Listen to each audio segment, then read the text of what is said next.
Chapter 001 The Battle of Muling Pass. The biting cold wind, laden with the acrid scent of gunpowder, surged into Su San's nostrils, causing him to cough violently. His mouth, forced open, was filled with dirt, leaving him in considerable discomfort. He attempted to raise his hands to cover his mouth and nose, only to discover that his arms were immobilized, pinned down by a timber intertwined with soil. Still alive? Two of you, come over here and dig this lad out. Lift the wood off him. A raspy voice called from above. The dirt on his face and the debris on his body were swiftly cleared away, allowing Su San to slightly open his eyes. Several faces, dust-covered and stained with blood, came into focus. They wore German-style helmets, their black and white eyes gleaming with anticipation as they gazed at him. "Sanner, you truly possess remarkable luck. The enemy has obliterated this entire trench, yet you are the sole survivor." In his mind, Su San readily identified the speaker, Lu Chuanjiang, a veteran from Hunan who had survived the Battle of Shanghai. Though he was termed a veteran, he was merely in his 20s and currently served as Su San's squad leader. As they spoke, they pulled Su San from the rubble. How could such memories exist? His mind was in disarray. He had distinctly been visiting the Nanjing Memorial Hall, standing before the exhibition case of the Battle of Muling Pass, yearning to touch a piece of shrapnel said to have been excavated from the battlefield. But somehow, everything went dark, and when he awoke, he found himself in this unfamiliar place. Was it a construction site or a battlefield? "Where am I?" Su San instinctively asked, his voice sounding alien to him. "Goodness, has this kid been stunned?" a soldier remarked, slapping his face. "Muling Pass, our Company 2's position." A torrent of unfamiliar memories flooded Su San's consciousness. He was from Jian, Jiangxi, 19 years old, a new recruit in the 301st Regiment of the 51st Division of the 74th Army, drafted in to reinforce after the Battle of Shanghai. He had only been in service for a mere 10 days, having fired just 5 bullets, and had arrived at the outskirts of Nanjing only yesterday. Had he traversed time? Su San struggled to rise, incredulity washing over him as he surveyed his surroundings. The distant thunder of artillery reverberated, causing the earth to tremble, a sensation far removed from that of a museum experience. "Do you wish to die again?" Lu's squad leader abruptly pressed him back into the dirt. System detected. Host consciousness awakening. The World War II elite soldier system is initializing. A cold mechanical voice suddenly echoed in Su San's mind. System activation task. Personally eliminate a Japanese soldier. Upon completion, the system will officially commence, and a novice gift package will be awarded. A reward. Before Su San could comprehend the situation, a rifle was thrust into his hands. "The little devils are coming. Everyone prepare aim before firing. We don't have much ammunition, so don't waste it." The calm yet commanding voice of the platoon leader resonated through the trench. Su San gazed at the rifle in his hands, an antique he had only seen in a museum, its wooden stock marred with scratches. The gravity of the situation began to settle in, causing his hands to tremble. "Take your positions. The enemy is advancing." The hoarse shout of the company commander echoed from afar, alerting everyone. Su San was shoved along with the other soldiers, all of them crouching at the edge of the battered trench. Amidst the haze of gunfire, he discerned a throng of attoned figures, emerging in the distance across the fields, spreading out like a tide towards a stronghold. Conserve ammunition. Only fire when they're closer. Su San's heart raced uncontrollably, causing the muzzle of his rifle to tremble slightly. This was not a mere game, it was the stark reality of battle. Were those moving specks truly living beings to be shot down? Bang! The first shot rang out from the right flank, swiftly followed by a cacophony of gunfire resembling popping beans. Beside Su San, Sergeant Lu calmly aimed and fired, ejected the spent casing, and reloaded. His movements were fluid, precise, and efficient. "Fire! Why are you dawdling?" Lu noticed Su San's gaze fixed on him instead of the enemy, and kicked him lightly. Su San, trembling, raised his weapon, internally chanting 3 points in a line. He spotted a Japanese soldier advancing, donning a distinctive hat. The crosshairs wavered over the soldier's chest. He inhaled deeply and squeezed the trigger. Click! Misfire! In a flurry, he racked the bolt, ejecting the jammed cartridge. Pulling the bolt again, he chambered a second round, aiming once more, this time with a steadier aim. The recoil of the shot jolted his shoulder painfully. Yet still, the Japanese soldier pressed forward, indicating that his shot had been futile. "Useless. Steady your aim," Lu scolded, raising his weapon and taking down the enemy soldier with precision. However, he understood that these fresh recruits had never fired a weapon before. If they could manage to keep their eyes open and pull the trigger without soiling themselves, they were worth training. Yet Su San felt a burning shame on his face. In his past life, he had been a disillusioned youth, often fantasizing about how he would tear through enemies if he were born in this era. Yet the reality was that he couldn't even hit his target. Boom! A shell exploded in front of the stronghold, sending dirt flying. The Japanese began to suppress the defending troops with grenade launchers.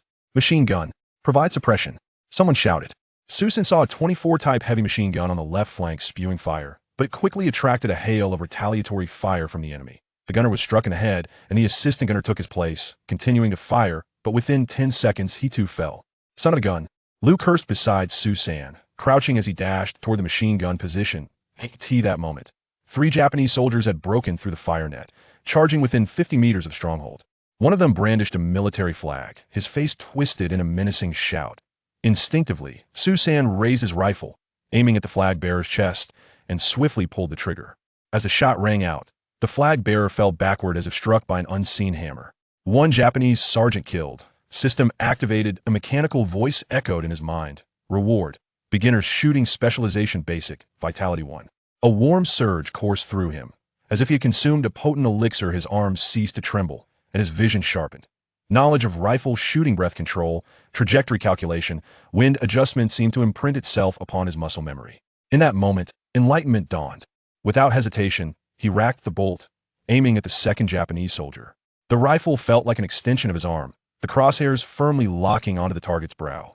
With a shot, the soldier fell as the Japanese soldier prepared to hurl a grenade. Susan's bullet pierced his forehead, and moments later, the grenade detonated, propelling 2 passing enemies into the air.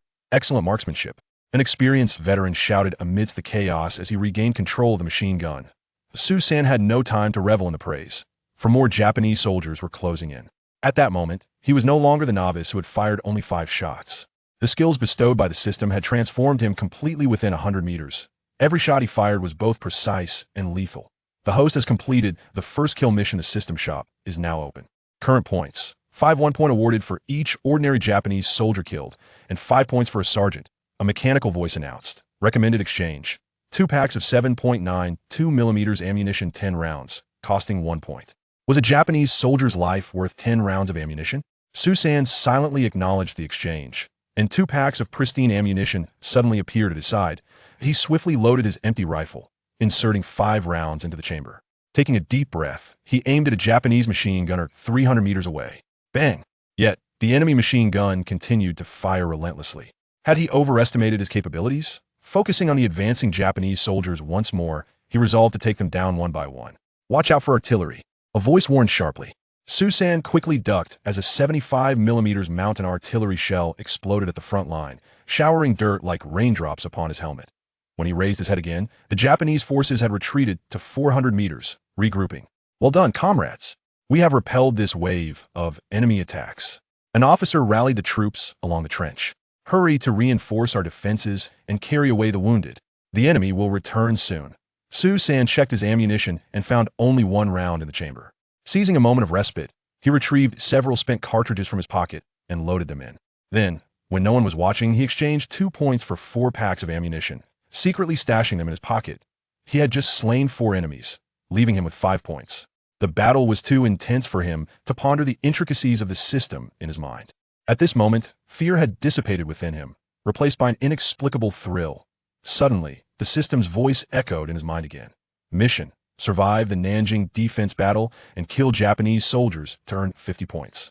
Reward: hand-to-hand combat specialization beginner, 1 point in physical strength. Chapter 2. Chiyoko and the Cherry Blossoms. The front line had successfully repelled several assaults from the enemy, and Susan's marksmanship finally caught the attention of those around him. Su, you truly have talent. You grasp the essentials so swiftly. You're destined for a soldier's life. Although Liu, the squad leader, had suffered a bullet wound to his left cheek, rendering his speech somewhat awkward, he merely bandaged himself and remained on the battlefield. Susan offered a simple, sheepish smile, revealing his pristine white teeth, though the smoke and dust had obscured the original hue of his face. After the enemy retreated this time, they did not advance immediately nor shell the position, likely taking time to reassess their strategies. Susan seized the opportunity to examine the interface in his mind, which displayed a remaining score of 19 points. So much? Not bad. Upon closer inspection of the rules, he discovered that points were awarded based on rank, 1 point for a soldier and 5 for a sergeant. Among those he had just dispatched, there were 3 sergeants and 3 soldiers. It was only at this moment that he truly believed he had traversed into another realm, perhaps a parallel world akin to those described in science fiction. In the enemy camp, Lieutenant Kenichiro Inoue tightened the strap of his steel helmet, the pressure causing his knuckles to pale. The orders he had received from the regiment echoed in his ears. The 3rd Squad must seize the eastern high ground before dusk. As the deputy squad leader, he was responsible for directly commanding 50 men. Yet, his mind was filled with the tear-streaked visage of his fiancée, Chiyoko.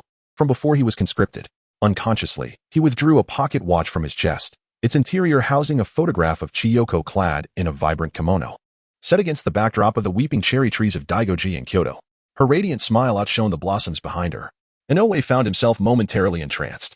Inoue-kun, are you gazing at your fiancée's photograph again? Lieutenant Koji Nakamura approached, his boots squelching in the mud as the scabbard of his sword clanked against his tall leather boots. His left eye was bandaged, seeping blood, a souvenir from the artillery fire of the Chinese army just a day prior. Fortunately, the shrapnel had merely grazed the corner of his eye, sparing him from more severe injury. Inoue quickly closed the pocket watch, the metallic cover emitting a crisp click. Nakamura-kun, have you prepared your farewell letter? Nakamura hesitated before retrieving a half-pack of Golden Bat cigarettes, his trembling fingers striking the match 3 times before it ignited. He inhaled deeply, then exhaled, smoke wafting between them. I finished it last night. What about you? Might you lend me your pocket watch? If I survive, it would be nice to have Chiyoko accompany me.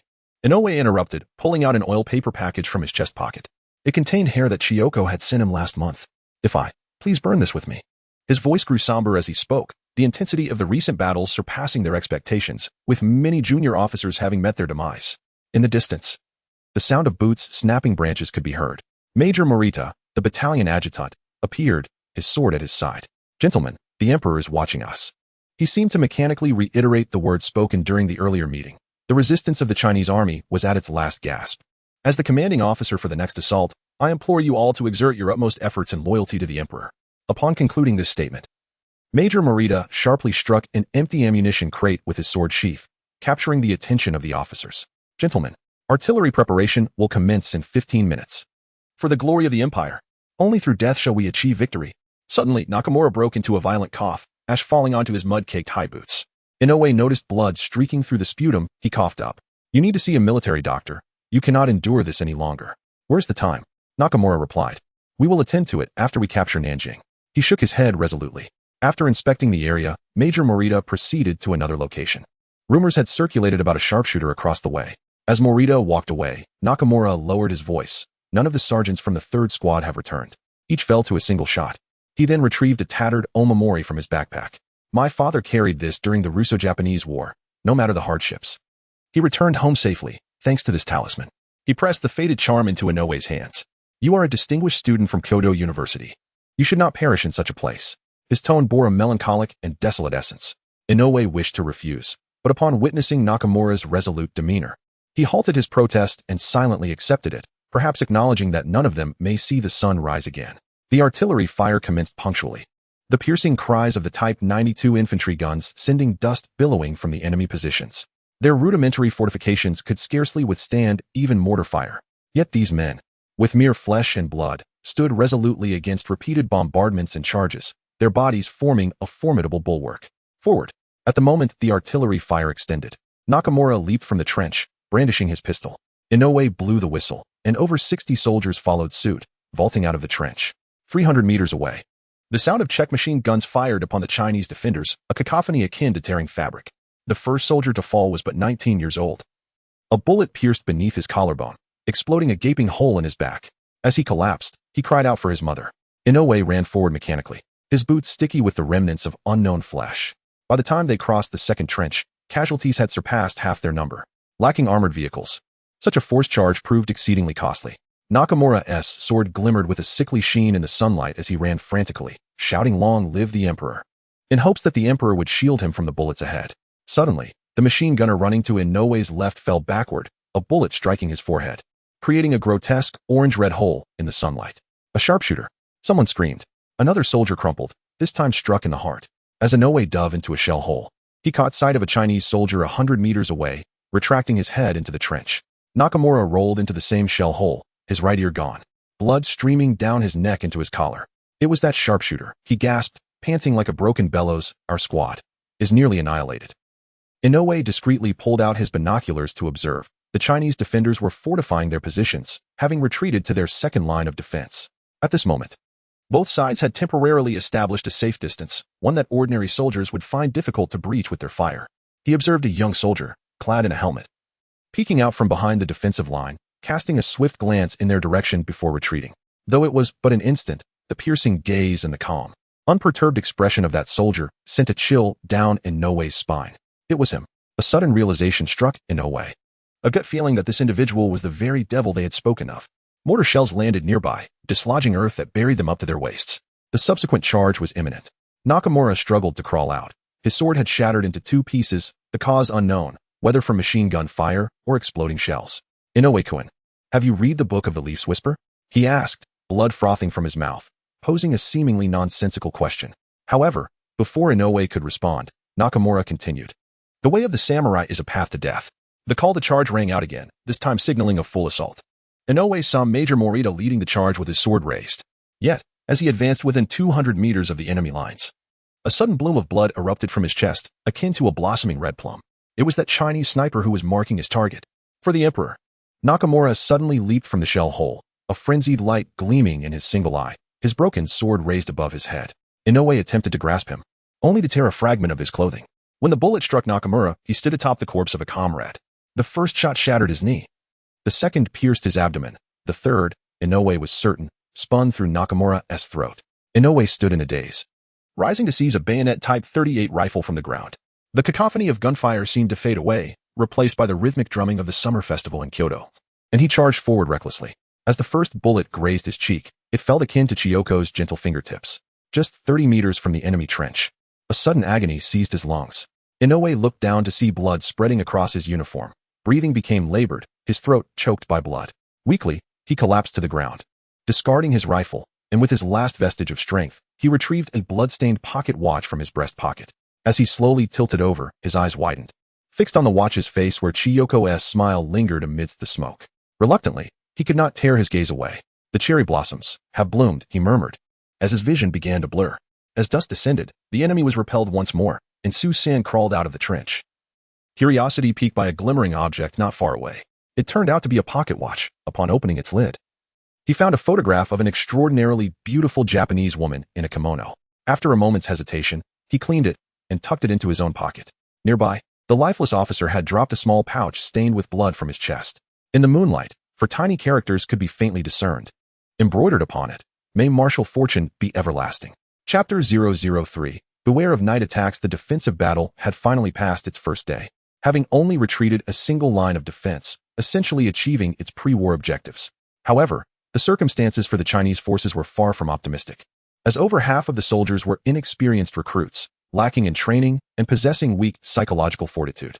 At the sound of artillery, many would scatter in panic, resulting in numerous unnecessary casualties. As night descended, Su-san, weary from the day's exertions, leaned back in the trench to rest. A youth, of similar height, but with a cherubic face, approached him. "Squad leader, care for a smoke?" he inquired, presenting a half-open pack of bloodied cigarettes. Su-san vaguely noticed a golden bat emblem on the packaging. "Be careful not to venture outside the trench, young one. Watch out for snipers." This boy was merely 15. Conscripted like Su-san, yet he was of equal stature to Su-san's 19-year-old self. Hailing from Hunan, he was named Gucheng. His name was quite elegant, a stark contrast to Su-san's unrefined moniker, as he was simply the third child in his family. Similarly, Gucheng was inexperienced, and unable to bear the thought of his premature demise, Su-san instructed him to load ammunition while he wielded 2 standard rifles. This arrangement had significantly increased their efficiency and saved some precious points for purchasing bullets. By evening, Su-san was designated as the squad leader by the platoon sergeant. The previous squad leader, Liu Chuanjiang from Hunan, had survived the brutal Battle of Shanghai, but had met a heroic end during this conflict, falling victim to enemy machine gun fire. Out of a squad of 10, 6 had perished. Ordinarily, such heavy losses would necessitate a retreat for recuperation, but the current circumstances did not permit it. Instead, they were assigned a more unfortunate squad, which had dwindled to just 2 members, thus bolstering their numbers back to 6. Su-san lit a cigarette, and Gucheng promptly retrieved a smoldering stick to ignite it. The lad displayed a knack for resourcefulness. Had it been a time of peace, he would undoubtedly flourish. Alas! Su-san coughed violently, the unfiltered smoke harsh and bitter, far inferior to the more refined brands available in later years. At that moment, the regiment commander, Ji Hongru, arrived for an inspection of the front lines. His complexion was somewhat pale, and it was rumored that he had sustained serious injuries while leading the charge in Chunhua town. Yet he remained steadfast, refusing to leave the battlefield and continuing to command the troops. Approaching Su San, he quickly discarded his cigarette and saluted, only to be stopped by G. No formalities on the battlefield. Today, I heard of a remarkable sharpshooter on the line. One who has claimed countless enemy lives and thwarted several waves of assault. Upon inquiring with your company commander, I learned it was you, the fresh recruit. Ji Hongru smiled, his voice low and raspy, imbued with the weariness of many sleepless nights. Su San, standing tall, replied, reporting to the regiment commander, I am now a veteran. Indeed. Those who survive are veterans. Well done. If you can emerge from this battlefield alive, I shall recommend you for commendation. The commander patted Su San on the shoulder before continuing to offer words of encouragement to the other soldiers. December 8, 1937. This day was destined to unfold with unrest. As the company commander instructed everyone to stealthily prepare barbed wire to thwart potential night assaults by the enemy. In the conference room of the main attacking unit, the 23rd Regiment, Commander Okamoto Tanshin gazed grimly at the 2 rows of his subordinates, who had their heads bowed in shame. A mere outpost. Yet they had failed to capture it after an entire day of assault. My reputation is at stake, and the division commander is furious. If we do not seize it by tomorrow, I shall lead the elite guard myself. Okamoto's words struck like a slap to his subordinates' faces. If the commander were to risk his life, what value would they hold? This provocation proved effective, as a major stepped forward, declaring, Sir, I shall organize a night raid this evening. If we do not take it, I will present my head to you. Very well, Okamoto exclaimed, slamming his hand on the table. Watanabe Shinzo, I accept your oath of service. Tomorrow morning, I shall await you at the regiment for breakfast. Watanabe bowed and departed. Su San lit another cigarette. Though it was difficult to smoke, it was preferable to nothing, especially in such a tense and exhilarating setting. He closed his eyes slightly, silently observing the data panel in his mind. The points accumulated today were substantial. He had shot down over a dozen soldiers, along with several sergeants and lieutenants, even encountering a major.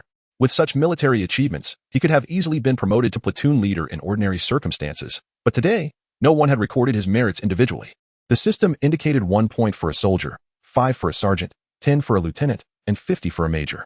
Only at the general rank did the scoring become more detailed, with a brigadier general earning 100 points, a major general 200, and a full general 500.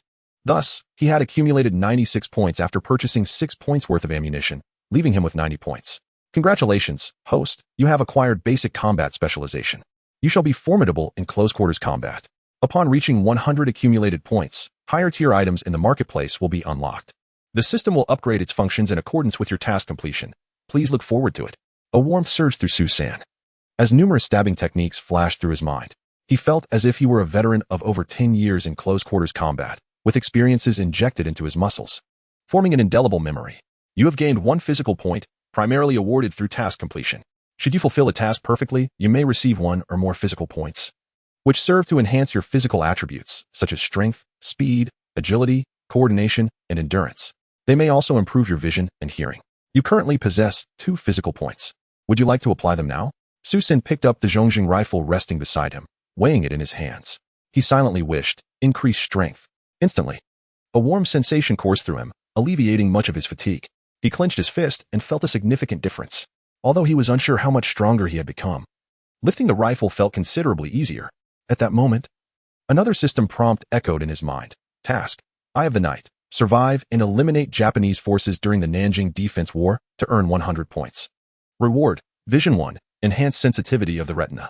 Su San was startled. The system would not issue a task without purpose, suggesting that events might unfold tonight. He hastily approached Company Commander Chen Chi-Yuan, a distinguished graduate of the 6th class of Wampoa, also from Jiangxi, albeit from Nanchang, making him somewhat of a fellow townsman. Commander, I have a feeling the enemy might launch a night raid. We must prepare accordingly. From where do you derive such an intuition, Sanyi? The commander, appreciating Su's instincts in these trying times, favored capable soldiers. It's merely a hunch. The enemy suffered losses during the day and will likely seek to recover them at night. They excel in night combat, Su Sanyi replied. That holds some truth. However, have we not set up barbed wire? Furthermore, our troops are utterly exhausted after the days spent retreating from Chanhua, with insufficient resources to manage significant tasks. We can only rotate shifts for vigilance, Commander Chen sighed. Commander, given our heavy casualties, why have we not received reinforcements? Su inquired again. Reinforcements? The reserve troops assigned to us are the 58th Division, but they suffered greatly in Chanhua and are currently recuperating in Nanjing. Additionally, they have the responsibility of defending Nyashushan. What means do they have to assist us? Fortunately, our area is rich in waterways. Otherwise, if the enemy's ironclad forces were to arrive, we would likely falter today, Commander Chen said, shaking his head. His tone tinged with pessimism. Yet, his demeanor soon turned solemn as he placed a reassuring hand on Su Sanyi's shoulder. Regardless of the challenges we face, they are no excuse for complacency. What lies behind us? Our capital. You just witnessed the regiment commander charging into battle in Chunhua, engaging the enemy in close combat, enduring 7 wounds, and yet he remains on the front lines despite his grave injuries. Do you understand? From atop Nanjing, one can see the smoke rising from here. As long as a single soldier stands, the enemy must pave their path with our bodies. This is the duty of a Chinese soldier. The duty of a Chinese soldier. Su Sanyi silently repeated. Chapter 004. The Night Battle at Muling Pass, Part 1. Darkness enveloped Muling Pass, with the crescent moon intermittently visible behind the clouds. The moonlight illuminated the distant Qinhua River, resembling a jade ribbon winding through the landscape. It was indeed fortunate to have this river, otherwise, even with the defensive positions on the hills, the enemy's relentless assault would have long since flattened them. The cold night wind began to carry rain and snow, and the temperature continued to drop. Su San shivered as he glanced around. His comrades were huddled in the trenches, weary and cold. Although they wore cotton clothing, it offered little respite against the rain and snow, and lacking proper rain gear, they would soon find themselves drenched and burdened. The trenches were prone to flooding, and their feet risked becoming frostbitten. In such a bleak and frigid winter, one need not engage in battle to incur casualties. Su San sought out the squad leader. Squad leader, the trench is accumulating water. We should dig some drainage ditches alongside it. Otherwise, the brothers will have to stand in water. The squad leader sighed, echoing the pessimism of their previous company commander. The lack of preparation and harsh conditions had rendered their defenses rudimentary. The trenches were primarily made of unreinforced earth, shallow and vulnerable, claiming many lives with each artillery barrage. Su San nodded, recognizing that issuing any forceful orders under these circumstances would be impractical. Returning to his position, he addressed his comrades. Everyone who is able, let us dig a pit beside the trench to create some steps. It will shield us from the wind and water, as well as offer some protection from shells. As he spoke, he picked up a military shovel and set to work. A few seasoned soldiers joined him, while some new recruits, exhausted, hesitated to move. Heeding the squad leader's advice, they fashioned wooden supports to elevate themselves. The young soldier Gu Qing diligently followed the squad leader's instructions. He was astute. After Su San had him load ammunition during the day, he realized this older brother had his best interests at heart. Observing Su San's swiftness in taking down enemies, surpassing even the veteran squad leader, he was entirely convinced. Thus, he executed Su San's orders without hesitation. The efficacy of following the squad leader's guidance soon became evident. Although it was tiring, once sheltered, they found the wind protection far superior to the gusts that swept through the trench, and the slightly drier ground beneath their feet brought a sense of reassurance. Listen closely, young one. Stay alert tonight.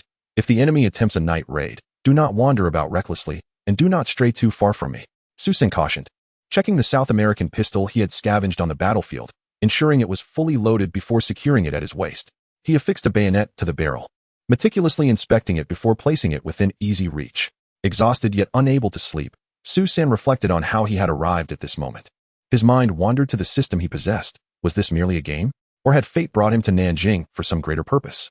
Yet, faced with the overwhelming assault of a division, with aircraft above and tanks and artillery on the ground, what could one solitary soldier truly accomplish? Unable to resolve these thoughts, he chose to set them aside.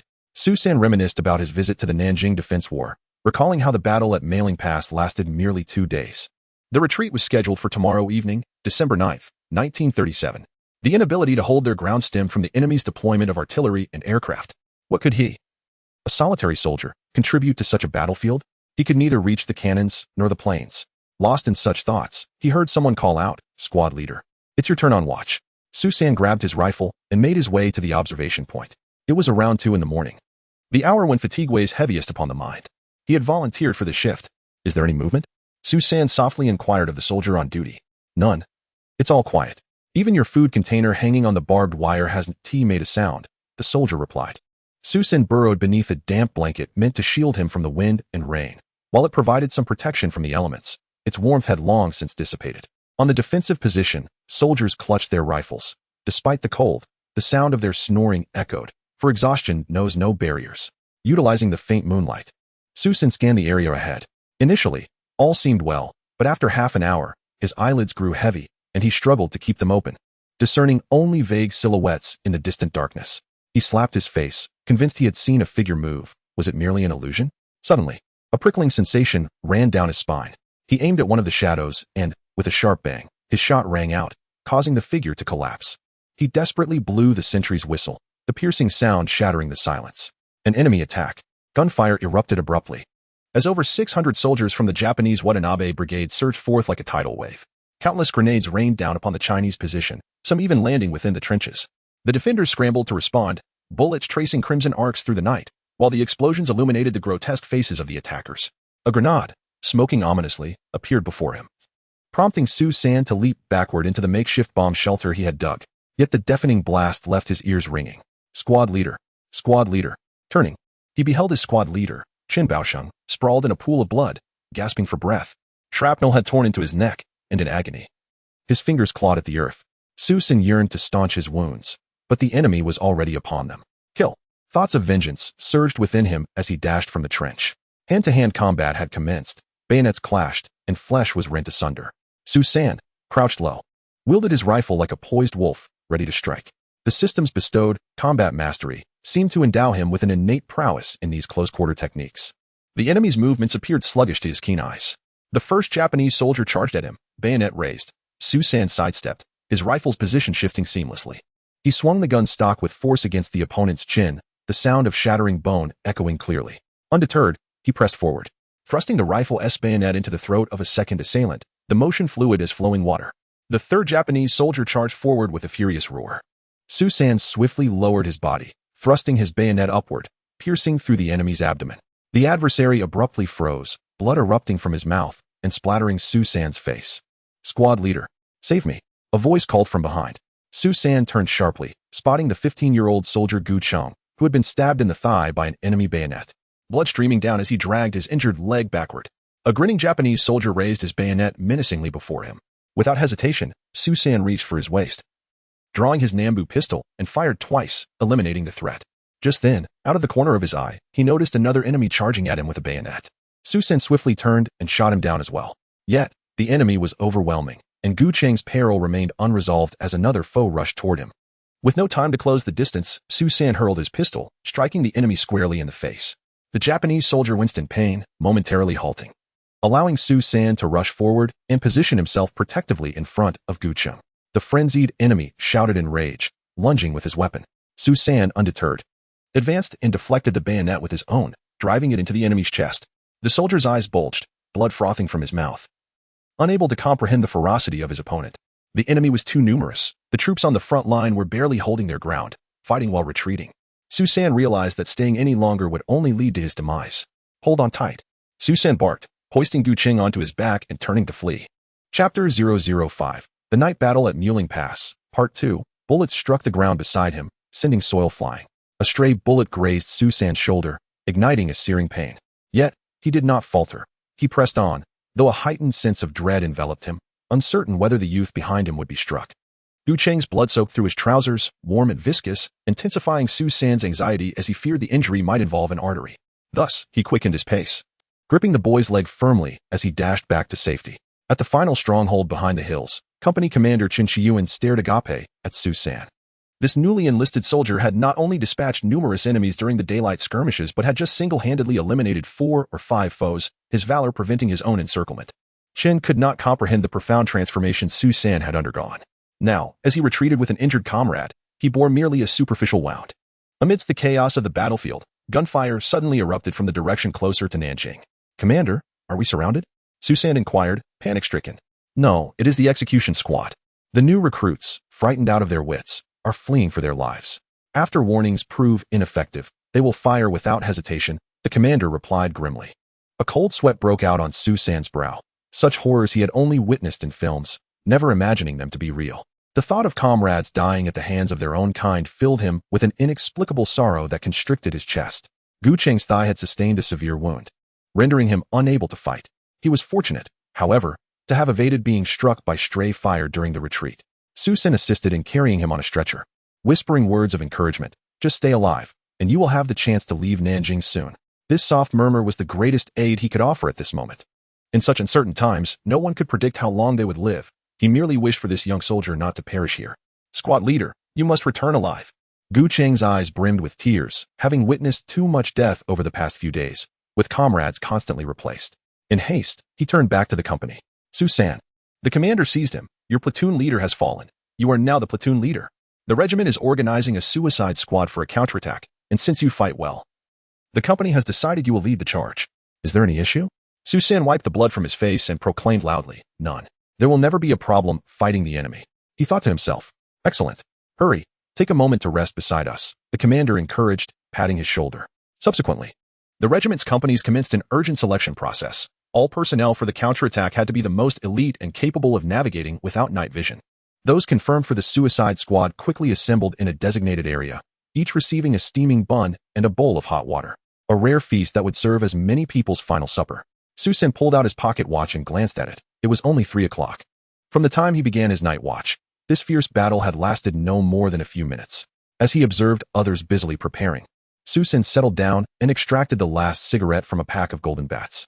He crumpled the empty box but did not discard it. Instead, he tucked it into his pocket for future use. Finding a spark, he leaned against a wooden crate and, taking advantage of this brief respite, began to examine the system panel within his mind. Congratulations, host. You have accumulated 100 points and successfully completed the Eye of the Night mission, granting you a visual enhancement. Furthermore, the weapon shop is now officially open, and you are required to select a weapon category. This system categorizes by nationality, listing only those countries that offer a comprehensive range of individual military products.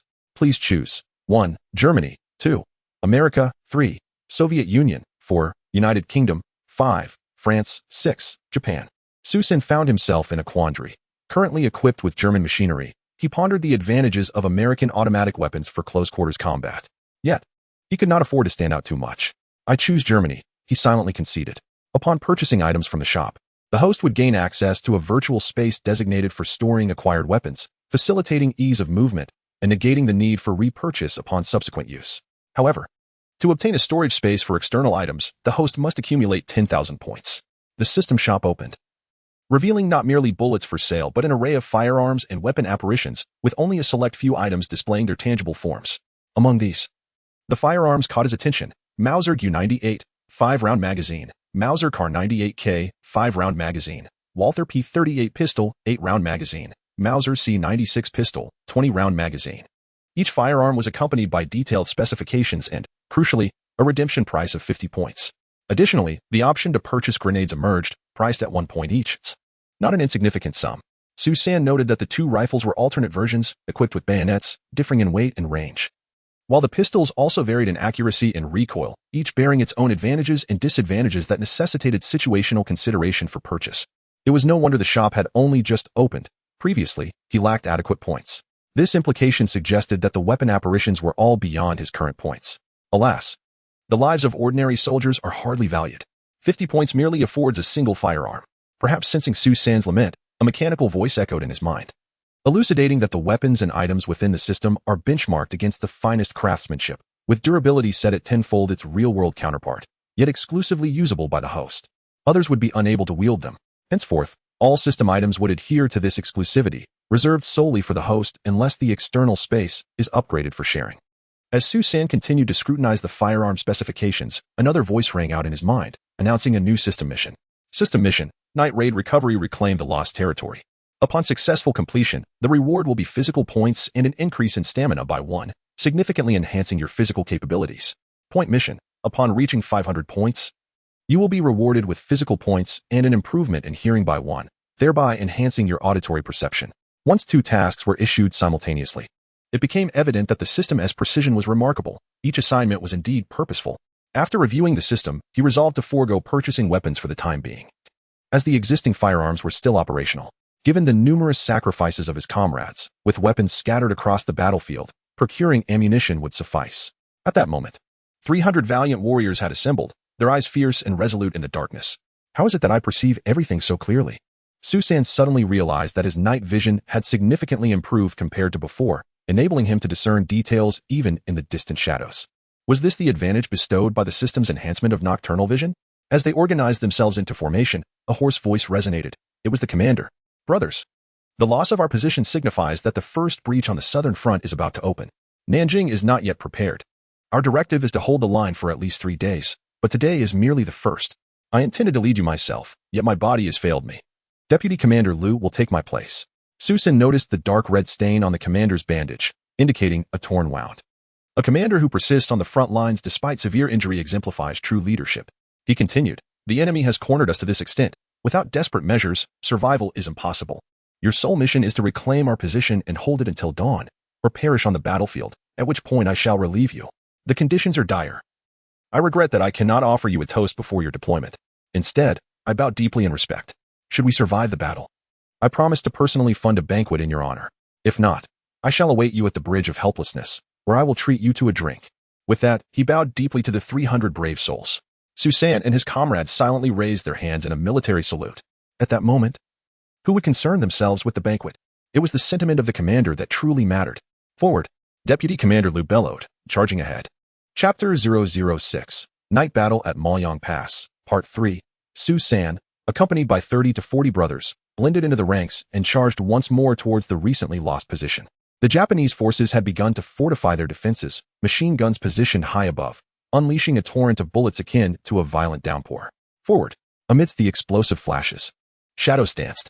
Susan, hunched low, led the charge at the forefront, his bayonet gleaming coldly in the moonlight. At this juncture, any serpentine maneuvering was superfluous. He could only lower his stance slightly to minimize his profile. Our own machine guns erupted in response, providing suppressive fire. Every advantage carries with it a corresponding disadvantage. The enemy had exploited the poor terrain to drive away the defenders through their night assault, yet they lacked the capacity to swiftly fortify their position. Thus, they could not hold on to this inferior ground. Under the cover of our firepower, 300 men surged into the enemy's stronghold with minimal losses. Susan swiftly tossed a grenade. As it detonated, he leaped into the trench, directly dispatching an enemy who was momentarily disoriented by the shockwave. His comrades followed suit. And in an instant, the first line of defense crumbled, the Japanese paying dearly for their hasty actions. A fierce melee ensued. Susan pressed forward, cutting down adversaries with relentless ferocity, dispatching 3 more foes as his unit reached the heart of the position. He soon realized that they had encountered resistance, the enemy's defiance growing more vigorous. Scanning the battlefield, he spotted a Japanese officer wielding his saber, effortlessly felling 2 soldiers. His technique was sharp, revealing him to be a master. Susan set his sights on him. The Japanese officer, Watanabe Shinzo, also noted Susan. His swift thrusts and ability to breach formations had captured his attention. A natural magnetism seemed to draw these masters together. As their gazes locked, Watanabe's lips curled into a cold smirk, his eyes fierce. He flicked his blade, causing droplets of blood to be flung away, the edge regaining its silvery sheen. Before enlisting, he had trained under the Shinto Munin Ryu, achieving the 7th rank in swordsmanship, favoring a forceful style well-suited for the chaos of battle. This saber had been personally bestowed upon him by the emperor during a military swordsmanship competition, adorned with royal motifs, its craftsmanship unparalleled throughout the skirmish. It bore no chips or dullness, a fine weapon indeed. Susan wasted no words and charged directly at him. Watanabe's blade struck with the speed of lightning. The first slash aimed at Susan's neck. Susan sidestepped, parrying with his bayonet, sparks flying from the clash of metal. The second strike swept across. Susan leaned back, the blade grazing his nose. Watanabe's expression hardened in surprise. He had not anticipated that this Chinese soldier could evade his lethal blows. Without granting him a moment to ponder, Susan shouted, "Kill," and thrust his bayonet forth like a striking serpent. Watanabe attempted to block, but Susan's strength exceeded his expectations. The thrust was powerful and weighty, causing Watanabe's hands to tingle from the impact. Underestimating his opponent had led to this minor setback, prompting Watanabe to roar baka as he staggered to regain his balance, now gripping his saber with both hands. As Susan's retina seemed to flicker with light, he discerned clearly in this dim world that the Japanese officer's raised hands were uncoordinated, with the right hand appearing somewhat unnatural. It was this flaw. In the instant the officer's sword was lifted overhead, Susan surged forward a step, his bayonet precisely piercing through Duwabe's right wrist bone. As the sword clattered to the ground, Susan drove his bayonet into the adversary's throat. Duwabe's wide, incredulous eyes filled with disbelief until Susan twisted the rifle, withdrawing the bayonet while simultaneously severing his cervical vertebrae. Duwabe Shinzo, this Japanese major, slowly sank to the ground, hands clutching his neck, bewildered until his last breath. Pondering how this mere soldier had discerned the vulnerability of his injured right hand in the darkness, despite his best efforts to conceal it. Upon witnessing their commander's demise, the surrounding Japanese soldiers' morale instantly shattered, leaving them in a state of disarray. "Kill!" Susan raised his bayonet and roared once more. The death squad seized the moment to charge, while the Japanese soldiers fled desperately towards their own lines, paralyzed with fear by Susan's ferocity. Susan dispatched 2 more foes.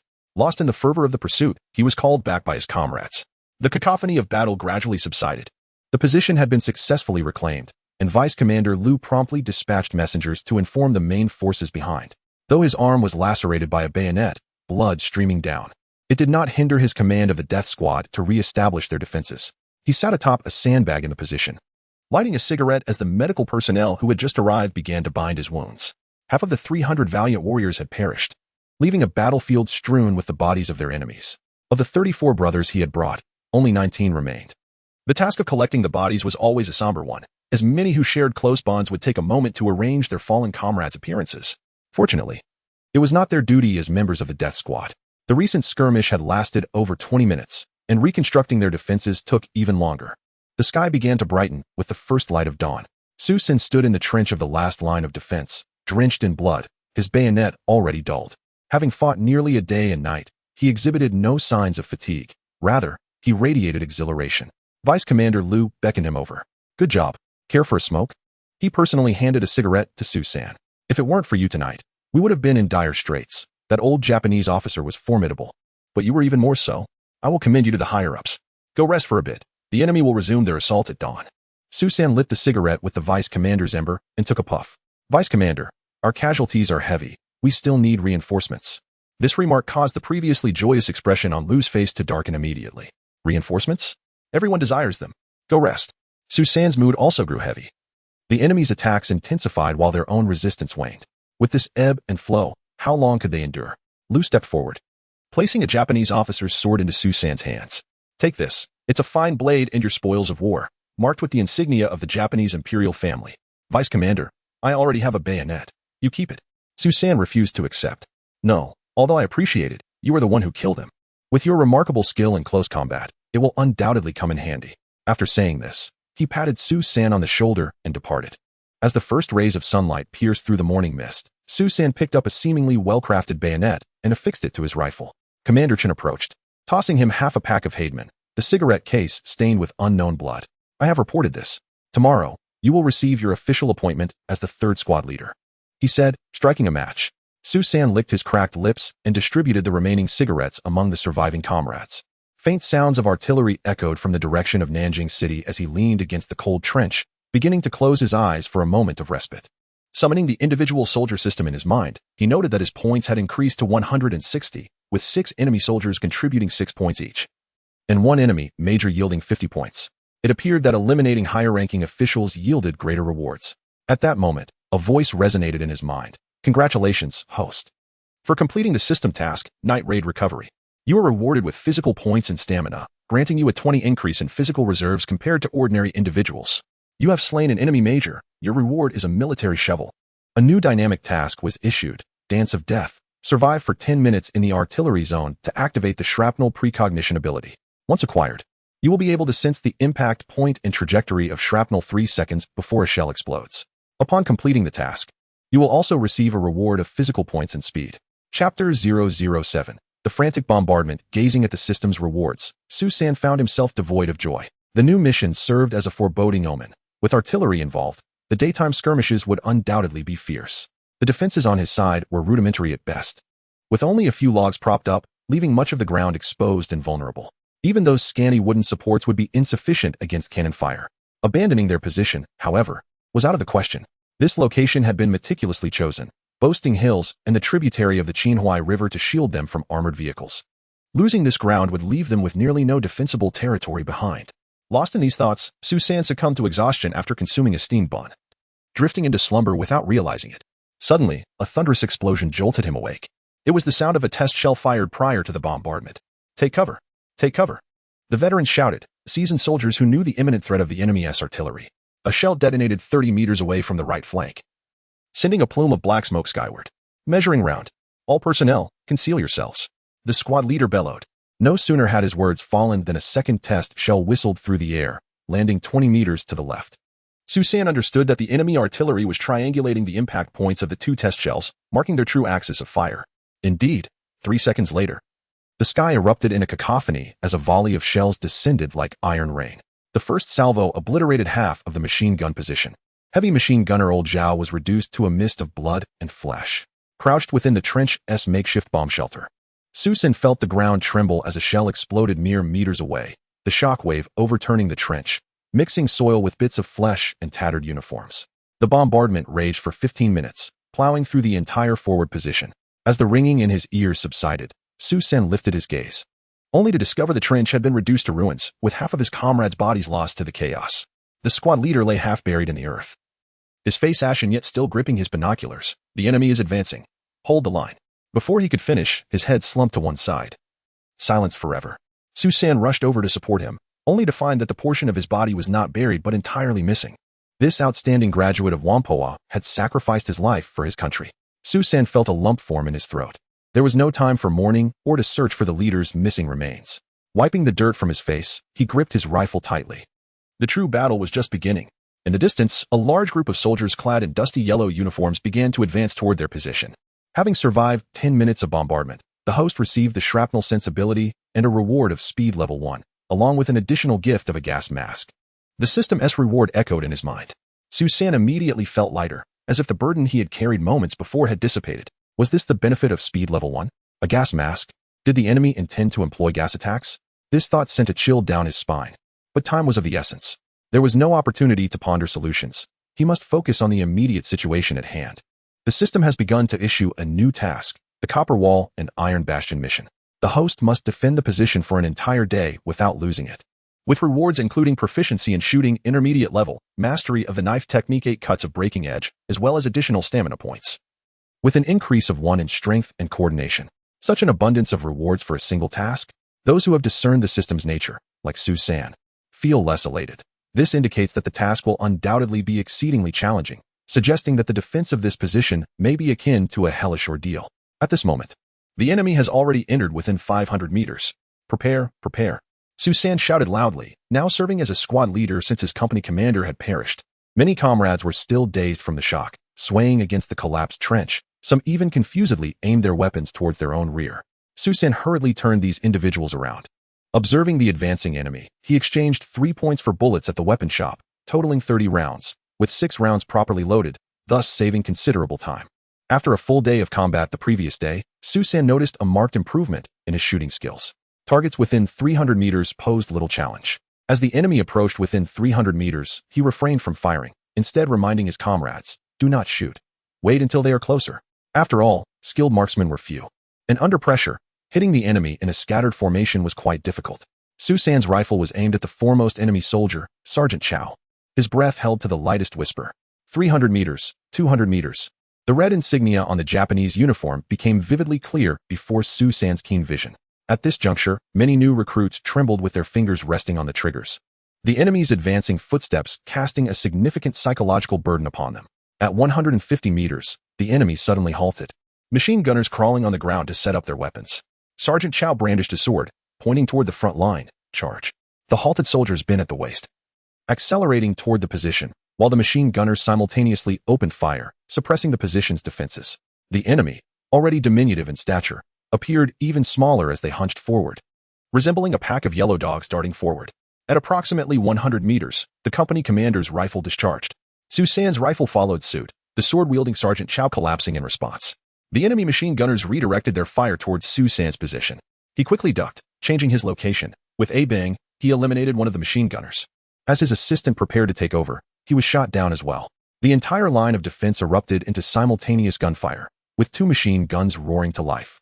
Although the charging Japanese soldiers were individually small, the confined space of the position forced them into a dense formation, which proved advantageous to the defenders, who mowed them down like weed under the hail of gunfire. Su San pivoted his rifle, unlike the previous day when he shot at any target. He began to select his targets carefully. He aimed for officers, machine gunners, grenade throwers, and the enemy soldiers who sprinted the fastest. After all, they were all significant threats. When Su San was called out, the attacking enemy momentarily found themselves devoid of their lower-level commanders. Faced with escalating casualties and the absence of their superiors, confusion ensued among the troops. They were uncertain whether to press forward or to regroup. This hesitation allowed the defenders to operate with far greater ease. Su San, as if driven by a machine, fired his weapon, each shot yielding results. It was only when he reached into his pocket for more ammunition that he realized he had exhausted all the bullets purchased from the store. Just as he contemplated acquiring more rounds, the enemy began to retreat in waves. Upon closer inspection, he noticed someone at the rear of the enemy lines waving a flag, signaling a withdrawal. Victory had been achieved. The new recruits erupted in cheers, while the veterans cautioned, beware of the enemy's counterbombardment.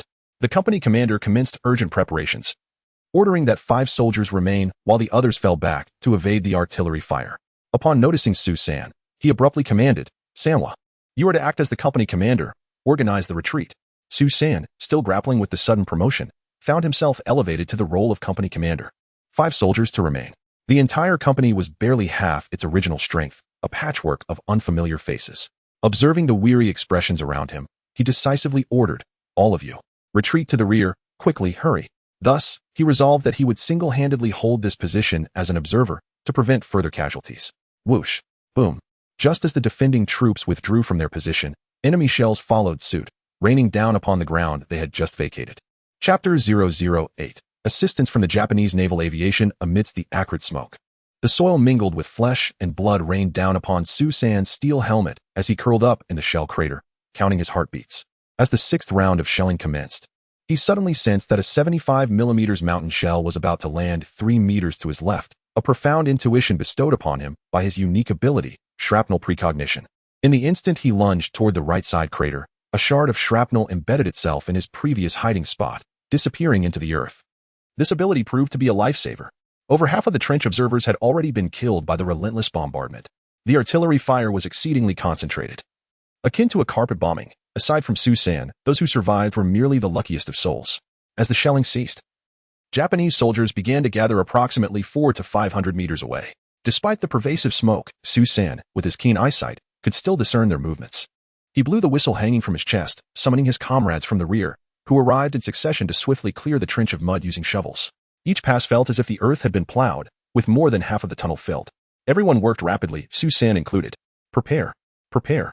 The soldier at the observation post sounded the whistle again, signaling the imminent approach of the enemy, leaving no time for further digging. The Japanese had advanced to around 300 meters. The battlefield fell silent, dark muzzles trained upon them.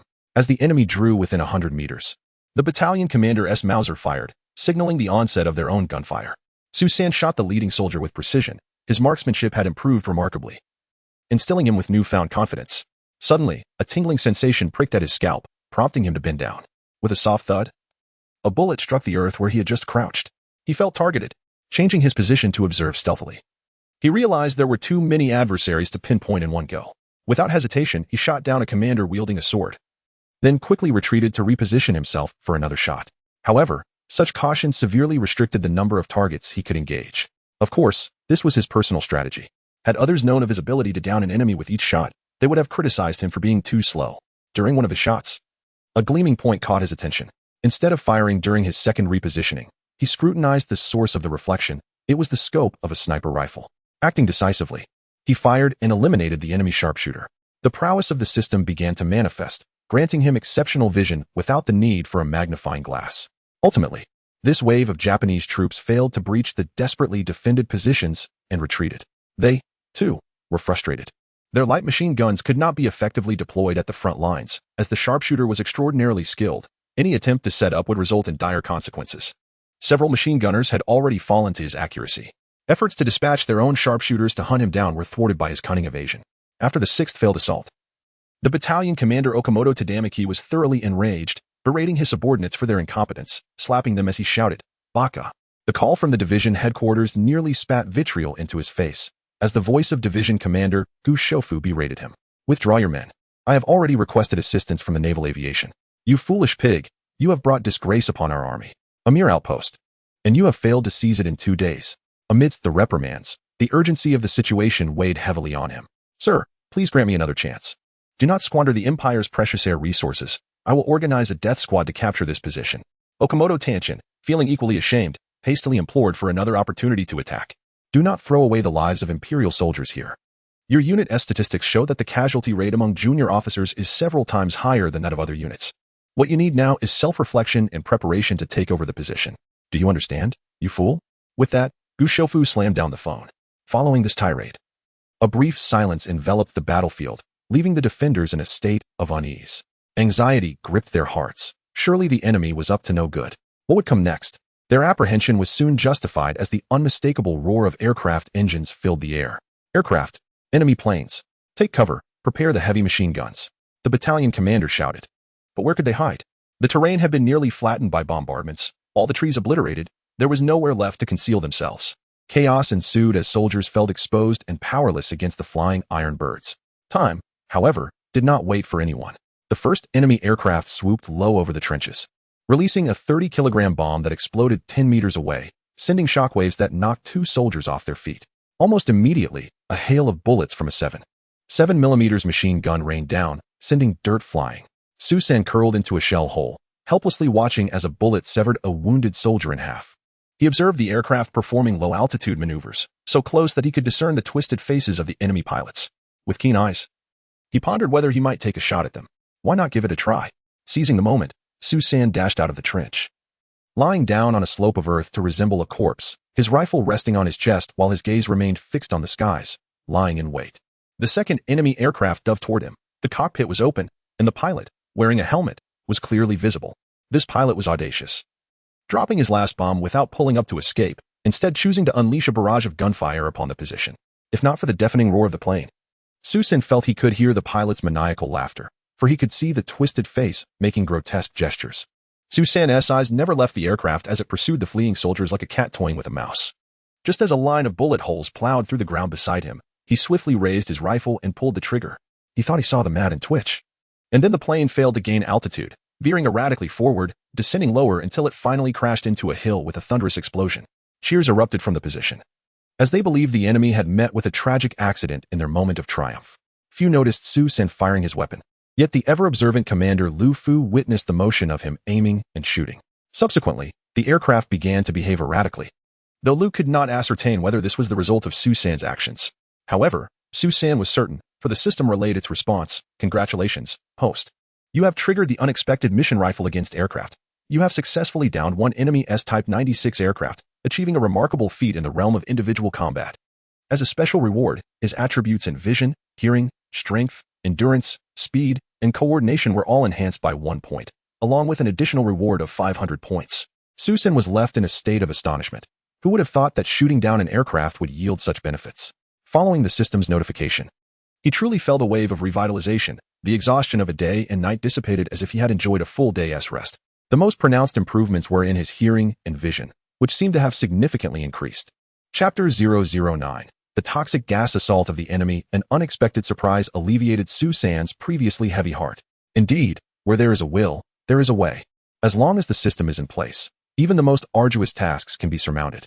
Upon examining his system panel, Susan was astonished to discover that his points had reached an impressive total of 720, meaning he had accrued 60 points throughout the day.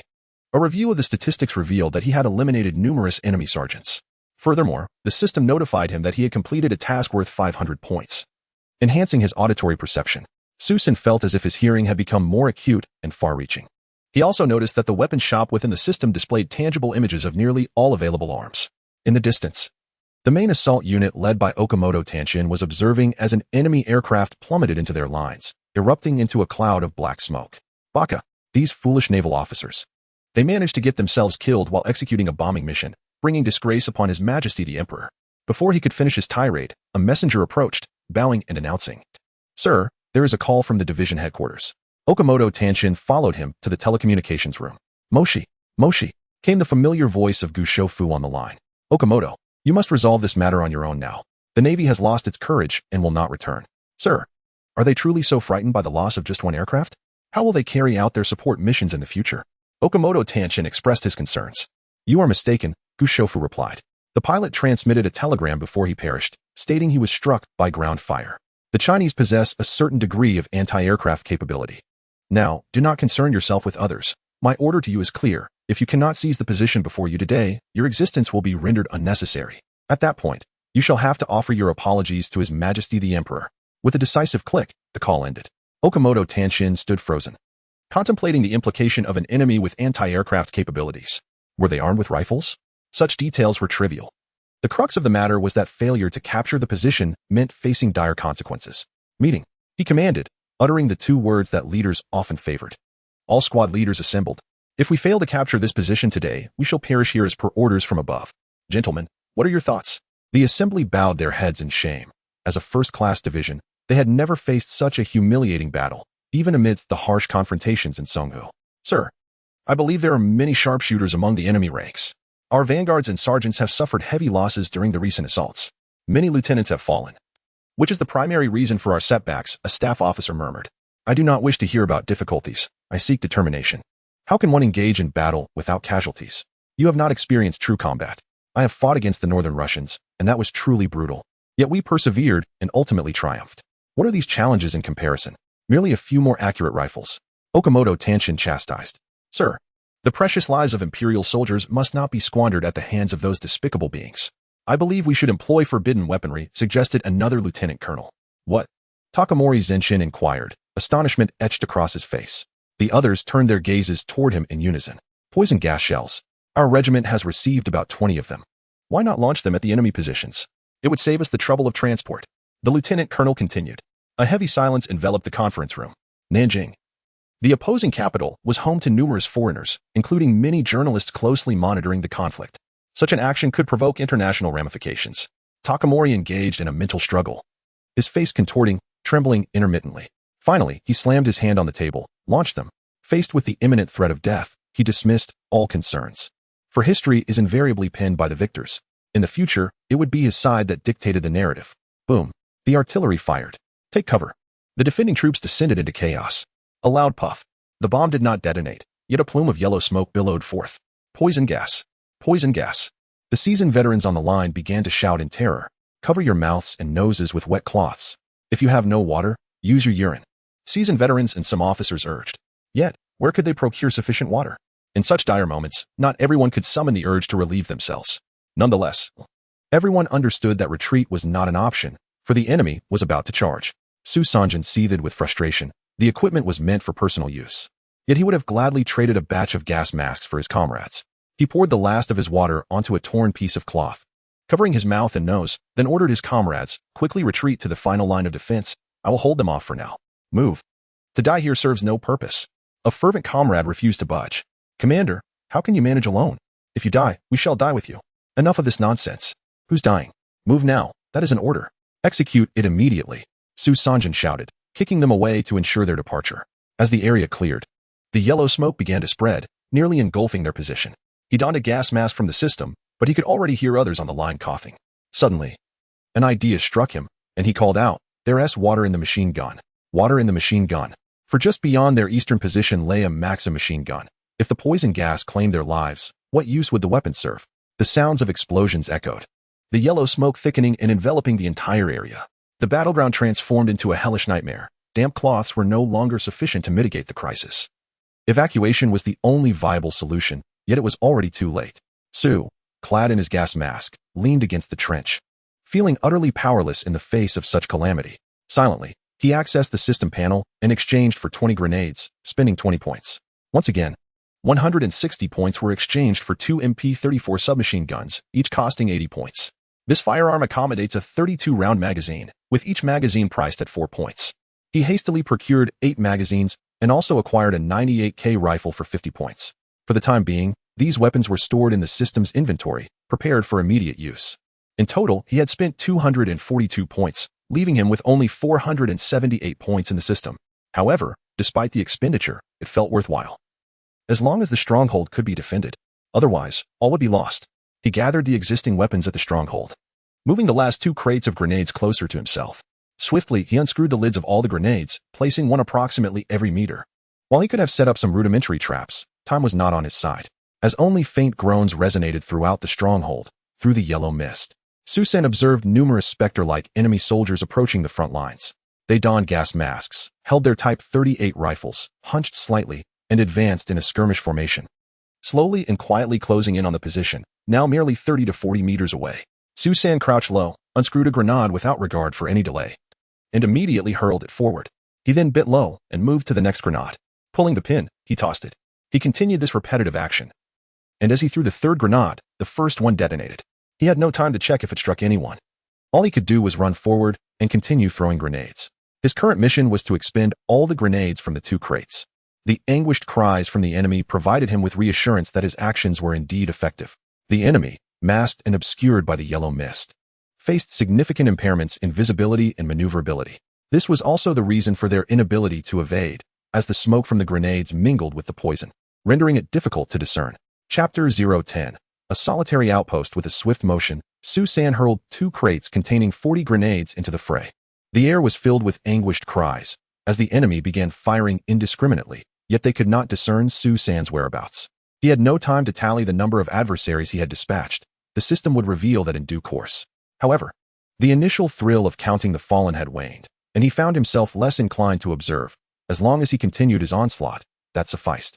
His exceptional performance today was inextricably linked to the physical enhancements bestowed by the system.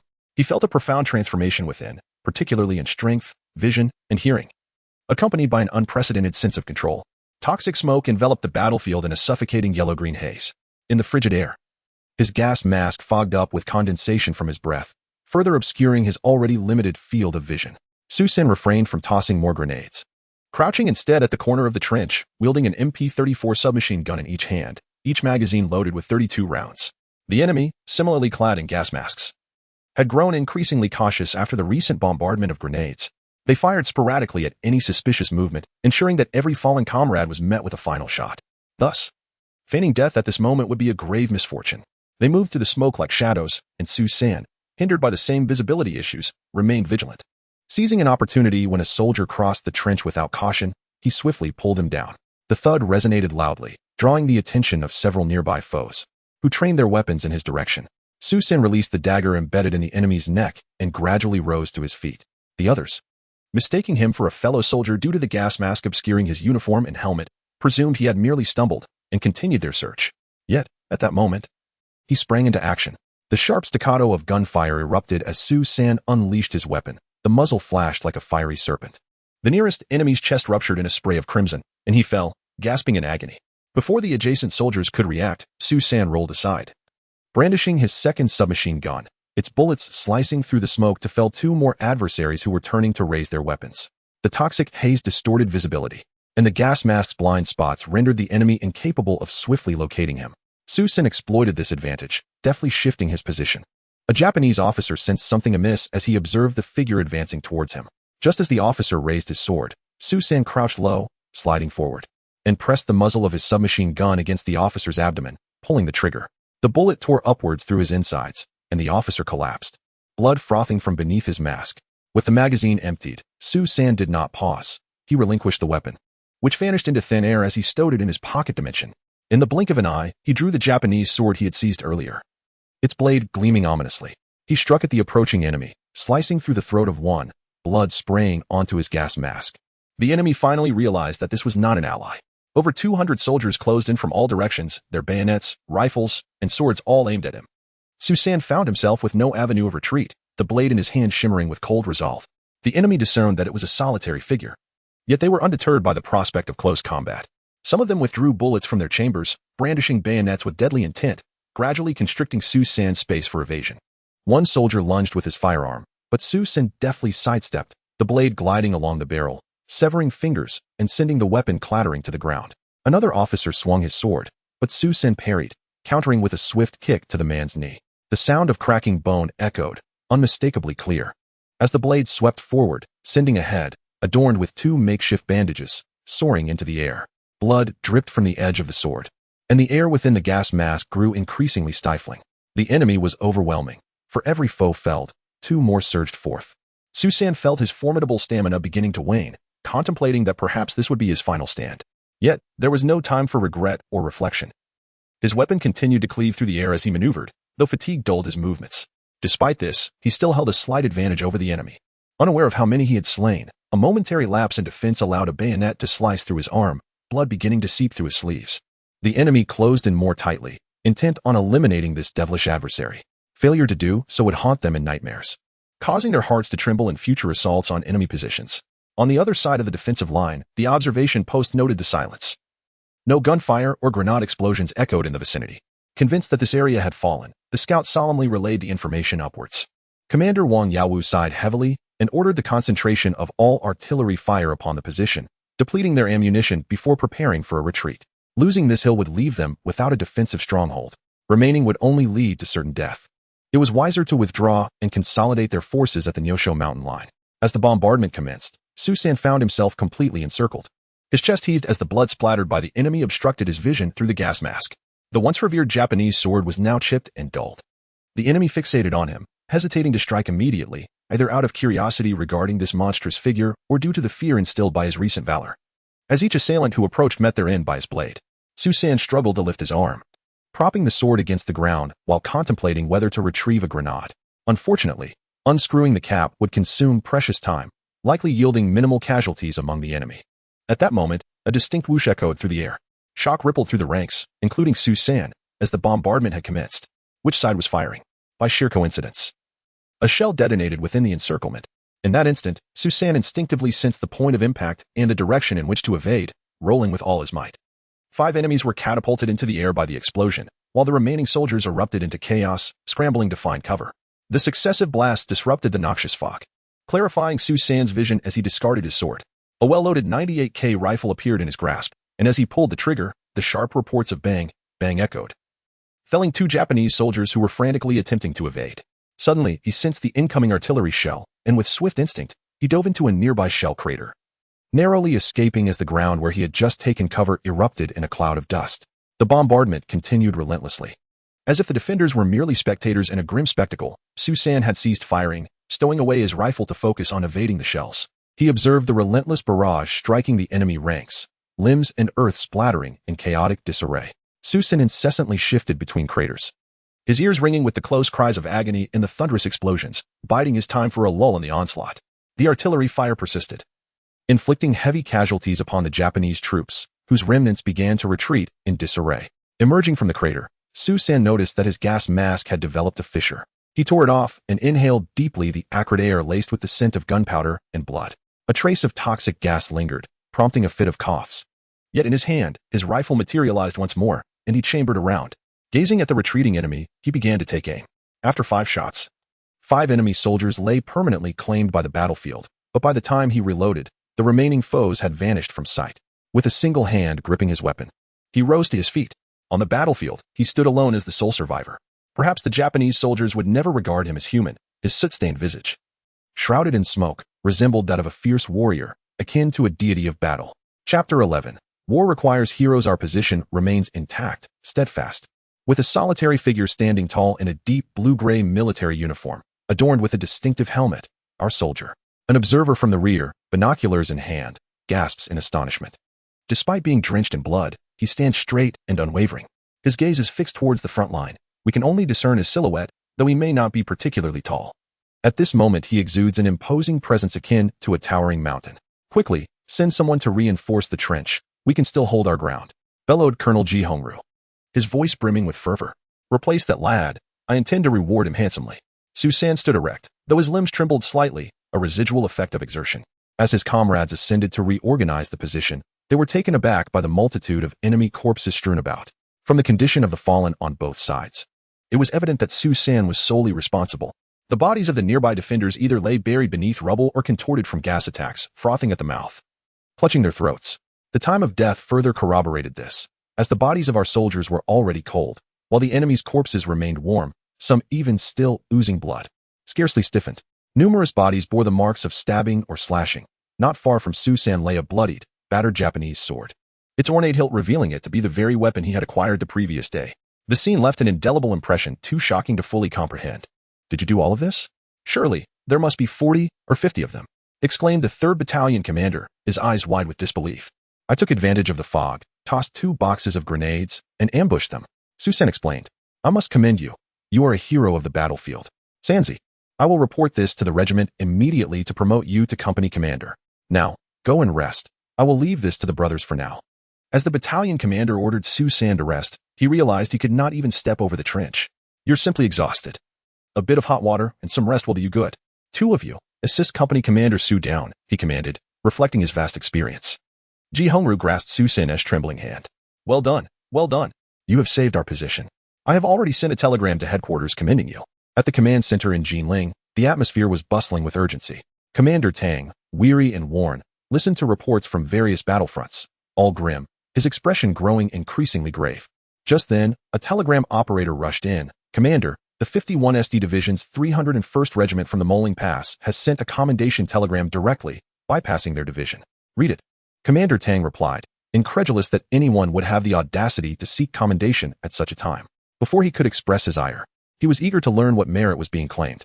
There is a squad leader who, during the enemy's gas attack, single-handedly defended the position and killed 45 enemies, including 1 lieutenant and 5 sergeants. As the telegram operator concluded, a profound silence enveloped the command hall, everyone stunned by the revelation. One man slaying 45 foes. Was the 301st Regiment attempting to create a legend? Absurd. Is that person the brother-in-law of Ji Hongru? Why would he attribute the achievements of others to himself?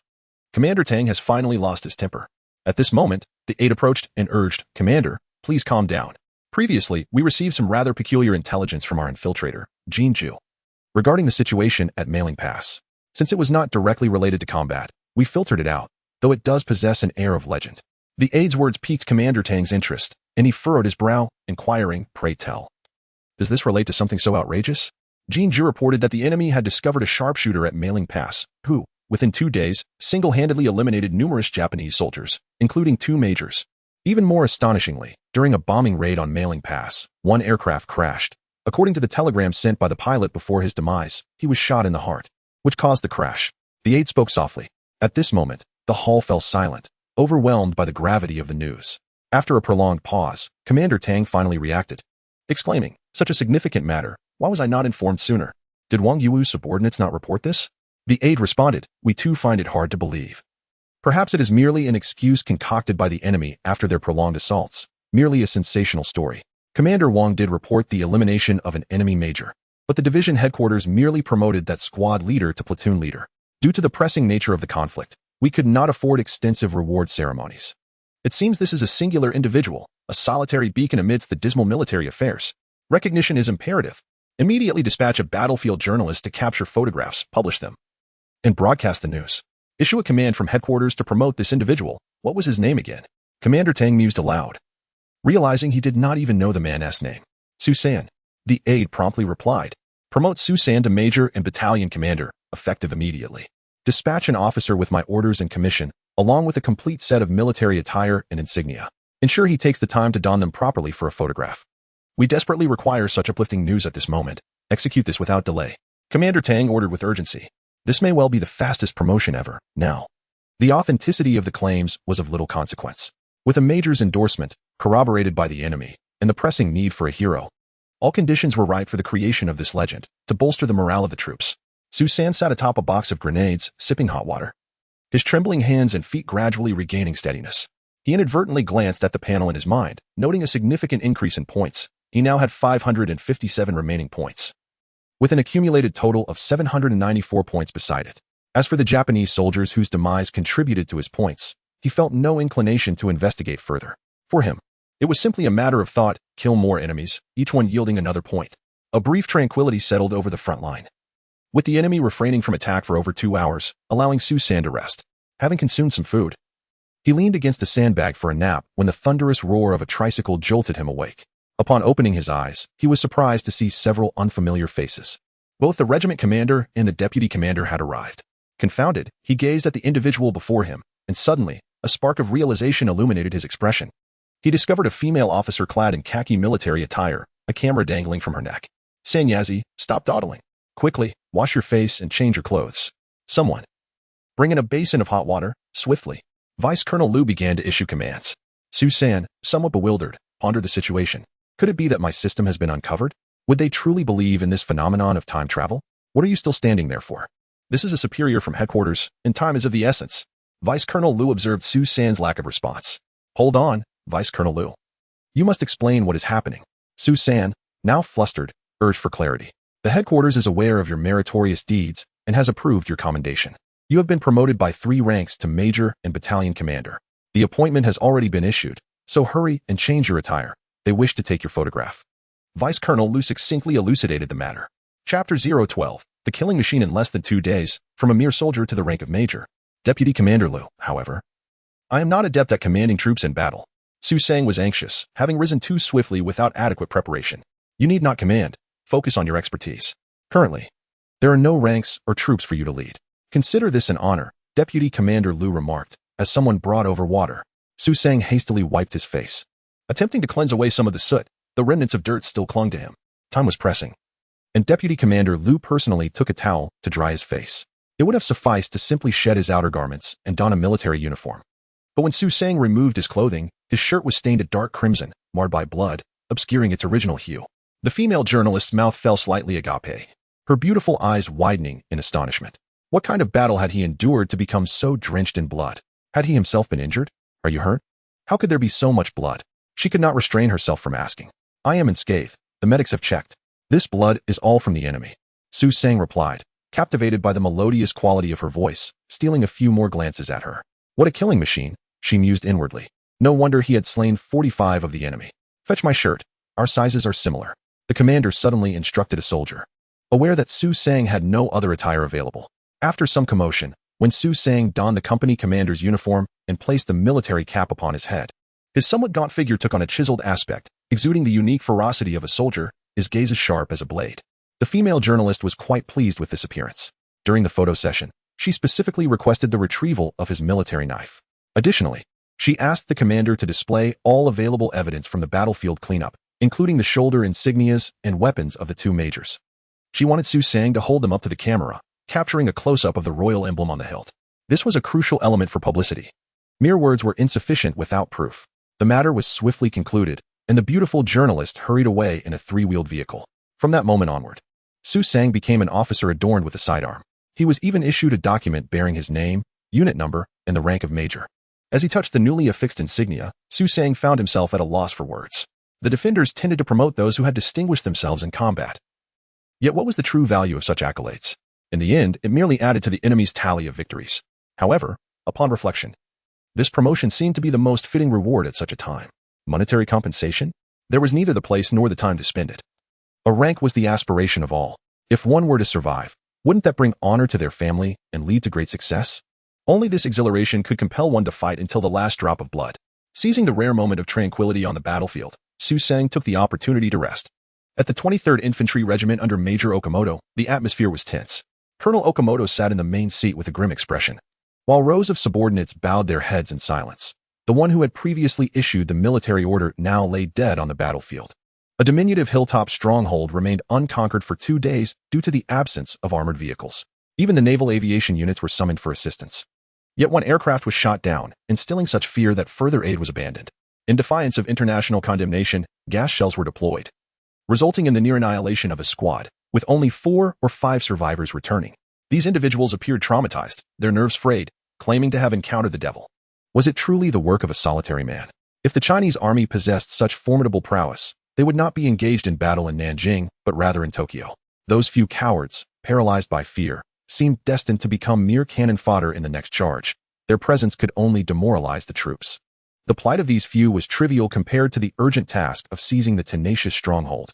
Ladies and gentlemen, have you all chosen silence when the Empire requires your valor most?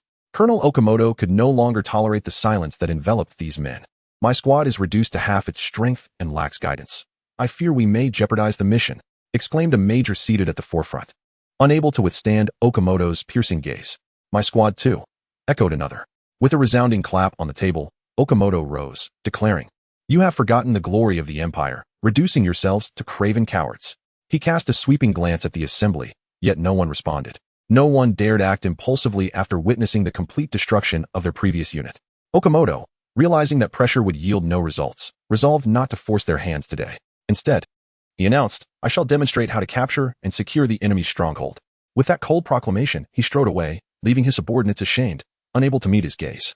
Okamoto proceeded to his command room and instructed his aide, prepare the special operations team. I will lead a night raid tonight to personally witness the nature of this seemingly insurmountable stronghold. The aide promptly complied. The special operations team was essentially his guard unit. Having studied special operations in Germany during his early years, Okamoto held a keen interest in the tactics of small units conducting surprise assaults against the enemy. However, Japan lacked the resources and capability to form such a specialized unit, thus confining their actions to minor skirmishes. He took advantage of available resources to train his guard unit into a rapid response team, albeit a simplified version of a special forces unit. Gushifu had chastised him repeatedly and confirmed that another regiment would take over the main assault task by the following morning. As a former military prodigy of the Empire, he found such indignities intolerable. Meanwhile, the men below were not only deeply disappointed but also acutely aware of their current impotence. Their squad had been decimated. and their courage extinguished. It was time for him to step forward. Su San was roused from slumber after 2.5 hours. As darkness fell, and it became time to eat before taking his post at the stronghold. After a hearty and warm dinner, Su San was rewarded with a can of beef by the commander, a prize that sometimes proved more alluring than a promotion. After all, while a promotion is a promise for the future, a good meal satisfies immediate desires. As Su San entered the battlefield, night had already fallen. "Good evening, company commander," he greeted as he passed by, nodding in acknowledgement to those who saluted him. Upon reaching the front lines, he encountered the former company commander, who pulled him aside and whispered, "You are now a major. There's no need for you to remain on the first line of defense. You can take your position in the 3rd or 4th trench." Su San replied quietly, "I am not used to it. I feel uneasy if I cannot see the enemy at once." The company commander sighed, "You have just been photographed. It's not advisable to put yourself in danger. The commander has instructed us to keep you in the last trench." The reasoning was sound. If news of his promotion were to spread and he were to fall the very next day, it would indeed cast an awkward shadow. Chapter 013. The downfall of Okamoto. Su San understood that the company commander had his best interests at heart. Yet engaging the enemy on the front lines was his paramount duty. "Commander Hu," he began, "I received preferential treatment this afternoon, enjoying over 2 hours of rest and a meal. I feel invigorated. Let me take my place at the front. In our fight against the Japanese, should I fall, it may serve as a potent rallying cry." Su San insisted on being on the front lines. Commander Hu regarded Su San without uttering another word, merely patting his shoulder before departing quietly. "Commander," Su San suddenly called out to him, "during the close-quarter combat this afternoon, I found that Japanese sword quite effective, but it is now rendered useless. Do we have a suitable large knife in our position? Please procure one for me." "You rascal, still craving violence." Hu chuckled. "There is one, Wang Daobing's ancestral sword. Alas, he perished during last night's skirmish. I shall have someone bring it to you immediately." Commander Hu, hailing from Changsha, Hunan, was reputed to come from a scholarly lineage, having forsaken his pen to take up arms for his country. Su San's desire for a knife stemmed from the night's encroaching darkness, reminding him of a mission previously assigned. Once Commander Hu departed, he leaned against the earthen wall of the trench, closing his eyes to rejuvenate, while in truth, he was reviewing the data in his mind's panel. "Congratulations, host. You have completed the iron wall task, successfully holding the position for an entire day.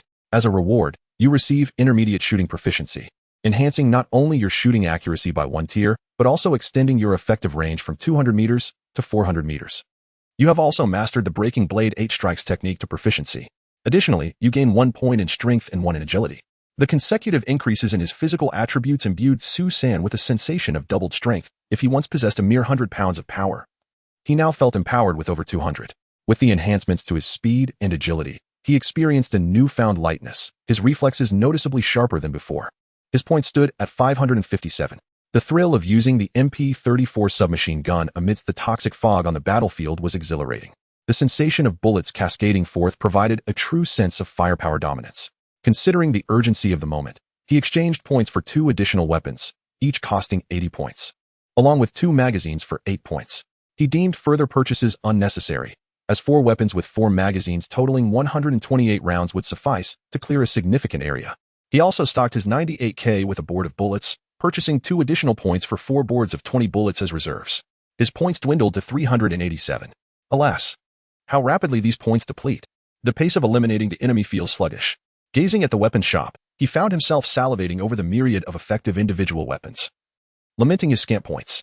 Suddenly, a new task echoed in his mind. The system has issued a new mission, Eagle Eye, upon accumulating 1,000 points. The reward will be a Carabiner 98K sniper rifle, alongside advanced shooting proficiency, expanding shooting distance to 800 meters, and granting the corresponding skills of a marksman. Additionally, you will receive 1 point in vision. Su San pondered for a moment and began to comprehend that if improvements were necessary, they would soon be put to use. What a perceptive and understanding system this is. At that moment, a soldier approached, bearing a large sword. Su San accepted it, feeling its considerable weight, estimating it to be at least 4 to 5 pounds. The blade appeared to be approximately 80 centimeters long, broad in width, and thick along the spine, with a handle of about 20 centimeters wrapped in hemp rope for grip. Lacking a sheath, a piece of wood was secured at the blade's edge to prevent accidental cuts. Upon inspecting the blade, Su San found the steel to be of excellent quality. Aside from a few minute chips, it was remarkably sharp. Great sword, from this moment forth, you shall accompany me in vanquishing our foes and avenging your former master, he declared, before rummaging through the area for some strips of cloth, which he fashioned into a makeshift sling to carry on his back. Su Sansi checked his storage space and noted that he still had 20 grenades acquired during the day, untouched, with everything in order. He tightened his newly issued leather belt for added warmth. December in Nanjing was frigid, particularly on this damp night, with a biting wind that pierced to the bone. The defending troops numbered 200, all huddled in the trenches, their weapons cold and their breaths forming clouds of mist in the air. Their equipment was rudimentary. Most wielded standard rifles, each soldier having fewer than 30 rounds, with only a scant few grenades available. At this moment, each soldier sought any means to combat the relentless cold. Today, Su Sansi felt fortunate, having been awarded a promotion. He not only received a new uniform but also a pair of sturdy high-top leather boots, truly a rare and invaluable asset. Protecting one's feet from the biting cold on the battlefield was of utmost importance. As midnight approached, Su Sansi crouched atop the first trench, his eyes slightly narrowed. Enhanced by the system, his vision in the darkness resembled that of twilight. He noticed the dry grass swaying slightly 300 meters away, accompanied by a faint rustling sound, a result of his improved hearing. "There is movement," Su Sansi whispered. However, no one beside him responded. Glancing back, he saw that nearly everyone had curled up and succumbed to sleep. He chose not to awaken them. They had endured much fatigue over the past days without rest, and he resolved to confirm the situation himself. Narrowing his eyes, he discerned the scene before him. His night vision allowed him to see as clearly as a normal person does on a dim day. While he could not see great distances, 200 to 300 meters posed no challenge. His judgment proved accurate. 300 meters away, Okamoto was crouched low, signaling to 120 Special Forces soldiers who crept forward silently, their MP-34 submachine guns wrapped in cloth. Upon confirming the enemy's advance, Su Sansi opted not to rouse his comrades immediately. His reason for maintaining silence was the sight of a commander among the enemy, adorned in seemingly superior attire. He aimed to eliminate this individual. Alerting his teammates might cause enough noise to alert the enemy officer to take cover. It was better to shoot him and use the gunfire as a signal to his fellow soldiers. Holding his breath, he focused intently, lining up his sights on Okamoto's chest with his 98K rifle. As Okamoto Town's minister straightened his posture, a sudden bang shattered the silence. He staggered, a bloom of crimson erupting from his chest, and collapsed backward. An enemy assault. Awakened by the gunfire, the defending soldiers let out a frantic roar, plunging into a momentary chaos upon their position. However, under the officer's command, they swiftly took cover along the trench. The enemy was equally taken aback. They had never anticipated that before even nearing the enemy's lines, their commander had already perished. The commander lay shattered. The major howled in despair, as if mourning a lost kin. For them, there was no retreat left. Drawing his command sword, he pointed it forward and shouted, "Charge!" The enemy commenced a rapid advance. The muzzle of the MP-34 belched flames, bullets torrentially rained upon the foremost trench. As 5 defenders dared to peek and return fire, they were instantly reduced to mere fragments. The trench, having endured several barges, had been filled in considerably, now barely reaching waist height, placing the defenders at a severe disadvantage. The sporadic retaliation from the standard rifles was drowned amidst the hail of bullets, and cries of agony echoed within the trench. At this moment, the advantage of firepower was magnified infinitely. "Fall back, to the second line," a company commander barely uttered, before 3 bullets pierced through his chest. Chapter 014. Enhanced Breaking Blade 8 strikes. The Japanese soldiers unleashed a relentless barrage from their submachine guns, while the defenders hastily retaliated. However, the slow rate of fire of the standard rifles coupled with their poor accuracy during the night rendered them utterly suppressed. Bullets pierced through flesh, filling the trenches with anguished cries. The light machine guns on both flanks attempted to fire back, but their efforts were quickly silenced by the overwhelming firepower of the enemy's submachine guns, the proximity rendering them ineffective. Within 10 minutes, the first trench fell, resulting in heavy losses for the defenders. Engaging in close-quarters combat against automatic weapons proved to be a grave disadvantage. Often, before the bolt could be drawn back, the enemy's bullets had already arrived. Faced with such dense fire, Su San found himself powerless, relying solely on his enhanced physique to evade the onslaught. Seizing the opportunity to hurl a few grenades, grasping 2 wounded soldiers, he tumbled into the second trench, his palms slick with blood. The Japanese forces deployed smoke grenades to obscure the view of the distant machine guns, advancing swiftly within the shrouded haze. "Grenades!" Su San shouted, tossing out 2 more grenades from the system. The explosions sent limbs flying, yet more Japanese soldiers surged forward. "We cannot hold," someone cried out. The intensity of the assault unlike anything they had ever faced. Within another 10 minutes, the second trench crumbled, leaving just over 30 survivors to retreat to the final line of defense. "Hold the line! Hold the line! Machine guns, fire!" The officer at the last defense line bellowed. Yet the proximity rendered the machine guns nearly useless. After only a few rounds, their fire was suppressed. The Japanese pressed relentlessly on the defenders' retreating footsteps, inching closer. The third trench represented the last bastion. The Japanese were now within 20 meters, their submachine gun fire covering every inch of the ground. Susan took a deep breath, retrieving 2 MP-34 submachine guns from the system's space, firing them in succession. The Japanese were caught off guard, as 7 or 8 fell in an instant. Where did he get those submachine guns?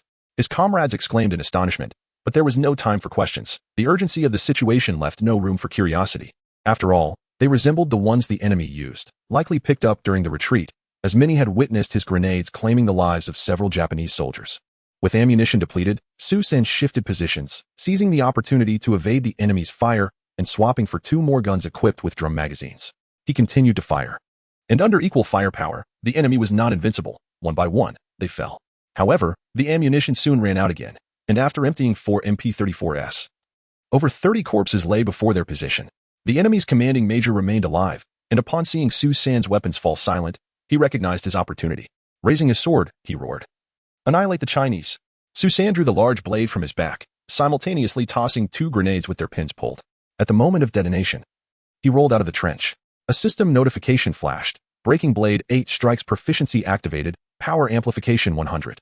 Susan felt a surge of energy coursing through him, as if an inexhaustible strength had awakened within.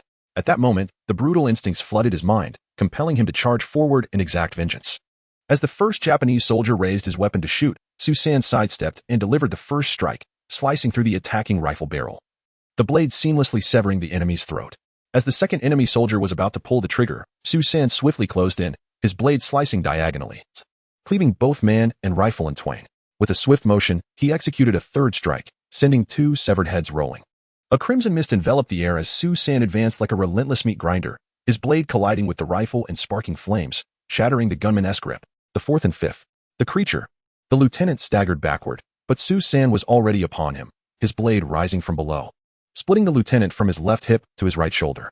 The Japanese troops, gripped by terror, began to retreat, yet Susan moved like a specter, his blade a harbinger of death, blood and flesh flying in his wake. "A devil! He is a devil!" cried out a Japanese soldier in despair. The battle raged on for another 20 minutes, and Susan was consumed by a bloodlust. The enemy's submachine guns faltered in the close-quarters melee. They could hardly fathom the presence of such a godlike figure on the battlefield. Swift enough to evade gunfire at such proximity, his swordplay was formidable, a true embodiment of fatality. When they finally grasped the gravity of their situation and prepared to retreat, the entire special operations team had suffered grievous losses, with only around 20 men dragging Okamoto's lifeless body in a hasty withdrawal. Yet, on the battlefield, merely a dozen of the 200 defenders remained, each one drenched in blood, staring vacantly at the corpses strewn about. Tragically, Commander who had also perished on this final line of defense. Susan leaned heavily on his blade, gasping for breath. His limbs, even his waist, trembled from exertion. The enhancement from the system had faded, and he felt an unprecedented fatigue, a sensation of having his strength completely drained. His entire being was soaked in red, obscuring any other hue. Even his hair was matted with a viscous scarlet. His new tall leather boots appeared as though coated in crimson lacquer. Even the insides were sticky. Yet none of this blood was his own. Aside from his exhaustion, he felt no pain. Surveying the area, he noted that over 180 comrades had sacrificed their lives here.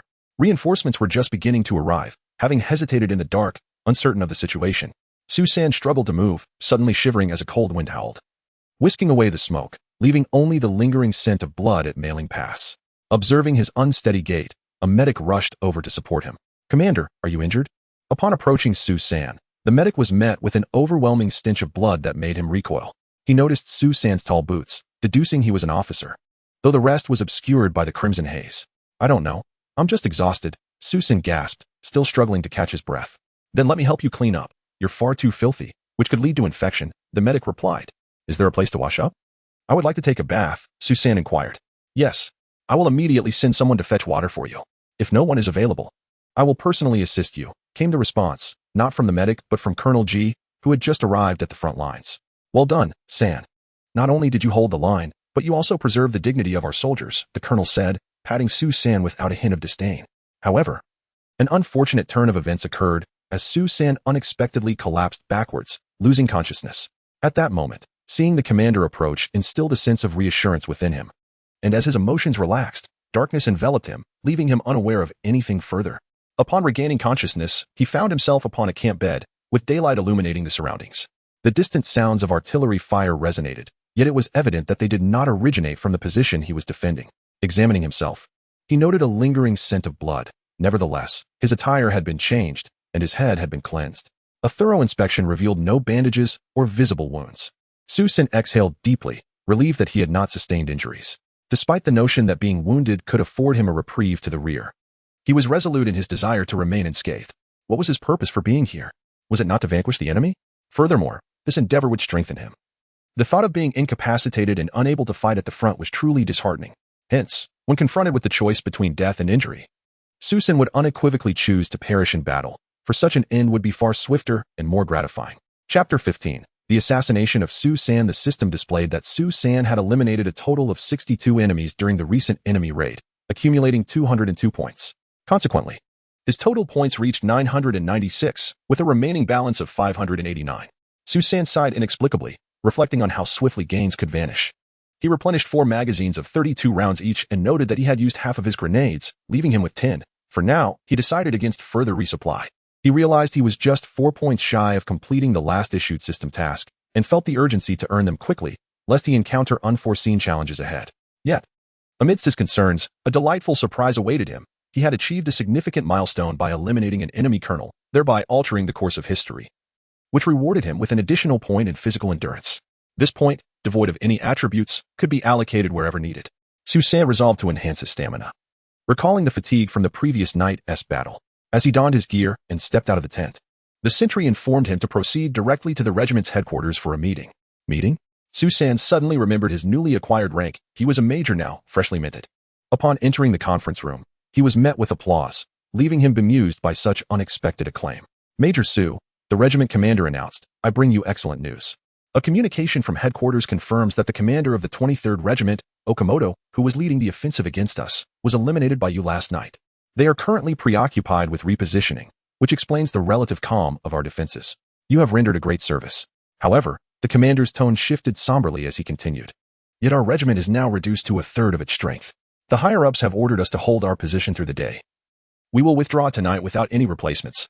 This statement cast a pall over the room, as only a handful had attended the meeting due to the urgency and the recent loss of another battalion commander. Major Su, the role of your predecessor is now yours by default, but given our diminished state, we are struggling to form a complete battalion. Therefore, you will be temporarily assigned to lead a company, the commander elaborated. Commander, I have a proposal. Su San stood to address the gathering. Please, go ahead, the commander urged. I feel my rapid promotion has outpaced my ability to command effectively. I am presently more adept at individual combat. Thus, I would prefer to serve as a soldier, engaging in independent operations. Su San's system was tailored for solo engagement, and he recognized that his talents would be best utilized in such a capacity. The attendees exchanged glances, silently agreeing with his reasoning. Very well. You will be directly attached to the regiment's security company, although you will not be required to perform guard duties. You are free to engage at the front lines, and no one below the commander will issue you orders. Your actions will be entirely at your discretion. The commander concluded with a decree, granting Su San the autonomy of a battlefield free agent. This arrangement was indeed practical, as his elevated rank would complicate direct command in a more conventional role. After the meeting, Su San returned to the front line, where the soldiers gazed at him with admiration. The previous night, Su San had displayed remarkable bravery, wielding a large blade against the enemy, a feat that had been recounted by the surviving soldiers. Now, the entire regiment was aware of this formidable warrior, whose prowess rivaled that of the legendary Elbu. The ancestral sword that Su San had obtained bore numerous small chips and dulled edges from the fierce battle, yet its integrity remained intact. With a bit of sharpening, it could still serve its purpose. Aware of the significant wear and tear that his method of combat inflicted on weaponry, Su San found a flat stone and began to hone his sword. The sound of grinding steel resonated across the battlefield, yet the soldiers found it neither grating nor ominous. Rather, it provided a sense of reassurance, as if the blade were their guardian. At the headquarters of the Japanese 6th Division, Gushofu drew his sword and cleaved through the table before him. Baka, you have brought me disgrace. Until now, the highest number of casualties among my attacking force has been suffered by senior officers, and now it has escalated to a major. The mockery of my command has even reached the Tokyo headquarters. The commander of the Nanjing campaign has personally inquired about the issues plaguing our division. What do you suggest I say? His chest heaved with fury, while his subordinates stood rigidly, heads bowed in silence. The wretched Okamoto was already dead. Nyo man, I command you to swiftly re-establish the 23rd Regiment. Colonel Takahashi, effective immediately, your 45th Regiment will assume the primary offensive. I grant you only one day. The enemy is on the brink of collapse. Gu Shoufu initiated a new strategy.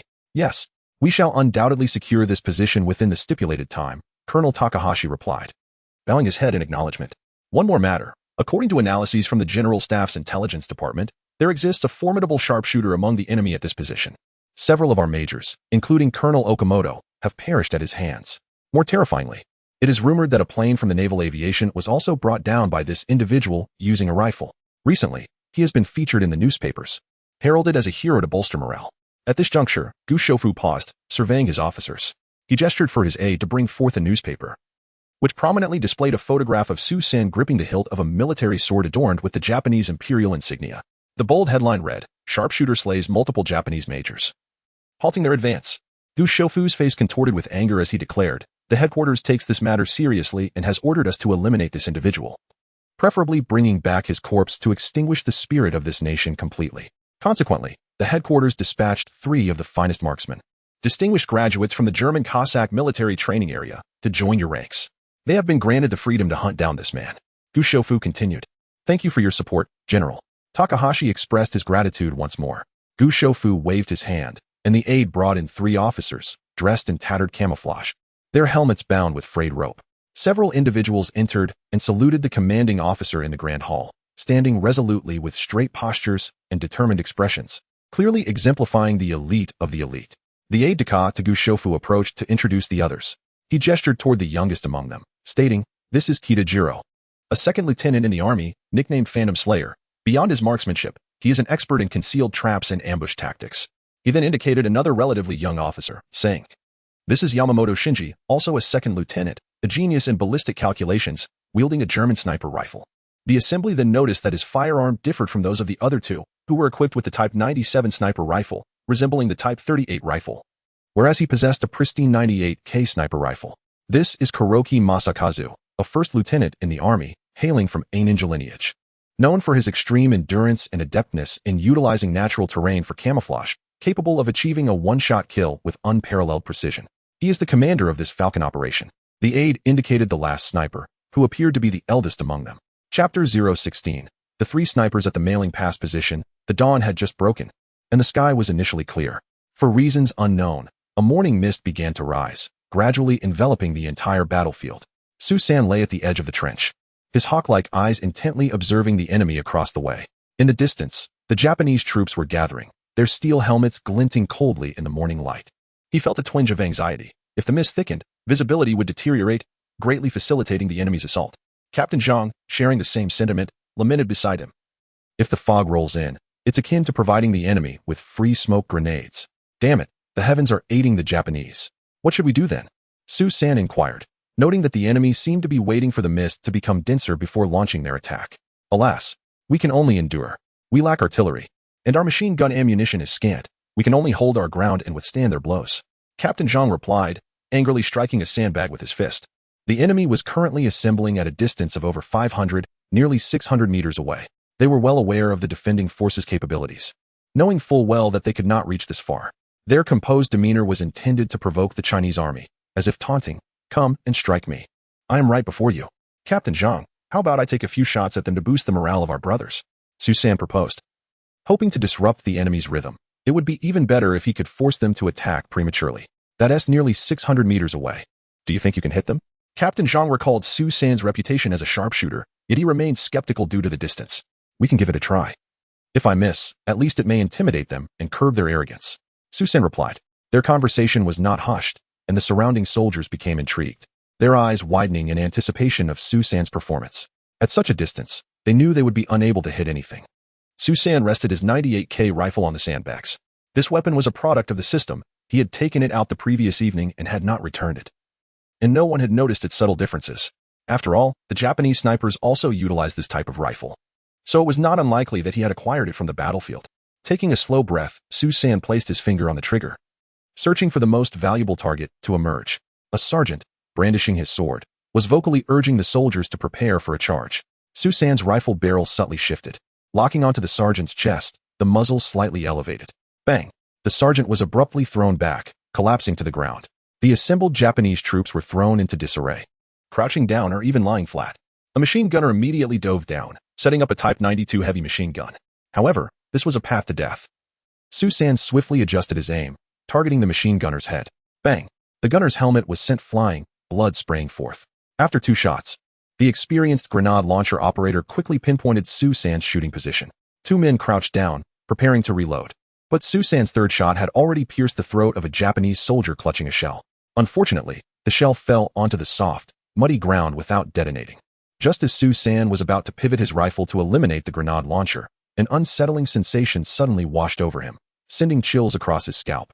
He hastily retreated into the trench, and with a pop, blood splattered from the chest of a comrade behind him. This comrade had witnessed his precise shooting, 3 shots, 3 significant targets. Unable to contain his excitement, he stood up to cheer, but before he could utter a sound, he was struck by the enemy's bullet. Su San immediately sensed the gravity of the situation. This shot was not ordinary. It was from a concealed enemy sharpshooter. "Don't show your head," he admonished himself. Su San crouched in the trench, swiftly pulling back the bolt of his rifle, extracting a magazine, and loading 3 rounds to fill it. His movements were clean and efficient, akin to a well-oiled machine. Yet, an unsettling feeling lingered within him. Something felt amiss. It was too quiet. In the past, after Japanese officers were sniped, they would retaliate fiercely, unleashing mortars and machine guns to suppress their adversaries. However, this time, aside from that earlier shot, there was a conspicuous absence of additional firepower. Something was off. He peered out once more, aiming at a lieutenant with a pistol at his waist. Bang! The Japanese officer collapsed to the ground. Almost instantaneously, Su San felt the hair on the back of his neck stand on end, a chilling sense of danger piercing through his spine. He instinctively ducked. Whoosh! A bullet grazed past his helmet, striking the earthen wall behind the trench and sending debris flying. Su San's heart raced. Someone was indeed targeting him. Moreover, there was more than one. From the trajectory of the earlier shots, it was clear that bullets were coming from 2 distinct directions, with remarkable speed and precision. Su San's chest heaved as beads of cold sweat formed on his brow in the brisk morning air. "The enemy is formidable." Captain Zhang, who had witnessed everything, inquired anxiously. He had seen Su San eliminate 4 enemies with 4 bullets, and now, noticing Su San's tension, he realized that the opposing side must possess extraordinary marksmen. "Yes, not just one. Their responses are incredibly swift." Su San replied earnestly. "Captain, it seems the heavens are favoring us. If it weren't for the fog, with more than 2 such experts, our machine guns would be ineffective." Captain Zhang's expression turned serious as he bent down to move to another position, simultaneously shouting, "All personnel, fix bayonets. The enemy may exploit the fog to launch a surprise attack. Keep your heads down. The enemy sharpshooters are watching. Machine gunners, fall back to the last line of defense and maintain concealment." Seizing a moment, Su San glanced at the system panel he had been contemplating. Indeed, his points had exceeded 1,000, completing the Eagle Eye mission. Within the confines of his space, a Carabiner 98K sniper rifle materialized. He also received a reward of advanced shooting specialization and a physique point for vision enhancement. Suddenly, he felt as if his mind had been enriched with innate knowledge. His control over greater distances markedly improved. Many skills typical of seasoned snipers seemed to have been ingrained in him long ago. His eyesight had sharpened, though the fog continued to thicken. In the ensuing half-hour, before the fog completely enveloped the area, Su San utilized the knowledge in his mind to attempt ambushes from various positions. Yet, the enemy had also become more elusive. In stark contrast to the previous days of easy targets, the rhythm of the battlefield was now thoroughly disrupted. Each time he fired a shot, bullets would immediately rain down from different directions. Su San meticulously discerned his surroundings, utilizing his exceptional eyesight to locate the enemy snipers, yet his efforts proved futile. The pervasive fog significantly hampered visibility. During one instance, he stealthily eliminated a machine gunner, only to have 2 bullets swiftly directed towards his position. On another occasion, he deliberately delayed his shot, taking down a sergeant before immediately rolling to the side, resulting in a 3rd bullet striking precisely where he had been moments before. 3 snipers. Through several probing analyses, it became evident that 3 distinct positions were necessary to orchestrate the recent counterattack against him. There must be 3 snipers in search of him. The enemy marksmen are indeed well equipped. Su San's breath quickened slightly. He had never encountered such a situation. In the past, the enemy would typically commence with artillery fire, followed by a charge primarily targeting the machine gunners. Their main tactic involved precise mortar strikes. However, today, these 3 individuals exhibited professionalism, composure, and seamless coordination. Moreover, their intent was unmistakably directed at him, as they refrained from firing upon other soldiers who occasionally exposed themselves from the defensive positions. The morning mist had thickened to an impenetrable shroud, rendering silhouettes indistinct even 10 paces away, enveloping the world in a milky fog. Su San discreetly retrieved his rifle, now fully loaded, back into his space. He collected a box of grenades from the trench, methodically unscrewing the caps and placing them on the trench in front of him. Others mirrored his actions, all engaged in the same preparations. Firing was no longer a viable option. They could only rely on grenades and bayonets. Ready for a bloody battle, they awaited the command to first launch the grenades. Nearby, the voices of several company commanders echoed reminders. The battlefield had transformed into an unknown and perilous realm, leaving everyone in a state of heightened tension. Chapter 017. Bravery in battle against the enemy Kuroki-kun. We are about to charge. The Empire has sacrificed so many valiant warriors, yet you have failed to eliminate him. Now, let us take our turn. Colonel Takeshita expressed his dissatisfaction with their previous performance. I deeply apologize, Colonel. That man is exceptionally formidable, as if he possesses an innate ability to foresee danger. Additionally, the fog today has hampered our efforts to take him down. Kuroki Masakazu bowed his head in remorse. Such is the nature of warfare. You may rest for now. Once we secure the position, if we do not find his corpse, we will still require your assistance in searching for his whereabouts, Colonel Takeshita reiterated. The three men bowed and departed. Kuroki-kun, that Chinese individual, is undoubtedly a master. Moreover, I observed that the last two he killed were likely testing our presence. He must have deduced our existence, even analyzing our numbers, Onoda Jiro remarked. You are correct, Onoda-kun. His reactions are astoundingly sharp. His shooting speed is remarkable, and he occupies the advantageous position of the trenches, making it indeed challenging for us to capture him. Kuroki Masakazu responded. Did either of you notice that among the last two he shot, the machine gunner was positioned at least 800 meters away? That is nearly the limit. Yet he accomplished it. Furthermore, this shooting incident conveniently exposed the angles of vision for both me and Kuroki-kun. When we counterattacked, he could infer our locations based on the trajectory of the bullets, while the death of the previous soldier revealed Onoda-kun's line of sight. These two shots demonstrate a remarkably professional knowledge of sniping. Could he possibly be from that German school? Yamamoto Shinji interjected. Kuroki Masakazu suddenly halted, gazing into the fog enveloping the defensive position. I have a persistent feeling that he will not perish in this defense. Perhaps we shall encounter him again on the next battlefield. It is truly captivating, stirring my blood to a boil. This position is not vast, accommodating only 200 to 300 men during each assault. In conditions like today's dense fog, where the defenders' shooting capabilities are constrained, they might muster an additional 100 men for a concentrated charge. However, should they be subjected to artillery bombardment, the losses would be intolerable. Yet today, Colonel Takeshita has devised a different strategy. He aims to seize this opportunity to press forward decisively through this position, advancing to the rear along the Mewing Street, and dismantling the command center established by the defenders there, thereby completely breaching this checkpoint. He has deployed 600 soldiers, with 500 more held in reserve. As for the number of defenders in this position, the 301st Regiment originally comprised around 2,000 men, but nearly half perished during the battle at Chunhua, leaving approximately 1,100. Following 2 days of intense combat, only about 500 remain. Aside from the regiment's communications personnel, more than 300 have merged into a single battalion, leaving only around 200 as reserve troops, including the regiment's guards, communications, and medical staff. As visibility faded and the enemy became obscured from sight, Susan and a dozen seasoned veterans swiftly crawled out of the trenches, approximately 30 meters away. The cunning mines were strategically laid. Captain Zhang had prepared several boxes of grenades and fine string for them, concealing the grenades beneath the loose soil and crafting various deceptive obstacles, including branches and small pits. Each mine was designed for a chain reaction, ensuring that one detonation would trigger 3, arranged in 2 tiers, one row 30 meters from the trench and another about 15 meters away. After completing the deployment of the mines, Susan hung the remaining 4 grenades at his waist for immediate use. He then leaned against the earthen wall of the trench, attempting to steady his breath, for the arduous battle was imminent. Everyone held their breath, eyes fixed on the dense fog ahead. Boom! At the first sound of the mine exploding, everyone gripped their grenades, remaining still as per the captain's orders. When the second and third explosions followed, someone shouted, "Throw!" Whoosh! Whoosh whoosh! Grenades soared from the trench.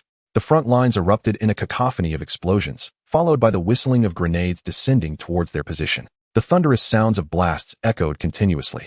Both sides exchanged grenades, neither yielding.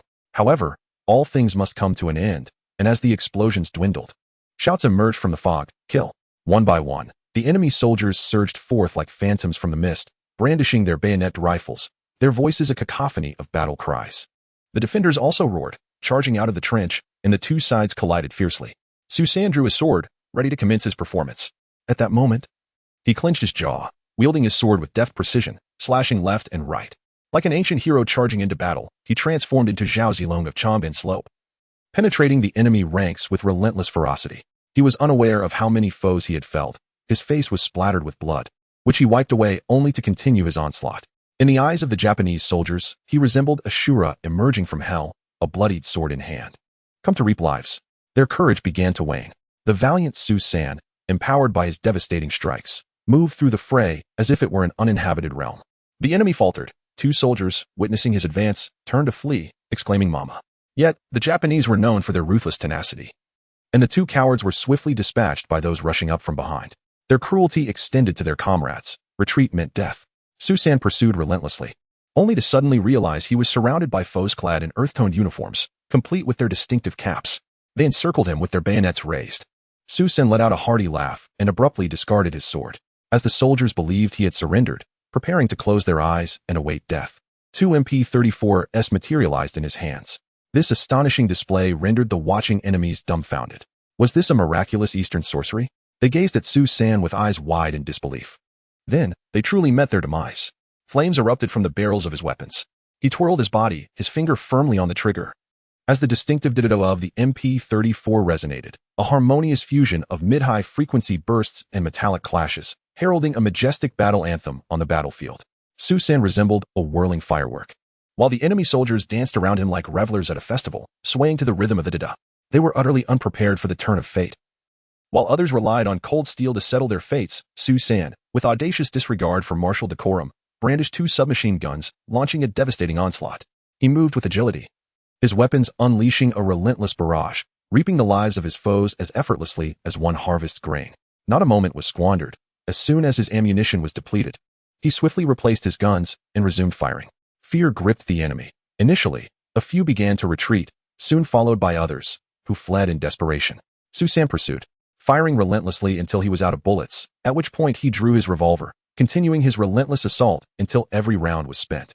Chapter 018. Wounding Kobayashi. The enemy was repelled. Colonel Takeshita, stationed at the front line, was both astonished and enraged. Despite possessing overwhelming numerical superiority, shrouded in fog, he had failed to seize the position. Could it be that they had reinforcements? How absurd. He berated the 2 majors responsible for leading the assault, delivering a sharp reprimand. What was the reason for this? How many reinforcements had the opposing side received? Sir, it's not reinforcements. They have a special operations team equipped with automatic weapons. One major replied, lowering his gaze. What? Takeshita was taken aback once more. It was no wonder that unfortunate Okamoto had perished here. The enemy had insidiously concealed such a formidable weapon. How many such troops do they possess? He inquired again.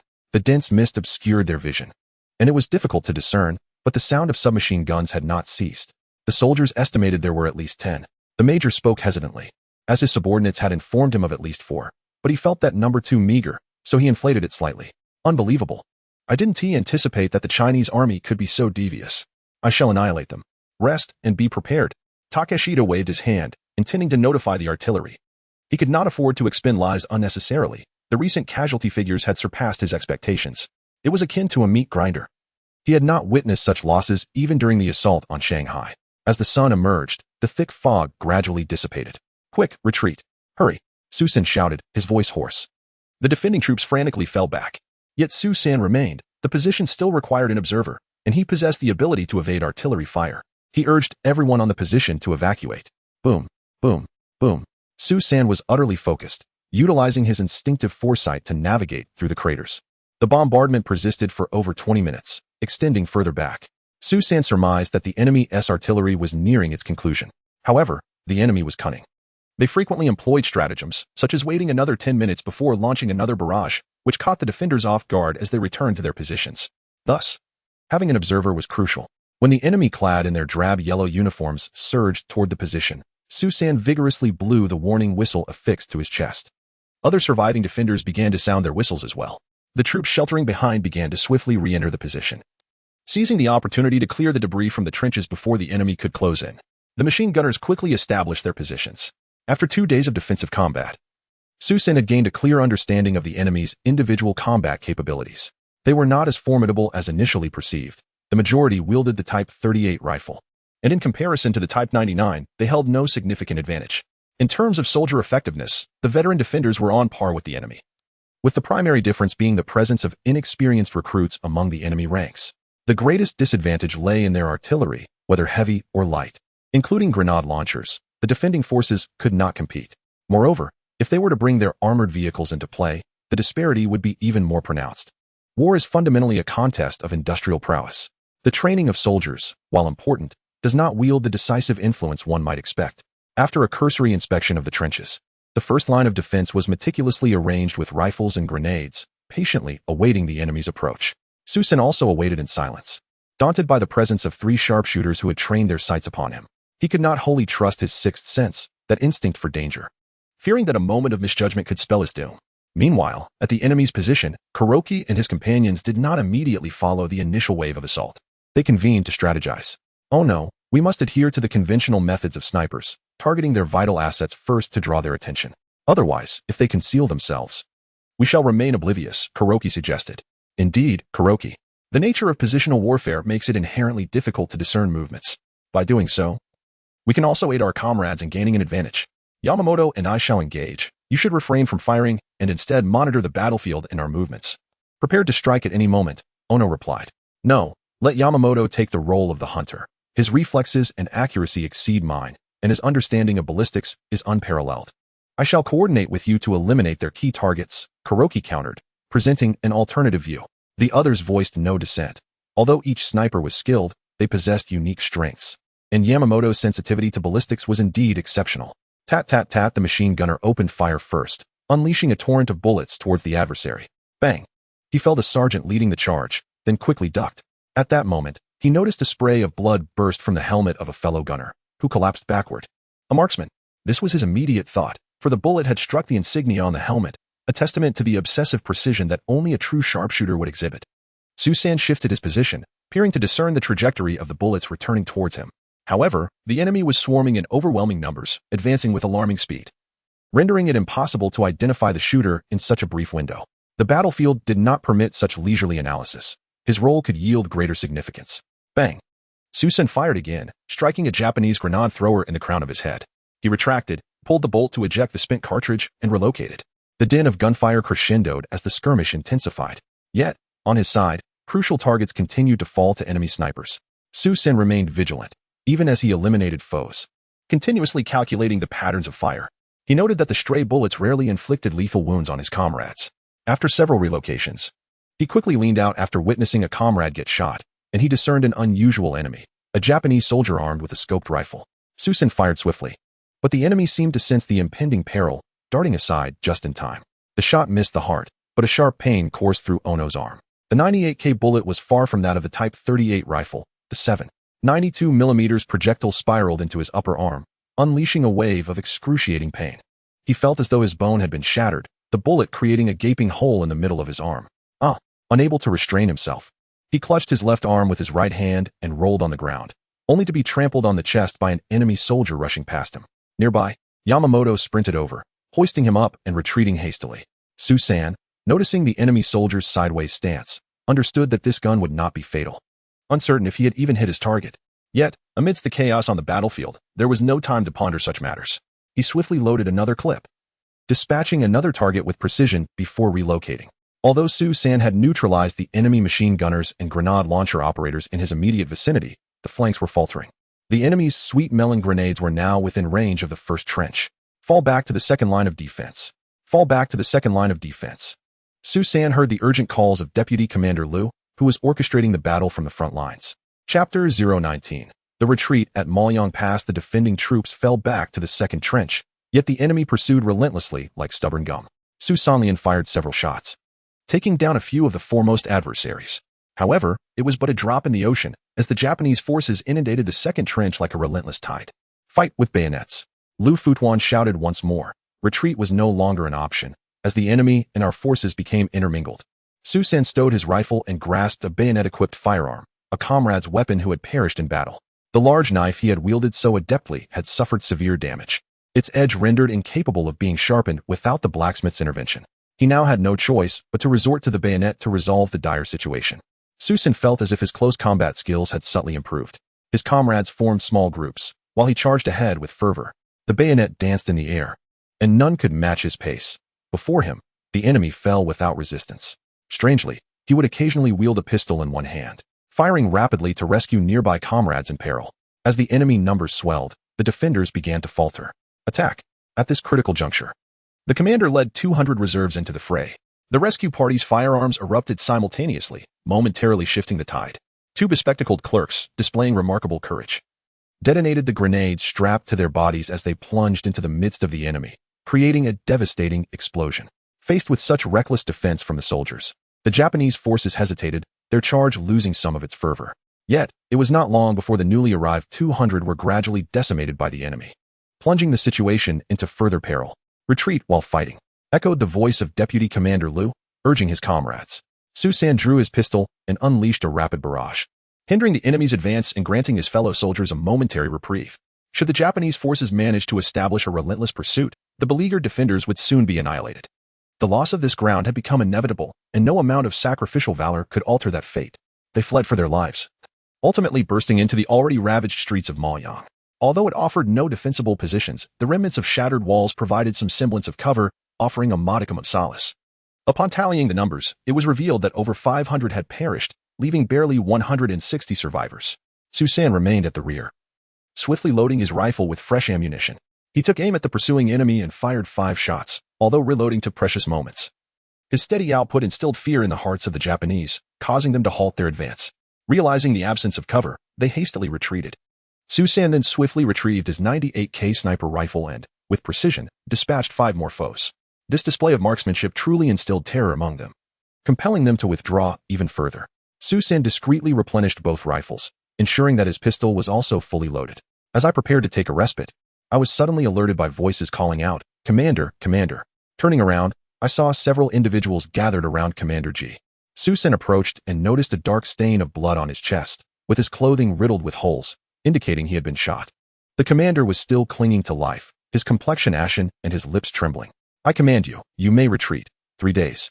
We have endured for 2.5 days. The entire regiment has been decimated. I am deeply sorry for you all." The commander spoke in a fragmented manner. "Commander, please do not say another word. I will escort you to the rear." Lu Fu, tears streaming down his face, implored, having partnered with the commander as brothers.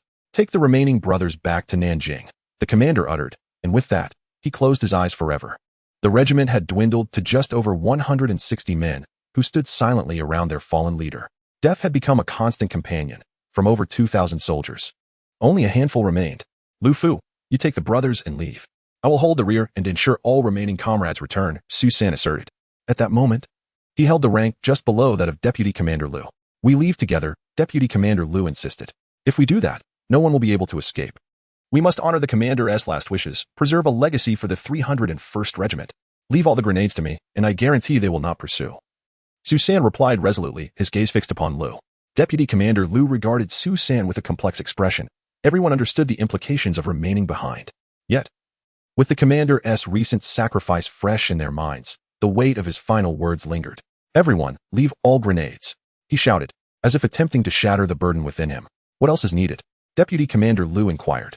"None. We must hurry. Leave at once," Su-san urged softly. "Return alive." Lu Fu patted Su-san's shoulder. "Until we meet again at the Martyrs' Cemetery," Su-san replied. Over 100 warriors turned their gaze to Su-san, seemingly to engrave his visage in their memories. Though their faces were grimy and their true colors obscured, their dark eyes glimmered with enigmatic resolve. Almost in unison, they saluted Su-san. He returned the gesture and waved them on to hasten their departure.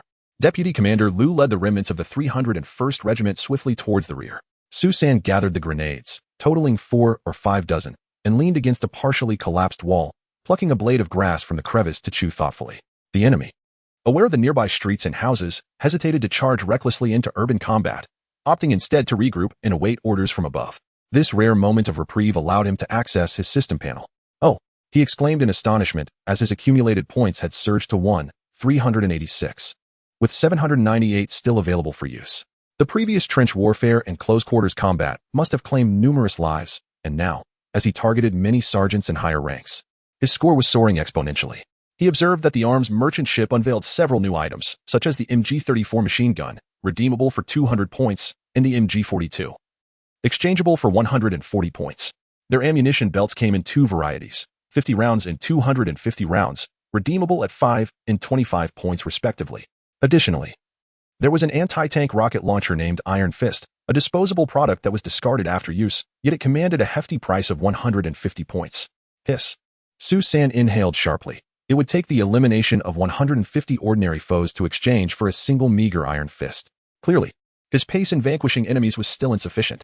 Meanwhile, in the temporary encampment of the Japanese forces, Takeshita was inquiring about the situation in Mailingji town. Why not advance? Has the fierce spirit of our imperial warriors dissipated? He asked, his voice tinged with anger.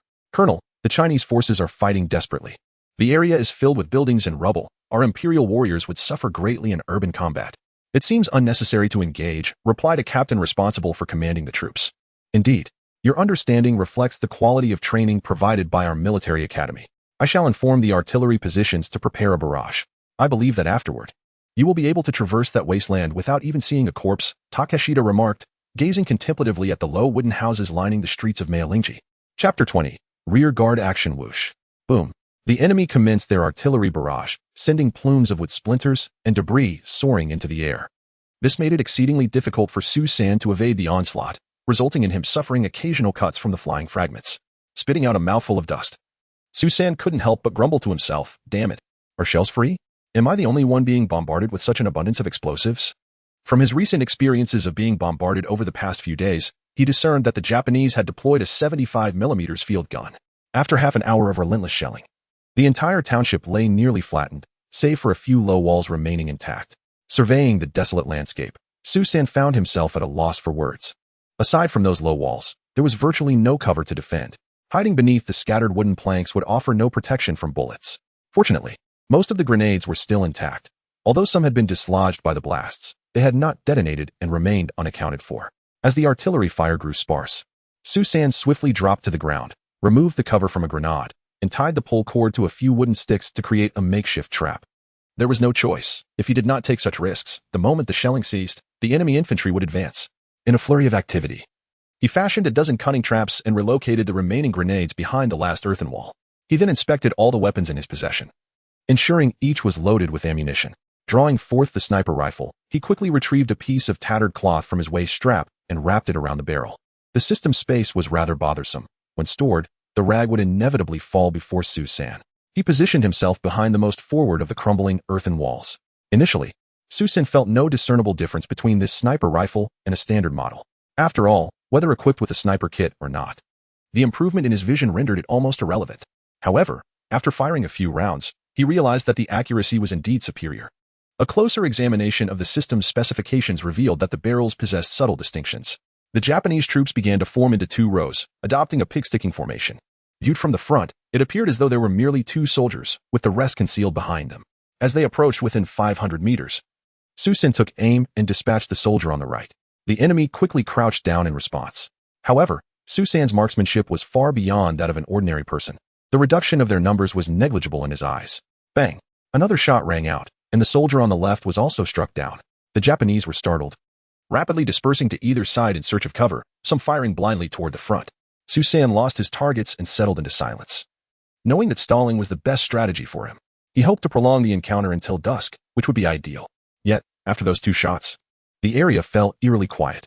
Tanaka-kun, could it be that there is only one opponent? One soldier murmured quietly. Watanabe-kun. It's possible that only one person could shoot from such a distance, but we can't be certain at closer range, another soldier replied. Kill him. A lieutenant suddenly drew his saber, pointing forward and shouting. The Japanese swiftly reformed into two columns and charged ahead. Let them come, Su San whispered to himself. Then squeezed the trigger. Bang, bang, bang. Su San swiftly fired 3 shots, sending 3 adversaries to meet the goddess Amaterasu. However, the bolt-action rifle proved to be somewhat sluggish. His position had been compromised. Heavy machine guns and grenade launchers opened fire simultaneously. Su San rolled towards a low wall in retreat. The distance was too great for his rifle to reach them. If only he had access to modern anti-material weaponry, he could have taken down not just machine gunners and grenade launchers, but also multiple foes during their recent charge. As the enemy advanced rapidly, Su San managed to dispatch a few more. Yet, a portion of the enemy had already infiltrated the ruins of the small town. Boom! A concealed explosive detonated, hurling 2 enemy scouts into the air. The others immediately took cover. It was said that the Japanese military training commenced in childhood and continued until enlistment, instilling a rigid discipline. Just as they cautiously approached the concealed explosive, intending to disarm it, Su San shot one of them, causing his body to trigger the explosive, resulting in a gruesome dismemberment. He's all alone. Let us charge and eliminate him, shouted a sergeant, rallying a few men to rush towards Su San. Bang! The sergeant glanced down at his chest, where a crimson stain swiftly spread, and he collapsed to the ground. 4 or 5 Japanese soldiers with their Type 38 rifles had closed in. In the blink of an eye, Su San's long rifle vanished, replaced by an MP-34. The rhythmic sound of gunfire commenced. The 5 adversaries fell like dancers onto the debris. In a mere moment, Su San had eradicated nearly 20 enemies. Operating solo was indeed exhilarating. He could choose any firearm he desired. Quickly, charge forward, urged the sergeant from behind. Suddenly, Su San wielded 2 MP-34s, unleashing a torrent of bullets. Poo, poo, poo. The sound of bullets finding flesh resonated continuously. The enemy was astonished. What manner of creature lurked here? They no longer wished to advance and turned to flee. Bastards! You claimed there was only one opponent. Why are you running? A major berated a retreating lieutenant with a sharp slap. Sir, he is no mere human. He is a demon. He wields 2 submachine guns, and the bullets never cease. Our men are suppressed and cannot fire back, explained the lieutenant. How could this be? Such a person cannot exist. The major raised his hand to strike again. Hold on. Sir, there may indeed be such a person. At that moment, Yamamoto Shinji approached with his sniper rifle. What did you say? You must be prepared to stand by your words, the major replied, somewhat displeased by Yamamoto's interruption. Yet, his demeanor was markedly different from that towards the previous lieutenant. Although both were lieutenants, Yamamoto Shinji was regarded as a special talent, and the military always held those with extraordinary abilities in high esteem. During my studies in Germany, I heard about a unique force being cultivated in Brandenburg, where each member is a master soldier, capable of taking on 100 foes, proficient in various firearms, albeit in limited numbers.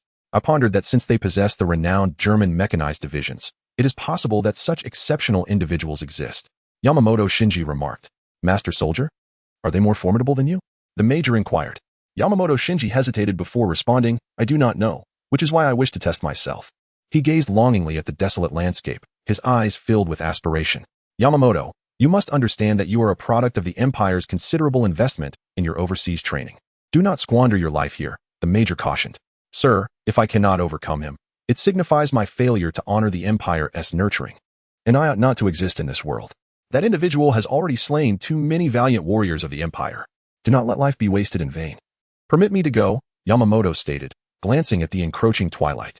If I do not return, wait until tomorrow morning and fire a baseline number of shells. After speaking, Yamamoto Shinji adjusted his attire, checked his weapon, and with a nod to the major, darted forward with the grace of a wildcat.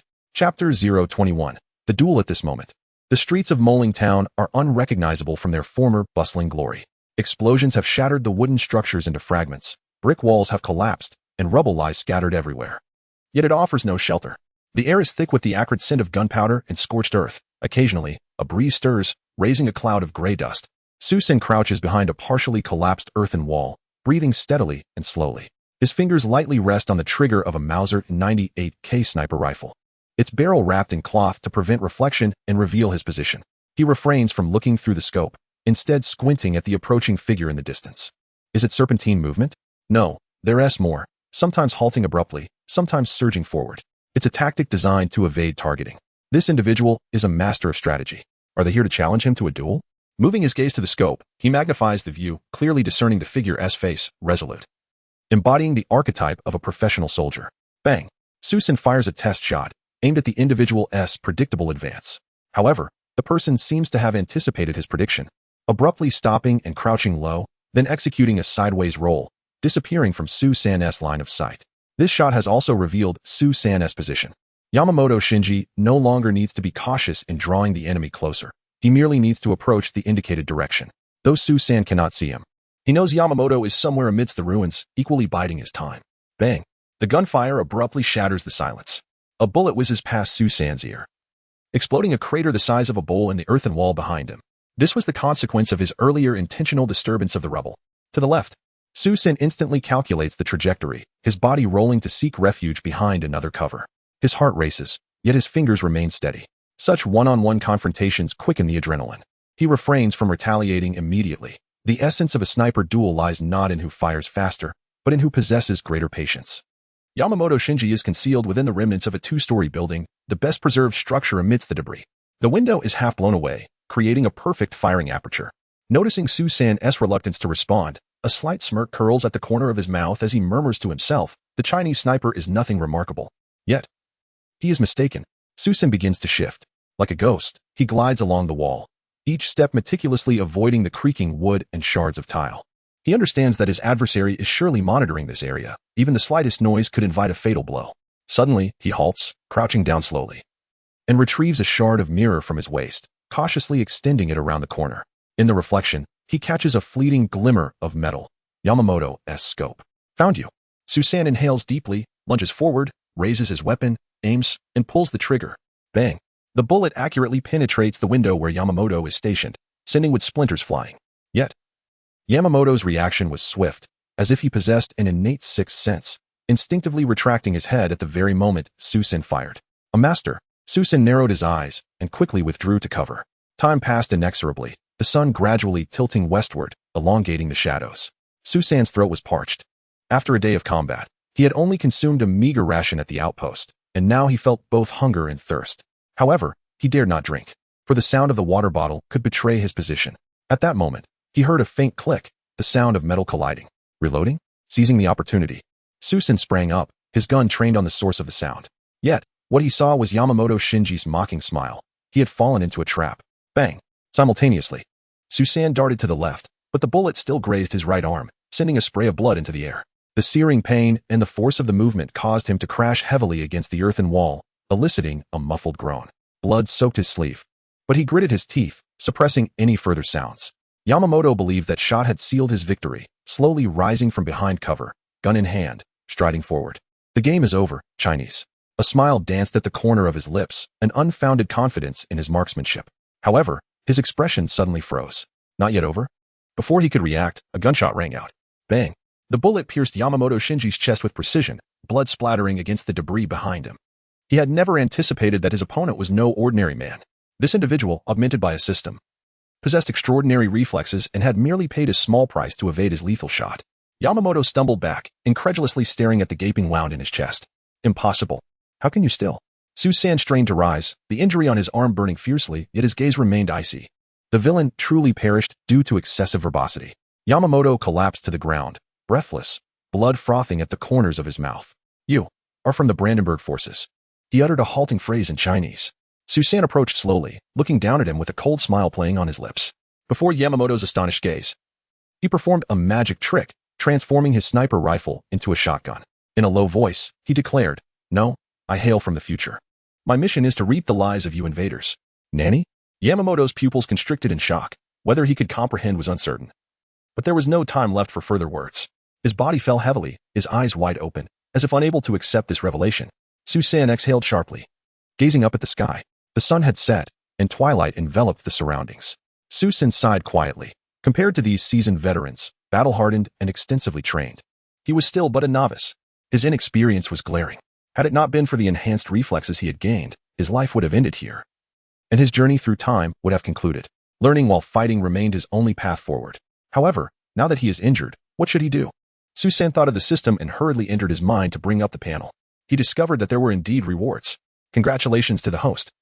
Due to your actions, history has undergone a slight alteration. The fall of Malyung Pass has been postponed by 1 day. This additional day will save countless lives. The host has activated a special reward, a German steel cleaver, and the skill of shooting specialization, expert. The host, proficient in both long and short firearms, also possesses skills with machine guns, rocket launchers, grenade launchers, and mortars. Given the host's significant contributions and the fact that this is their first injury, a healing potion has been awarded. This potion is remarkably effective. 1 vial can heal minor injuries, while 2 can mend severe wounds. As long as one is not dead, it can cure. A quintessential remedy for those who engage in violence. The next price will be 500 points per vial. Purchases are welcome. Oh my. The system has advertisements too. Moreover, this potion is exorbitantly priced. One must slay 1,000 soldiers to save their own life. Such an exchange is quite steep. When consciousness turned to taking the medicine, the potion suddenly vanished, and the visible wound on his arm shrank before ultimately disappearing. This potion is indeed effective, but it is also undeniably expensive. It seems the system is quite pragmatic, reminiscent of modern life, where a lifetime of hard-earned money may only suffice for a brief hospital stay. This perspective is certainly valid. To preserve his life, he must resolutely combat the enemy. After venting his frustrations, Susan picked up Yamamoto's 98K sniper rifle. Upon closer inspection, he realized it was indeed a magnificent piece. Not only was it well maintained, but it was also exceptionally calibrated, belonging to a true gun enthusiast. Observing the darkening skies, he decided it was time to retreat. Slinging the rifle across his back, His figure gradually faded into the shadows of the ruins. Chapter 22. I only wish to slay the devil's Major Fujita, with his sword firmly in hand. Gazed intently at the ruins. From the descent of the sun until the depths of night, his posture remained unchanged. His mood was exceedingly grim. The Empire's sharpshooter, Yamamoto Shinji, should have perished in battle by now. Otherwise, given the elapsed time, he ought to have emerged from the debris, brandishing the head of a Chinese foe. Following a few gunshots at dusk, an unsettling silence enveloped the area, leaving even his battle-hardened ears unable to discern who had triumphed. The gunfire was identical. Both combatants wielded the same 98K rifle, rendering him incapable of determining who had fired the final shot. Nevertheless, he adhered to Yamamoto's parting words: no assaults during the night. The lives of Imperial warriors were far more precious than a mere shell. Not far behind him, two resting soldiers engaged in conversation. Senpai, when we were in school, our teacher assured us that we could conquer China in 3 days. Yet here we are, several months later, still at it, inquired a new recruit. Tanaka-kun, your teacher was not entirely mistaken. However, he underestimated the vastness of China, even without combat. Mechanized forces require months to traverse, not to mention the need for rest, replied the veteran. Senpai, how much longer must we endure? My dear friend, Tanaka Nobu. Fell just yesterday, lamented the novice, his spirits dampened by the mention of his friend's demise. Soon, we shall reach the capital of China. Once we capture it, they will surrender, and we shall become the masters of this fertile land. No longer shall I fret over the meager plots that cannot sustain my younger siblings. I shall not even need to toil in the fields, leaving that to those lowly Chinese, spoke the veteran, his eyes gleaming with hopeful aspirations. Senpai, can Lieutenant Yamamoto truly defeat that Chinese devil? I have heard he has slain many of our comrades, Tanaka queried. The veteran, slightly awkward yet managing a smile, reassured him. Certainly, Lieutenant Yamamoto has been recognized as exceptional by the German Military Academy, a revered institution of global warfare. Such accolades speak volumes. Fujita listened intently to their subtle exchange. The soldiers were no longer the fervent youths they had been upon their departure.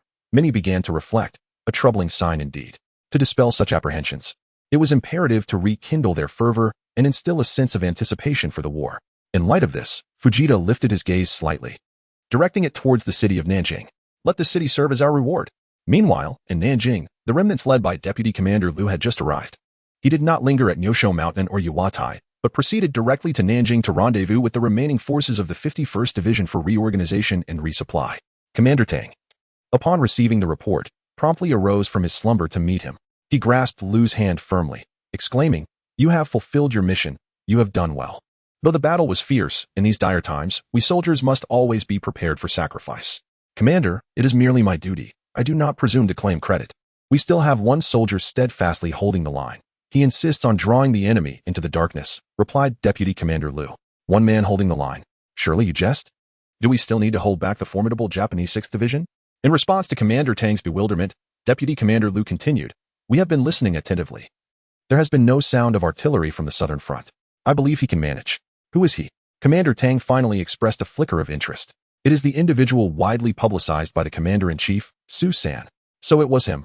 I truly wish to meet this remarkable person, Commander Tang mused. Gazing out into the night, Su-san proceeded cautiously through the darkness, the distant rumble echoing like thunder and lightning from the heavens. Yet, he discerned that this cacophony emanated from the enemy's offensive in another direction, likely the sound of the enemy's naval artillery. As he advanced, he began to encounter a growing number of demoralized soldiers, their garments in tatters and stained with blood. Some bore no firearms, relying on wooden sticks as makeshift crutches, dragging their wounded limbs towards the rear, all moving in the direction of Nanjing. Sighing deeply, Su-san refrained from offering assistance. There were simply too many such individuals, and he felt his efforts would have little impact on the larger situation. His immediate objective was to reach the second defensive line at Nyosho Mountain. According to the records from the museum prior to his time travel, Nyosho Mountain stood at an elevation of 215 meters, its slopes steep and formidable. Around the midsection and near the base, there were 5 or 6 bunkers surrounded by barbed wire. At the summit, natural rock formations had been utilized to establish sturdy machine gun emplacements. However, in the pitch darkness, even with his enhanced vision, he could only vaguely discern the mountain silhouette, though the nearby barbed wire and bunkers were visible. Su-san lifted his gaze toward the shadowy outline before him, quietly lamenting that this must be the highest barrier surrounding Nanjing. Beyond this, Nanjing was virtually indefensible. Even the Rainflower Terrace outside the city was merely a slightly elevated hillock with gentle slopes that could easily accommodate enemy tanks, offering little more than a shield against the winds for the city. As Su-san approached the mountain's midsection, a sharp voice commanded, "Halt," accompanied by the sound of a rifle being readied. Fortunately, not far from the position were several bonfires, presumably lit to deter surprise attacks. Yet, the flames illuminated his military uniform, which still bore the insignia of an officer. Su San raised his hands and approached slowly. Commander, the troops that retreated from here have already passed through and returned to Nanjing. You should go this way. Upon arriving at the Nosho Mountain position, the sentry examined his credentials, saluted, and indicated the direction. No, I am not asking for directions. I come to join your ranks. Please take me to your commander. I wish to stay, Su San asserted resolutely. By this time, it was well into the night, yet the position bustled with activity. Figures scurrying about transporting sandbags and repairing trenches.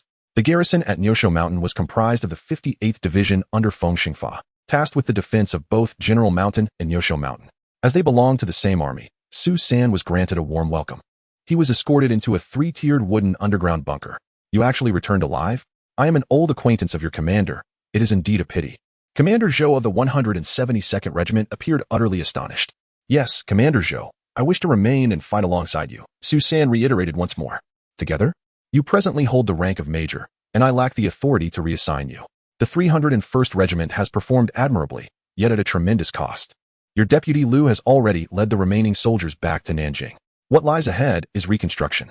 You have already graced the newspapers, and your achievements are considerable. Upon your return, a promotion awaits you, and you will undoubtedly hold significant influence in the reformed unit.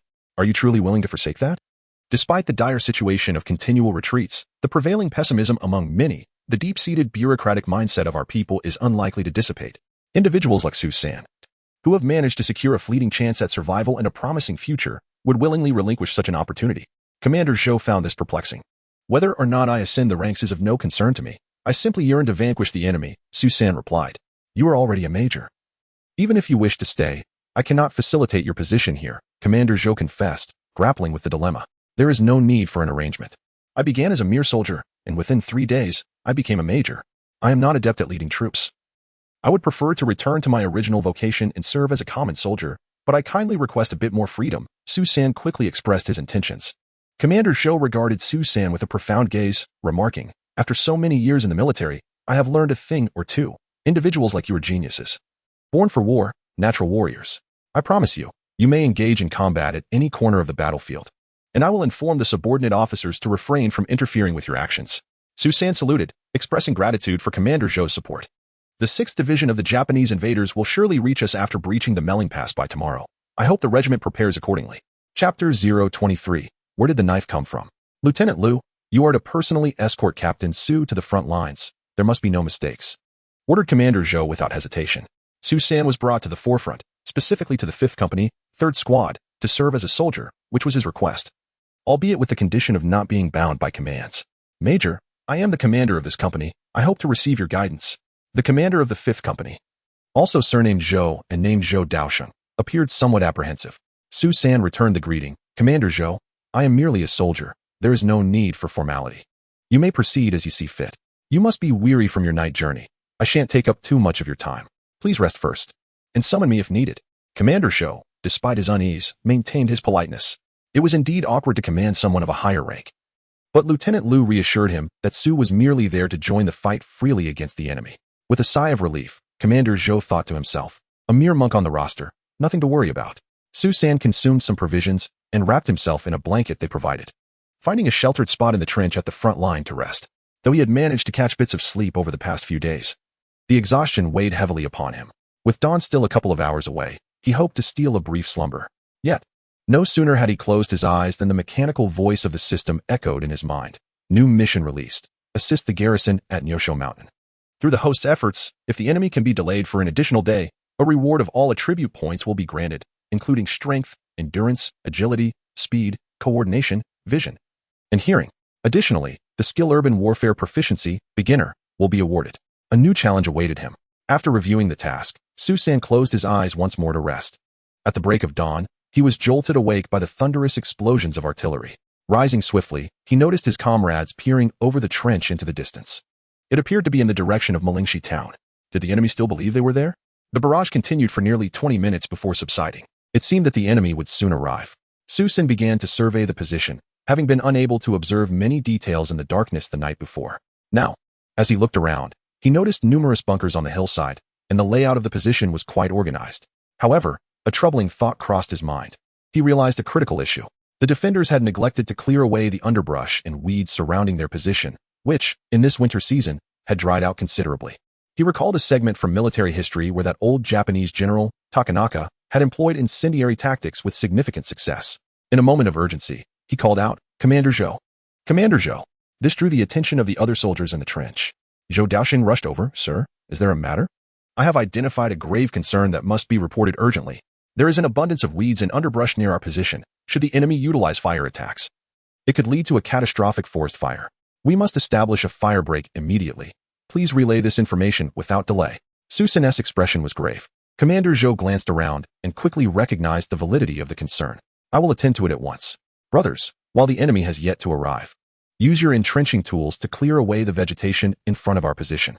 After Commander Zhou finished speaking, he hurriedly departed. Su San's words immediately captured the attention of the regiment commander, who proceeded to report to the division headquarters, which promptly disseminated the orders. Half of the personnel were dispatched to the trenches to eliminate the incendiary materials. Su San, relieved that his suggestions were put to use, joined the effort. "Commander, your rifle is quite rare, different from ours. Does it shoot further?" At that moment, a crisp voice interrupted him. Su San turned to find a fair-skinned young soldier, gazing intently at the rifle on his back. "Yes, it's called a sniper rifle. It has an additional scope compared to yours," Su San replied. The youth reminded him of Gu Cheng, seemingly quite young as well. "How old are you to be a soldier?" Su San inquired. "I'm 18, but you seem quite young too." "Commander, how did you attain such a high rank?" The young soldier noticed that Su San's epaulets were the same as their company commander's. "Ah, it's simply luck. I killed a Japanese colonel, and they rewarded me highly for it. In fact, just 3 days ago, I was just a regular soldier like you." Su San was not lying. "Well, you're impressive. Killing such a high-ranking enemy. No wonder you received such a reward. I haven't even killed a single enemy yet." The young soldier's tone was somewhat dejected. Yet his demeanor was entirely different from Gu Cheng's. He seemed to genuinely enjoy the battle. "Were you conscripted?" Su San asked. "Of course not. The Japanese invaded my hometown, so I volunteered to fight them," the youth replied, his voice bright and clear. On December 10, 1937, around 10 a.m., the main Japanese forces finally arrived at the front lines. Su San recalled history, realizing his contributions on the southern front spanned more than a day. Indeed, it counted as 2. Perhaps due to delays, the Japanese were anxious and immediately engaged in combat. The Nosho mountain position had been meticulously surveyed by Feng Shenfa, with various firing arcs carefully designed. As the enemy entered the encirclement, the defenders began to fire, albeit with only a few mortars at their disposal. After the Battle of Shanghai, heavy weaponry had been largely lost, and there were neither the means to replenish nor time to do so. Though the artillery was few, it struck precisely, causing chaos among the Japanese troops. Caught off guard and flustered, the Japanese were not afforded the opportunity to organize a defense, as Feng Shenfa immediately sounded the charge. Su San and his comrades on the front lines dropped their sniper rifles and brandished their awarded machetes, rushing forward. At that moment, the ever-observant young soldier witnessed this, his eyes wide with astonishment. Where did that knife come from? But there was no time to indulge curiosity. He brandished his bayonet and charged alongside Su San. What transpired next left him even more astounded, as he finally understood why Su San, despite his youthful appearance, rose through the ranks so swiftly. While he still needed to form a 3-man assault team with his comrades to support each other, Su San needed no such assistance. He moved like a demon of death in a battlefield, his gleaming machete dancing through the air, claiming the lives of the Japanese soldiers effortlessly, as if he were merely chopping vegetables. He resembled the ancient generals from his childhood memories of listening to operas with his father, akin to Guan Yu wielding the green dragon crescent blade, or Zhao Yun charging at Chongbin Slope. Indeed, he embodied the figure of the invincible warrior often depicted by storytellers of yore. Unlike modern individuals, he had never encountered anyone with such formidable prowess. This person was merely a tad taller than himself, slightly exceeding the height of the enemy. How could he possess such immense strength? It was only because Su Sanchong was in front of him, clearing a vast space, that he was afforded the luxury of such fanciful musings. Of course, these thoughts flickered through his mind in an instant. "Yu Pei, what are you dawdling for? Go kill the enemy," the squad leader bellowed at him. It was only then that the youth named Yu Pei snapped back to reality and charged forward with his gun raised. Chapter 024. The assault on Yosho Mountain commences. It was not that Su San was reckless. Rather, the act of hiding had become excessively laborious. At this juncture, he was disinclined to conceal even the minutest details. The primary objective was to vanquish more of the enemy. Today, he felt an exhilarating thrill. During the skirmishes at Muling Pass, he had always fought under duress, but today marked the first occasion he boldly surged forth from his position to confront the enemy head-on. Thus, he reveled in the slaughter. With each use, his signature technique, The broken-edge 8 blades grew increasingly refined. Initially, 4 or 5 adversaries were no match for him, easily felled by his blade. Soon after, a lieutenant wielding a commanding saber charged forth, only to have his weapon cleaved in two by Su San's strikes, culminating in a decisive blow that severed him in half. As the enemy began to falter, unable to withstand the onslaught of these fierce tigers descending from the mountain, they fled in a state of panic. Having already dispatched several more foes, Su San was eager to pursue his victory. However, at that moment, the defending troops sounded the retreat call. Do not pursue a desperate foe. This marked the first significant triumph for the defenders of Nyosho Mountain. The enemy left behind nearly 300 corpses in their hasty escape. This was a momentous victory for the defenders, who were seldom afforded such success. Su San alone contributed a dozen enemy corpses to this achievement. How did your large saber come to be? On the way back, the young soldier Yu Pei could no longer contain his curiosity and inquired. Oh, this is a sleight of hand from my master's teachings, a method for concealing objects. Even firearms, Su San replied, producing a pistol from thin air. Well, how is this possible? You are truly remarkable. If only I possessed such a skill. Yu Pei's eyes sparkled with admiration. This is not something one can learn in a short time. It requires starting from childhood. I began my training at the age of 3, and only now can I conceal small items like knives or guns. The truly skilled can even perform grand transformations. Su San had switched to a playful mode, entertaining the child. Sir, you mean tricks, like magic? I once went with my father to see a performance where they could hide a pigeon or a chicken. Another soldier chimed in, joining the conversation. This supportive interjection relieved Su San of the burden of explanation. I see you are all quite young. Are you new recruits? Su San shifted the topic. Ah, like him. I was just added to the ranks. It has only been over 10 days since I joined. I heard that half of our unit is composed of such reinforcements. All from Shanghai, and it has been a grim experience, the new soldier replied. But you still dare to be here? Su San probed further. Who would dare? Aside from Yu Pei, who volunteered, most of us were sent here by our local militias. Each household required to contribute a soldier, the new soldier said dejectedly. Do you wish to leave now? Su San sought to understand their current sentiments. No, we do not wish to leave. Initially, we were too frightened to even consider it. 2 attempted to flee and were caught by the officers, executed publicly. Now, even if they urge us to go, we will not budge. Those wretched scoundrels have ravaged our way here, and now they seek to assault our capital. I shall fight to the death right here. The new recruits do not utter grandiose proclamations. Rather, they embody a fierce determination born from desperation, revealing their tenacity when retreat is no longer an option. Su San remained silent, reflecting on the bizarre assortment of soldiers he encountered upon arriving at the battlefield. Most were not volunteers, they were conscripted or forcibly drafted. Representing the majority, those who shone with the brilliance of humanity, willingly coming forth to resist the Japanese, were predominantly from affluent families or the offspring of officials, individuals who could have evaded military service yet resolutely chose to enlist. It is noteworthy, however, that once on the battlefield, the distinctions between the two groups diminished significantly, if not entirely vanished. As the war progressed, and with increased awareness and understanding, all soldiers developed a shared sense of patriotism. Ultimately, they ceased to concern themselves with the circumstances of their enlistment. What mattered was the common goal of combating the enemy. Thus, whether voluntarily or under duress, the soldiers of the resistance displayed an equal measure of character on the battlefield.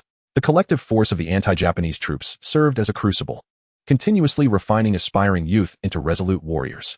They resembled saplings, awaiting the day they would grow into towering trees.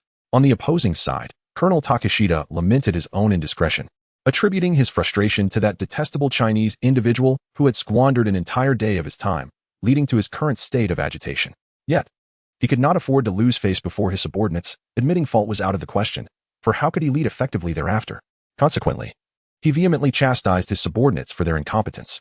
Colonel, I wish to lead the charge once more. The 58th Division before us was previously defeated in Shanghai. Now, they are severely diminished and cannot be more formidable. Moreover, we have meticulously analyzed their artillery, which consists of small-caliber mortars in limited quantity. We can strike decisively and seize victory under the cover of our firepower. Lieutenant Fujita exhibited both diligence and valor, earning the satisfaction of Colonel Takeshita. Very well. You shall lead the assault. Meanwhile, the seasoned veterans imparted their wisdom to the rookies. When we charge, do not rush ahead. Ensure that those bookish recruits go first. Musashi spoke in a hushed tone, offering special consideration to the young soldier, for in a previous skirmish, he had pushed him aside, enabling him to evade a bullet and survive to this day. He had initially hoped to acquire vast tracts of land as the son of a farmer. Nothing held greater allure. However, the previous day at Moling Town, one enemy had claimed the lives of over 20 of his comrades. Today, in the assault on the mountain, casualties approached 300. He dared not entertain the notion of being the fortunate one to claim land. A single bullet could swiftly transform him into fertilizer for the earth, unknown to whom it might benefit. Yet, despite the pervasive fear, no one dared to retreat. Such sentiments were intolerable. The military police had a plethora of offenses awaiting them, including cowardice in the face of battle, violations of battlefield conduct, and undermining morale, all of which could result in public or secret execution. No one comprehended the arduous nature of their training. The code of Bushido had transformed them into selfless automatons, particularly the recruits, each a fervent zealot. The Japanese forces commenced their assault. However, Feng Shengfa remained resolute, fully aware that although he was outnumbered, the advantage of terrain was on his side. He reminisced about his most revered national hero, Yu Fei, who had once valiantly resisted the Jurchen troops in this very location, now standing where his idol had fought. Engaged in a similar struggle, he felt an invigorating surge of spirit. He commanded his troops to fight to the last breath without retreat. The artillery thundered, a relentless barrage of shells, followed by the infantry's charge. The enemy's tactics seemed infallible, yet this terrain differed significantly from Muling Pass. The steep mountainside diminished the effectiveness of the bombardment considerably. The defending soldiers huddled quietly within their trenches or shelters, evading the onslaught of shells. The artillery fire arrived with startling suddenness, leaving no time for retreat. The bombardment unleashed at least 1,000 shells, likely targeting several key positions. Once the cannonade ceased, the various units began to prepare their defenses, clearing the tunnels and carrying away their fallen comrades. "Advance!" commanded Fujita, raising his sword and gesturing towards the mountain, issuing the order to attack. Chapter 025. The efficacy of the MG-34 Su San initially aimed at a squad leader, but recalled the company commander's earlier instruction to refrain from firing until the enemy was closer. Although he possessed the skill to hit his target, he understood that taking a shot prematurely could disrupt the rhythm, so he patiently waited. Fire! When the enemy entered the crossfire zone of the machine gun positions, the commander issued the command. Bang! Su San eliminated the soldier he had been targeting for some time, but refrained from immediately shooting another, instead retreating momentarily. Rising again, he fired another shot, taking down a machine gunner who was awkwardly positioned and suppressing fire upwards. He then crouched down to reload before moving to another firing position. After his previous encounter with a few snipers, he realized that remaining in one location for too long could make him a target for the enemy's sharpshooters. His confrontation in the Mulinguan town had taught him that sudden growth and skill did not necessarily surpass the expertise gained through years of experience. One must not underestimate others simply because they possess a system. Survival was paramount, as it would enable him to eliminate more enemies. The observant Yu Pei noted the precision of Su San's shots. Each gunshot resulted in the swift demise of a significant enemy soldier. He marveled at Su San's remarkable marksmanship. Bang! Su San shot down an officer leading a charge, wielding a bayonet. The enemy, undeterred by death, pressed forward and, after suffering over 20 casualties, managed to destroy a forward machine gun bunker. In no time, 2 enemy heavy machine guns were positioned 1,000 meters from the front line, commencing their relentless fire. Their firepower created a crossfire, rendering the defending troops unable to lift their heads, plunging the situation into grave peril. Su San winced at the sight. The enemy's organized assault and professional setup of their machine guns exceeded his shooting range. Suddenly, he recalled the MG-34 and MG-42 universal machine guns available in the system's marketplace. Could they shoot at such distances? Upon examining the descriptions, he found that the older MG-34 had superior range and accuracy. It was puzzling how the Germans' modifications seemed to degrade performance. However, the MG-42's exceptionally high rate of fire was undoubtedly advantageous for covering fire. After spending 200 points, he purchased an MG-34 at a premium price and acquired a 75-round drum for 8 points. Su San swiftly moved to a less crowded area, retrieving the machine gun and affixing the drum, stabilizing it on the trench's edge. Once secure, he began to aim. Thanks to the system's marksmanship expert-level reward, he felt an innate familiarity with the weapon, as if he had been born to wield it. From his elevated position, he enjoyed a distinct geographical advantage, which significantly improved his shooting distance. Da-da-da. A few short bursts took down the advancing Japanese soldiers, followed by another series of shots, effectively clearing a machine gun position and eliminating both the primary and secondary gunners. Nearby, another machine gun team noticed the unusual activity and hurriedly redirected their weapon towards Su San, but it was too late. The sound of gunfire echoed again. As several machine gunners met their fate, Su San's machine gun vanished in an instant, replaced by a sniper rifle, and he resumed his deadly precision, taking down enemy soldiers one by one. Confronted with the resolute resistance of the defending troops and the disadvantageous terrain, the Japanese forces gradually realized their inability to advance and began a measured retreat. On the hillside, Commander Zhu, sheltered behind a barricade, observed the unfolding scene through binoculars. He turned to the division commander beside him and inquired, "Shall we pursue them?" The response was cautious. They are retreating in an organized manner. It would be prudent to wait. They will likely launch another offensive soon. By the way, did you notice who took out those 2 enemy machine guns below? Division Commander Feng interjected, expressing his disapproval of a pursuit while posing another question. I hadn't noticed. Should we ask later? Zhu replied. Let us set aside matters of credit for after the battle. Organize the men to take cover on the reverse slope. I suspect the enemy will resort to heavy artillery or air strikes, which bodes ill for us. Once the enemy withdrew, orders were issued promptly. Only a few observation posts remained, while the rest hastily retreated to the reverse slope. The division commander is quite astute, Su San mused. Appreciating Feng's tactical acumen and utilizing the reverse slope against the enemy's artillery and aircraft. Previously, he had only known of this tactic being employed during the Korean War to counter American airstrikes. To his surprise, the seemingly rigid defending forces demonstrated such tactical flexibility. Su San opted not to remain at the front lines, commanding great respect due to his high rank and commendable performance in prior skirmishes. Whether in close combat or defensive operations, no one in his unit questioned his authority due to his youth. To them, he embodied the prowess of a battle-hardened general. Commander, your aim is impeccable. Yu Pei particularly enjoyed conversing with Su San, influenced by his father's fondness for operatic heroes. With enough practice, anyone can excel, Su San replied modestly. May I ask your age? Yu Pei inquired further. Su San hesitated, aware that he was over 30 in his original timeline, yet he answered with his current age. I'm 19. What? Good heavens. Did you train in the womb? How can you be so formidable? You must be the reincarnation of an ancient war god. Like Xiang Yu or El Bu. Yu Pei exclaimed in astonishment. What on earth is this child saying? Is he influenced by web literature? Su San thought, amused. Yu Pei. Have you watched too much Peking opera? You're connecting everything to that. Just then, Captain Zhou approached, interrupting their conversation. He stepped closer to Su San and asked, Commander, were you the one who took out those 2 enemy machine guns? I saw them trying to reposition their guns, and you were the only one there. How did you manage it? Of course, I shot them, Su San replied confidently. My sniper rifle has an effective range of up to 2 miles. This reminded him of a particular rifle, the G98, predecessor to the renowned 98K. This firearm, though merely longer in length, boasts a shooting range exceeding that of the 98K by over 200 meters, with no compromise in accuracy. Priced equivalently to the 98K sniper rifle at 80 points. One might ponder the necessity of acquiring such a weapon. As I strolled, I mentally reviewed the recent skirmish, discovering that I had accumulated 60 points after dispatching numerous adversaries. With a click, I proceeded to purchase, leaving me with a remaining balance of 681 points. For future engagements at long range, I shall certainly test this weapon. With its extended reach, I could eliminate more enemies. Together with my comrades, we approached the reverse slope, where some fortifications had been erected, primarily for the concealment of soldiers. While traversing the ridge, I stumbled upon 2 heavy machine gun positions. Noticing my interest, Commander Zhou elucidated, these are specifically reserved by the division commander for anti-aircraft purposes. Enemy aircraft are quite bothersome, and we lack adequate measures ourselves. For effective air defense, a dense array of machine guns is essential. Can these 2 alone intercept such swift aircraft? I found the notion somewhat absurd. Certainly, it's possible. Just a couple of days ago, we heard of a comrade at Moling Pass who shot down an enemy plane with a rifle. Moreover, our weapons are in short supply. What we have here has been painstakingly allocated.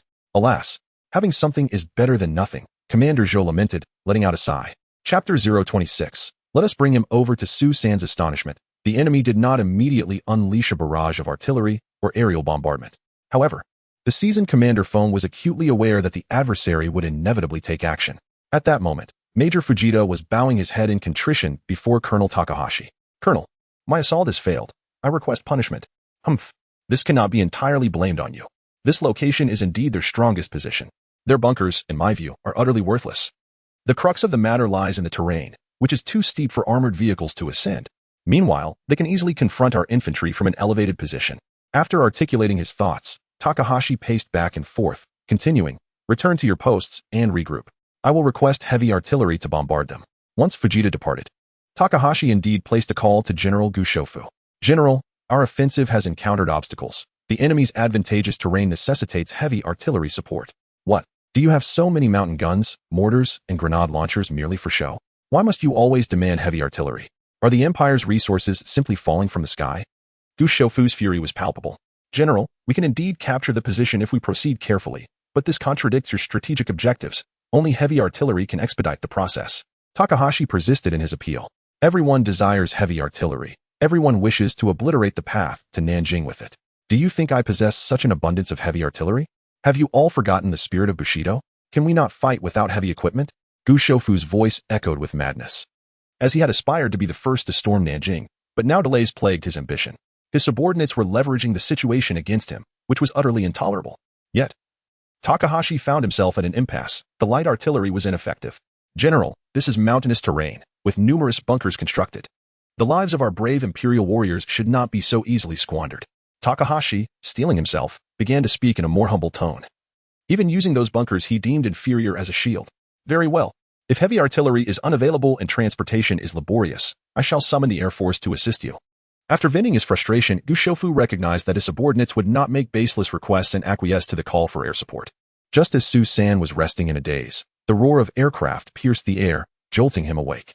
Many comrades who had not rested also heard the sound, scrambling to the ridge to catch a glimpse, only to be reprimanded by their commander.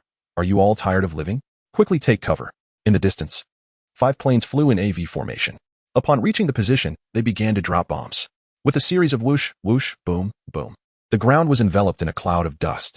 The enemy's aircraft soared high above, skimming the ridge. At that moment, Su San was taken aback as 2 heavy machine guns on the ridge opened fire. What on earth? This is sheer folly. The enemy is not diving. They are so high and moving so swiftly. Do you truly believe you're an anti-aircraft machine gun or cannon?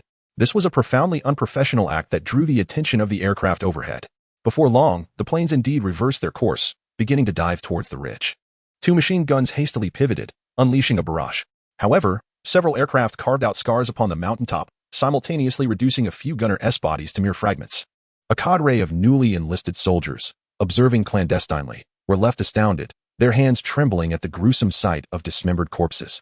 The brutal reality of combat was a revelation yet to be fully grasped. Hey! Su San pounded his fist against the ground. Air defense is damn difficult. A surge of frustration welled within him, directed both at the Japanese adversaries and at his own comrades, whose knowledge of air defense was woefully inadequate. He leapt towards the ridge. Behind him came a shout. Commander, it's dangerous up there. It was the voice of Yupei, but Su San paid it no heed. He sprinted to a machine gun position, only to find the weapon miraculously intact, untouched by enemy fire, though the crew lay lifeless. He dismissed the heavy machine gun. It was cumbersome for a single operator, especially against agile aircraft. Instead, he snatched a heat-resistant pad meant for gunners, retrieved his own machine gun, and wrapped it with the cloth, cradling it in his hands. He was determined to take to the skies once more. This time under more favorable conditions and with superior weaponry. He intended to make the arrogant little devils understand that China was not to be trifled with. The first wave of 5 planes had yet to depart when another 5 arrived to commence bombing. One fortunate aircraft managed to collapse a concealed bunker, prompting soldiers to flee in panic. This provoked the Japanese plane's interest, sensing a moment of delight. They lowered their control sticks and began to strafe the ground with cannon fire. Many soldiers, unable to escape, fell amidst pools of blood. As they reveled in their apparent success, they grew increasingly audacious, circling in search of more prey. Su San waited in silence. 2 aircraft, flying perilously low, aimed to adjust their altitude over the ridge and headed directly toward him. Concealed behind a thicket, Su San watched as the planes approached ever closer. Suddenly, he squeezed the trigger, unleashing a stream of bullets that coalesced into a chain, extending towards the nose of one aircraft. With a soft thud, the engine was struck, and the plane erupted into a plume of black smoke, its propeller spiraling out of control as it plummeted behind the ridge. Moments later, a resounding explosion echoed, the aircraft transforming into a fireball as it detonated at the mountain's foot. Many soldiers on the reverse slope cheered, believing the gunners had not yet been vanquished and that they had brought down the plane. Only Yupei suspected that it was the commander who had achieved this feat. Meanwhile, another aircraft, passing overhead, was drenched in cold sweat. The pilot urgently pulled upward, wishing to ascend to the heavens. Once at altitude, he was unwilling to depart without retribution. He yearned to eliminate that detestable gunner. Thus, he transmitted a telegram to headquarters, detailing the earlier events, then veered his plane back toward the ridge in search of Su San. At that moment, Su San was enveloped in exhilaration. He hurriedly ordered a 75 round drum and a new barrel from the system, swiftly equipping his weapon. Suddenly, the aircraft spotted him, swaying and executing evasive maneuvers, descending rapidly as it began to open fire from over 1,000 meters away. Su San clutched his machine gun, sprinting along the ridge in a frantic zigzag. Many concealed soldiers observed this spectacle, even Commander Feng in the underground bunker, who watched through his telescope, accompanied by his aides. Who is this individual? And how is he so formidable? Commander Feng inquired. Yet, silence enveloped the room until one aide, who had just returned, spoke up. Commander, this man is not from our division. He belongs to the 51st Division, under Commander Wang. Oh, is Commander Wang aware of his prowess? Perhaps we should request his transfer. Commander Feng suggested suddenly. This left the aides speechless. After all, they were all part of the same army, and poaching talent from one another felt rather awkward. On the ridge, Lieutenant Yoshiyama Ryohei maneuvered his Type 97 aircraft, growing increasingly frustrated with the cunning Chinese soldier below. The soldier's tactical movements were exceptionally agile, rendering his cannon ineffective against him. Yet, he was determined to avenge his friend. Suddenly, he accelerated and performed a graceful loop in the sky before diving down once more. Goodness, here he comes again. Su San, already exhausted, found himself relentlessly pursued by the aircraft. He darted a few paces, then abruptly turned, crashing heavily onto the ground. Pain was a distant concern as he fired his machine gun, the bullets whipping through the air like lashes aimed at the plane. This time, he missed the cockpit but struck the aircraft's belly, just when he thought his efforts were in vain. He saw the aircraft spiraling out of control and plummeting towards the ridge. With a resounding explosion, it erupted into a massive fireball, resembling a colossal firework.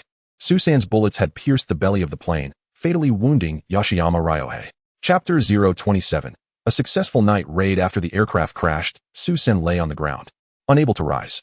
The violent impact to his back left him momentarily incapacitated. Yu Pei rushed over, disregarding all else, believing Su San to be dead. Tears welled in his eyes. Upon realizing Su San was alive, a radiant smile broke across his face. Supporting Su San, he limped toward the air raid shelter. Having also sustained a scrape on his foot, a medic quickly arrived to tend to his wounds. The Japanese forces suffered the loss of 2 aircraft, inciting considerable ire at the Army Aviation Headquarters. They dispatched additional sorties in retaliation, resulting in the obliteration of the positions, with many absurdly constructed bunkers suffering direct hits and their occupants nearly all perishing. As dusk approached, the enemy aircraft reluctantly began their retreat. Division Commander Feng gazed upon the devastated battlefield, his heart aching, his lips twitching in distress. After laboring tirelessly for many days, they had regressed to a state of vulnerability. Yet, lacking aircraft and anti-aircraft artillery, downing 2 enemy planes was nothing short of a stroke of luck. Suppressing his despondency, he swiftly issued orders to repair the defenses overnight. Otherwise, they would be unable to fight the next day. At that moment, an officer interjected, "Commander, do you think the enemy suspects we are repairing our positions?" Feng paused, his eyes widening in realization. It made sense. He then abandoned the matter of repairs, striding while calling out, "Brigadier Zhu, convene a meeting. Our scouts report that the Japanese 114th Division is stationed at locations such as Chinshu Village at the foot of Nyosho Mountain, Yanuzai, Zhu Village, and Taoxiang. After a day of fierce combat, the enemy must be exhausted, and their vigilance is likely to have waned, primarily because they assume we are incapable of launching an offensive after such bombardment. So let us act contrary to their expectations and strike." Feng exclaimed, pounding the table. "How many men should we send?" "Too many might fall into the enemy's trap," an officer queried. "Night raids require speed and precision. We need not a multitude. Each of our 3 regiments can send 1 elite company," Feng decided firmly. Soon, a plan for the nighttime assault was devised, and the Daredevil squad was assembled. The so-called elite company was not overly complex. It was a unit with a relatively complete structure. Thus, the 172nd Regiment's 5th Company, where Su San was stationed, was entrusted with this task due to its proven prowess. Before their departure, they exchanged equipment. The security company provided 3 MP-34 submachine guns to the 2nd Company to enhance their close combat capabilities, and Su San was fortunate enough to receive one. Of course, he possessed 4 of these guns, but one was necessary for covering fire. "You need not go. After all, you are part of the 51st Division," the regiment commander remarked. "No, I am your soldier now, and I must participate," Su San replied earnestly. "Your contributions today are already significant. The commander is advocating for your commendation. You possess great talent, and your survival will yield even greater utility in the future." The regiment commander viewed this raid as a potentially one-way mission, hence his encouragement for Su San to refrain from joining. "Strike the enemy without hesitation, regardless of the scale of the endeavor," Su San murmured. "Whenever there is an opportunity, I shall engage. The more I fight, the longer I shall survive." The captain patted his shoulder and, with a sweeping gesture, signaled for Company Commander Zhou Daoxin and his troops to commence their descent under the cover of night. The 3 companies converged at the foot of the mountain, and guided by the scouts, they stealthily approached the Japanese encampment. The silence was palpable, devoid of even the sound of barking dogs, likely silenced by their own demise. Just as the troops prepared to advance and encircle the enemy, Su San abruptly raised his hand, signaling them to halt. Despite being a mere private, his rank was the highest, earning the respect of the company commanders who cast curious glances in his direction. "There are sentries. I shall eliminate them first," Su San whispered. His keen eyesight allowed him to spot a dozing Japanese soldier in a foxhole. With a gesture to wait, he stealthily approached. drawing his dagger and swiftly plunging it into the soldier's throat while covering his mouth. The company commanders regarded him with renewed admiration had Su San not identified the sentry. The ambush might have been prematurely compromised, leading to a fierce confrontation with heavy casualties. Subsequently, the companies dispatched their elite soldiers, who effortlessly dealt with several visible sentries.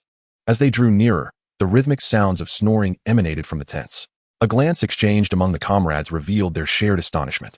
Commander Zhou signaled for them to scatter and toss grenades into the tents. With stealth, they dispersed to various tents and, almost simultaneously, hurled their grenades. The ensuing explosions echoed, accompanied by a cacophony of anguished screams. Su San, alongside his comrade Yu Pei, swiftly circled back to the village to hunt down the Japanese, suspecting that higher-ranking officials would likely be housed within the buildings. Indeed, the village was home to numerous Japanese soldiers who, alerted by the explosions, hastily donned their clothing and emerged with pistols in hand. Su San unleashed a volley, taking down several with ease. The weapon was exceptionally efficient with its ample ammunition. Other squads from the companies began to converge on the village, casting their nets wide. As Su San advanced, he continued to engage, rapidly changing magazines. The 5 men trailing him seemed like his personal guard, managing to avoid any enemy fire. Their weapons barely lifted before Su San's bullets had already found their mark, compelling them to keep pace with his swift advance. Yu Pei, astounded, noted that Su San had changed magazines twice already. Yet the captain had not provided him with spare magazines. Su San reveled in the thrill of the aggressive onslaught, completely absorbed in the exhilaration of the slaughter, forgetting entirely about the magazines he had retrieved from his space. Yet even if he were to realize it, he would not be deterred, should there be excessive interference. He would simply shift his focus elsewhere. Ultimately, he was determined to revel in the slaughter. Fortunately, Yu Pei remained silent, harboring only deeper admiration for Su San. At that moment, several grenades suddenly flew in from the side. Get down. With a swift retreat, Su San thrust his hands outward, toppling all 5 assailants. Boom, boom, boom. The sound of explosions reverberated. Suddenly, over 20 individuals burst forth from the side entrance. Quick, take cover, Su San shouted, retreating to the corner while his MP-34 unleashed a barrage of gunfire. Rat-a-tat-tat. He held down the trigger, emptying the magazine in an instant. Yet, in a miraculous turn of events, as his weapon slipped from his grasp, another identical firearm materialized in his hands. Rat-a-tat-tat. The relentless hail of bullets continued, catching the enemy off guard as they danced amidst the onslaught. Su San sprinted forward with unwavering determination, his weapon never ceasing its fire. After exhausting the ammunition of 2 guns, over 20 foes lay sprawled before him. Yu Pei and the other 4 stood in stunned silence, acutely aware that had it not been for Su San, they would have either perished in the initial explosion or been riddled with bullets thereafter.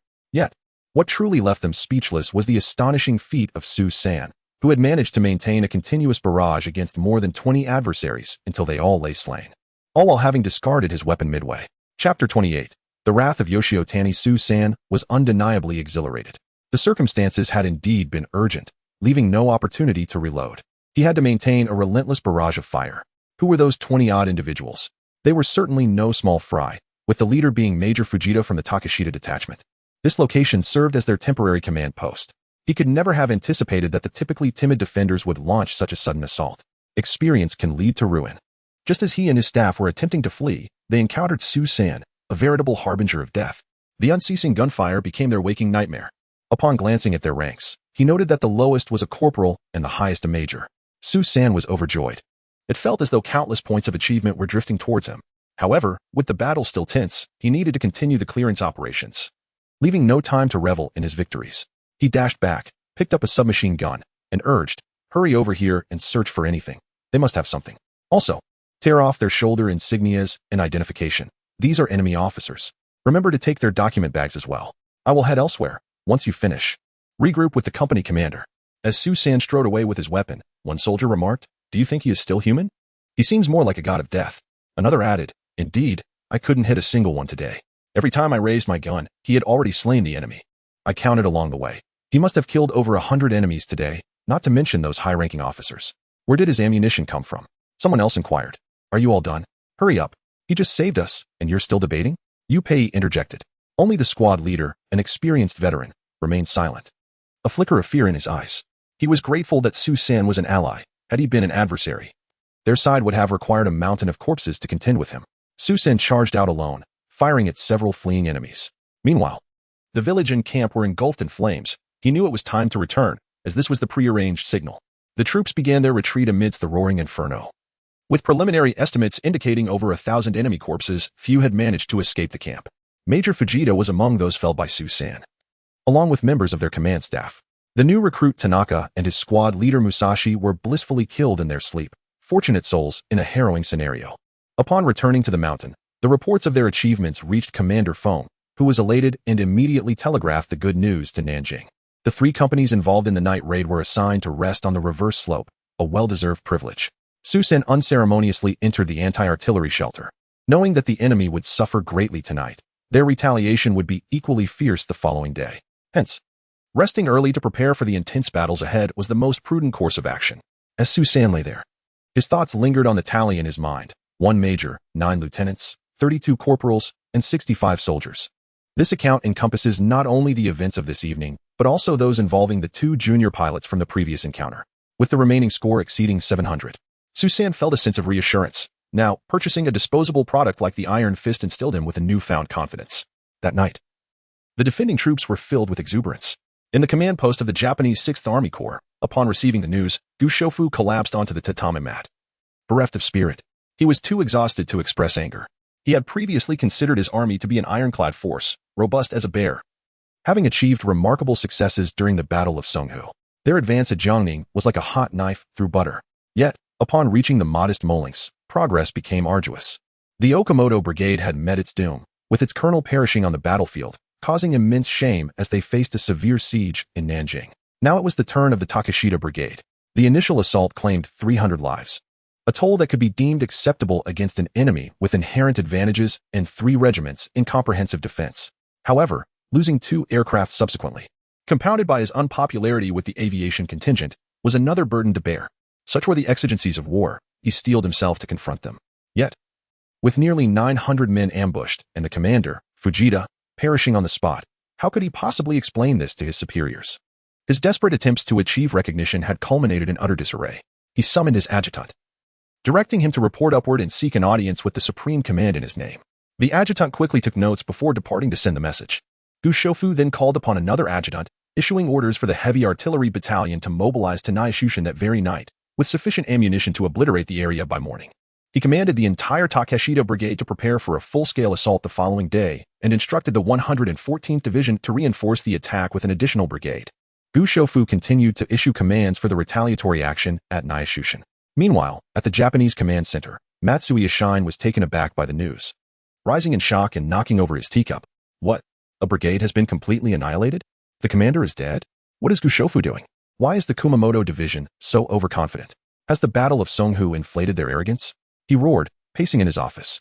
Suddenly, he halted and commanded that all troops involved in the Nanjing campaign pause their attacks for half a day to conduct self-assessments, ensuring that this news was disseminated throughout the army to avoid any repetition of such an error. Even a cornered dog will leap over a wall. We must first secure our own fences. Little did Susan and his comrades realize that the devastating night raid had led to a temporary halt on the battlefield, granting the citizens of Nanjing precious time for their evacuation. The Japanese forces, restless throughout the night, began to mobilize.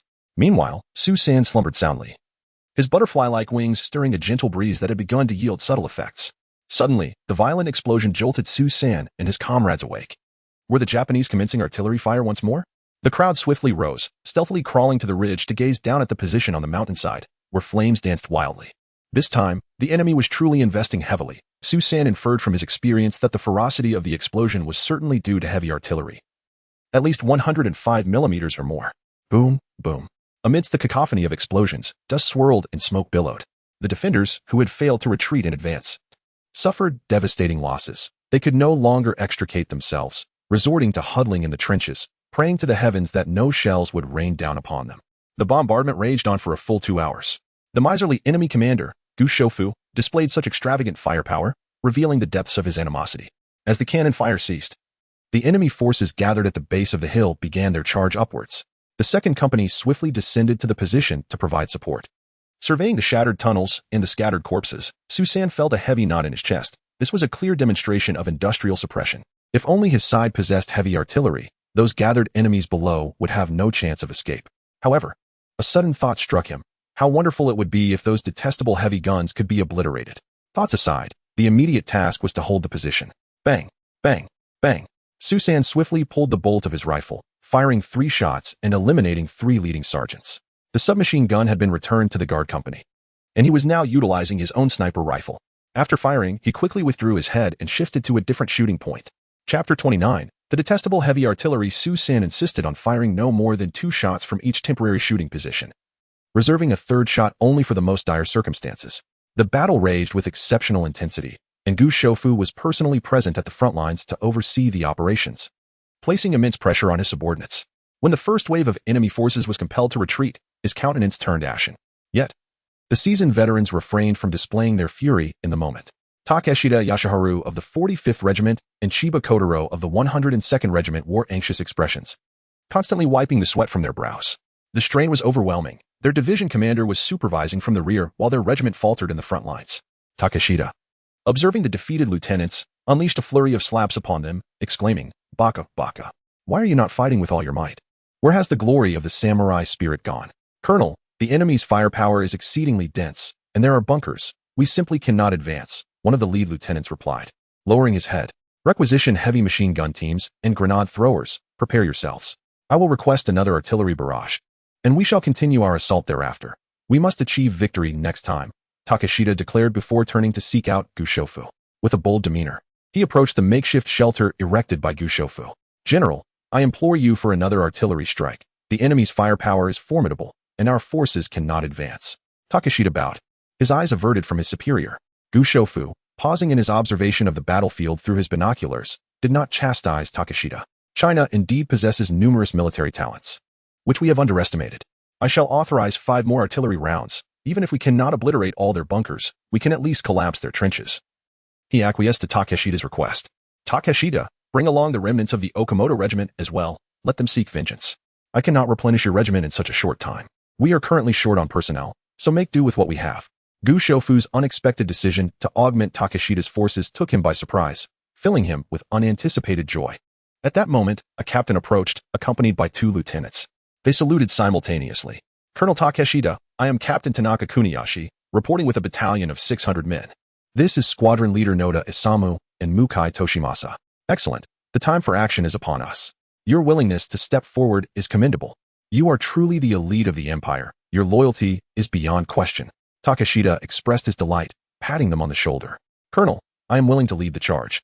After the loss of Commander Okamoto, we have been engulfed in profound remorse, constantly yearning to eradicate the Chinese forces to avenge our commander," Tanaka Kuniyashi stated. "Your bravery deserves commendation. Await the artillery fire and take the opportunity to regroup. I will arrange the assault. I hope you can avenge the death of your commander." "I have heard that the devilish perpetrator lies just across the battlefield," Takeshita replied, his spirits lifted by the arrival of reinforcements, which would help mitigate his losses. Tanaka Kuniyashi and his comrades quickly returned to organize their unit, their faces alight with enthusiasm. These soldiers were indeed fiercely combative. Whoosh! Boom! Hardly had the enemy retreated when the shells began to rain down upon the positions. Most of the soldiers had been urgently evacuated, leaving only a small contingent to serve as an observation post. This time, Susan insisted on remaining, allowing the warriors of the 5th Company to withdraw and rest. Everyone had witnessed his marksmanship. During the recent battle, not even a squad, let alone a platoon, could match his number of kills. Each shot found its mark. Though his firing rate was not particularly rapid, he targeted only significant threats. His chilling accuracy rendered him a nemesis to the enemy. Susan adeptly maneuvered between the ends of the position, evading artillery fire. However, the power of the heavy artillery was formidable, even with his evasive actions. He was occasionally sent tumbling by the blasts. The entire position was once again ravaged, the trenches blown loose and nearly filled in. The sight before him was one of utter devastation. Without heavy weaponry, one could only endure relentless bombardment. Strikes from above were elusive, while explosions on the ground were equally unattainable. After a barrage of heavy artillery, more than half of the observers left at the position had perished. Gazing at the bodies of his comrades hurled skyward by the explosions, Susan felt a surge of fury welling within him. He despised those cannons and resolved to seek an opportunity to eliminate those damned pieces of artillery. Waiting amidst the cannonade instilled a sense of time dragging on interminably. Susan felt tenser than when facing an enemy assault. He lost track of time until the artillery fire began to recede and thin out. Checking his pocket watch, he cursed under his breath. It had been an hour and a half since the onslaught began. Just as he was about to stow it away, his gaze fell upon the watch cover, which bore the image of a beautiful Japanese woman clad in a kimono, her smile radiant. He couldn't help but admire her beauty. rivaling that of contemporary Japanese film stars. It was a pity that such a lovely wife was neglected while he was off in a foreign land. Pillaging without a thought for her, little did he know who might be benefiting from her absence. Susan muttered a curse, closed the watch cover, and tucked it away. The position grew busy as his comrades, having found shelter, returned to their posts. Seizing the moment before the enemy advanced, he began to inspect his weapons. Having acquired a variety of ammunition at the cost of 20 points, he discovered that the recent battle had earned him an additional 110 points, a result of eliminating 2 lieutenants and several sergeants. He meticulously ensured that all types of ammunition were fully stocked, ready for use when the time came. Looking down the slope, he noticed that as the artillery fire receded, large groups of enemy soldiers began to advance in a skirmish formation. Susan retrieved the signal pistol that company leader Zhou had entrusted to him and fired a shot into the sky. As the red flare exploded above, the defenders on the ridge commenced their perilous charge towards the position amidst the artillery fire. However, upon arrival, they realized the position had been flattened, and chaos ensued as everyone scrambled to clear the trenches. Susan had previously dug a small area with an engineer shovel, which he now secured before withdrawing his long G98 sniper rifle, taking aim at the approaching enemy below. It was not a matter of stinginess. The system's items could not be used by others. If he utilized them himself and refused to lend them, it would lead to an awkward situation. Thus, he refrained from publicly displaying any inconsequential items. Bang! Susan did not await the command to fire. Instead, he took the initiative and eliminated one of the leading scouts with a single shot from over 600 meters away.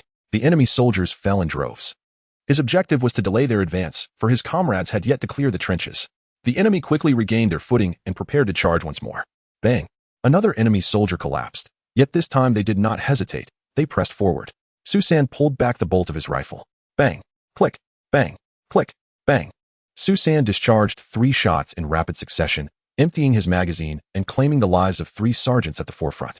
5 shots, 5 lives. A palpable sense of trepidation gripped the enemy, causing their steps to falter significantly. Their postures slumped lower, eyes widened in fear, and their movements became more cautious.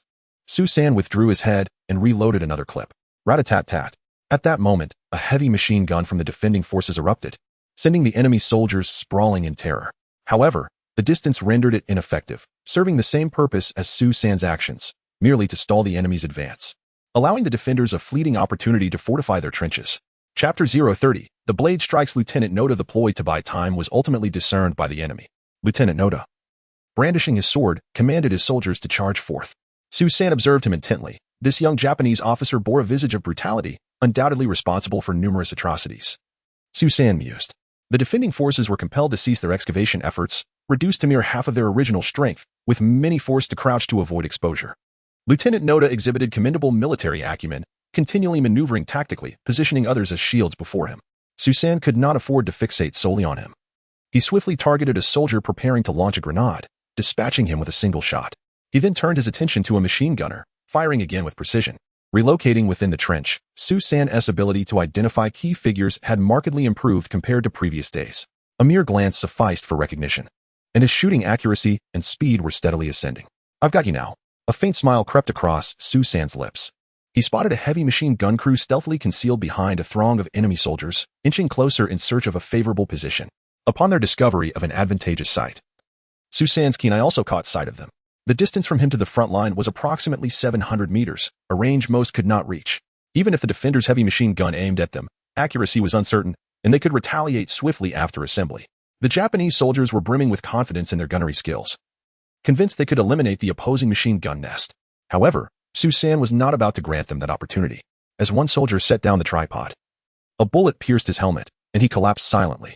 The cacophony of the battlefield did not alert the remaining soldiers immediately. By the time they sensed danger, another gunner had met a similar fate, his face marred by a gaping wound. He fell backward, startling 2 others who were transporting ammunition boxes, causing them to cower in terror. Susan withdrew his gaze and promptly shot the fastest fleeing soldier, sending him back to meet his fate. As he prepared to reload and rise, a tingling sensation prickled at his scalp. He instinctively ducked down and crawled swiftly to the side. The area he had just occupied was soon riddled with gunfire, the sounds of bullets striking the earth resounding in his ears. Crawling farther away, he cautiously peered out, noting that the machine gun he had targeted earlier had opened fire. The enemy had disowned his location and was retaliating with fervor. These Japanese soldiers are quite commendable, Susan thought to himself, recognizing that even with the primary and secondary gunners down, a replacement was readily available to continue the assault. With determination, He aimed at the machine gunner and pulled the trigger. Bang! The enemy shooter toppled onto the weapon, and without hesitation, Su San reloaded, adhering to his instinct to stay put and fire again. Indeed, another enemy soldier, undeterred, replaced the fallen comrade and took over the operation. Bang! Su San fired once more. The enemy soldier, still unarmed, was struck in the chest and fell backward, taking the heavy machine gun with him as his grip faltered. It was only then that Su San crouched down, reloaded a round, and stowed the weapon into his space, opting instead for a more manageable 98K. Given the enemy's proximity and his own eyesight, the scope hindered his shooting speed. The enemy was closing in, and the din of gunfire filled the air. Su San switched to rapid-fire mode, blending his shots with those of the defending troops, swiftly firing and cycling the bolt, relentlessly reaping the enemy's lives. However, it must be noted that the enemy's counterattacks were remarkably fierce. Their marksmanship surpassed that of the defending forces. After the Battle of Songhu, the veteran troops had suffered significant losses, and nearly all elite armored divisions had been replenished with fresh recruits, many of whom had barely a fortnight of military training. This unfortunate development resulted in a dramatic decrease in the combat effectiveness of a once formidable unit. This disparity elucidated why Shanghai had endured for months, resulting in over 100,000 enemy casualties, while Nanjing fell within mere days, claiming only 1,000 or 2,000 enemy lives. This was a battle fought without preparation. Su San sensed the thinning ranks of his comrades. The shallow trench offered little room for evasion, and many were struck by bullets. "Grenade!" shouted squad leader Zhou. Almost in unison, hundreds of grenades were hurled into the fray. "Quickly, fall back to the second line of defense," he shouted again. Seizing the opportunity while the enemy crouched to evade the grenades, the defenders scrambled out of their positions and retreated. The dust from the explosions obscured the enemy's vision, allowing them to reach the second defensive line with relative safety. Yet, there was no trace of a smile on squad leader Zhou's face. The situation was grim. They had previously gained the upper hand in several skirmishes, and the night raid had been a pleasant surprise. Yet this time, the enemy seemed resolute in their assault. Their commitment was evident.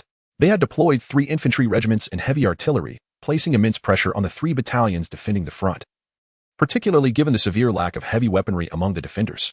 Many bunkers and heavy machine guns had been systematically eliminated by the attackers. Despite the overwhelming odds, there was no retreat. They could only hold their ground. In the underground command post near the hilltop, General Foam observed the unfolding situation through his binoculars, his expression grave. He ordered all attack positions to prepare for a last stand upon retreating to the third line of defense, ready for close-quarters combat. The adjutant hastily took notes and rushed to relay the commands. At that moment, the telephone lines were largely inoperable. Many positions were either unreachable or had their lines severed. The enemy was determined to seize the position, but the indomitable spirit of the 58th Division had been ignited. Upon receiving the order for hand-to-hand combat, many felt a sense of relief. "Damn it, your aim may be better, but we stand taller. It's been too stifling. Let us unleash ourselves. Charge with bayonets." Captain Zhou Daoshan shouted with his hoarse voice. Su San understood that the critical moment was approaching. If they could not repel the enemy in this round, they would lose the position, and all the brothers on the battlefield, including himself, would remain here forever. "Kill! Kill!" The soldiers leaped out of the trenches like tigers descending from the mountains, pouncing into the enemy ranks. Su San spotted the enemy soldier who had previously evaded his attack, brutally slashing at a comrade with a saber. "It's you, little devil. You escaped before, but not now," Su San silently vowed, wielding his machete with great force and speed. He carved a bloody path and suddenly leaped up, shouting, "Little devil, behold my blade." Nida Isamu was in the throes of battle, relishing the visceral thrill of each slash. It brought him a deep satisfaction that fed his savage instincts. Just as he was about to stab a Chinese soldier, a thunderous sound rang in his ears. Instinctively, he hesitated and attempted to deflect outward with his blade. However, this time he miscalculated. A flash of movement surged past, accompanied by a fierce wind. With a resounding clash, he stood frozen, hand still. His saber shattered into 2 pieces, a crimson line extending from his forehead down to his groin. His eyes bulged, and with a soft thud, he collapsed onto the battlefield, concluding his nefarious existence. Chapter 031. Mulan of the army. Su San, consumed by a fervor of bloodlust, regarded Nataka as just another faceless adversary, merely worth 10 points. His singular ambition was to exert himself to the utmost, to vanquish as many invaders as possible. In the theater of war, morality and righteousness are but luxuries, and the brainwashed militarists opposing him were mere killing machines, indistinguishable from his own current state. It was a confrontation of machines, a contest of strength between them. With each swing of his formidable blade, the power imbued in the breaking-edge technique propelled him as if he were divinely aided. The enemy met their demise upon contact, and though he could not yet rend them apart with his bare hands, it seemed that his prowess had reached the heights of scripted heroics. Increasingly, warriors gathered around Su San, forming an unstoppable momentum that pressed against the advancing foes, with Su San as the spearhead, piercing through them relentlessly. The enemy first faltered under the pressure, then began to retreat. At that pivotal moment, Commander Feng summoned the remaining 1,000 reserves, sounding the clarion call for a full-scale counteroffensive. This was the proverbial straw that broke the camel's back. The attacking Japanese forces disintegrated, and the defenders commenced a relentless pursuit. The enemy, demoralized and in disarray, fled for their lives, with Su San leading the charge, his blade reaping the lives of the enemy with every swing. Amidst the pursuit, Su San lost track of time. But the growing silence around him hinted at something amiss. Out of the corner of his eye, he noticed his comrades from his squad still by his side. "Commander, stop, stop." He suddenly heard Yu Pei's urgent voice. Su San quickly halted. "What is it?" "The main force has not caught up. We are surrounded by enemies." Yu Pei whispered. "What? Have we overextended?" Su San glanced around, and indeed, it was true. A retreat was imperative. If it were only himself, he would fight on. But to do so now would jeopardize the lives of his fellow soldiers. Fortunately, the enemy was in a state of panic, fleeing for their lives, unaware that their opponents had infiltrated their ranks.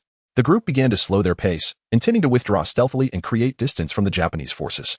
After all, a single squad could not hope to contend with such a multitude of enemy troops. However, it was too late. As they prepared to retreat, the Japanese spotted this small group of anomalies. Squad leader Zhao Wanshu was caught off guard and was struck by a Japanese soldier's blade, prompting an immediate melee.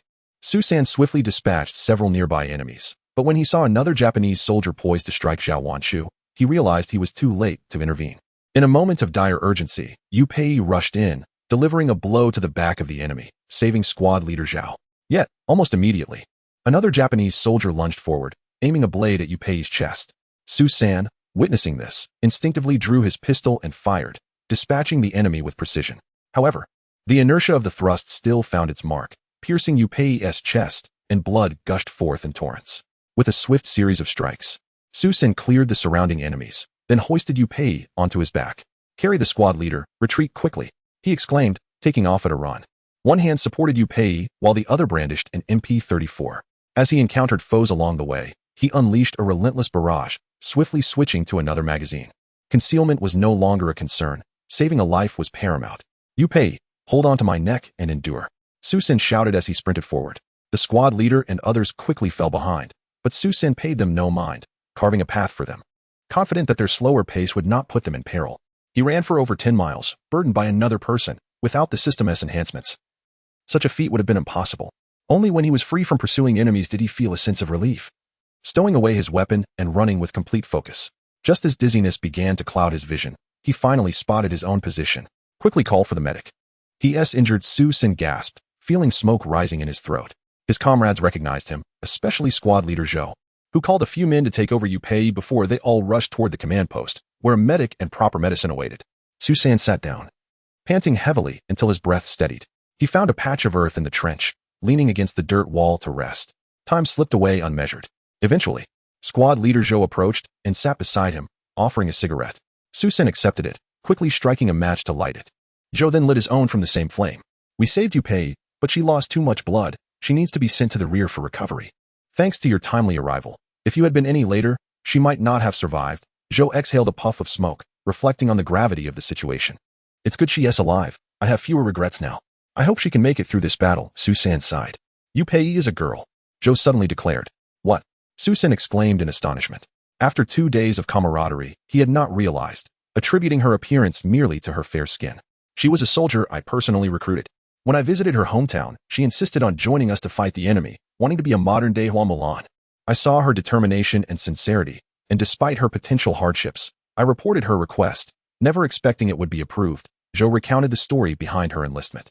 Su San felt a pang of emotion. War typically drove women away, yet this national crisis had drawn many women and children into its fold, sacrificing their youthful lives. This sacrifice ultimately paved the way for the tranquility enjoyed in later times. "Commander, how long do you think we can hold this position?" Zhou Daoshan inquired.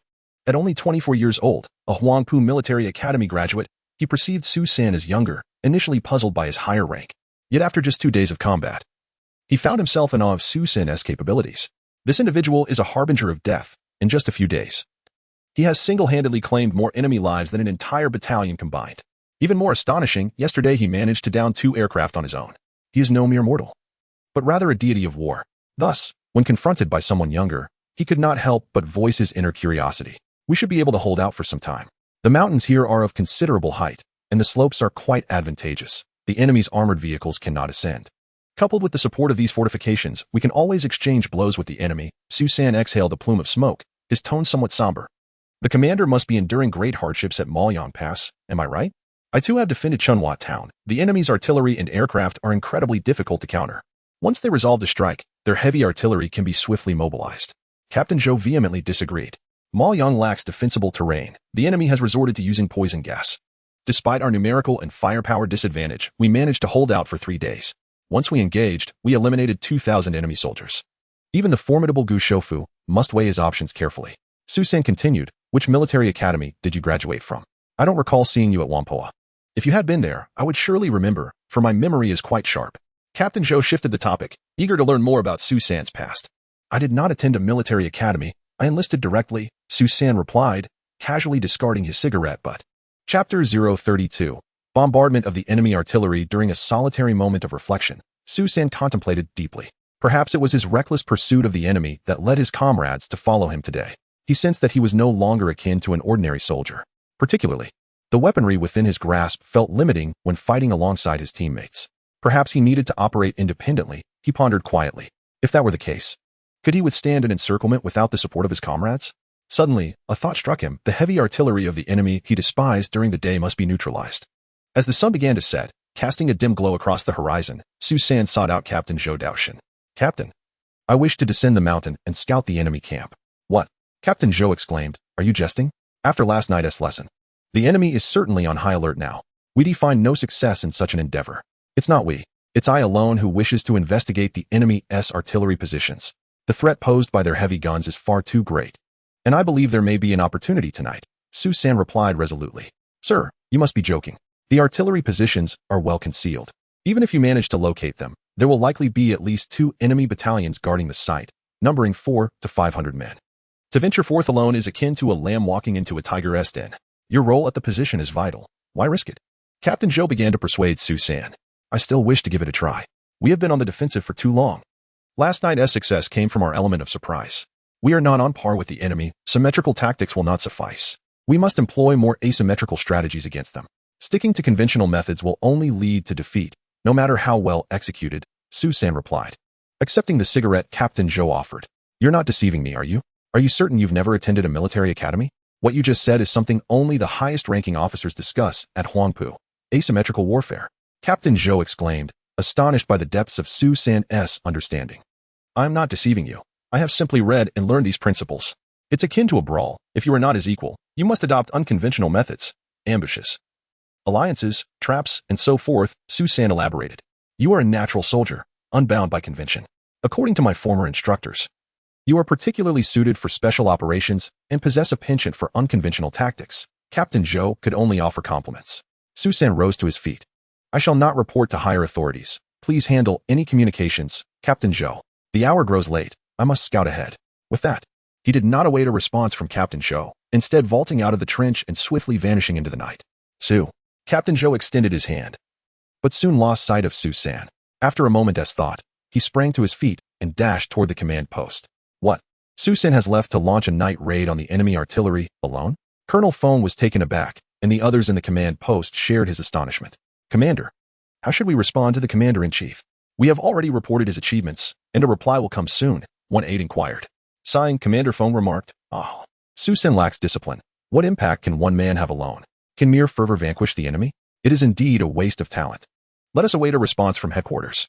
Su San, oblivious to the discourse around him, remained focused on his singular goal, while others aspired for victory. His sole aim was to inflict substantial damage upon the enemy, an objective he shared with the system he operated. Under the cloak of night, his vision was unimpeded, akin to possessing infrared goggles. He stumbled upon a Japanese corpse that bore a resemblance to his own physique, the uniform remarkably intact. Stripping the clothing, he donned the attire himself. He adorned his head with a Japanese helmet, slipped into their pigskin boots, secured his legs with bindings, and gathered a clean blanket and canteen, affixing them to his person.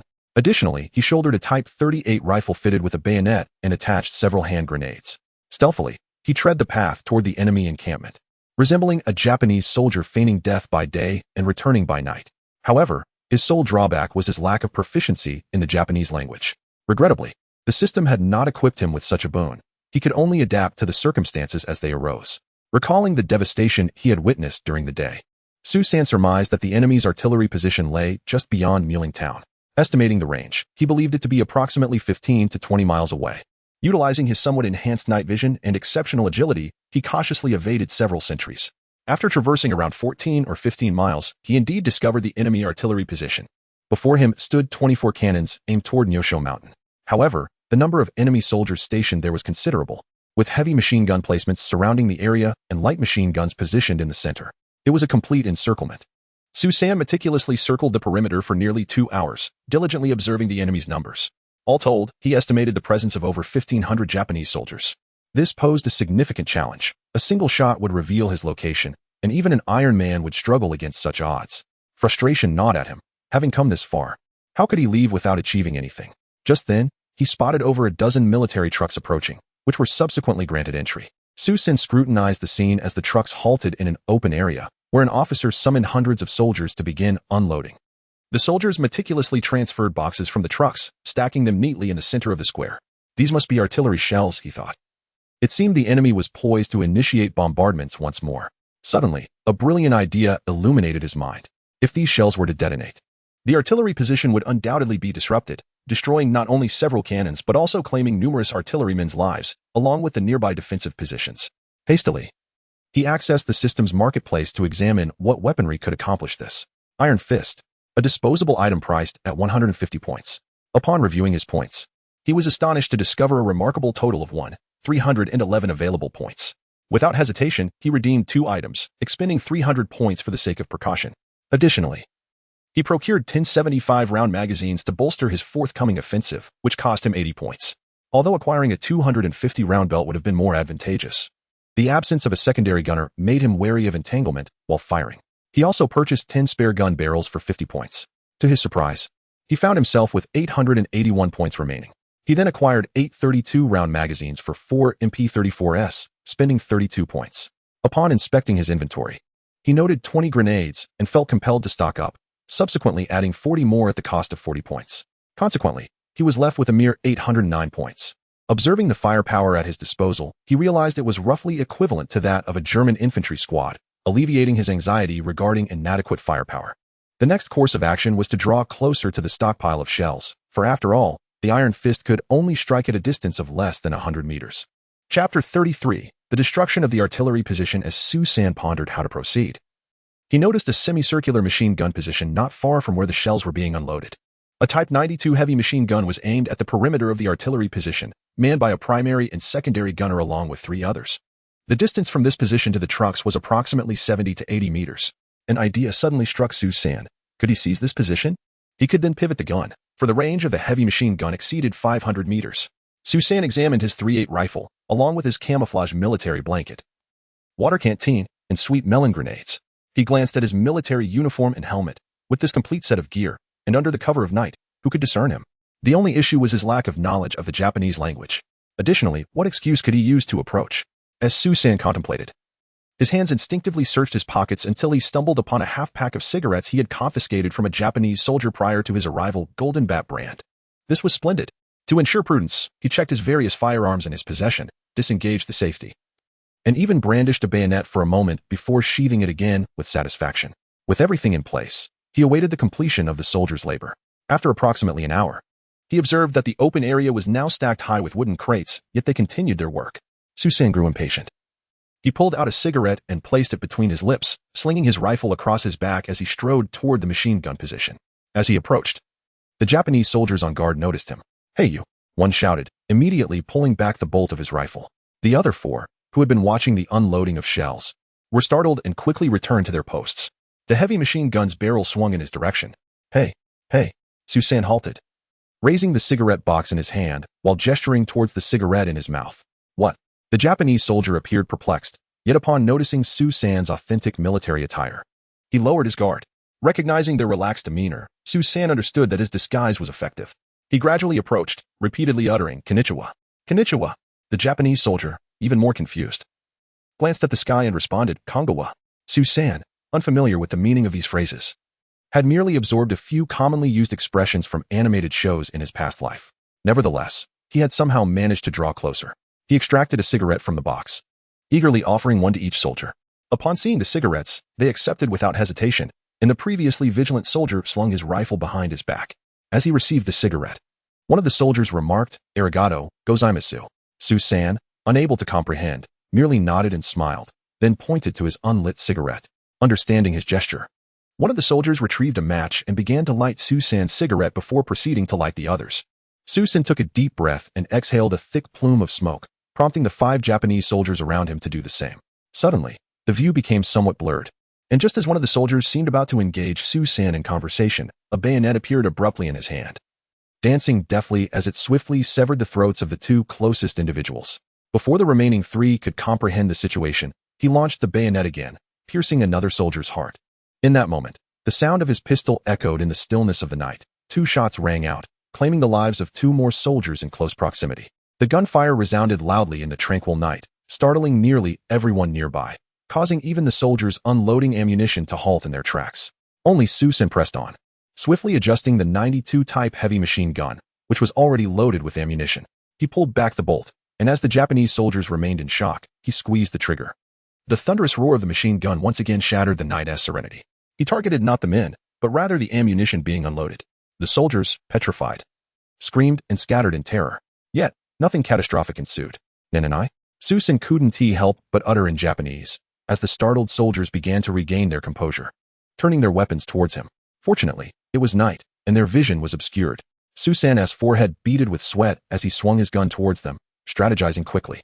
He decided to try the iron fist again, purchasing 2 more. After a flurry of fire that sent the soldiers fleeing, Su-san hefted the iron fist and aimed it at the wooden crates.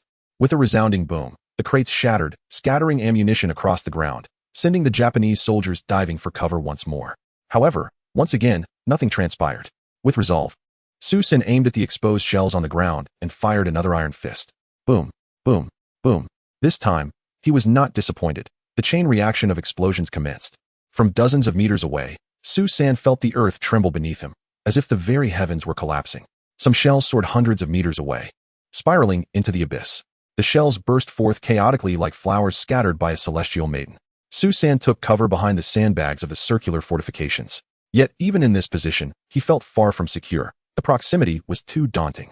He opened his mouth in shock, but refrained from covering his ears, fearing that should a shell land nearby, he might not sense it in time and fall victim to the disaster he had unwittingly unleashed. Boom, boom, boom.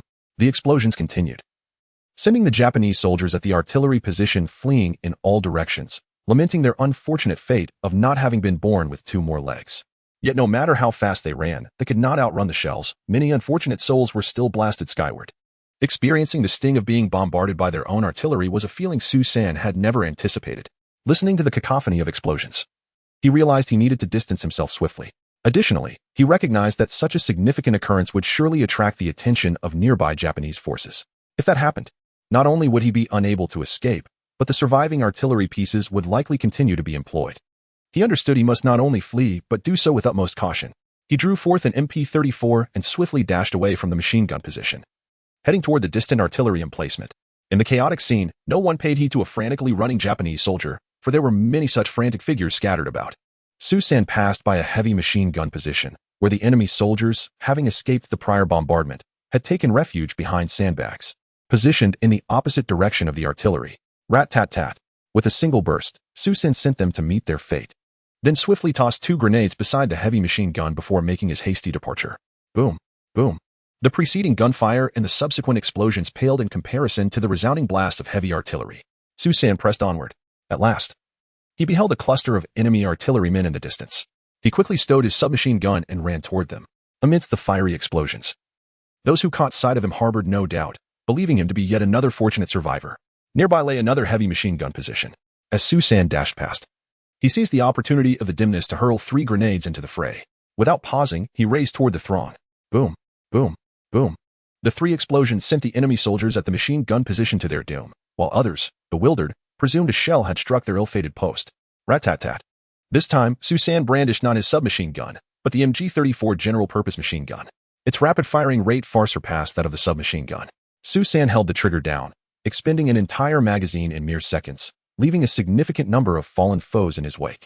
Rat-tat-tat. Without a moment's hesitation, he now retrieved the MP-34 submachine gun.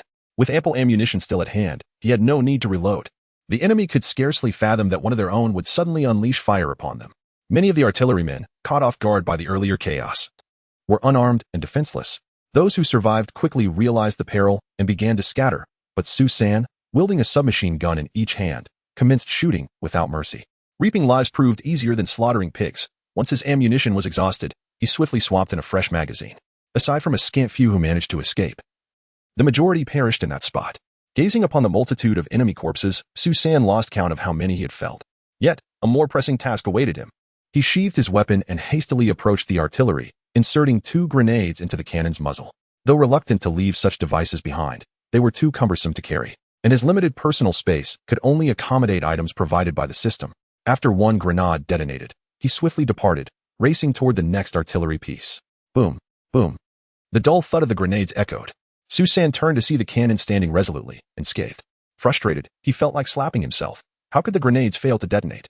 He contemplated purchasing more effective explosives from the shop, yet time was scarce amidst the myriad choices. What could possibly destroy a heavy cannon? He opted to inquire directly. The system is remarkably intuitive, directly informing Su San that the explosive tubes can be inserted into the heavy artillery barrel for destruction, requiring at least 4 sections. Each section costs 5 points, and Su San promptly purchased 4. He pulled the fuse and tossed the tube into the previously used cannon. A resounding boom echoed, and the cannon barrel visibly bulged, rendering it inoperative. The subsequent steps were straightforward. He replicated the process and blew up another cannon. Upon reaching the third, however, enemy soldiers began to intervene. Not far away, a heavy machine gun nest opened fire on him, prompting Su San to swiftly take cover behind a cannon. He retrieved his 98K sniper rifle and began to take aim. The enhanced vision granted by the system's modifications was undoubtedly impressive. Once he had eliminated the enemy forces, he resumed his task. Su San quickened his pace, as from his vantage point atop the cannon, he could see the headlights of approaching enemy vehicles. Reinforcements were on their way. He detonated 3 or 4 more cannons, progressively drawing closer to the direction of the impending explosion. Ignoring his own safety, he destroyed an additional 10, realizing that the remaining cannons were precariously positioned. It was time to conclude his endeavor, under the cover of night. He sprinted towards the oncoming convoy of enemy soldiers. Indeed, driven by insatiable greed, he intended to ambush them. As he jogged, Su San systematically retrieved his weapons from his inventory, ensuring each was fully loaded. He purchased 20 additional grenades, having expended many in his cannon demolitions, leaving him with only a handful. The enemy's arrival was swift, and they would undoubtedly be unprepared if he did not seize the opportunity for a lucrative ambush now. When would he? Chapter 034. Su San's promotion. Su San made his way to a slightly elevated position, setting up the MG-34 machine gun and shouldering another iron fist weapon. He then patiently awaited the arrival of the enemy. As the motorcycles of the adversary passed by one after another, Su San remained utterly still. When a military truck, laden with soldiers, approached within 70 to 80 meters, he pulled the trigger. The iron fist detonated, flipping the truck and sending many enemies flying. The subsequent vehicles hastily braked and leaped out, seeking cover on either side. With a rapid succession of gunfire, Su San unleashed a relentless barrage at the fleeing enemies, who fell like ripe wheat before the scythe. After emptying 2 ammunition drums, he realized it was time to retreat. The enemy had pinpointed his firing position, and soon grenades and mortars would begin to rain down. Without hesitation, he stowed his weapon and sprinted away into the night, its darkness providing the perfect cover as the sporadic gunfire echoed behind him. Su San stealthily retraced his steps. The night's battle had drained him of much energy. Just before dawn, he returned to the front lines, where a moment of carelessness almost cost him his life, as he had forgotten to remove the enemy uniform he was still wearing.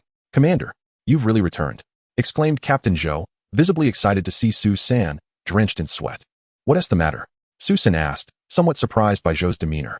The division commander stated that as soon as you returned, you were to meet him. Captain Zhou, having said this, pulled Su San towards the command post. "Last night, the enemy's position was bombarded all night. Was it your doing?" Upon Su San's arrival, Division Commander Feng grasped his shoulders with fervor. "Yes, I blew up their munitions depot. The heavy artillery shells kept detonating without cease," Su San replied. "Good lad. Do you have any idea how many cannons were destroyed?" Division Commander Feng gazed at Su San with hope. "It seems the entire position was obliterated. There were about 20 or so." Su San answered again. "Good heavens. You've decimated an entire heavy artillery regiment of the enemy. This achievement is monumental. I must report it." Division Commander Feng exclaimed, clapping his hands together and pacing excitedly, his chest heaving. Oh, by the way, your accomplishments in downing enemy aircraft have just been acknowledged. Your rank has been elevated by 1 level. You are now a major. And you've also received the Order of the Blue Sky and White Sunday. Your feats have reached the higher echelons, and if you survive, your future is boundless.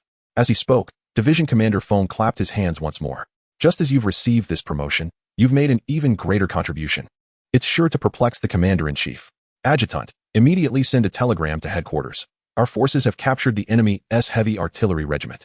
Shortly thereafter, the adjutant presented Su San with his rewards, new epaulets, a fresh notebook, and a medal. Regrettably, that Wong fellow won to release you. Otherwise, I would have certainly assigned you to train a special operations team, tasked with specifically troubling the enemy. However, at the rate you're garnering achievements, not only the 51st Division, even the 74th Army would seem trivial. Colonel Phone lamented, referring to Commander Wong of the 51st Division, indicating that the division was eager to retain the invaluable Su San. While the defending troops rejoiced, the Japanese forces were plunged into despair.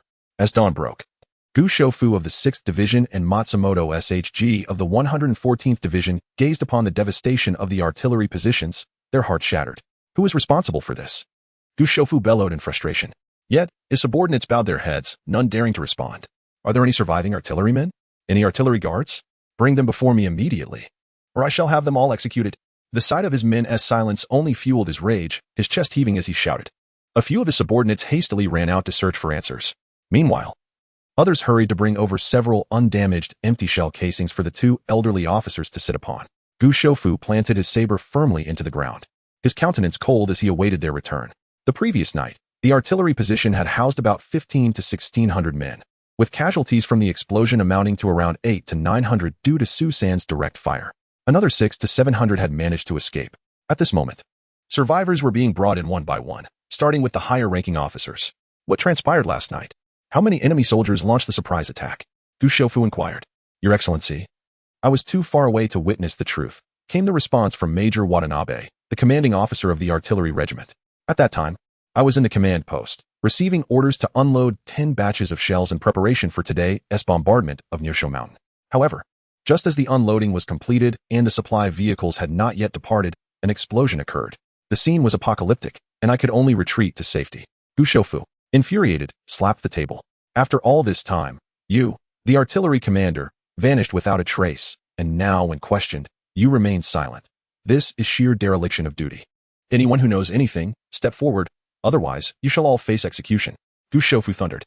Reporting to your Excellency, I saw a man responsible for the cannon fire. He killed many of our comrades.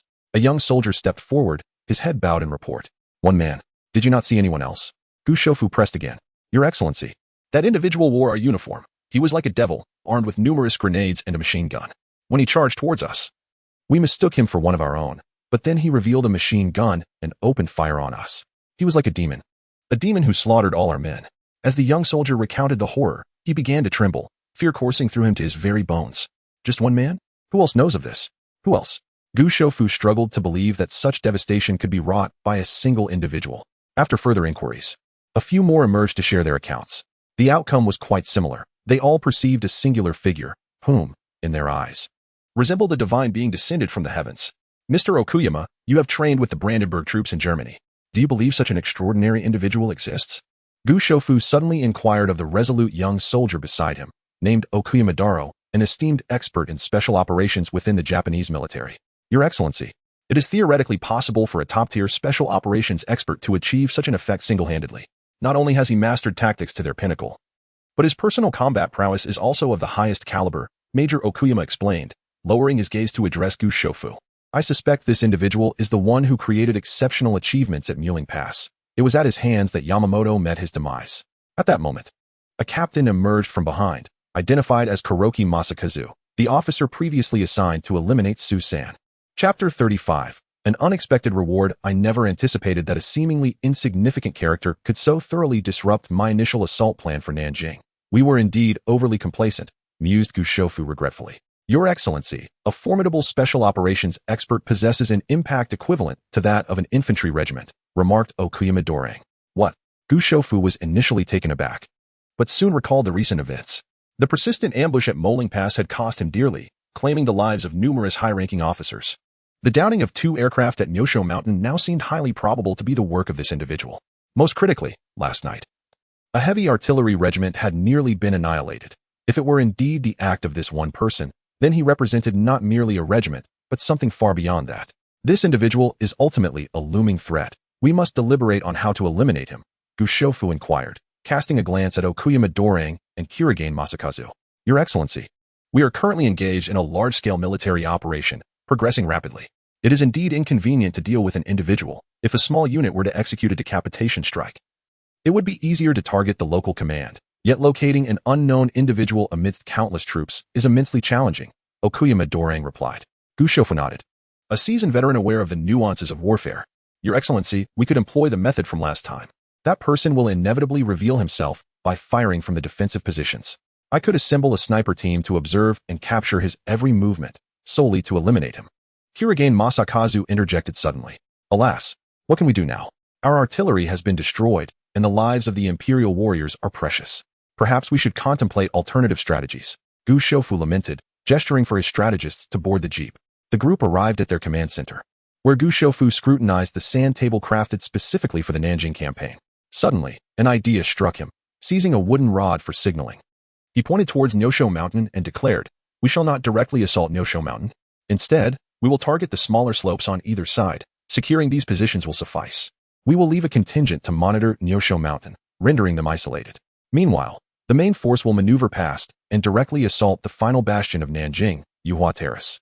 Gu Shoufu, the old fox, had conceded. He no longer wished to engage in a direct confrontation with Nyosho Mountain. As long as they captured the flanks, they would have a path forward, rendering a head-on clash unnecessary. Order the 45th Regiment. Gu Shoufu promptly issued new commands to the regimental leaders nearby. Once the tasks were assigned, he turned to Okuyama Dorang and Kurigane Masakazu, stating, Gentlemen, I entrust you with the task of selecting talents from the entire division to form a 20-man fox hunting team. Their primary mission in the near future is to eliminate that detestable Chinese individual. He still could not swallow his indignation. Rest assured, Your Excellency. Okuyama and Kurigane stood at attention, their hearts brimming with enthusiasm. As aficionados of special operations, they found little interest in conventional positional warfare. Receiving this command to confront a worthy adversary filled them with uncontainable joy. On the following day, Susan was fortunate enough to find 4 hours of sleep during daylight without being besieged by enemy attacks. It was not until noon that his comrades awakened him for a meal. He consumed 2 steamed buns and some plain water, merely to satiate his hunger. Zhou Daoxing approached him once more for a conversation, offering Susan a cigarette. Commander, you have been promoted again. At this rate, after this battle, you shall undoubtedly become a general. Susan shook his head, replying that one must first survive to witness such a time. He continued, explaining that the initial use of these clever tactics was due to the enemy's unpreparedness. Once they became vigilant, the results would diminish significantly. Zhou, the company commander, fell silent for a moment, noting the peculiarity of the day. Remarkably, the enemy had not fired a single artillery round all morning. Last night, they had destroyed the enemy's heavy artillery, and now, should the enemy wish to bombard them, they would need to transport their weapons from elsewhere. Alternatively, they could resort to aircraft, but after losing 2 planes recently, they would need to exercise caution. Susan exhaled a puff of smoke and remarked that he feared not the delay of enemy fire, but rather their potential maneuver to breach their secondary positions on both flanks and advance directly from the Nyosho Mountain. If that were to occur, they would find themselves in dire straits. Though merely a company commander, Zhou was a graduate of Huangpu and possessed superior strategic and tactical acumen compared to those who had risen solely through combat experience, such as Susan. Is it truly possible? The enemy could bypass us entirely and still reach Nanjing? Susan was taken aback.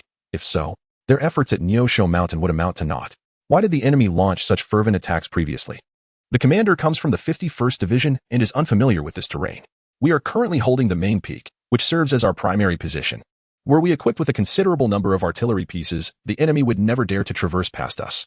However, they have discerned that we are predominantly armed with light weaponry. They need only capture the secondary positions on either side of the road to facilitate their passage. The enemy is only concerned about our potential ambush from the mountain. Yet with our current armament, they may not regard this as a serious threat, Zhou sighed. Oh, I see. Our combat capability is so deficient that even when they are aware of our presence, they remain unperturbed. Furthermore, descending from the mountain without a stronghold only plays into their hands. Susan promptly realized a pressing issue. If this were the case, the time he had been stalling would have little significance. Company commander, if that is so, I wish to assist in the defense of the secondary position. We must thwart the enemy's advance, Susan declared resolutely. Commander, I urge you to refrain from haste. The enemy has yet to mount an offensive. What I mentioned earlier was merely speculation. Moreover, you have not enjoyed a single day of proper rest amidst the recent combat. One is not made of iron. It would be wise to take this opportunity to recuperate, Zhou quickly intervened, urging Su San to rest. Shortly thereafter, he even brought Su San a blanket, encouraging him to take another nap. Su San accepted his suggestion, recognizing the necessity of allowing his weary body some respite. Wrapping himself in the blanket, he reclined in a shell hole, feeling less fatigued than in the morning. Habitually, he checked the data in his mind. To his astonishment, he found the scores to be exceedingly high, nearly causing him to leap in surprise. Why? The points were simply overwhelming. This singular endeavor yielded an impressive gain of 653 points, having remarkably eliminated nearly 900 adversaries. It appears that those who perished in the explosive aftermath have been credited to his account. The ranks of artillerymen are notably abundant, exceeding 100, alongside a few junior officers, including a major. It seems that the technical branches hold a position of higher esteem. His initial score, which was in the 3-digit range, has now surged to 462 points. Truly, this is a bountiful harvest. At this juncture, the system emitted a mechanical voice, in recognition of the host's monumental achievement in independently dismantling the enemy's heavy artillery battalion. The system rewards the host with 1 point in constitution, 1 point in vision, and 1 point in strength. Additionally, the host is granted 1 anti-infantry mine and 1 anti-tank mine, along with their usage instructions. Should further requisitions arise, please consult the system for purchases. Infantry mines are available for 50 points each, and tank mines for 100 points each, with a full refund of the host's points spent on explosive barrels. Well, Su San was somewhat astonished. The rewards for this operation are indeed remarkable.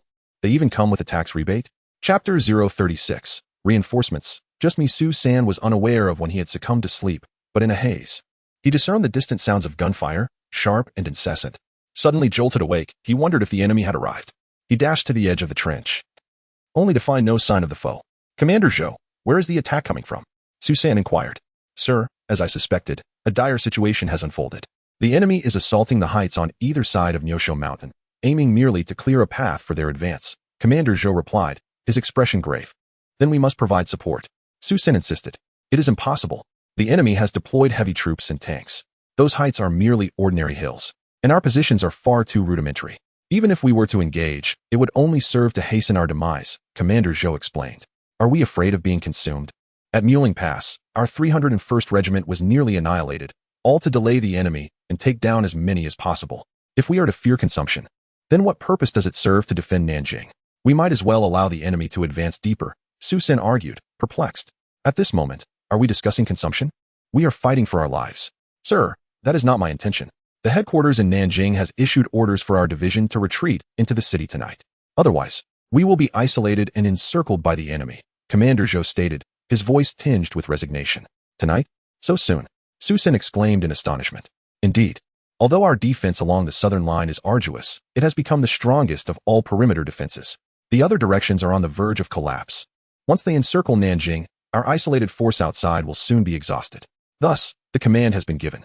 We will take advantage of the night to break through back to the city, Commander Zhou elucidated. Commander Zhou, I cannot return to Nanjing with you. I must aid in holding the line. I'm leaving now. Farewell, Su San declared, saluting Commander Zhou before vaulting out of the trench and sprinting towards the positions at the foot of the eastern hill. Sighing, Commander Zhou could only watch Su San depart. The young man was a major, significantly his senior, though Su San disregarded the orders from headquarters. Commander Zhou held a profound respect for his unwavering commitment to resist the Japanese, undaunted by death. He rendered a precise military salute to Su San's receding figure. As he ran, Su San checked his weaponry system. Before sleeping, he had replenished his ammunition, acquiring 40 grenades, 8 magazines for his submachine gun, and 5 75-round belts for his machine gun, expending minimal points. He was uncertain what else he might need to purchase. The sounds of gunfire grew ever closer. Upon arriving from a flanking position, he found the fighting extraordinarily fierce. The first line of defense had already been breached. Unsure where the line was most vulnerable, he sprinted towards a subterranean bunker that appeared to be a command post. Commander, how many men have you brought? A major, who was stationed there, inquired urgently. Seeing Su San's higher rank, he instinctively referred to him as commander, assuming Su San was at least a company commander or a deputy battalion commander. Su San found himself in a rather awkward predicament, utterly alone without reinforcements. Wherever the situation is most critical, send me there, he declared. Alone? Are you seeking your own demise? Just as he grappled with this dilemma, a signalman rushed in, exclaiming, Commander, we have received orders from the division headquarters. We may seek an opportunity to retreat. There is no need to confront the enemy. What? We're not fighting anymore? Su Sanyi and the battalion commander exclaimed in unison. The commander continued, the headquarters has reported that except for the southern front, all other areas have reached the outskirts of Nanjing. Holding our ground here has become largely futile. We risk becoming isolated. We should retreat into the city for defense. The battalion commander, surnamed Chen, glanced at the sky and then raised his binoculars to survey the battlefield. To retreat now would be tantamount to courting death. We must deploy our reserves and hold until nightfall, then we can withdraw. He turned to Su Sanyi, saying, Commander, you've heard the order. It would be prudent for you to remain at the command post. Once darkness falls, we shall depart. Su Sanyi shook his head, resolute. I cannot stay. I need to check on the frontline trenches. Armed with an MG-34 general-purpose machine gun, he felt compelled to assist his comrades until night descended. Without further ado, he disregarded Battalion Commander Chen's advice and exited the command post, seeking a machine gun position at the second defensive line to commence a long-range and short-range firing strategy. His remarkable marksmanship swiftly claimed the lives of several enemy soldiers. Providing a modicum of suppression, the enemy momentarily retreated. However, calamity soon struck as 3 tanks approached the position, advancing steadily. The defending soldiers grew anxious. Their lack of artillery rendered them ill-equipped to contend with such armored behemoths. Su Sanyi experienced a pang of frustration, though he possessed an anti-tank mine. He had no time to set it. The iron fist was also not an option under the glaring sunlight. Cluster grenades, he shouted. His only recourse was to bind the grenades together and detonate them against the tracks of these iron monstrosities. He attempted to fire a burst at the encroaching tanks, but only sparks flew. The 7.92 caliber proved insufficient against the armored hulks. His actions caught the attention of the enemy tank, which pivoted its cannon towards him. Boom! A flash of fire erupted as a shell detonated mere meters from his trench, sending Su Sanyi recoiling in shock. The enemy's artillery was alarmingly accurate. He could not afford to be careless. Swiftly, he abandoned his firing position. In a moment of stealth, he swapped his machine gun for a 98K rifle. He evaded the frontal assault and maneuvered to the side, targeting the enemy soldiers positioned behind the tanks. A sense of helplessness engulfed him as he realized the futility of a lone soldier against heavily armed foes. Little devils, I shall deal with you when night falls. Su Sanyi cursed inwardly, having resolved not to retreat with Battalion Commander Chun, but to confront the enemy under the cover of darkness to avenge his frustrations. Both he and Battalion Commander Chun intended to wait for nightfall, yet the Japanese forces were determined to seize the position before dusk. 3 iron turtles drew ever closer, their tank cannons having already toppled several machine gun positions. The palpable sense of oppression drove Commander Chen into a frenzy, compelling him to prepare a suicide squad. To assemble explosives and cluster grenades, he bellowed for his men to engage with fervor. At this moment, they had little recourse against the tanks. Their only option was to barter their lives. Su San hastily stowed his rifle, retrieved a machine gun from the supply, and sprinted forward. Commander Chun, retreat. I shall hold the rear. Quickly, Su San urged, halting their advance. He still had points to spare, and he could not bear to sacrifice lives for a problem that could be resolved with his own strength. Are you seriously suggesting that you alone hold back the enemy? That is unfathomable. Commander Chen hesitated, knowing that if he could not hold the line with hundreds, how could he expect this officer to withstand the onslaught alone for even a few minutes? I have come from the division headquarters, and my rank supersedes yours. I hereby order you to evacuate at once. The division will soon withdraw as well. If you have any issues or objections, direct them to Division Commander Feng. Delay further, and you may lose your lives. Su San, though a lone commander, resorted to his rank in this desperate moment. Upon finishing his command, he unleashed a barrage of fire. A series of shots rang out, and 3 enemy soldiers fell in the distance. Commander Chen was taken aback by Su San's masterful marksmanship. Perhaps he could indeed carve out a path for the remaining brothers of the regiment. He rendered a crisp salute to Su San and shouted, Retreat! Retreat! The troops surged backward like a tide, fleeing to safety. Chapter 37. The benefits of fighting alone finally departed. Su San let out a silent sigh of relief. He swiftly procured 2 iron fist rocket launchers from the system's marketplace, leaving 1 in reserve. As he observed the 3 enemy tanks gradually drawing closer, he wasted no time. Lifting 1 iron fist, he fired it off, achieving a precise hit at a distance of merely 40 to 50 meters. With a thunderous explosion, one of the enemy's lightly armored tanks had its turret blown off. This unexpected turn of events sent the following enemy soldiers, who had been crouching in trepidation, into a panic. They had not anticipated the presence of direct fire artillery on the mountain. For a moment, they hesitated, reluctant to expose themselves further. On the other 2 tanks, the enemy soldiers acting as observers took aim with their rifles at Su San, firing a shot and chattering rapidly to notify their tank commander. At this juncture, the enemy tanks lacked machine guns. Sensing their intent to retreat, Su San quickly maneuvered within the trench, utilizing his 98K sniper rifle to eliminate the 2 observers. With a swift motion, he vaulted out of the trench and approached, decisively incapacitating the other two tanks with explosive ordnance. The ease of this operation stemmed from the outdated technology of the enemy's tanks, devoid of infantry protection. They were vulnerable not only to anti-tank guns but even to individual hand grenades. Furthermore, lacking communication equipment, the death of the observers rendered them half-blind and deaf. Their utility, apart from providing cover for assaults, was rather limited. Though the tanks had been neutralized, the offensive had to persist. After a moment's hesitation, a battalion of enemy soldiers flanked from behind the tanks and initiated a direct assault. "Come forth, little devils. Now we are on equal footing." Su San selected the most advantageous position, setting up his machine gun. He unleashed a relentless barrage of bullets upon them. With a rhythmic clatter, the enemy fell before his precise combination of long and short bursts. Su San suddenly felt as though he were engaged in a shooting game akin to a beach landing. Yet, this battlefield was not merely a level. It was too expansive, with areas beyond his immediate control. Noticing this, several enemy soldiers quickly split apart, surging through the gaps on either flank towards the center to mount their attack against him. Su San stowed the machine gun and switched to an MP-34, maneuvering through the trench for a counteroffensive.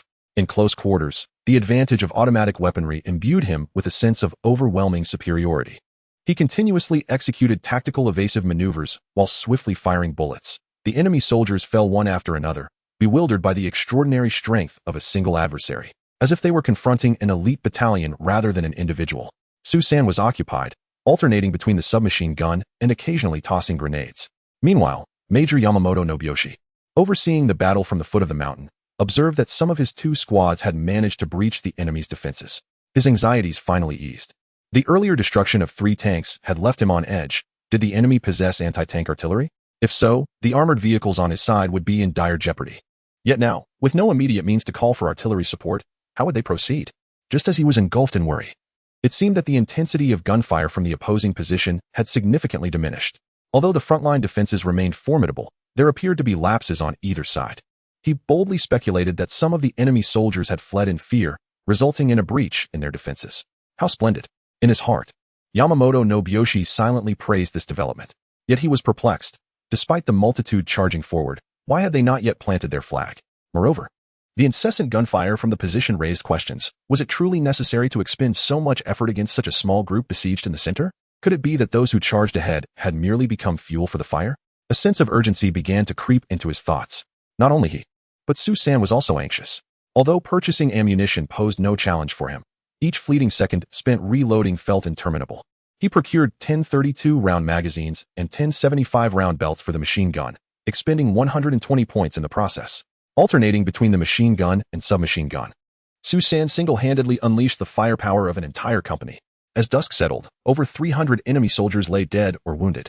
The remaining few could no longer withstand the pressure and fled down the mountain in a desperate scramble. The battlefield had become a den of devils, and they were terrified. Finally, Su San could take a moment to catch his breath, leaning back against the trench and gasping like a bellows. Indeed, this system was a god-tier individual combat mechanism, but his current physical condition could hardly support its divine capabilities. Should the intensity of the enemy's assault escalate further, he too would be brought to his knees. Compared to his comrades, he had merely managed to eliminate a few more adversaries. Su San checked his system, discovering that his earnings from this engagement amounted to 462 points, which, when juxtaposed with his expenditures, was rather insufficient. It was worth noting that merely the Iron Fist had cost him 300 points, along with the expenses for grenades and ammunition. Was this battle truly a losing endeavor? Upon inspecting his point balance, he noted a significant reduction. After accounting for his earnings and expenditures, he was left with a mere 2,392 points, a balance that suggested he had fought a stalemate. However, recalling the enemy's armored vehicles, he realized that with such scant remaining points, he could hardly secure many more. The focus must remain on increasing resources. Su San nibbled on some rations and began to gather grenades from the battlefield, including those used by the enemy. To his surprise, he managed to collect over 100, along with a few packs of cigarettes. He then set about laying deceptive mines before the trenches, within the trenches, and beneath the bodies of the fallen foes. Regardless of whether the enemy would attempt a night raid, he felt compelled to prepare for it. His objective was to hold out until after dawn. Today was December 12th. Tomorrow would mark December 13th. Though his forces were limited, he could not halt the enemy's full-scale offensive, yet he had managed to delay the fall of Nanjing. As of the moment he departed from the peak of Nyosho Mountain, he had not yet heard news of Nanjing's capture. He wondered if Commander Tang had received orders for retreat. How many lives could he potentially save by stalling the southern advance? The preparations made in advance proved to be quite beneficial. Late into the night, around 10 o'clock, the enemy commenced their stealthy night assault. The resounding explosion jolted Su San, who was resting in a foxhole. Following that, several agonizing cries echoed in the air. It was evident that the enemy had triggered hidden explosives. Peering from the trench, Su San caught sight of the indistinct figures of the enemy not far away. He refrained from firing, as the muzzle flash would easily betray his position. While he could see the enemy, it was uncertain whether they could discern him, which worked to his advantage. Swiftly, he retrieved 10 grenades, deftly removing their safety pins. He opened one in the trench and hurled it forward, then quickly repeated the action. Boom, boom, boom. The grenades detonated incessantly, sending the enemy flying and eliciting their cries of despair. Yet, they remained oblivious to the enemy's location, resorting to indiscriminate gunfire in a futile attempt to dispel their unknown fears. One of the enemy soldiers fired a flare into Su San's position. Now that they had been discovered, there was no need for subterfuge. They would launch an aggressive charge. However, not a single figure could be seen in their trenches. Yet grenades continued to soar through the air. During their advance, some stumbled over cluster grenades, which exploded, taking out several of their own. Su San, crouching low, swiftly retreated through the communication trench. He had laid numerous concealed explosives along the first line of defense. There was no need to engage them prematurely. Boom, boom. The enemy had taken the first line of defense, but what awaited them were the incessant explosions of grenades. Bastards, cried a Japanese captain, surveying the ground strewn with wounded comrades, cursing vehemently. These Chinese soldiers were utterly detestable, and now they were facing such heavy losses. How could he report this to his superiors? Be cautious. Do not touch anything recklessly. Move quickly through here and secure the heights beyond, he shouted, rallying his men for another charge. Chapter 038. The chainsaw of the little mustache. As the illumination lights gradually dimmed, the darkness enveloped the battlefield, rendering the enemy's vision even more obscured than before the flares had been deployed. This stark contrast was a product of the blinding light. Yet, there was no time to dwell on such matters. Even with eyes closed, one had to sprint towards the commander's voice. Suddenly, a peculiar sound erupted from the front lines. A relentless buzzing akin to a devil's sewing machine or a lumberjack's chainsaw. The enemy soldiers fell like fragile wheat in a field, effortlessly mowed down by this infernal device. In the final trench, Su San stood like a deity among mortals, one hand firmly gripping the trigger while the other supported the ammunition belt. He deftly maneuvered his weapon, unleashing a continuous barrage upon the advancing foes. Indeed, he had exchanged his hard-earned points for an MG-42 machine gun, famously dubbed the Little Mustache Chainsaw. It was unlikely that such a weapon was even manufactured in these times. Truly formidable. It was no wonder that this weapon remained revered even 80 years later. The astonishing rate of fire sent Su San's adrenaline soaring, especially as he witnessed the enemy collapsing in droves. He felt that the 300 points he had spent were well worth it. Initially, he had pondered the issue of firepower. After all, he was but one man. Even alternating between the MG-34 and MP-34 felt lacking. Thus, he invested 140 points in the MG-42, an additional 20 for a tripod to utilize its heavy machine gun mode, and spent another 50 points on two 250-round belts, followed by 50 points for 10 barrels. The tripod proved to be a divine aid, its stability nearly nullifying the recoil, allowing Su San to handle the ammunition belt with ease. The charging enemy soldiers were struck as if by lightning, colliding with an invisible wall, falling in rows. Su San did not relent on the trigger until the belt was exhausted. Within 20 seconds, he swiftly replaced the barrel and attached a new ammunition belt. He commenced another round of his performance, employing short bursts of fire, for the previous dense charge had already been thoroughly plowed. The enemy, disoriented, found their comrades inexplicably missing ahead of them, instilling fear that slowed their advance. However, mere moments later, that terrifying sound resumed. The rhythmic puffs of bullets striking flesh echoed, as comrades danced in a macabre ballet, their rifles soaring into the air. Some enemies were sent flying backward, while others, hunched in their charge, were struck upon their helmets, which burst open like ripe melons, splattering their insides everywhere. What manner of devilry was this? What kind of weapon was this? Was this a machine cannon? Unable to withstand the oppressive fear, the enemies further back could no longer contain their terror. They turned and fled down the hill, crying out for their mothers. Gradually, the night fell silent over the battlefield. Su San panted as he gazed at the multitude of corpses littering the battlefield. He marveled once more at the value of his firearm. A single gun was capable of defending an entire position. This firepower was a veritable treasure for the beleaguered Chinese troops, plagued by an anxiety over their lack of weaponry. Yet, the consumption of ammunition was a concern. Aside from himself, a system owner able to sustain his efforts through combat, few could manage such resources effectively. Setting aside his musings, Su San retrieved his pocket watch, noting it was already 11:57 at night, merely 3 minutes shy of the next day. The likelihood of another assault from the enemy tonight was low, if they came. It would likely be in daylight. Alone, he knew he could not hold the position in broad daylight. It was time to pack up and retreat to Yuwatai. As he surveyed the fallen enemy soldiers, contemplating whether to search for any spoils, a gust of cold night air sent a shiver through him, breaking his momentary calm. His clothes were passable, but many new recruits lacked proper socks, and his thin canvas shoes left his feet vulnerable to the chill, especially when dampened by water. He glanced down at his feet, encased in pigskin boots pilfered from an enemy officer. With this thought, he sheathed his weapon and approached the pile of enemy corpses to examine their footwear. After considerable effort, he managed to strip off around 20 pairs of relatively intact long boots, intending to bring them to Yuwatai as a token for the defending troops there. Suddenly, a mechanical voice echoed in his mind. Congratulations, host. You have extended the defense time of the Nyosho Mountain position by 1 day. You have completed the system's mission and gained 1 attribute point to enhance your overall physical condition. Additionally, you have acquired the combat skill Urban Warfare Mastery, Beginner. Please continue your efforts to achieve further accomplishments. The increase in attribute points enveloped Su San in a wave of warmth, dispelling the earlier chill and intense fatigue. Renewed vigor surged through him, as if he possessed boundless energy. Moreover, with heightened vision and hearing, he perceived the surroundings in the darkness with newfound clarity. It was time to depart, but he could not leave without ensuring the enemy received their due. Thus, he resumed his search, gathering the enemy's hand grenades. He forewent the firearms and ammunition. Their calibers did not match his own, and he could not carry them. As he contemplated the waste of such resources, Su San lamented, space. Why must it cost 10,000 points to unlock? Counting the grenades, he found more than 100, a weighty burden that would be unmanageable for an ordinary person. Yet, Su San was undeterred. He shed 2 enemy officers' overcoats, wrapping them around his spoils. He then secured several belts to bind the boots together, resembling a scavenger as he trudged down the mountain, laden with his burdens.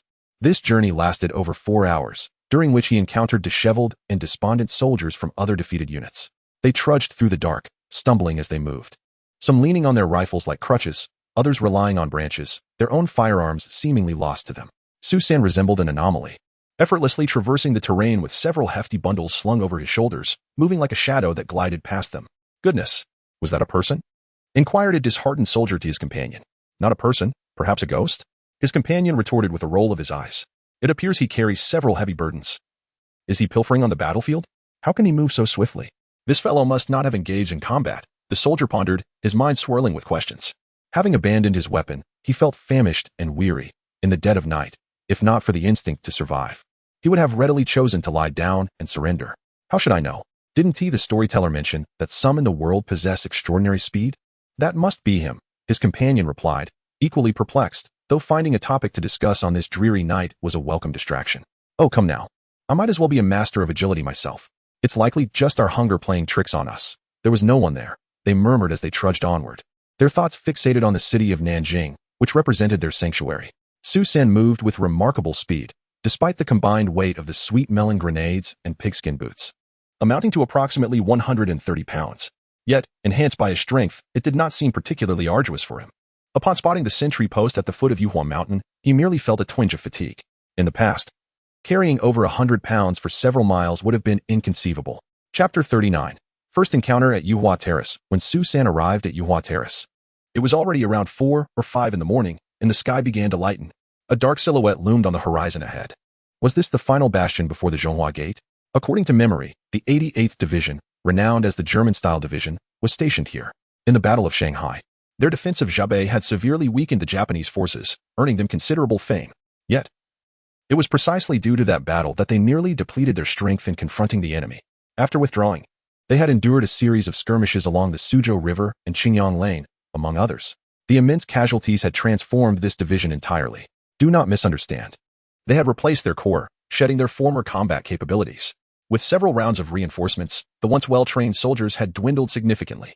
Veteran soldiers had swiftly ascended to positions of squad leaders and sergeants. Survival often meant rapid promotion, with ascending 3 ranks being a trivial matter. There was no fundamental difference from Su San's 51st Division, as many in this unit were also untrained, mere boys of 15 or 16. The insufficient estimation of the war's intensity and inadequate personnel preparation represented the greatest shortcoming of this government's resistance to Japan.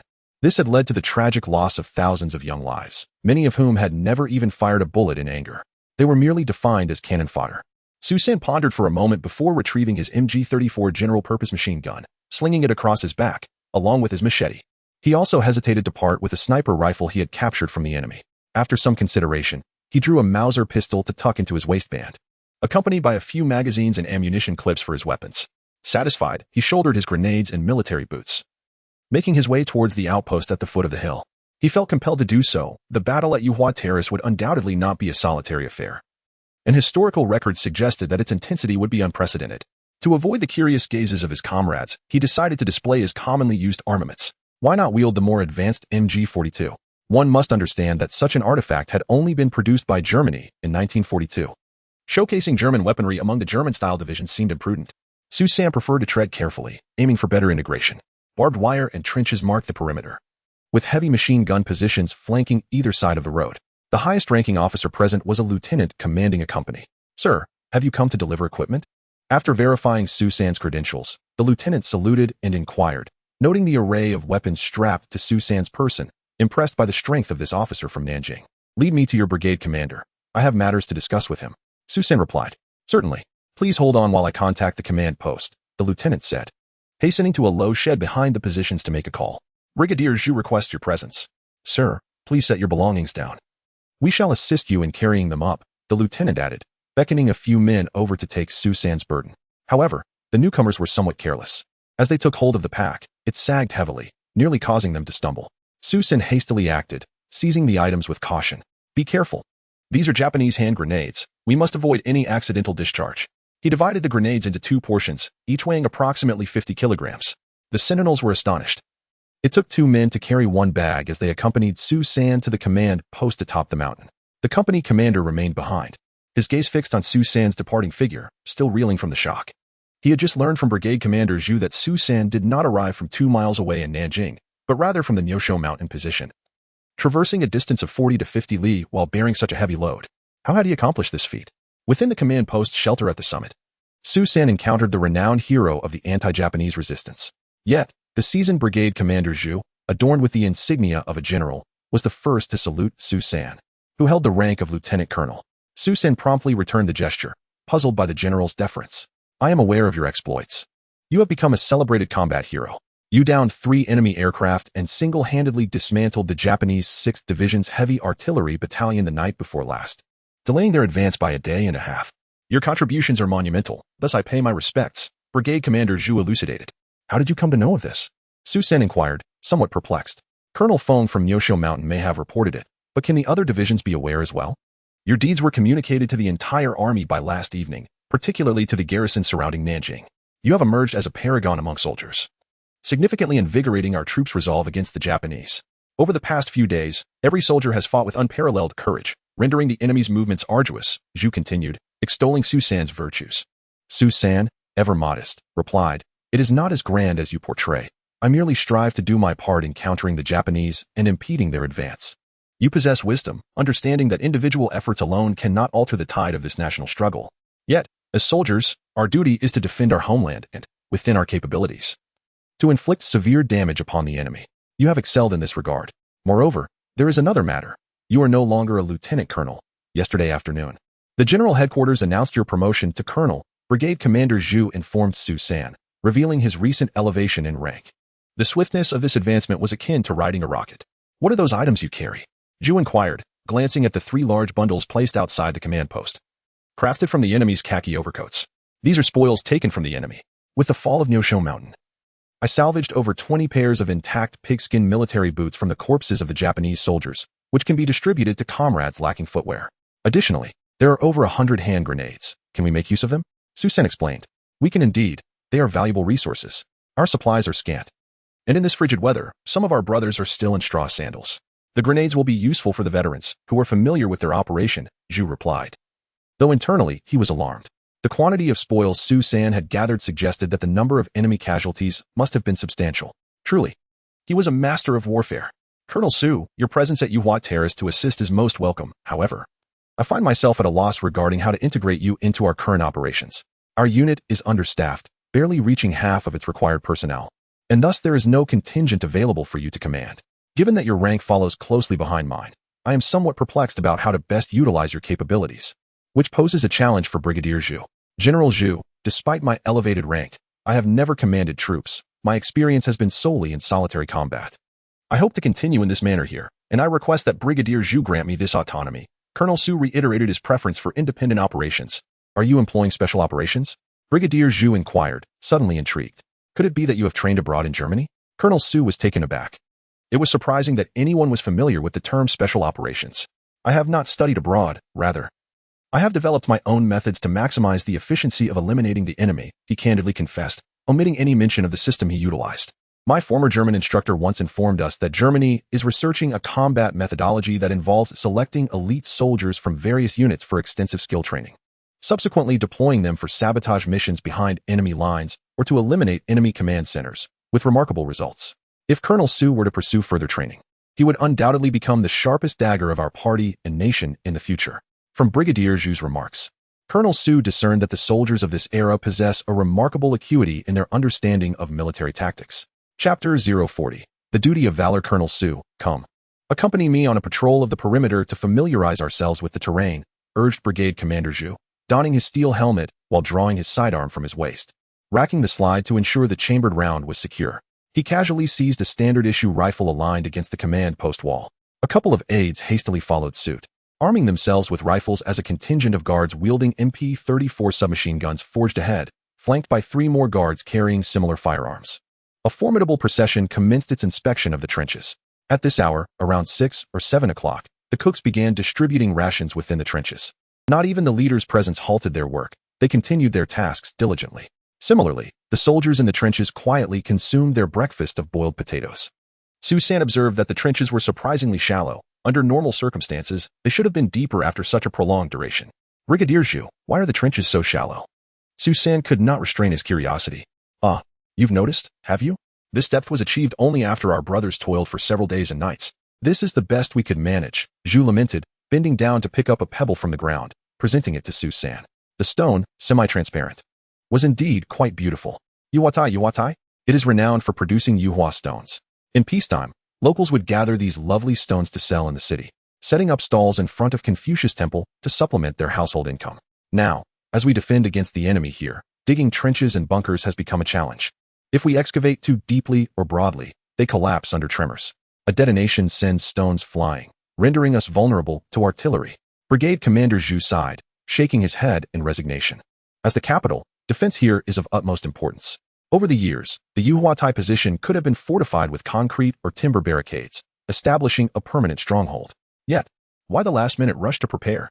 To put it plainly, those engaged in military affairs understand that any defensive position established in Nanjing, particularly at Yuhuatai, is unlikely to hold. After completing a circuit, Su San had grasped the structure of the position but remained unconvinced. The primary concern was the gentle undulation of the terrain, allowing the enemy's armored vehicles to advance. Though the defenders had dug some anti-tank ditches that could easily be filled or collapsed by explosions, rendering them ineffective for long-term defense. On their return, Brigade Commander Zhu invited Su San to share breakfast, which amounted to sitting together to eat potatoes. The battlefield situation weighed heavily on Su San's mind. His foremost concern was not the position itself, but the soldiers. A significant portion were fresh recruits, and replicating the formidable spirit of Shanghai seemed a daunting task. Indeed, as long as we can hold out for a few more days, these newcomers will become seasoned veterans. We witnessed this at Muling Pass. By the end, we had no soldiers who feared death. Zhu remarked as he ate. Yes, all are valiant sons of China. Though the cost is steep, I am aware that your regiment suffered greatly, with barely 1 in 10 remaining, and even Commander G met a glorious end. Zhu reflected with a sense of melancholy. The commander led the charge. He is our role model. Su San whispered reverently. Indeed, he is a paragon of military virtue. In times of national peril, it is our solemn duty to face death with valor. The words of Commander Zhu resonated with a profound sense of righteousness. Just then, the familiar drone of Japanese aircraft reached Su San's ears. This is dire. The enemy intends to bombard us. Su San's expression shifted dramatically as he urgently signaled the troops in the trenches to take cover. Although the terrain made it arduous to dig in, the preparations here were significantly more thorough than at Muling Pass. At the very least, makeshift shelters had been constructed at intervals, fortified with logs to provide protection against artillery and aerial assaults. What? You heard the planes? Commander Zhu exclaimed in astonishment, not only surprised by the impending bombardment, but also by how Su San had detected it when none of them had reacted, including the observers stationed at the front lines. I possess an inherently keen sense of hearing. I am certain of it. Su San hastily attributed his ability to a natural gift, believing it to enhance his credibility. In truth, their delay only brought the aircraft closer, and many on the front line had already spotted a cluster of dozens of planes approaching from the distance.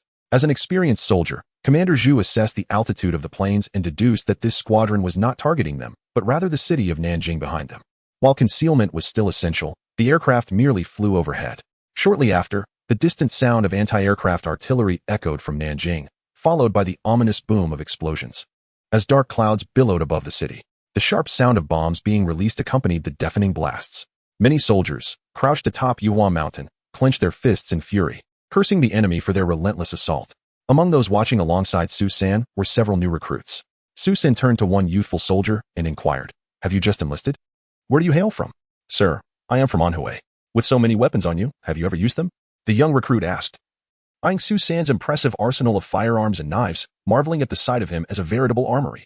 "Indeed. Every weapon I carry has tasted the blood of the enemy. I am a seasoned veteran," Su San replied.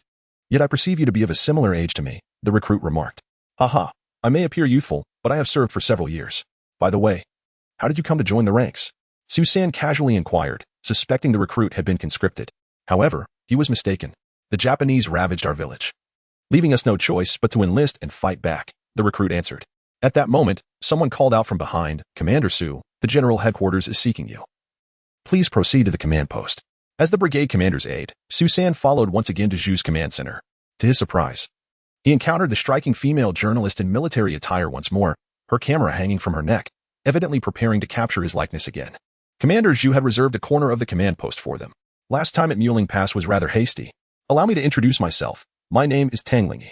I was originally a reporter for the Central Daily and have now been assigned to a war correspondent group. My purpose for this visit is to interview you about how one individual single-handedly obliterated an entire artillery battalion of the Japanese army at Neosho Mountain, as well as how you defended against the enemy's assault on that same location." Tang Lingi sported a short haircut, adorned with a military cap, her bright eyes and radiant smile captivating. The fitted military uniform accentuated her tall stature, embodying a unique beauty that harmoniously blended softness with fierceness.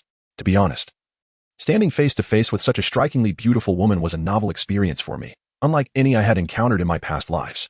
During my previous visit to Muling Pass, I merely took a few photographs using her as a prop. Should I adhere to the usual script? Su San inquired softly, a hint of nervousness in his voice. Such feelings were absent even in the face of 300 adversaries. "Script? What script?" Tang Lingi responded, her large eyes brimming with curiosity. "It is only under the call of the party and the highest leadership of the nation that I have awakened." Su San casually offered as an example.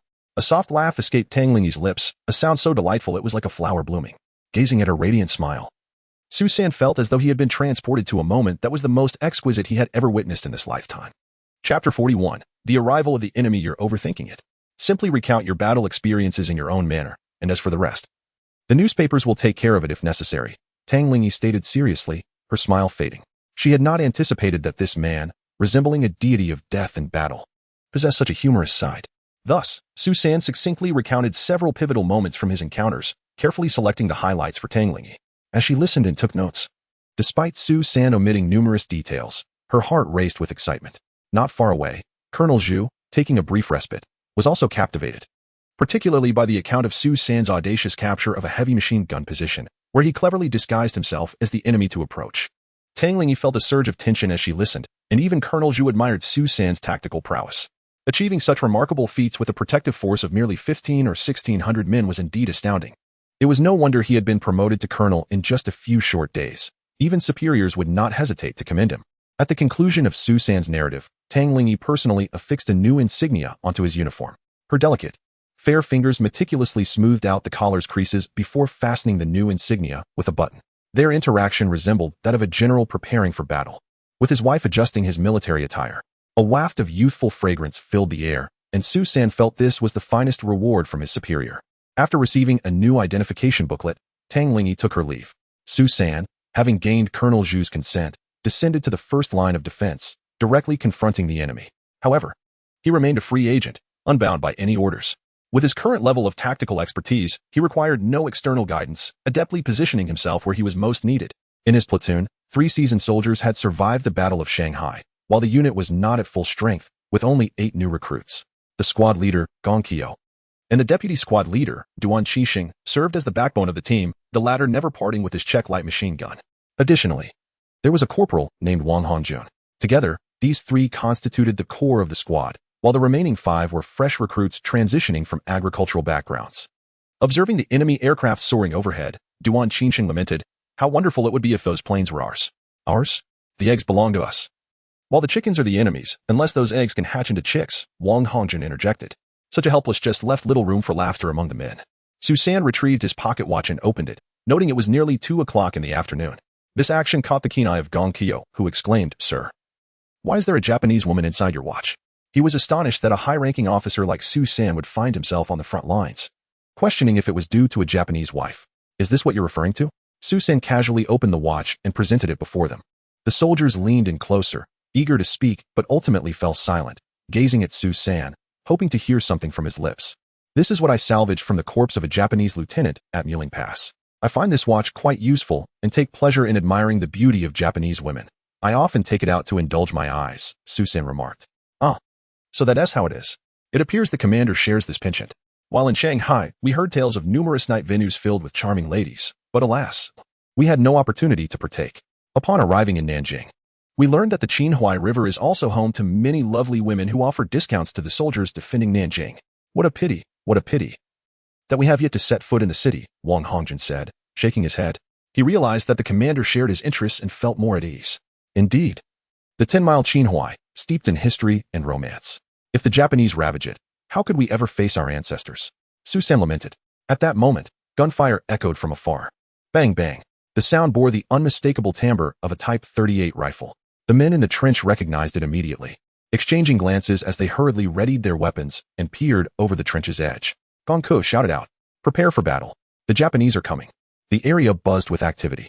A throng of soldiers rushed toward their position at great speed. Su San was the first to sense something amiss. Those soldiers were their own. "Commander, they are retreating troops, not Japanese." Duan Qixing, manning the machine gun, relaxed slightly as the tension lifted.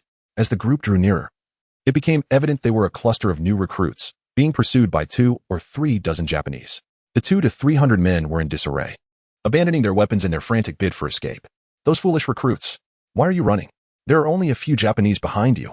Fight back, you cowards," Wang Hongjun shouted in frustration. Yet, the panicked retreating soldiers could hardly hear his cries, too engrossed in their desperate flight. "Scatter, scatter. For your lives, disperse. I'm about to open fire." Duan Qinsheng, observing the audacity of the Japanese who dared to advance so close, was tempted to unleash a barrage. But the new recruits obstructed his aim. "Let us take down a few fools who seek death. These men have lost their courage. They are worthless." Class leader Gong Ku could no longer bear to watch and issued a direct order. Su San recalled ancient battles where the Liao kingdom used commoners and fleeing soldiers as cannon fodder, a tactic later employed by the Jin and then the Mongols. The Japanese had adopted a similar strategy. Although they lacked civilians, they were driving retreating soldiers to assault the position, employing the same method. If these individuals were indeed commoners, they would show no mercy. Goodness, kindness begets cruelty. Just as Duan Qinsheng prepared to pull the trigger for indiscriminate fire, Su San intervened. "Wait. Allow me to handle this." With that, he swiftly retrieved a sniper rifle from behind him. As a colonel, his word held weight, and the seasoned soldiers dared not act otherwise. At this moment, the Japanese were within 300 meters, cleverly concealed behind the retreating soldiers, seeking an opportunity to strike. Bang, bang, bang.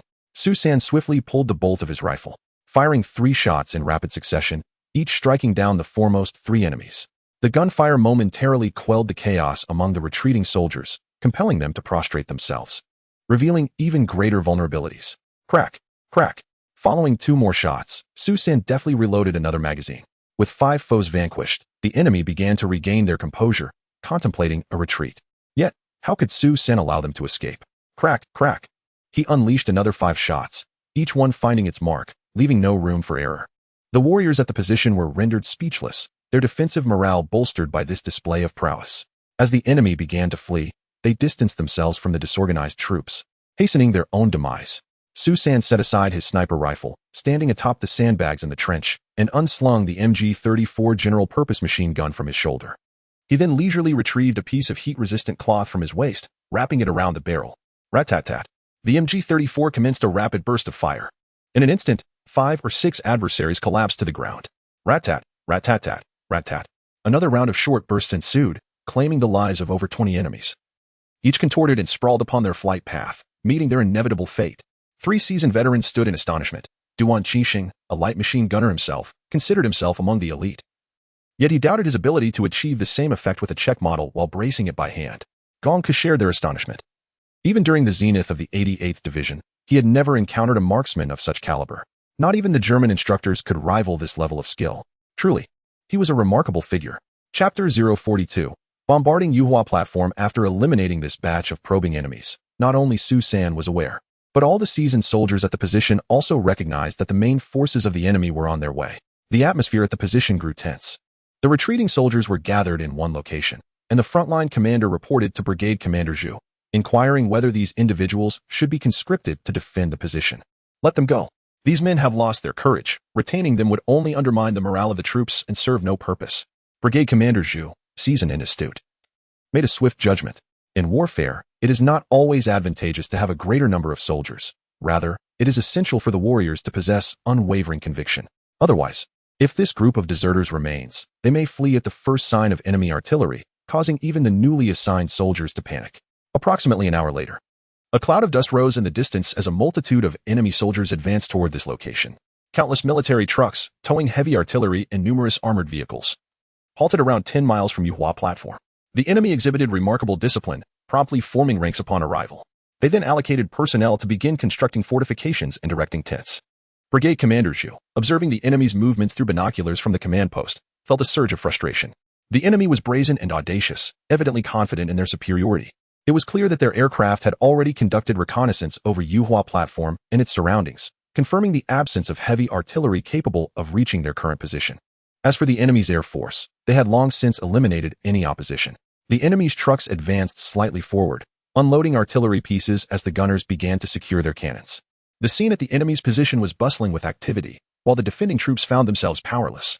An order was issued to maintain a minimal observation post, while the rest were instructed to seek refuge in the reverse slopes bomb shelters. The enemy was preparing to commence bombardment, and Brigade Commander Zhu issued the command. The heavy machine gun positions set up near the foot of the mountain, directed toward the Nanjing approach, were rendered unnecessary, as they could not withstand heavy artillery fire. Remaining there would only lead to annihilation. Su San admired the enemy's logistical capabilities. Having just destroyed a heavy artillery regiment, another had swiftly emerged in its place. This time, he refrained from overestimating his abilities, knowing he could not survive under such concentrated artillery fire. He joined his comrades in the reverse slopes bomb shelter. Yu Shofu of the 6th Division and Matsumoto SHG of the 114th Division sat within the newly erected command tent. Their aides served them hot tea. Due to Su San's inadvertent actions, they had fallen behind other attacking units and only officially arrived at Yuhua platform on the afternoon of December 13th. While they could have bypassed Yuhua platform to directly assault Zhonghua Gate, doing so would place them in a precarious situation, as the mortars and mountain artillery stationed on Yuhua platform would coordinate with the defending forces on the city wall. Their assault troops would then find themselves caught between two fronts. Thus, the most prudent course of action was to seize the high ground of Yuhua platform and establish artillery there to bombard Nanjing, which would indeed be a most exhilarating prospect. At last, Matsumoto Koen has reached the outskirts of Nanjing, with Yuhua Terrace standing as the final bastion before him. I hope a single assault will suffice to seize it, allowing us to formally commence our attack on the city walls of Nanjing by tomorrow. Gu Shofu, resting his hand on a military saber, sat behind the platform, gazing toward Yuhua Terrace as he spoke. Beside him, Matsumoto SHG sneered disdainfully. Gu-san, you are being overly cautious. With our artillery, we can easily flatten Yuhua Terrace, and all we need to do afterward is assist in collecting the corpses of those Chinese soldiers. Matsumoto Koen, do not underestimate the enemy. The defending troops are none other than the renowned 88th Division from Jiaba, Shanghai, reputed to be the most elite German-trained division with formidable combat capabilities. Gu Shofu, shaken by previous defeats, harbored a sense of paranoia from the heavy losses sustained. Haraha. Gu-san, if this were Shanghai, I would certainly exercise caution. But our concerns are less pressing now. They have been severely weakened. Given the current state of the Chinese nation, it is impossible for them to quickly restore their former combat strength. You are merely fearful. Rest assured, I shall take the lead in the forthcoming assault. Matsumoto SHG proclaimed arrogantly. Initially, his 114th Division was a B-class division, dispatched to cooperate with the 6th TH Division's operations. The numbering of Japanese divisions indicated their strength. Yet since the start at Muling Pass, Gu Shofu's 6th Division had suffered consecutive defeats. The 23rd Regiment faced near annihilation, with its commander Okamoto slain. And the 45th Regiment under Takeshita also sustained heavy casualties. Additionally, a heavy artillery regiment was lost. Other regiments endured losses as well, rendering the famed Kumamoto Corps almost decimated. Consequently, The Shanghai Expeditionary Army headquarters expressed significant discontent towards him, with Matsumoto Shurjin calling to reprimand him. This left Gu Shoufu, the old fox, exceedingly displeased and filled with resentment towards the Chinese defenders. Thus, with the 114th Division maintaining a more intact structure, Commander Matsumoto SHG grew somewhat arrogant. He fantasized about potentially replacing Gu Shoufu to lead an A-class division, hoping to enhance his presence in Tokyo. He dreamt of staging a turnaround through the assault on Yuhua Terrace and Zhonghua Gate. Gu Shoufu, ever astute, was well aware of his ambitions, but chose not to confront them directly, for they were engaged in the southern campaign together. If he alone suffered setbacks while a B-class division flourished, it would only highlight his own incompetence. Gu-san commenced the bombardment. It is now 3 o'clock. Let the artillery fire for 2 hours. At 5, I will dispatch 2 regiments to take over the positions, allowing us to set up the artillery on Yuhua Terrace by nightfall. Matsumoto SHG, growing impatient, glanced at his watch, a fine piece he had acquired from Europe. Yosh, let us begin. With that, he raised his gloved hand and waved it downwards. Shoot, boom. Take cover. The enemy has begun their bombardment, shouted the observer. Almost everyone hurried into the bomb shelters. After a few ranging shots, shells began to rain down on the positions like a torrential downpour. Such is the tragic plight of a disparity in equipment. The enemy can leisurely and fearlessly position their artillery, methodically beginning to gauge distances before unleashing their bombardment. This one-sided assault leaves each soldier in the defensive ranks feeling utterly constrained. Su-san, while listening to the distinct sounds of various shells exploding from the artillery pit, suddenly recalls a classic line from the film The Godfather. If you have a gun and I have a gun, we can sit down and discuss the law. If you have a knife and I have a knife, we can sit down and negotiate the rules. If you're unarmed and I am unarmed, then we can sit down and reason things out. But if you possess a gun while I wield a knife, then the truth rests in your hands. If you have a gun and I stand empty-handed, then your grip tightens around my very life. The notions of law, rules, and morality can only hold meaning on the foundation of mutual equality. This applies to individuals as much as it does to nations. Presently, with the adversary equipped with artillery while we remain defenseless, our lives rest precariously in their hands. To stand tall and free from oppression, a nation must ultimately possess a formidable defense. Chapter 043, The resolute spirit of Yuwatai. The bombardment persisted for 2 hours before it began to extend further. The defenders were acutely aware that the enemy was poised to launch a ground assault. Veterans, seasoned by numerous skirmishes, recognized the combination of tactics, and the generals who had studied their methods understood it even better.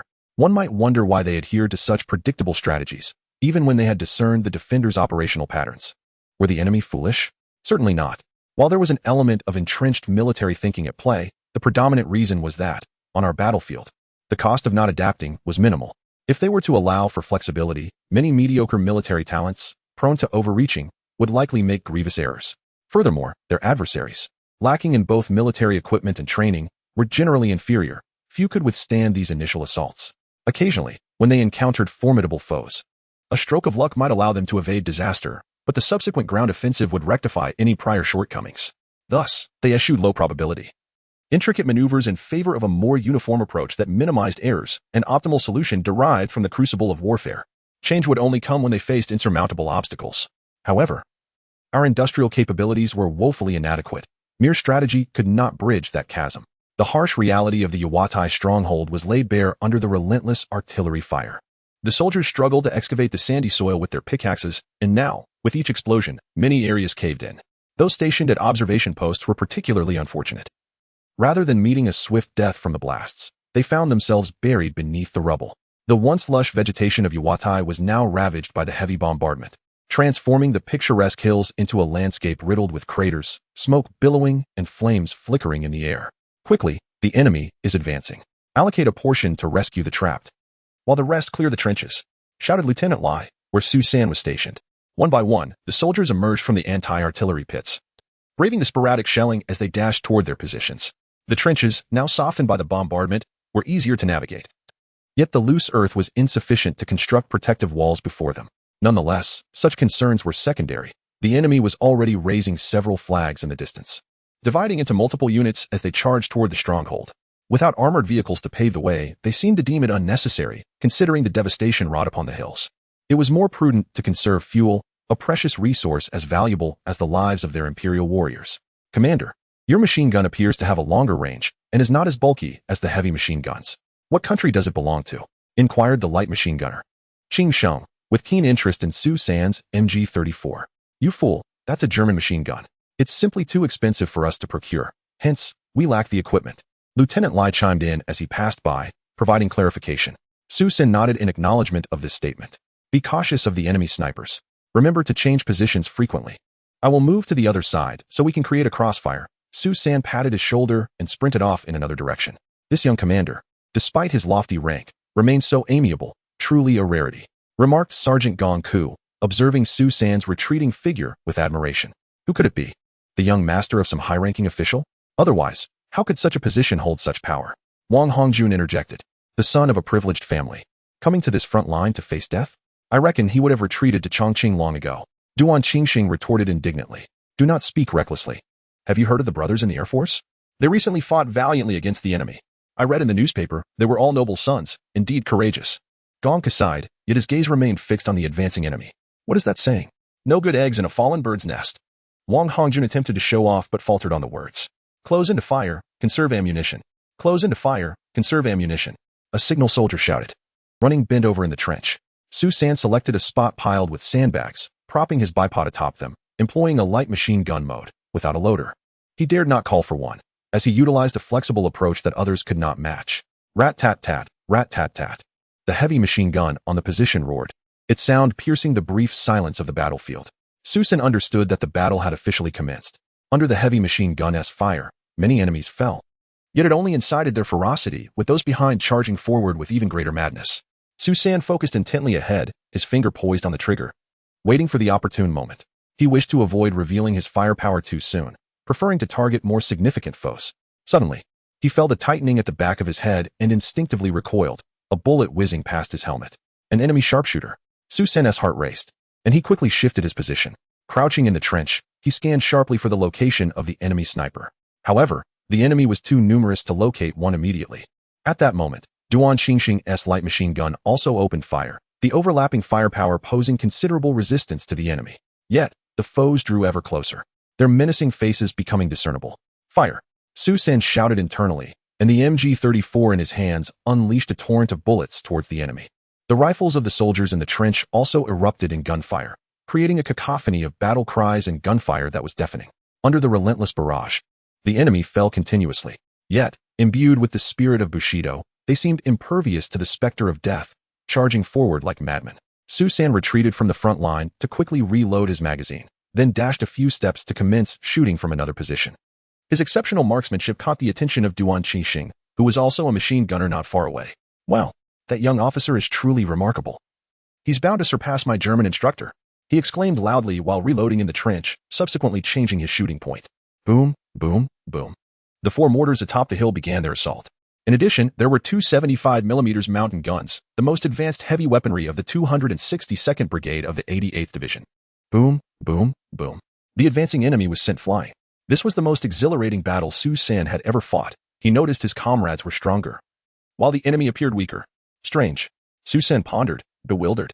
The reasoning is rather straightforward. Although the 88th Division currently comprises many new recruits, the veterans possess superior quality, and this position is far better prepared than the Muling Pass. Moreover, a more crucial point is that the attacking enemy has weakened. The disparity between the Japanese Army's Type A and Type B divisions is not merely a matter of nomenclature. Their combat effectiveness cannot be compensated solely by a lack of fear of death. The critical difference lies in their tactical acumen and various combat techniques, which are indeed fatal. After all, there is a significant gap between a regular army and a security regiment. Matsumoto Shigeru, peering through his binoculars, watched as his men fell in droves, cold sweat beginning to trickle down his forehead. Calm yourself, Matsumoto. In war, casualties are inevitable. Once our imperial warriors charge forth, this conflict will reach its conclusion. Kudo Suwa, with his gloved hand resting on the hilt of his grounded sword, bore an expressionless visage. Though it was his own men who were perishing, inexplicably, he felt a flicker of satisfaction within. Damn it, the ones leading the charge were my subordinates, enduring my daily reprimands, while you stood by, reveling in my misfortune. Thinking I was oblivious? With such petty thoughts, did you truly believe I was unaware? You aspired to step over my shoulders to ascend? Today, let you face this formidable challenge. Chapter 044, The Blood and Flesh Great Wall. The 114th Division, under the command of the 66th Regiment's leader, Yamada Hoda, was engaged in a fierce battle. He raised his command sword high. This assault had already dispatched 2 battalions, yet they had yet to conquer the summit. Having only breached the first defensive line, he recalled the words of the division commander, Yamada, this task is entrusted to you. Seize this opportunity for glory. You must ascend swiftly to the peak and uphold the honor of our division. But could such an ascent be achieved merely by following orders? The heavy artillery had bombarded for 2 hours. Was it merely for show? As dusk approached, he pondered how he would report back to the division commander if they failed to advance. He commanded an additional company to launch a desperate assault on the forward positions. In the heat of battle, Duan Qingsheng wielded his check rifle, smoke billowing from its barrel as the enemy numbers swelled. To eliminate more foes, he suddenly stood tall. Rat-a-tat-tat. 8 or 9 enemy soldiers fell to his fire, and he shouted, "Come on, devils, today is my lucky day." Suddenly, a sharp sound echoed, and Duan Qingsheng collapsed backward. The enemy had struck his thigh, blood gushing forth. "Help, someone help!" Gong Qiu cried out, and 2 medics rushed to assist Duan Qingsheng to safety. "Wait, I'll bandage up and then return to finish off those little devils," Duan Qingsheng yelled defiantly. Squad leader Gong Qiu moved about their position, urging precision in their fire. "Aim carefully. The enemy is not faster than your bullets." He noticed a rookie soldier fumbling with his weapon, prompting an impromptu lesson in marksmanship. Nearby, Su San observed this scene. Impressed by the old soldier's patience akin to that of a caregiver towards the inexperienced recruits. After overseeing the training, Gong Qiu took up Duan Qingsheng's light machine gun and began firing. In that brief moment, the enemy drew perilously close, but thanks to the officer's adept machine gun skills, many adversaries were kept at bay. Su San swiftly replaced a barrel, equipping his weapon with a 75-round magazine for enhanced firepower. However, the rapid rate of fire consumed ammunition quickly. Every 4 magazines required a new barrel, and the number of enemies falling to his shots was incalculable. As the enemy surged, they occasionally retaliated with grenade launchers, forcing Su San to frequently shift positions to evade their fire. A short distance away, Wang Hongjun's machine gunner was killed in an explosion, prompting him to seize the weapon and open fire. Yet the frenzied enemy, undeterred by death, only grew in number and proximity. The new recruits around him were woefully inefficient, scarcely hitting their targets. "What do we do now that the enemy is upon us?" Su San asked as he joined Gong Qiu, firing as he spoke. He sought to understand whether they should engage in close combat or retreat. However, Gong Qiu's eyes reflected despair. There were too many enemies, the positions too vast, and their ranks filled with inexperienced soldiers. There was no alternative, Commander. If we were all seasoned veterans, we would charge forward and engage in close combat. However, with so many green recruits, we can only await our fate in the trenches. Gong Qiu spoke while fighting, yet his tone bore no hint of retreat. In the interim, the enemy had already breached Wang Hongjun's position. Having exhausted his ammunition and needing to reload, it took but a moment for the enemy to encircle him. The new soldiers began to scatter in panic, yet Wang Hongjun remained steadfast, ignoring the approaching enemy soldiers brandishing bayonets on either side. Before him, a throng of enemy troops, under the misconception that the defenders had been vanquished, slowed their advance and congregated more densely. The sound of gunfire erupted once more as Wang Hongjun unleashed his machine gun, mowing down the enemy before him as if harvesting wheat. The soldiers behind, bewildered by the sudden turn of events, were also caught in the crossfire. With 25 rounds, he felled 19 foes, achieving remarkable efficiency. Yet, at that moment, a bayonet pierced his back. Spitting blood, Wang Hongjun turned to the enemy with a smile. He felt the day's toll on the enemy was well worth it. He pulled the pin from a grenade hanging at his waist, and with a resounding blast, took down 2 more foes. Su San and Gong Qiu witnessed Wang Hongjun's sacrifice, but were unable to render assistance, as their own position was rapidly being overrun. The new recruit's instinct was to flee, but Gong Qiu seized a bayonet rifle and charged forward. Su San brandished a large machete, activating his combat techniques, and swiftly dispatched 2 enemies with diagonal slashes. The new soldiers, having not ventured far, hesitated upon seeing their squad leader charge towards the enemy instead of retreating. They rallied themselves with a shout and turned back to join the fray. Overcoming their fear, they lacked experience in bayonet combat. One recruit, disarmed, resorted to throwing a grenade at the enemy, but the proximity of the blast claimed his own life as well. Stimulated by the explosion, the new soldiers began hurling grenades at the enemy.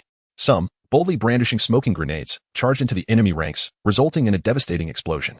Su San continued to slash, his heart heavy with grief for the valiant young men perishing under the enemy's onslaught. With a fierce cry, he surged into the densest throng of foes, his machete flashing like lightning, and the enemy fell before him as if they were mere fruit. Blood splattered across his face and body as he fought.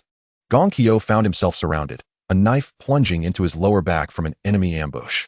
Gazing at the multitude of enemy bayonets, he pulled the pin from a grenade. The sight of the smoking grenade incited panic among the enemy. They had not anticipated that these soldiers would employ such clumsy yet ferocious tactics. Disregarding their own lives so recklessly, they began to retreat, desperately attempting to escape, but it was too late. The grenade detonated behind them. Moreover, it was not merely one. It was a relentless surge, one after another. The new recruits charged forth with fervent cries, followed by a thunderous explosion. Puffs of smoke billowed across the battlefield as the enemy was torn asunder. At this moment, these butchers found themselves as the butchered. Their adversaries utilized their own flesh and blood to thwart the onslaught of invasion. Gonka lay fallen in a pool of blood, his body riddled with shrapnel, yet a satisfied smile graced his face. In today's combat, they had dispatched foes by the multiples, echoing the sentiment they often expressed: "We have profited immensely." Su San's eyes burned with intensity. Acutely aware of the turmoil surrounding him, his nostrils tinged with the acrid scent of battle. Nevertheless, he continued to wield his great sword with a swift, mechanical rhythm. His thoughts diverged from those of his comrades. How could these filthy invaders, akin to swine and dogs, ever compare to his beloved brothers in arms? Did they deserve such a comparison? The enemy quaked in fear, utterly intimidated by the defenders' reckless approach to combat. They also trembled at the sight of Su San, a figure reminiscent of a demonic deity. Before him, they felt like lambs awaiting slaughter. Moments ago, two officers, confident in their swordsmanship, attempted a flanking maneuver against Su San. However, he effortlessly cleaved through their blades, bisecting them in the process, feeling no distinction between the foes he faced. Chapter 045. History will remember them. The enemy has finally retreated. The battlefield was extraordinarily brutal, with 2/3 of the frontline troops falling in battle. Approximately 800 or 900 men laid down their lives. Yet the multitude of enemy corpses strewn across the ground attested to their worth. Colonel Zhu estimated that the enemy had suffered losses of at least 1,000 men.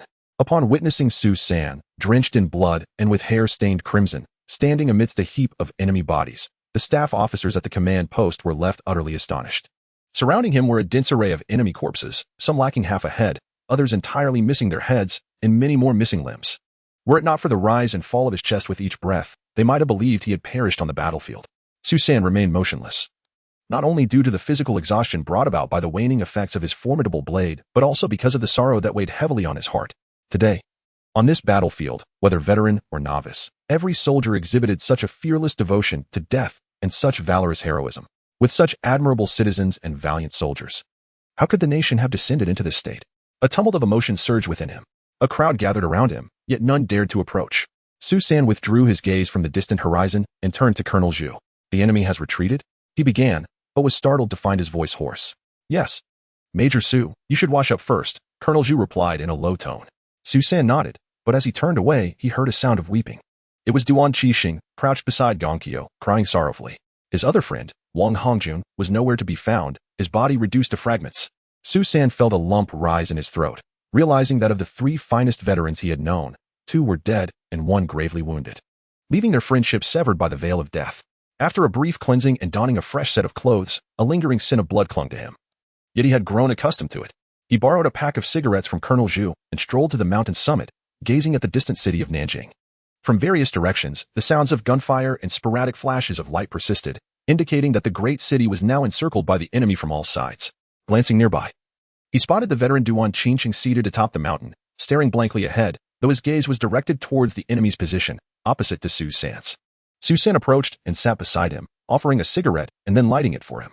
"They died honorably. You need not grieve," Su San encouraged gently. "They say we are cowards, defeated at every turn. But who wishes for this?" Duan Qixing inhaled deeply on a cigarette and began to recount. "The brothers fell in Shanghai, and those enemy shells were larger than my own head. The planes overhead rained down destruction like eggs, sending many of our comrades soaring into the sky. But can we truly blame ourselves for our impotence?" His tone was rife with resignation.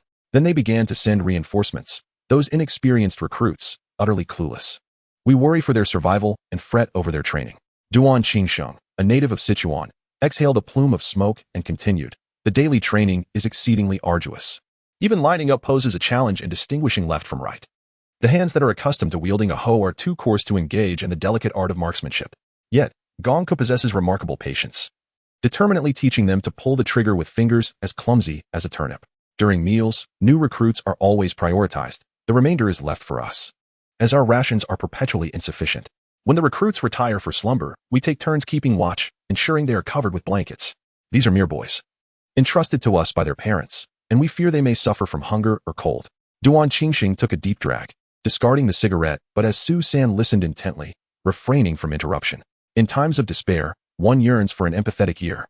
We occasionally berate them, even resorting to physical reprimands, yet afterward, we revert to camaraderie, sharing laughter and jest. I never anticipated these youngsters would display such courage today," he lamented, covering his face with his hands as tears began to flow. Human hearts are tender. After spending so many days together, we have become brothers. Susan did not offer words of consolation. The death of a close comrade demands an outlet for grief, which is preferable to bottling it up inside. Their sacrifices bear fruit. We shall undoubtedly triumph in this war, and the valor of these fearless martyrs will be etched in history. Susan placed a reassuring hand on his shoulder before rising to depart. He required rest. The melancholy of war cannot linger, for tomorrow may bring even graver battles. Seeking refuge in a sheltered artillery pit, he wrapped himself in a military blanket and closed his eyes, instinctively reviewing his system.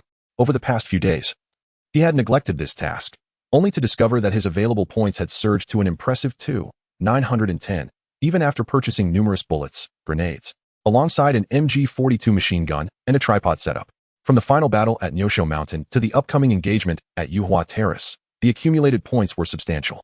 The system issued new tasks. 1. Special Forces Vanguard. Repel the enemy's special unit night raid and annihilate them. Completion rewards. Skill, Night Combat Expert, mastering various night fighting techniques. Along with stamina points, Coordination 1, Hearing 1, and Vision 1. 2. Yuhua Terrace Defense Battle. Extend the historical defense by an additional day. Reward. All attributes Stamina Point 1. Plus Skill, Intermediate Urban Combat Proficiency.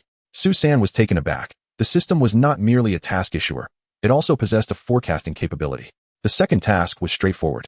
Akin to Nyosho Mountain, Yuhua Terrace historically endured 3 days of siege, and now only 4 days are required to fulfill the mission. However, the first task, concerning the night raid by special forces, warranted caution. He recalled the television series Nanjing, where the enemy's special forces masqueraded as 8th Route Army troops, infiltrating the base and nearly dismantling the headquarters. Should the enemy employ a similar tactic, it would prove exceedingly difficult to defend against.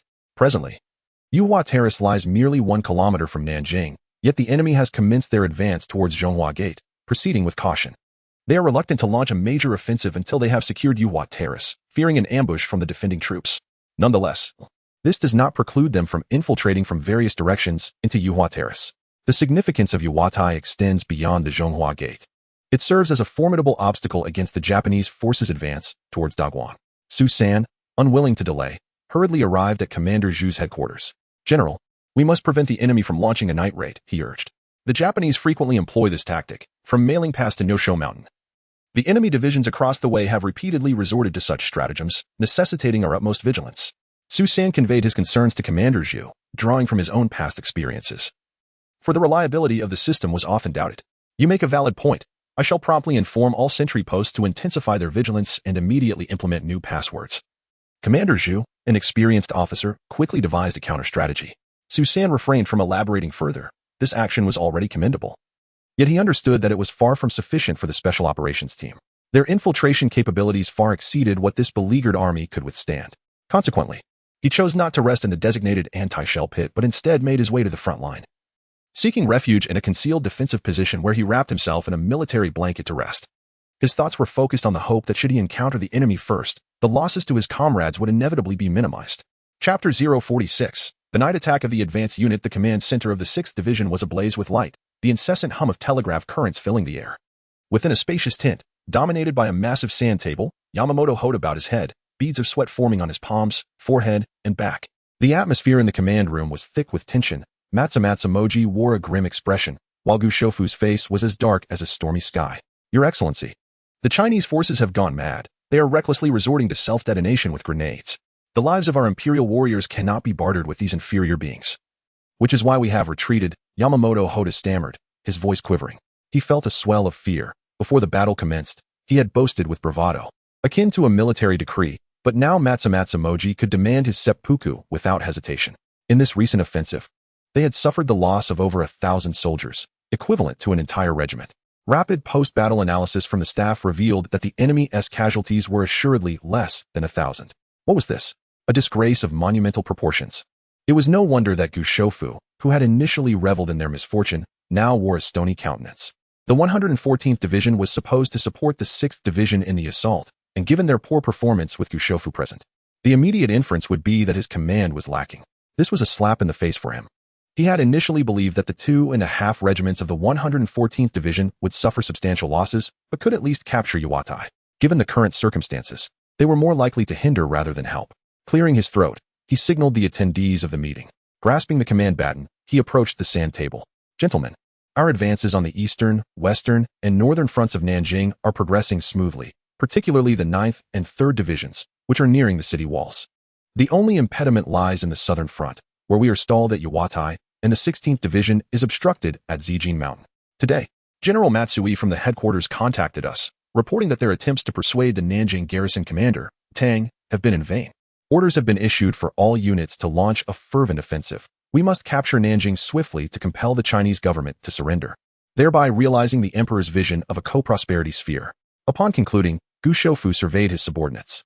However, we are confronted with a formidable challenge that demands extraordinary courage to overcome. Today's battle unfolded unexpectedly. We did not anticipate that those rabble on the front would be willing to exchange their lives. Tomorrow, we shall employ every means at our disposal: aircraft, tanks, artillery. I have but one demand. By sunset tomorrow, I must stand atop Yawatai, gazing down upon the splendor of Nanjing. Gu Shoufu's words rekindled the courage of his subordinates, who erupted in spirited cheers. Your Excellency, my advance unit has been assembled for several days now. I wish to test their mettle at Yawatai, suddenly interjected Okuyama Daraku. Oh, is that not a tad hasty? What are your plans? Gu Shoufu inquired. Not at all hasty. Elite soldiers are forged in the crucible of battle, not through mere drills. Moreover, I have assembled a contingent of seasoned veterans, distinguished among their ranks. General, I intend for my subordinates to don the attire of the Chinese army, and under the cover of darkness, infiltrate their encampment, declared Okuyama Taro. What? You plan to act tonight? Not only did Gu Shoufu appear taken aback, but all members present in the conference room wore expressions of astonishment. Esteemed colleagues, you are all esteemed military experts, and yet none of you anticipated such an undertaking. Does this not echo the ancient Chinese adage? Strike when they least expect it. Their military doctrine endorses it. Today, I shall take action for 2 reasons. First, they have endured a day of relentless assault and are utterly fatigued. Second, I shall disguise myself as a member of the Chinese army, catching them off guard. If successful, it could conserve substantial resources for the empire and lay the groundwork for future operations, Okuyama Taro elucidated. Yet, time is of the essence. How can you possibly manage this? Gu Shoufu, although swayed by his words, contemplated the practicalities. If this was a spur-of-the-moment decision, it was evident that time was insufficient. Your Excellency, I have assembled an advanced team, ever ready to serve the empire, and the primary strategy one intend to employ is infiltration. Thus, we have been training in this regard over the past few days. Our uniforms and weapons are readily available, so there is no need for concern, General. Okuyama Taro replied confidently. Given that, we shall proceed with this audacious maneuver. Okuyama, you shall lead the assault, but all other preparatory measures must be executed methodically. Even if we seize Yawatai, it will prove advantageous in the subsequent defense and offense of Nanjing. Gu Shoufu ultimately agreed to Okuyama Taro's plan for a nighttime raid with his special operations team. Due to the nocturnal nature of the operation, Okuyama Taro declined the request of Kuruma Masakazu to join, as he did not possess the same night vision abilities as others. The role of a sniper at night is not comparable to modern technology equipped with infrared and various aids. They must rely solely on their eyesight. Thus, their effectiveness at night would be limited, and Okuyama did not wish to squander such a rare talent, which the Empire had painstakingly cultivated. However, they too could not carry the finest weaponry, such as the MP-34 submachine gun. Not only were they few in number, but even if they had them, their presence would raise suspicion. Therefore, most of their equipment consisted of captured standard rifles and Mauser pistols. As night fell, they took a circuitous route to appear as though they were coming from Nanjing. Halt! Who goes there? Okuyama, audacious and skilled, chose not to traverse desolate, unguarded paths, but instead boldly walked along the main road. His reasoning was that in areas lacking defense, the terrain would either be treacherous or laden with landmines and traps. Rather than expending considerable time clearing a path, it was more prudent to advance directly. What is this called? Surprise and swift resolution. We are from the 51st Division.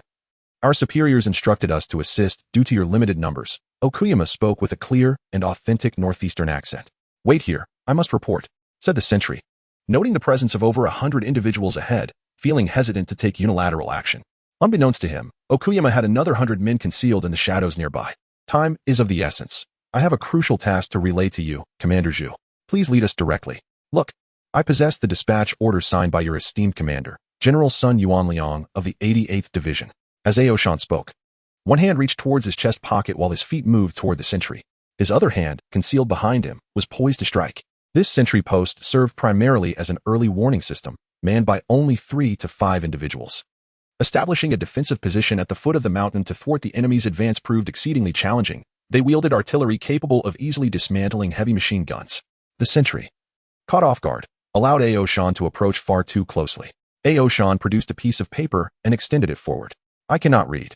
Yet before he could finish, a sharp dagger plunged into his throat, silencing him forever. Almost simultaneously, the sound of arrows whizzed through the air as 5 of Ao Shan's accomplices unleashed their crossbows, while several others sprang into action. As the sentry succumbed to the arrows, bewildered, they swiftly dealt a fatal blow with a dagger, ensuring silence by covering their mouths. The enemy's coordination was remarkably proficient. These were seasoned close combat experts. They dragged the lifeless body to the shadows by the roadside, where 5 assailants armed with standard-issue rifles took the place of the fallen sentry, resuming their vigil. Ao Shan wiped the blood from his hands and, with a sweeping gesture, organized the troops to march up the mountain, followed hastily by the more than 100 concealed soldiers behind them. Chapter 047. A remarkable talent. It is indeed a curious coincidence that Akiyama, this Japanese officer, possesses an advanced understanding of battlefield psychology, rendering him a rare talent. Upon the orders of Colonel Zhu to increase the number of sentries, the company commanders, while assigning personnel, unanimously chose to focus on perilous and concealed locations, inadvertently neglecting the most prominent frontal route, where only 5 soldiers were stationed for guard duty. Their reasoning was straightforward. The enemy would not dare to breach the front lines. What need was there for concern? However, Akiyama deviated from convention, seeking chaos instead. His side had established a method for identification and conducted training, while the defenders had not. To exploit the ensuing confusion was the essence of infiltration warfare. Susan was roused by indistinct footsteps, his hearing having sharpened recently.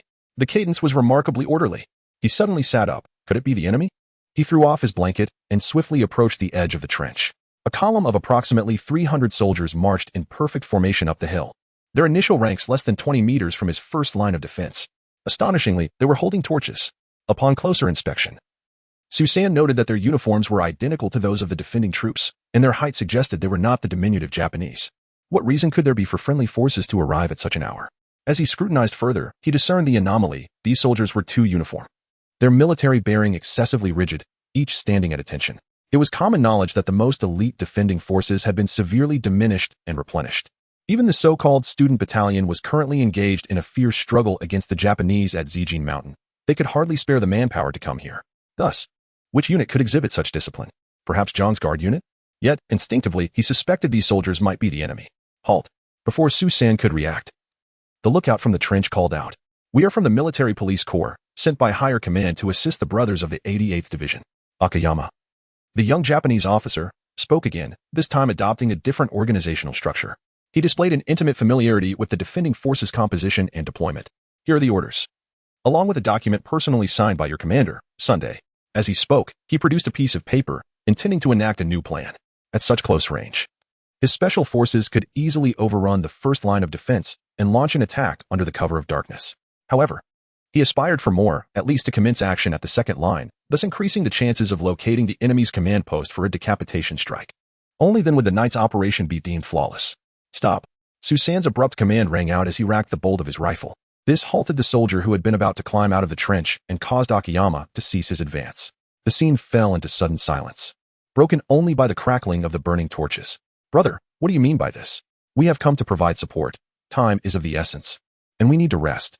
I must quickly meet with your Colonel Zhu to hand over the mission." Akiyama spoke, his accent unmistakably from northeast China, directed towards Susan. In the afternoon, our commander Zhu changed the password. Those who could not recite it were not permitted to pass. "Why didn't you call him?"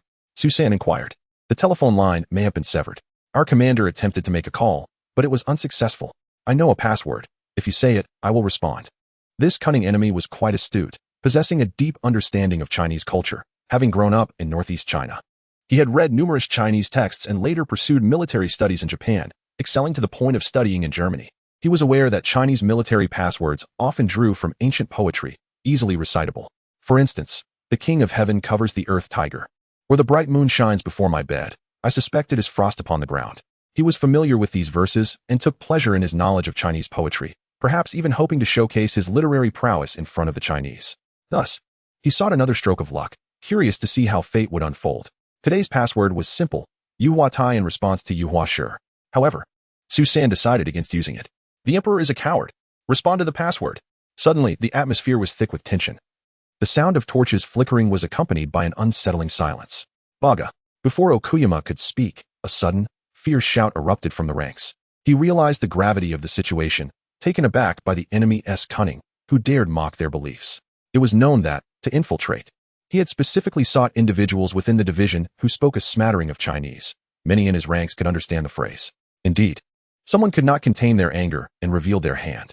The situation was compromised, and he immediately sought to command a fierce assault, but in the dim torchlight, he caught sight of a figure raising a gun. A chill ran down his spine, and he shouted, "Scatter! Attack!" Years of military training prompted him to unhesitatingly leap toward an open area. The sound of gunfire echoed like a typewriter, melodious and rhythmic. Okuyama narrowly escaped. But the soldiers behind him lacked his agility and fell under the barrage. The soldiers farther back, hindered by those in front, began to heed Okuyama's orders to disperse and simultaneously launch a counterattack. Susan's gunfire served as a signal to the defending troops. Yet, the reactions on the front lines were starkly divided. Some newly awakened soldiers, disoriented, instinctively sought to flee, while the veterans began to arm themselves, seeking cover and scouting the enemy's approach. Regardless, the entire position was roused from slumber. Except for those on duty, all resting soldiers, including Commander Zhu, were awakened by the sound of gunfire. What is happening? Did the enemy truly infiltrate our camp? He stared with bloodshot eyes, bleary from lack of rest. The first line of defense is engaged in battle, reported the duty officer. How many enemies have arrived? Zhu pressed further. We do not yet know. Chief Jean has taken a team to investigate, the duty officer replied. I will go and see for myself, Commander Zhu declared, seizing a rifle and preparing to leave the command post. However, he was immediately stopped by his aide and staff officer. Commander, the enemy situation is unclear. You are the highest authority. How can you venture into the most perilous area? I cannot proceed without assurance. Colonel Zhu protested, gripping his firearm and attempting to push forward. Just then, the perspiring staff officer Jean rushed back, breathless. What is the situation? Colonel Zhu inquired, halting his advance. The enemy is masquerading as our allied forces, intending a night attack. Colonel Su has uncovered their ruse, and fighting has commenced. However, we are too close to the first defensive line, and our position is becoming precarious. Jean reported. How many enemy combatants are there? Zhu pressed on. It's difficult to discern in the dark, but judging by the intensity of the exchange, there are at least 200 to 300, Jean replied. Quickly dispatch reinforcements and strengthen the second defensive line. By the way, how did they identify friend from foe? Colonel Zhu questioned, puzzled. If the enemy was impersonating friendly troops, they would likely be uniform in attire and helmets. They might have their own means of identification. But how could their side discern friend from foe? This had not been rehearsed. Colonel Su proposed a solution. If identification is impossible, simply shout, the Emperor is a dog. If they do not respond in kind, open fire immediately. Jean wiped the sweat from his brow as he conveyed Su's suggestion. Colonel Zhu was taken aback for a moment, then exclaimed with admiration, this Su, indeed, is quite a talent. Chapter 048. The flow of water and the path of Mount Aoshan. Su San's actions were born out of desperation. Whether they were new recruits or seasoned soldiers, most were rather unrefined, with few able to read. Distinguishing friend from foe in such a pressing moment proved to be quite the conundrum. Thus, he bellowed a command, instructing anyone encountering an unfamiliar ally to shout, the Emperor is a coward. Should there be no response, they were to open fire. At that moment, his rank as a colonel became apparent. However, no sooner had he finished his command than a barrage of smoking grenades and melon-shaped bombs descended upon them. To his astonishment, Su San leapt back from the trench, shouting, beware of the grenades. Most of these various grenades were aimed directly at him, a consequence of the earlier gunfire that had claimed the lives of over 20 enemy soldiers. Boom, boom, boom. As Su San tumbled, explosions erupted around him. Once the cacophony subsided, he observed the enemy charging toward the trench. The proximity of their assault rendered the defenders at a significant disadvantage. Charge with bayonets! Charge with bayonets! Echoed the hoarse cries of the company commander nearby. This was destined to be a grueling struggle. Confronting a horde of foes clad in identical garb under the cover of night, many were on the brink of despair, particularly the new recruits, who felt utterly at a loss. Had they been in a situation like yesterday's, they might have recklessly hurled grenades at the enemy, but now they hesitated. Yet, the frontline commanders, the company leaders, played a pivotal role at this moment. Shout it out. Shout it out. The Emperor is a coward. Do not cease. Keep shouting that phrase. It must be noted that the elite battalion officers were all graduates of Whampoa, having undergone meticulous training and selection, many possessing adept command skills. Su San's words were immediately grasped by them, and soon the battlefield was filled with fervent shouts of the Emperor is a coward. Those who remained silent were promptly engaged, for this was a direct order from their superiors. This somewhat mitigated the tide of despair. Su San returned to the trench, where his night vision capabilities proved to be his greatest asset. Unlike the ordinary soldiers, he could discern the enemy's intentions and expressions through their tactical movements, allowing him to ascertain their identity. His submachine gun erupted in a volley of sparks, the staccato of gunfire resounding incessantly. He had become so adept at reloading the MP-34 that he could do so in half a second. The firepower flowed unceasingly, and the submachine gun was indeed an unparalleled weapon for trench warfare. A fierce exchange ensued. In terms of personnel, the entire first line of defense comprised merely 300 to 400 men. Although it appeared evenly matched, the moment the battle commenced, the discrepancy became glaringly obvious. The enemy was fearless and exhibited an exceptionally high level of tactical proficiency. Moreover, their method of identifying friend from foe seemed honed. They shot without hesitation upon spotting an adversary. Su Sin felt the sweat beating on his forehead, seizing a brief opportunity to clear a segment of the trench. He dragged the corpse of an enemy soldier alongside that of a defending soldier, arranging them side by side for meticulous examination.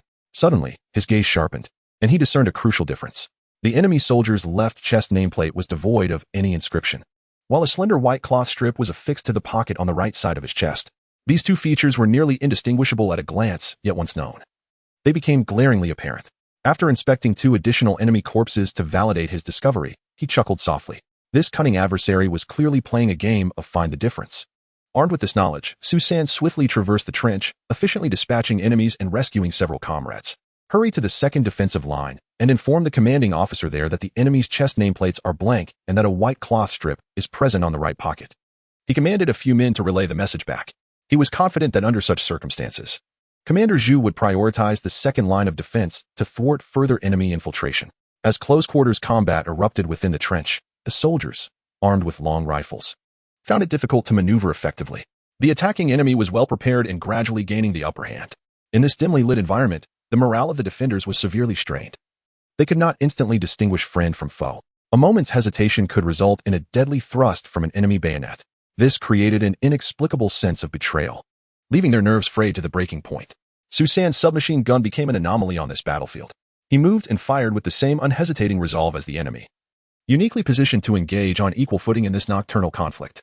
The enemy's right chest bears a small white cloth strip, he shouted, firing as he did, heedless of whether anyone heard or if his words held any significance. Just as he was caught up in the fervor of battle, an unsettling sensation washed over him, as if he were being stalked by a predator, causing the hairs on his neck to stand on end. This instinctive danger perception triggered an immediate response. He sidestepped and raised his weapon in defense. A brilliant flash of a blade sliced through the air with lightning speed. With a sharp crack, Su San felt his grip lighten. His MP-34 submachine gun had been severed, leaving only the stock in his hand, 2/3 of it cleaved away by the enemy before him. At that moment, he was alone in the trench. The enemy's expression was grim, and Su San recognized him as the leader he had encountered earlier. Noticing the man's knife was distinctively different, with a longer handle and a broader, longer blade than the ones he had previously seen. Su San caught a glimpse of flowing patterns glimmering in the light. It was an authentic samurai sword. It was this very blade that had effortlessly rendered his finely crafted submachine gun into 2 pieces. At last, I've caught you. You must be the celebrated Special Forces soldier featured in the papers, am I correct? I have neither seen nor heard of you in Brandenburg, Germany. Where did you acquire your skills? Okuyama, the enemy soldier, gripped his sword with both hands, his gaze fixed intently on Su San. Yet he spoke with an air of intrigue. He was confident that at such a close range, his opponent would have no opportunity to draw a firearm. The Okuyama soldier was not merely a Special Forces operative. He was the elder disciple of the renowned water flow sword technique in Japan, striking with the speed of lightning and nearly unmatched in combat. Su San, finding himself with no means of escape, casually discarded the firearm in his hand and inquired, "Who taught you the art of infiltration? It's quite lackluster. The flaws are numerous. My instructor is Theodore Vaughn, a genius in special operations. How did you discern my vulnerabilities?" The Japanese soldier regarded the unarmed Su San with a sense of leisure. Su San chuckled softly and decided to reveal his thoughts, knowing he had no intention of allowing the man to leave today. "Your unit is too orderly, too well trained. You must understand that almost all our troops are newly recruited. They cannot march in such perfect formation or stand in such precise ranks. You are also a genius, but regrettably, you are not of the Empire. Otherwise, your future would be boundless. To show my respect, remember this. The one who will take your life is called Aoyama Torin. I will remember and honor your name alongside Okamoto Tamori," Su San replied, as a formidable machete materialized unexpectedly in his hand. "Nanny?" The astonished Aoyama stared in disbelief at this miraculous scene, his eyes wide with shock. Cheating? Faced with such an extraordinary display, he could wait no longer. Raising his long blade, he executed a lightning-fast diagonal slash. Su San, in a swift motion, countered with an outward strike. The clash of their blades resonated with a sharp sound, leaving both men momentarily stunned. their palms tingling as they retreated, simultaneously glancing at the weapons in their hands. Chapter 49. Breaking the Blade 8 Strokes versus Water Flow Cut. Martial arts experts cherish the weapons they wield. Su-san is no exception.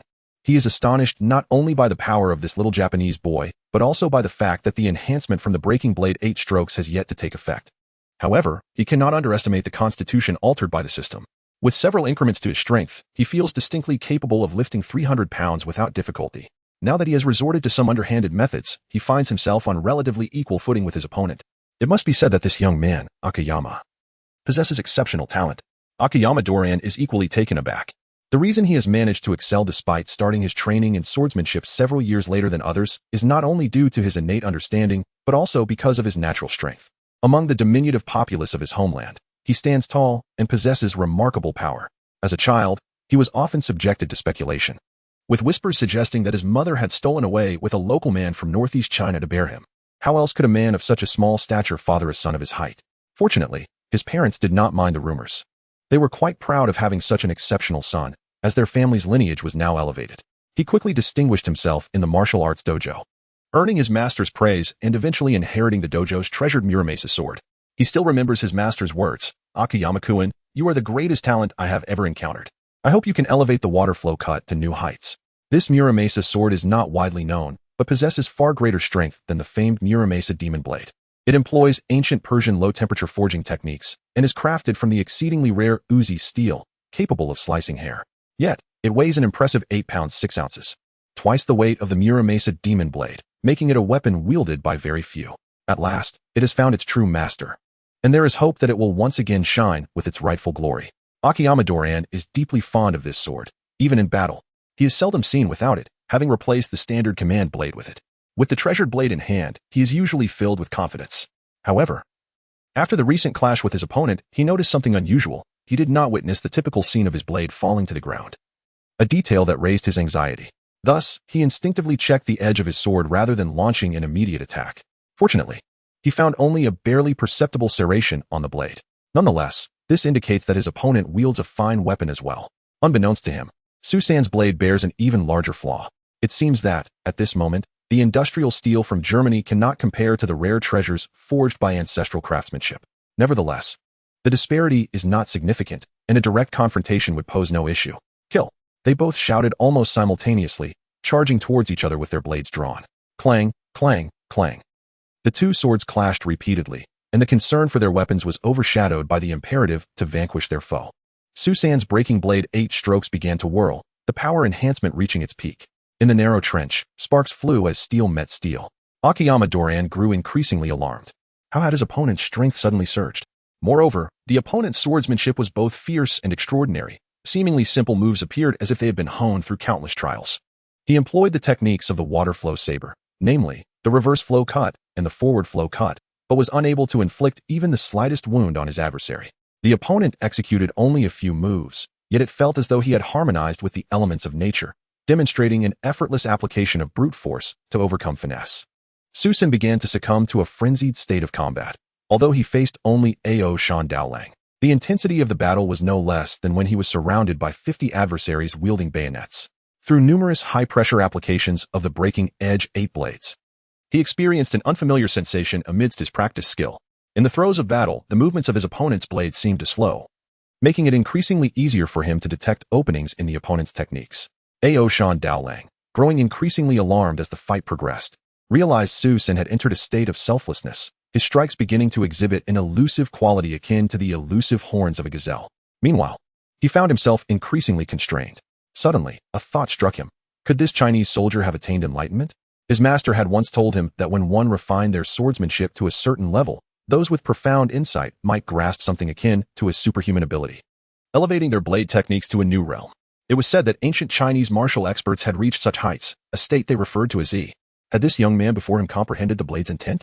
Ao Shan Daolang's composure began to crumble. His unwavering belief in victory was disintegrating. Above all, he longed to flee. However, his chaotic thoughts led to a faltering in his swordplay. The fluidity he had previously displayed was now disrupted. Under normal circumstances, this might not have been significant, but for Su-san, who had already entered a state of focus, it proved fatal. He seized upon the sudden openings in Ao Shan Daolang's defenses, wielding his blade like a whirling fan, targeting the weaknesses with precision. Aoshan Daolang, already at a disadvantage, lost his opportunity, finding himself unable to retaliate. In the midst of his haste, he miscalculated, and Su San's blade struck his hand, causing a brief pause. Su San capitalized on the opportunity, driving his blade through the fleeting gap with the precision of a butcher dissecting meat. A sharp sound echoed, followed by a piercing scream. Su San was jolted from his trance by the cry, only to discover Aoshan Daolang leaning against the earthen wall of the trench, his face a mask of terror. The hand that had held the sword was now lost. Su San looked down and saw, not far from him, an arm lying on the ground, the blade still clutched within its grasp. Remarkably, the fingers of the severed hand still twitched. What manner of swordplay is this? Aoshan Daolang gasped, enduring excruciating pain.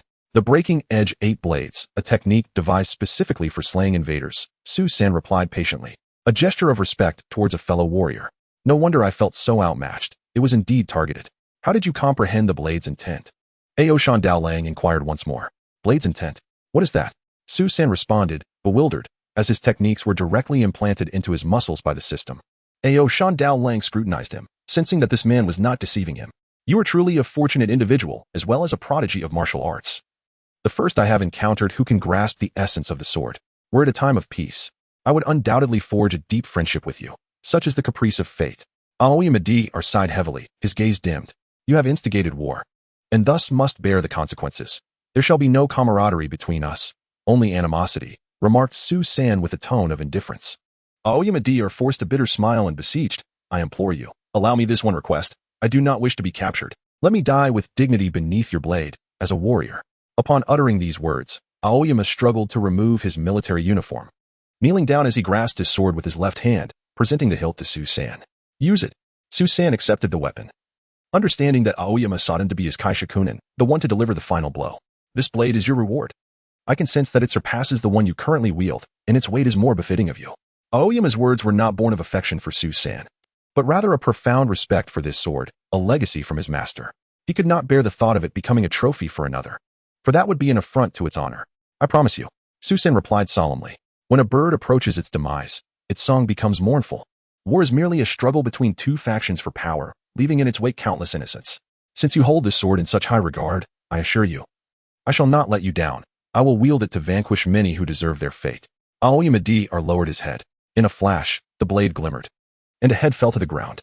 Chapter 050, the sorrows of special operations. Having resolved the situation at Aoyama, the battle in the vicinity persisted. Su San picked up a discarded sheath nearby, tore a strip of cloth, and secured it behind himself. He then retrieved a submachine gun from his space and charged toward the area of intense gunfire. The enemy had proven themselves formidable. They had nearly eradicated the defenders of the first trench, albeit at the cost of around 100 of their own men. With Su San's contributions being the most significant, the selected special forces were a cut above the ordinary veteran soldiers, faced with such combat prowess at such close quarters. The distinction between friend and foe was often blurred in the chaos of ambushes. The defenders, composed mostly of inexperienced recruits, exhibited a performance that could only be described as tragic, aside from a few who bravely clung to the enemy while wielding grenades, managing to achieve one-to-one exchanges. The rest suffered grievous losses. Su San stealthily approached and began firing from behind them. The Japanese soldiers resembled hyenas on the African savanna, preying upon antelopes, only to be confronted by a lion king from behind. They attempted to retaliate but could not perceive Su San's elusive figure, since acquiring basic proficiency in urban warfare. His skills in close combat had ascended to a new level. Even in the absence of structures to utilize in the open field, his adeptness at switching between various weapon types and employing the optimal scenarios for both ranged and melee combat had become instinctual, granting him the experience of several years of training within mere moments. In the eyes of the enemy, he manifested as a mobile fortress of firepower, relentlessly firing yet remaining elusive. This sense of helplessness gradually sowed seeds of retreat among their ranks. Another pivotal factor was the absence of their commander, Major Aoyama Doran, who had yet to appear where he was expected. Many began to speculate that Major Aoyama had met his demise. Logically, the loss of their highest commander should have incited chaos among the ranks, yet this group did not disband like ordinary soldiers. This resilience could be attributed to their elite training. The lowest rank among them was that of a sergeant, with over 30 lieutenants among the 300 troops. Thus, as Su San mowed down a swath of enemies, they managed to maintain some semblance of order in their advance and retreat. However skilled they might have been, none recognized that Su San's firepower was unrelenting. The assault against them involved far more than just a solitary figure wielding an automatic weapon. It was as though the firepower of an entire squad, platoon, or even company was bearing down upon them. Against such an extraordinary adversary, the unknowing, ordinary soldier would inevitably suffer. Each Japanese soldier believed themselves to be an elite, possessing their own sense of pride. Thus, some, emboldened by their bravado, would separate from the group to confront Su-san, only to be swiftly dispatched to meet their inevitable fate. Su-san's overwhelming advantage was further amplified by the fact that the Japanese forces had not brought heavy weaponry for this night assault. Their highest configuration consisted of light machine guns and grenade launchers, as they had intended to engage in a chaotic melee following their infiltration, much like the situation at the first trench. However, unexpected circumstances arose. Su-san's appearance transformed their infiltration into a fierce onslaught. This also resulted in their inability to breach the second line of defense, thwarted by the crossfire of the heavy machine guns. The accuracy of the grenades diminished significantly at night, and amidst various distractions, they struggled to hit their targets. Meanwhile, Su-san was behind them, applying pressure and creating a pincer movement that felt akin to a hellish ordeal. Su-san focused his attention on their machine gunners and grenade launchers. Eventually, the enemy realized that further engagements would yield no advantage and decided to retreat. Yet, was the path of retreat so straightforward? History has shown that many casualties occurred during withdrawal. Su-san relentlessly pursued them, adhering closely and inflicting losses along the way. It was only at this point that the enemy truly felt fear, regretting not having been born with 2 additional legs. They finally recognized the terrifying figure. Rumored among their ranks to be devilishly formidable, was indeed a reality. This tale gradually spread among the 6th Division and the 114th Division, leading many to silently pray that the positions they attacked would be devoid of this harbinger of death.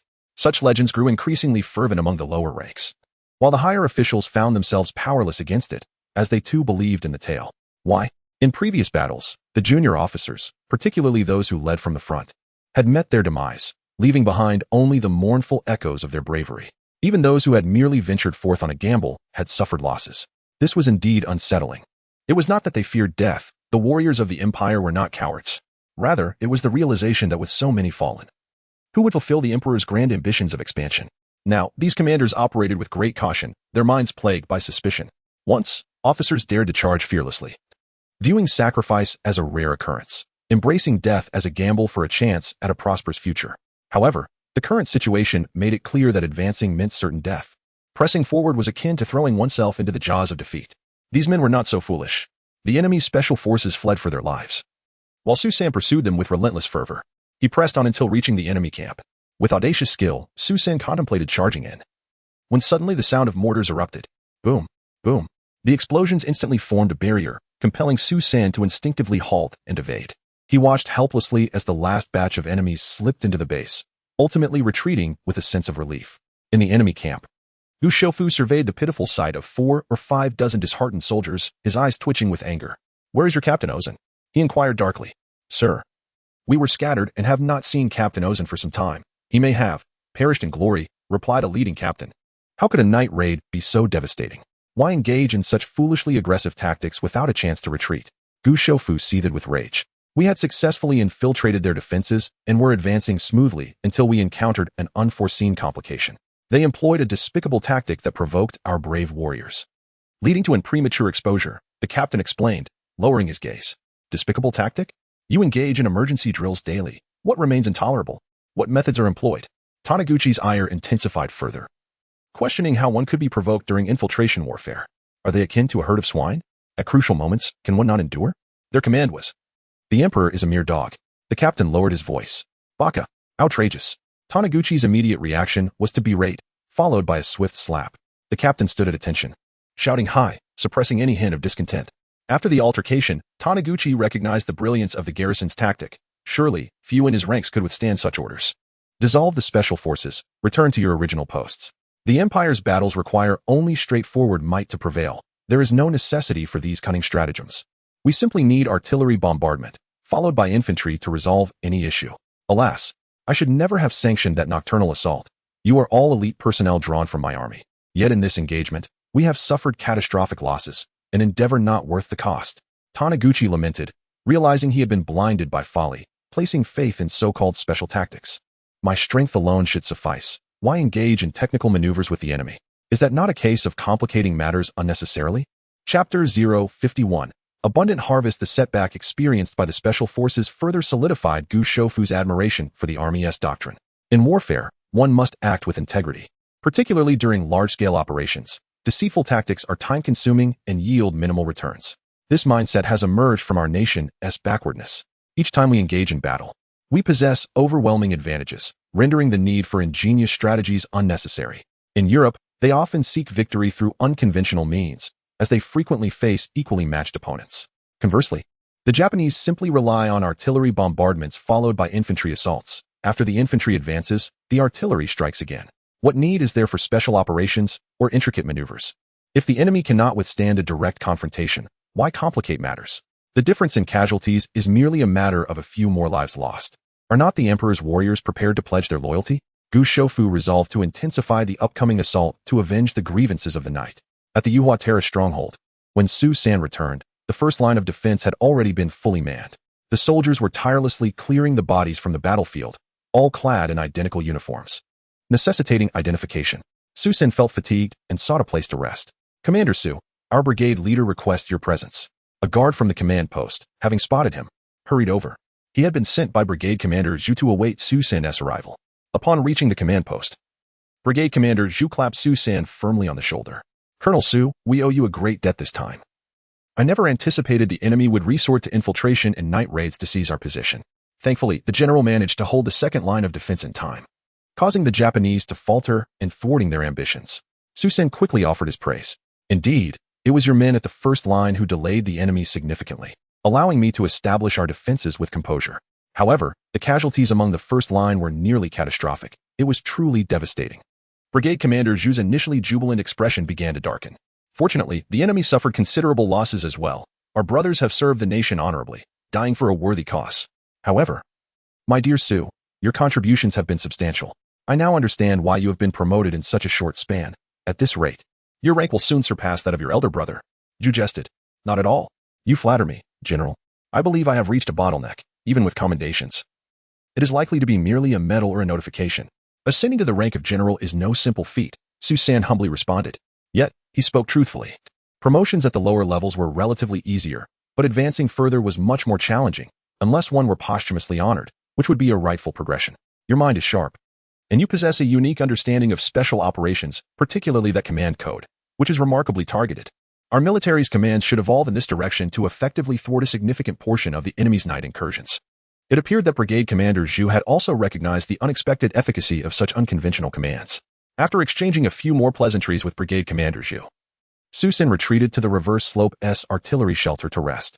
Based on Zhu's experience, the Japanese would undoubtedly launch a full-scale assault the following day. Whether they could hold their ground would hinge upon the critical battle that lay ahead. Checking his system, Su San was nearly startled to his feet. To his astonishment, he had scored 710 points. Oh no, accumulated 710 credits. Upon examining the data, he found a plethora of sergeants, with not a single private in sight. Following that, there were a dozen lieutenants and a single captain. This yield was immensely favorable. Ultimately, he had 3,620 credits available for use, bringing his total accumulated credits to 5,480. This marked a groundbreaking advancement. Moreover, the rewards extended beyond this. The host completed a task, earning the skill Night Combat Expert, mastering various night fighting techniques, along with physical points, Coordination 1, Hearing 1, Vision 1. A warm current flowed from his head to his toes, alleviating half of his fatigue. But that was not all. Upon reaching 5,000 points, the host achieved a milestone, receiving 3 free physical points to allocate as he wished. Along with a healing potion and an anti-tank cannon, Iron Fist, Su San felt a shiver run through him. The system was indeed generous, providing both physical and material rewards. The 2 items alone saved him 650 points, a significant sum. His resolve to fight against the enemy surged once more, distributing the 3 physical points evenly. He allocated them to strength, stamina, and speed. Another wave of warmth enveloped him, instantly banishing the remaining fatigue. The sensation surpassed even the finest massage. Although he felt invigorated, he figured it wise to seize a brief rest. Wrapping himself in a military blanket, he curled up in the artillery shelter and began to rest. Boom, boom.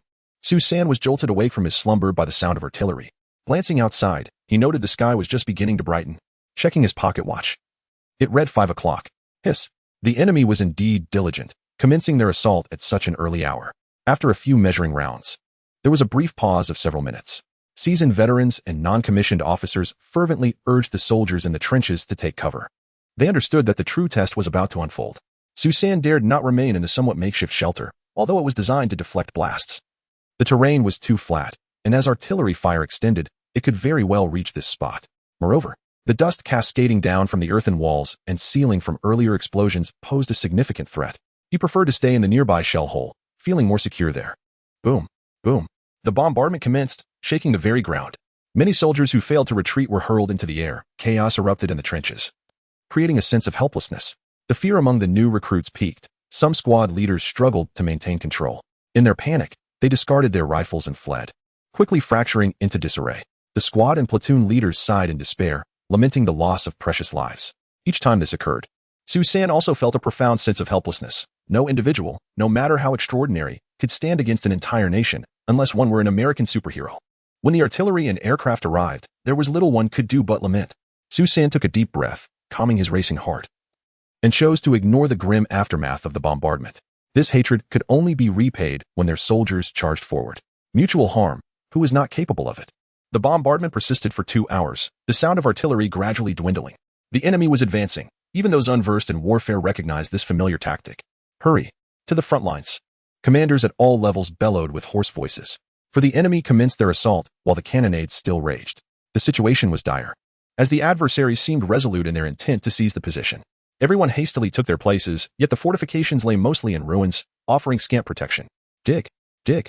The veterans urged the recruits to commence repairs on the trenches. Rat-tat-tat.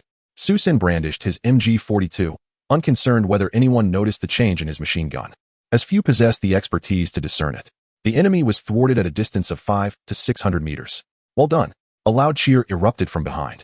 Su-san did not turn, diligently executing both short and long bursts of fire, but the voice was familiar. Brigade Commander Zhu had indeed arrived at the front lines. Chapter 052. Is this the reincarnation of a war general? Brigadier Zhu merely conducted an inspection at the front lines before swiftly departing for other locations. Clack, clack. The 6 iron beasts of the enemy began to advance, followed closely by a formidable line of soldiers who were thoroughly intimidated by the machine gun fire. As the tanks drew nearer, the defending troops grew increasingly anxious. Su-san realized that his machine gun could not penetrate the frontal armor of the armored vehicles. Sparks flew. Yet the damage was minimal. He managed to eliminate 2 gunners atop the tank, but the others quickly retaliated with gunfire directed at him, and the tanks pivoted their cannons to respond. Su-san promptly repositioned himself, stowing away the machine gun and retrieving his 98K sniper rifle from his back. He began to take aim at the enemy soldiers one by one. The offensive on the right flank of Yuhua Terrace was still being carried out by the 114th Division. Matsumoto Masaru, undeterred by setbacks, believed that one must rise again from where they have fallen. However, the terrain at Yuhua Terrace was quite confined, accommodating only 2 battalions at most. Yet, he had seized a significant advantage. The gentle rise of the hill was particularly suitable for his small tanks. Thus, the scene before him unfolded. Determined to capture this position today, he sought not only to redeem himself from yesterday's disgrace, but also to establish his presence before the newly appointed commander, KSH Nomiya came. The royal family regarded the assault on Nanjing with utmost seriousness, drawing the attention of the entire nation. Having been fortunate to receive one of these assignments, he could not afford to falter here. As the enemy tanks drew ever closer, the defenders found themselves lacking means to counter the advance. In Su-san's possession, however, lay an anti-tank mine and a iron fist missile launcher, both of which were at his disposal. With the tanks still 100 meters away, he procured 2 additional iron fist missiles, disregarding the immediate concerns as he planned to launch them from a less conspicuous spot when the distance closed. Thump, thump, thump. Boom, boom, boom. Several enemy mortar teams relentlessly bombarded the position. The defenders' machine gun nests were rapidly silenced, and the situation grew increasingly dire. Su-san quickly maneuvered to a location closer to the enemy mortars, drawing forth his G98 sniper rifle. At approximately 600 meters, he was at the limit of a marksman's effective range. Bang, bang. Su-san swiftly cycled the bolt, methodically discharging 5 rounds. 1 mortar team was decimated, 3 enemy soldiers falling to his fire. He then made a hasty retreat from the area. Indeed, the explosive sounds of detonation echoed behind him as the enemy responded with remarkable speed, retaliatory shells raining down.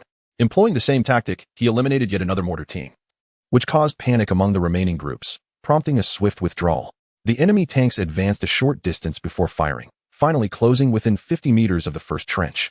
They accelerated toward the defenders, while the infantry emerged from behind the tanks, advancing in a skirmish line to engage the defenders. Su-san drew forth an iron fist and fired at the tank closest to him. Boom! With a resounding thud, the tank shuddered and came to a halt, its tracks severed and smoke beginning to billow from beneath. It is indeed true that employing the Iron Fist against the enemy's flimsy tanks proves remarkably effective. Countless bullets rained down upon Su San, compelling him to crouch and vacate his firing position.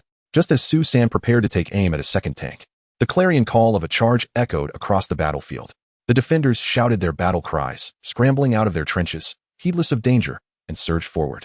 At that moment, the enemy was merely 20 to 30 meters from the first line of defense. The timing for a counter-assault was undeniably opportune. Should the tanks breach the lines and the enemy machine gun nests be properly established, the second line would swiftly be compromised.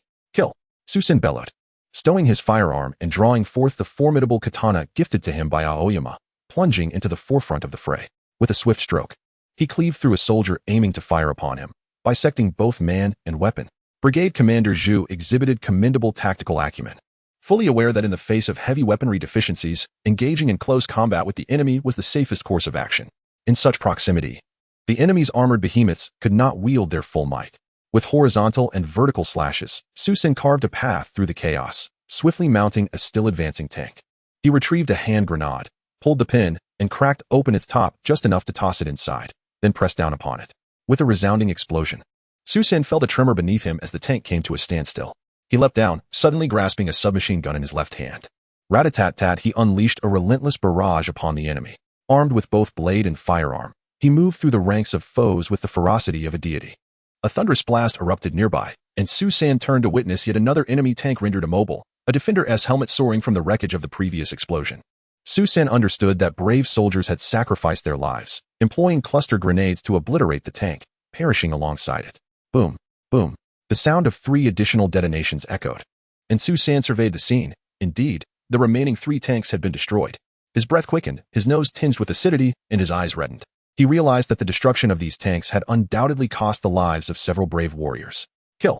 He roared, plunging once more into the enemy ranks, transforming his sorrow into a driving force. Kill! The soldiers, spurred on by one another's selfless valor, began to fight with reckless abandon. The battlefield devolved into a chaotic melee. This was the kind of combat Su San thrived in. He furiously engaged, sheathing his submachine gun, and wielding the katana with fervor. The doubled strength coursing through him imbued him with an exhilarating sense of invincibility.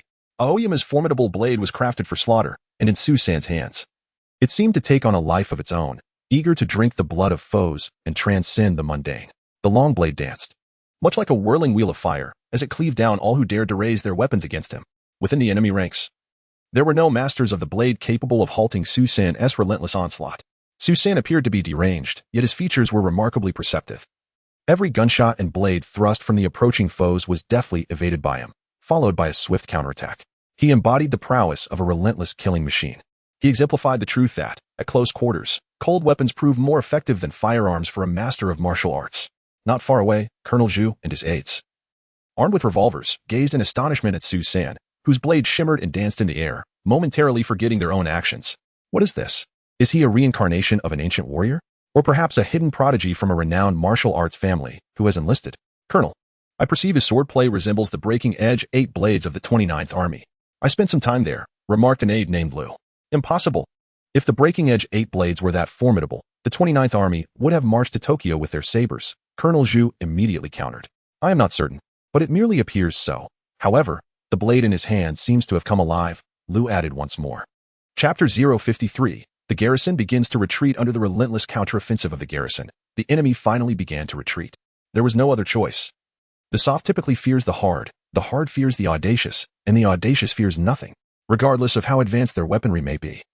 They still require personnel to occupy ground, do they not?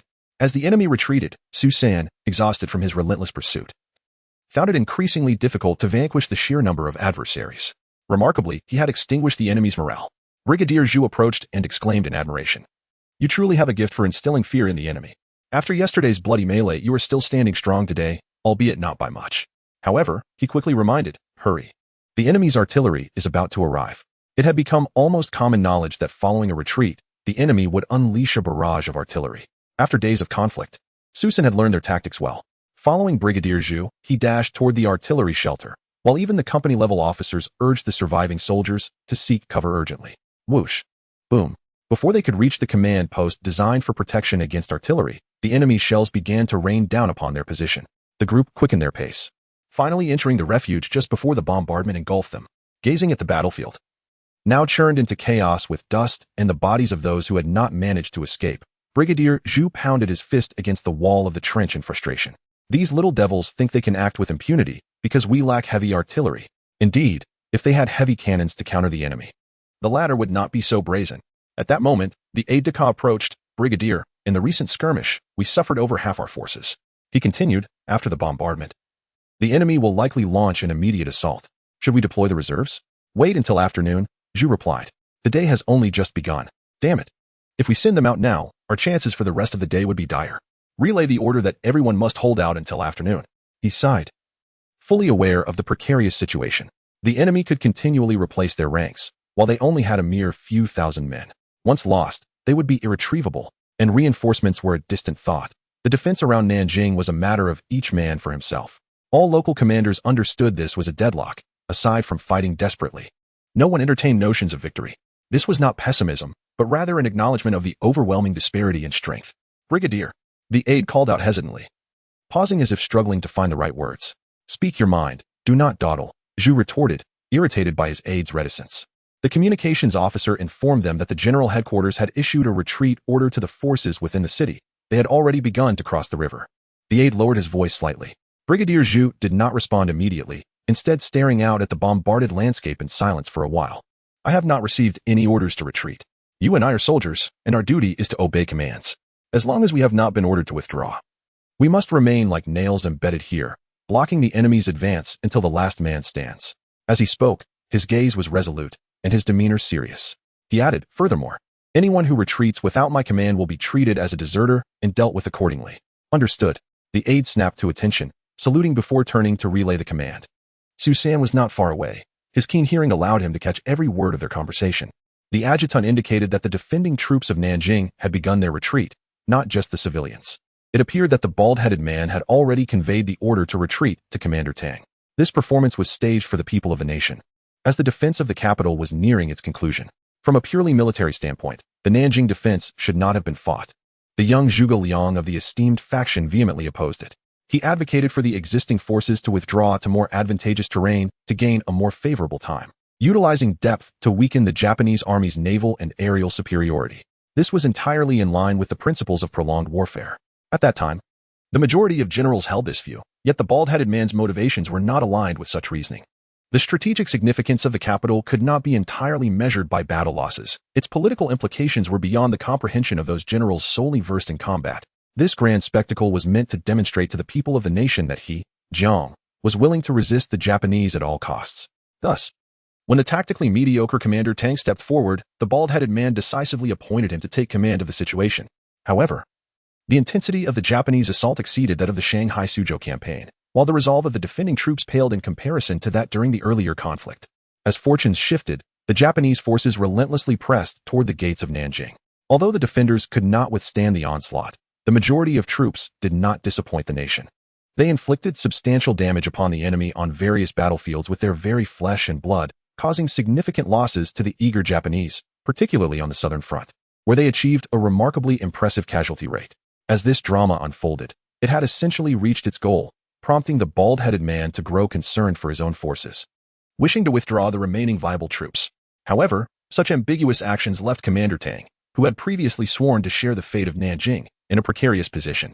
Earlier, to demonstrate his determination to the nation and to bolster the resolve of the defenders, he had employed a strategy of no return, setting fire to all the boats at the Shaguan dock. No retreat, no illusions. Yet now, an order had come from above. A retreat was permissible. This revelation rekindled a flicker of hope for him, who had prepared to face death. But he had already severed his escape route. What was he to do now? Was this a consequence of his own actions, or a result of higher orders? Was it not a jest with the lives of over 100,000 troops? Commander Tang's face betrayed his turmoil. He insisted on receiving the retreat order directly from the bald-headed man, to show gratitude for Tang's support at a critical moment. The bald-headed man complied, ordering him to retreat immediately and meet him in Wuchang. However, this decision wasted half a precious day. Commander Tang felt that if he could not sacrifice himself for the nation, it would be better to leave sooner. Thus, on the morning of December 14th, he boarded a small steamer at the Shaguan dock heading to Jiaobei, abandoning over 100,000 combat troops behind. The reality proved that he lacked the capability to command large-scale troop movements, and the bald-headed man had made a disastrous decision. resulting in the unnecessary sacrifice of an additional 50 to 60,000 brothers in arms. This date was delayed by 2 days from the original timeline, a consequence brought about by Su San, this little butterfly. As Commander Tang departed, he issued orders for retreat to his subordinates. However, the specifics of the withdrawal remained somewhat ambiguous, leaving them to act opportunistically. They would navigate toward any available breach, relying on the acumen of the military leaders. At this juncture, numerous troops were engaged in combat with the enemy, and the battlefield situation was exceedingly complex and chaotic. Even if one wished to retreat, it was far from a straightforward endeavor. Sun Yuanliang of the 88th Division also received the command, yet he refrained from disseminating it to all combat units. For instance, the brigades resisting at Zhonghua Gate and Yuhua Terrace could not afford to withdraw, as their retreat would lead to a complete collapse of the situation. This was a case of sacrificing the tail to save the body. These units had to continue their resistance while the division headquarters could withdraw with composure, a strategy that mirrored Tang's own. In present-day Nanjing, the population had significantly diminished compared to its historical numbers, primarily due to the additional 2 days afforded by the circumstances. Nevertheless, a portion of the populace remained unwilling to leave, as they had ancestral ties to the land and no alternative refuge. Their prevailing sentiment was that with the arrival of the Japanese, it was merely a change of masters, and by conforming as loyal subjects, what more could they do? Every regime throughout history has relied on the sustenance provided by the common people. They would dutifully meet their obligations. What else could they do? The mindset of the common folk remained rather simplistic, particularly among those without support or substantial means. They pondered the chaos around them, devoid of food and clothing, fearing they might perish on the road while fleeing. Thus, they reasoned, dying in their own homes was preferable. Those with a little wealth were reluctant to depart, clinging to their properties, convinced that the invaders were still human. If they complied and paid a bit more, their lives would remain unchanged. For various reasons, nearly half of Nanjing's population ultimately chose not to flee or found themselves unable to do so. The time saved by Su San primarily allowed the defending soldiers to retreat an additional 20 to 30,000. Chapter 054. A True Soldier. Colonel Su. You have heard the adjutant's words. You are not under my command and are free to leave, remarked Brigade Commander Zhu to Su San, who was resting nearby. General Zhu underestimated Su. My journey thus far has not been for the insignia upon my uniform, but rather to vanquish more of the invading enemy. Su San replied in a deep tone. Do not misunderstand me. I recognize your resolve in the war of resistance, and I am aware that your capabilities far exceed mere empty rhetoric. However, you have now become a national hero, capable of preserving yourself for the future. As this resistance will be a protracted struggle, Brigade Commander Zhu stated, I am but a minor figure. Such accolades are beyond my grasp. How the future unfolds is a matter for those who will live to see it. My concern lies solely in the present. I know that for each additional day we hold Yuhua Terrace, countless lives in Nanjing can be spared. Indeed, his purpose is to prolong the fall of Nanjing by eliminating more enemies, thus saving more lives. The inevitability of sacrifice among the defenders at each stronghold is an inescapable reality, a soldier's duty. Brigade Commander Zhu gazed deeply at Su San and declared, You are a true soldier. They exchanged a knowing smile, choosing to no longer dwell on the topic. Brigade Commander Zhu turned his attention back outside, his expression growing increasingly grim. The impending bombardment would undoubtedly result in significant losses. His men had not yet retreated when the enemy's artillery began to rain down. With only around 3,000 men, their situation was already precarious, and by the end of the day, they might find themselves without resources. The few hundred men hidden in the hills were his last lifeline. Deploying them too soon under the enemy's relentless fire would be a grave miscalculation. The narrowness of the position was advantageous for defense, as the enemy's numbers could not overwhelm them. They could only send forces equal to the defenders. This constituted their sole advantage, yet the absence of heavy equipment, compounded by inadequate supplies and support, rendered this advantage nearly moot. As the brigade commander, he was compelled to lead each battle, maintaining the soldiers' resolve.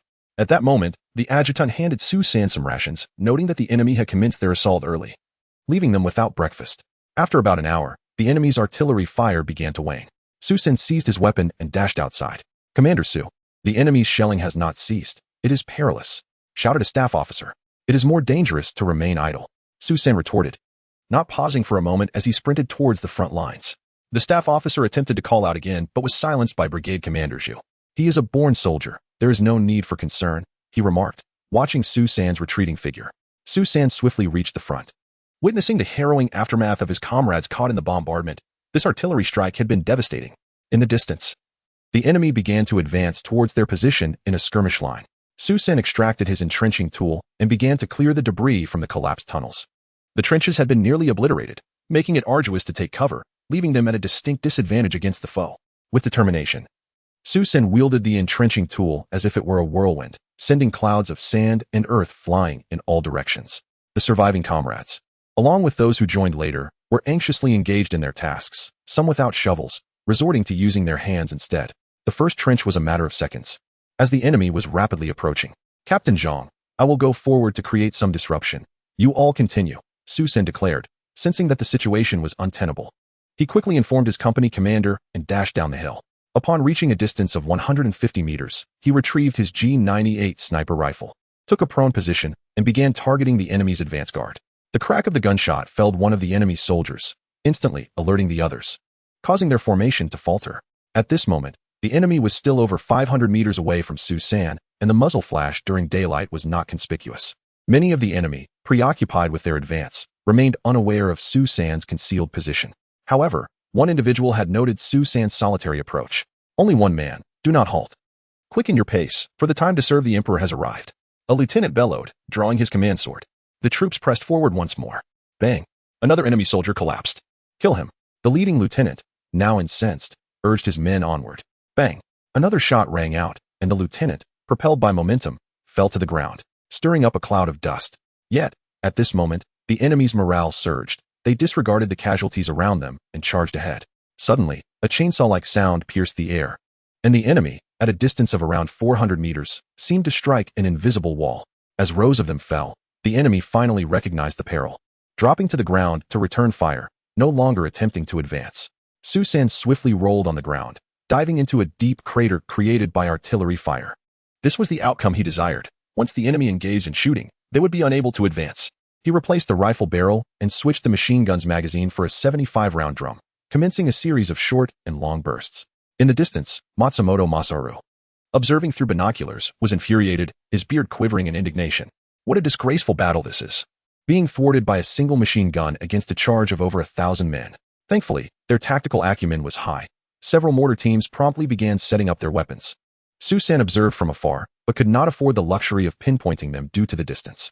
After exhausting one magazine, he swiftly vacated the crater and moved to another. As he departed, the previous location erupted with explosions. The detonations followed him, indicating that the enemy was targeting his movements.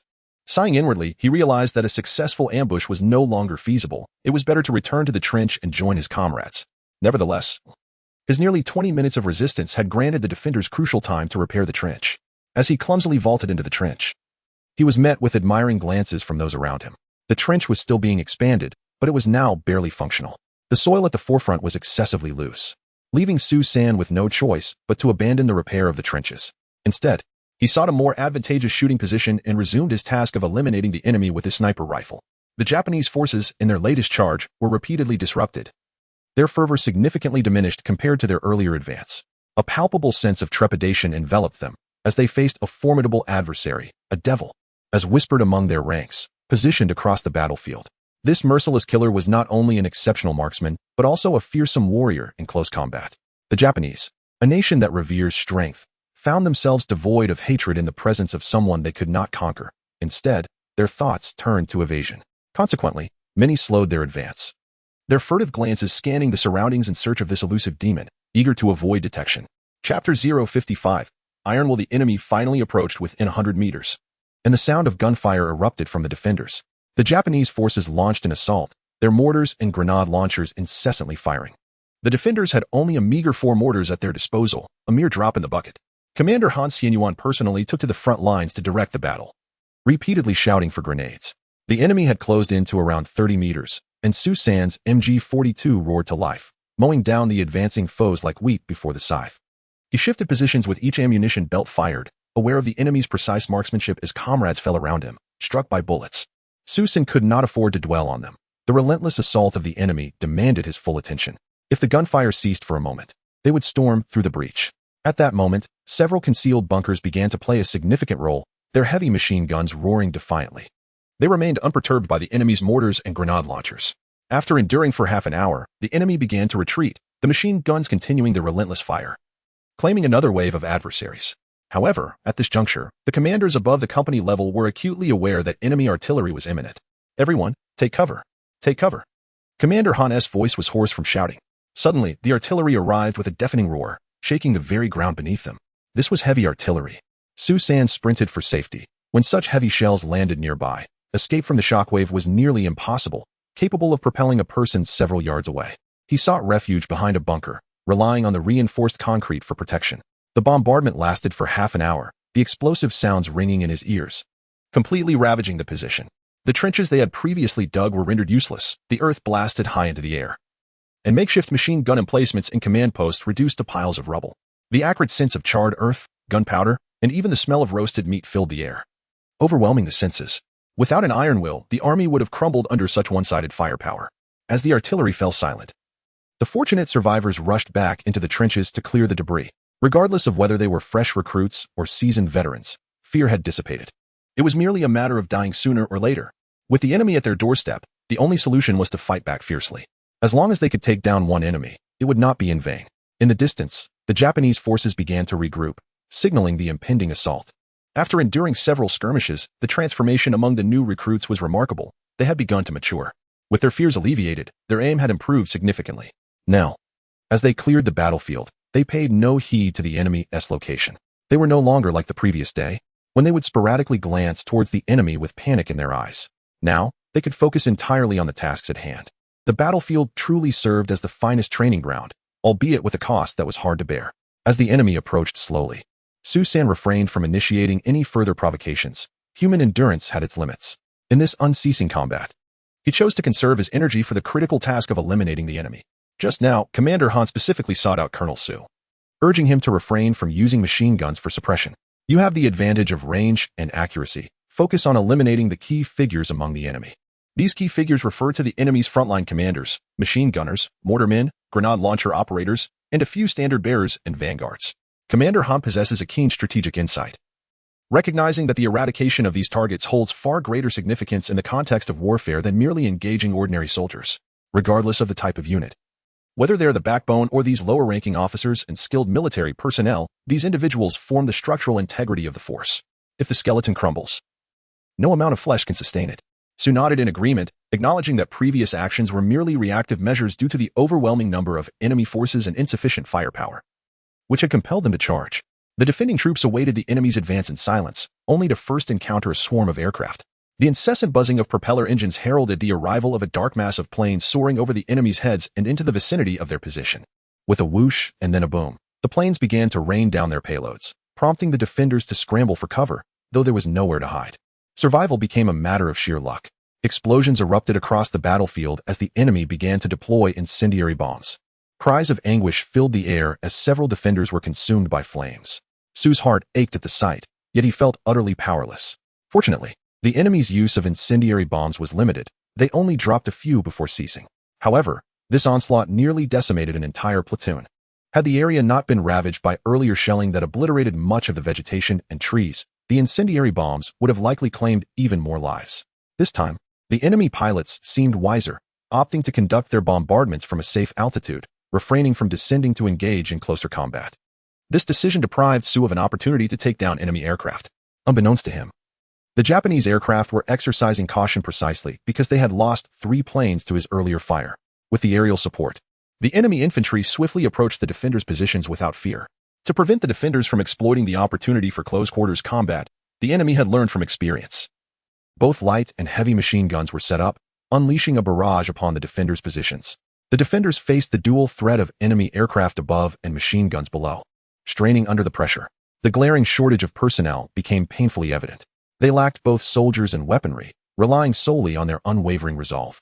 Previously, while watching the Korean War, Su had marveled at the unparalleled courage of the volunteer soldiers as they faced the advanced weaponry of the American forces under such rudimentary conditions, ultimately achieving victory. He believed this exemplified the pinnacle of Chinese military spirit. Now, he realized that the indomitable will of the Chinese soldiers in combat against foreign adversaries was not a newfound phenomenon, perhaps having emerged as far back as the Battle of Shanghai. However, he had not personally experienced that. And while the battles at Muling Pass and Yosho Mountain were indeed daunting, they paled in comparison to the intensity witnessed at Yuhua Terrace. This battlefield resembled a hell on earth, with aircraft, artillery, tanks, and infantry outnumbering the defenders charging relentlessly from dawn until dusk, showing no signs of respite. The defending troops continued to suffer casualties, and the first line of defense had been breached by the enemy, now resembling a jagged edge. However, This turn of events had caused the enemy's aircraft and artillery to cease their bombardment. Su San had entered a state of relentless engagement, wielding a Type 98 sniper rifle. As shooting distance had become inconsequential, it offered superior maneuverability compared to the G98. He methodically eliminated enemy sergeants, lieutenants, machine gunners, and grenade launchers, moving through the chaotic battlefield like a specter detached from reality. Colonel Su, we cannot hold this position any longer. We must fall back. Our brothers have already been decimated, announced Captain Han, seeking out Su San with urgency. Is there no reserve force? Su San inquired, genuinely reluctant to retreat. The Rainflower Terrace position was already small, and withdrawing would only shrink it further, making it easier for the enemy to concentrate their artillery fire. At that point, there would be no refuge. It would be futile. We have only a few hundred men left. The brigade commander intends to launch a night assault to reclaim the position. We must withdraw to conserve our strength, Captain Han explained. Indeed, we must preserve some of our forces, Su San acknowledged, realizing it was now around 3 or 4 in the afternoon. Yet he had not yet had his lunch. In moments of heightened excitement, one often forgets the pangs of hunger, but this can lead to increased fatigue. Accompanied by Captain Han, Su San led the remaining 100 or so troops, engaging in combat while strategically retreating towards the elevated ground behind them. Chapter 056. Vow to never become a slave to a fallen nation. Su San retreated to a high ground in the east, consumed some provisions to bolster his strength, and then resumed his efforts to assist Captain Han in repelling the advancing enemy forces. At that moment, Commander Zhu arrived with 400 fresh troops, and the concentrated gunfire swiftly pushed the adversaries back. The position was granted a brief respite, allowing the soldiers to extend their trenches in preparation for potential aerial and artillery assaults from the enemy. Just then, 2 signal soldiers rushed over to report to Commander Zhu that Colonel Gao was requesting reinforcements, as they could no longer hold their position. What is the situation over there? Commander Zhu inquired. You tell him, one signal soldier nudged his companion. Commander Zhu, I am a signal soldier from the 264th Brigade. The enemy's 6th Division is launching relentless assaults against us and is nearing the central main position. Colonel Gao has asked me to inquire if there are any available troops. The signal soldier's eyes brimmed with tears as he spoke. Even if there are no reinforcements, it will at least inform Commander Zhu that our brigade leader estimates we cannot hold out until nightfall, but he will perish alongside the position. Alas, Commander Zhu exclaimed, tossing his helmet to the ground in frustration. He desperately wished to provide aid, but with so few men, it was futile. Should they venture out, their own defenses would be immediately compromised by the enemy. It was indeed a perplexing dilemma. As Su San took a moment to drink some water and rest, he suddenly heard the system's voice announcing a new mission. New task triggered. Host must assist the 264th Brigade in holding the position until tomorrow. Reward, 1 stamina point, 1 coordination point, and 1 strength point. Additionally, the marketplace will unlock a section for daily necessities, allowing the host to purchase clothing, tents, blankets, water, and food, ensuring a balance between combat and daily life. Oh dear. The system has expanded its scope. It is no longer solely focused on combat. Su San sighed. I must inform you, Commander, that Zhu is powerless, but at most, I will accompany him to the underworld within a day. General, I will go, Su San suddenly declared, rising to his feet. Alone? Do you truly believe you can withstand the 6th Division of the enemy? Commander Zhu gazed at Su San in astonishment. This young man had impressed him over the past few days with his tenacity. He was a model soldier, adept at navigating through adversity. Yet it was unfortunate that he was ensnared in such dire circumstances. Nevertheless, even if it meant extending their survival for just a day, he did not wish for Su San to meet an untimely demise. General, I am armed with a machine gun and excel in close-quarter combat. As night approaches, it will work to my advantage. However, I cannot attend to this position for the time being, Su San asserted. Commander Zhu nodded in agreement, recognizing the soundness of his reasoning. Since you have made up your mind, there is no time to waste. Go swiftly. As for this position, I will fight to the death to ensure the enemy does not succeed. Turning to the signal soldiers, he instructed, inform your brigade commander that Colonel Su is a specialist in special operations. Do not underestimate him. He can hold his own against the company. Allow him to operate freely without interference. The signal soldiers acknowledged and quickly led Su San away from the right flank towards the core area of Yawatai. You came alone. I recognize you, the combat hero. However, your presence here may bring misfortune, was the first remark from Gao Zhizong upon seeing Su San. Although he had heard of Su San's formidable reputation, he had never witnessed it firsthand. Moreover, news articles often exaggerated the prowess of individuals and events. Thus, his feelings were merely a semblance of anticipation. General Gao remarked that they were all soldiers, united in their sacrifice for the nation, and there was no question of burdening one another. Su San resolutely declared, very well, if that is the case, let us engage the enemy with all our might. Colonel Gao then called out, Adjutant, is the battalion assembled? On a concealed stretch of flat ground stood 300 ironclad soldiers, many of whom bore the stains of battle, clearly indicating their recent skirmishes. They stood erect, presenting a stark visual contrast to the soldiers he had seen in television shows and films during his youth, who often appeared disheveled and cowardly. However, since the events at Moling Pass, he had encountered nothing but valiant men of unyielding spirit. Gao Zhizong commenced his address to the troops. Brothers, the most perilous moment has arrived. The enemy has breached our first and second lines of defense. And now we stand at the last stronghold. We must not retreat, for behind us lies our capital. We bear the heavy responsibility of safeguarding our homeland. As soldiers, it is a disgrace to lose ground, and to falter in the face of battle is even more shameful. You all know the name Qin Hui. We shall not emulate such a notorious figure. Brothers, we can endure any hardship and bear any suffering. But we cannot accept the anguish of losing our nation or the disgrace of becoming slaves to a foreign power. Now that the enemy approaches, those who do not resist, who do not fight with fervor, commit the sin of treason. For the sake of our motherland and the future of our Chinese nation, we must stand resolute against the invaders. Colonel Gao's words ignited a fire within the hearts of the 300 death squads, who chanted in unison, "To the bitter end." To the bitter end. After concluding his speech, Gao Zhizong raised his weapon and shouted, "We vow never to become slaves to a fallen nation. Brothers, let us strike fiercely against these invaders who dare to encroach upon our land." The battle cry echoed, resonating through the war-torn landscape with a force that seemed to transcend the very heavens. Su San stood among the ranks, observing these earnest soldiers, many of whom had been simple farmers wielding hoes merely a fortnight prior. Now, they bore the weighty responsibility of defending their homeland on this brutal battlefield. Perhaps the reason the Chinese civilization has endured for over 5 millennia lies in the existence of such sincere and humble individuals, willing to sacrifice their lives for their country in times of dire need. Colonel Gao not only inspired his soldiers spiritually but also led the charge himself. The 2 regiments of the 6th Division had just seized the forward position, mistakenly believing that with their combined strength, the task would be effortless. To their astonishment, they encountered fierce resistance. The regiments assigned to the attack were the previously battered 45th Regiment of Takeshita and the 23rd Regiment under the command of Niu Island, of which he also served as the regiment commander. After reinforcements, the combat effectiveness of these 2 regiments had evidently diminished by a level.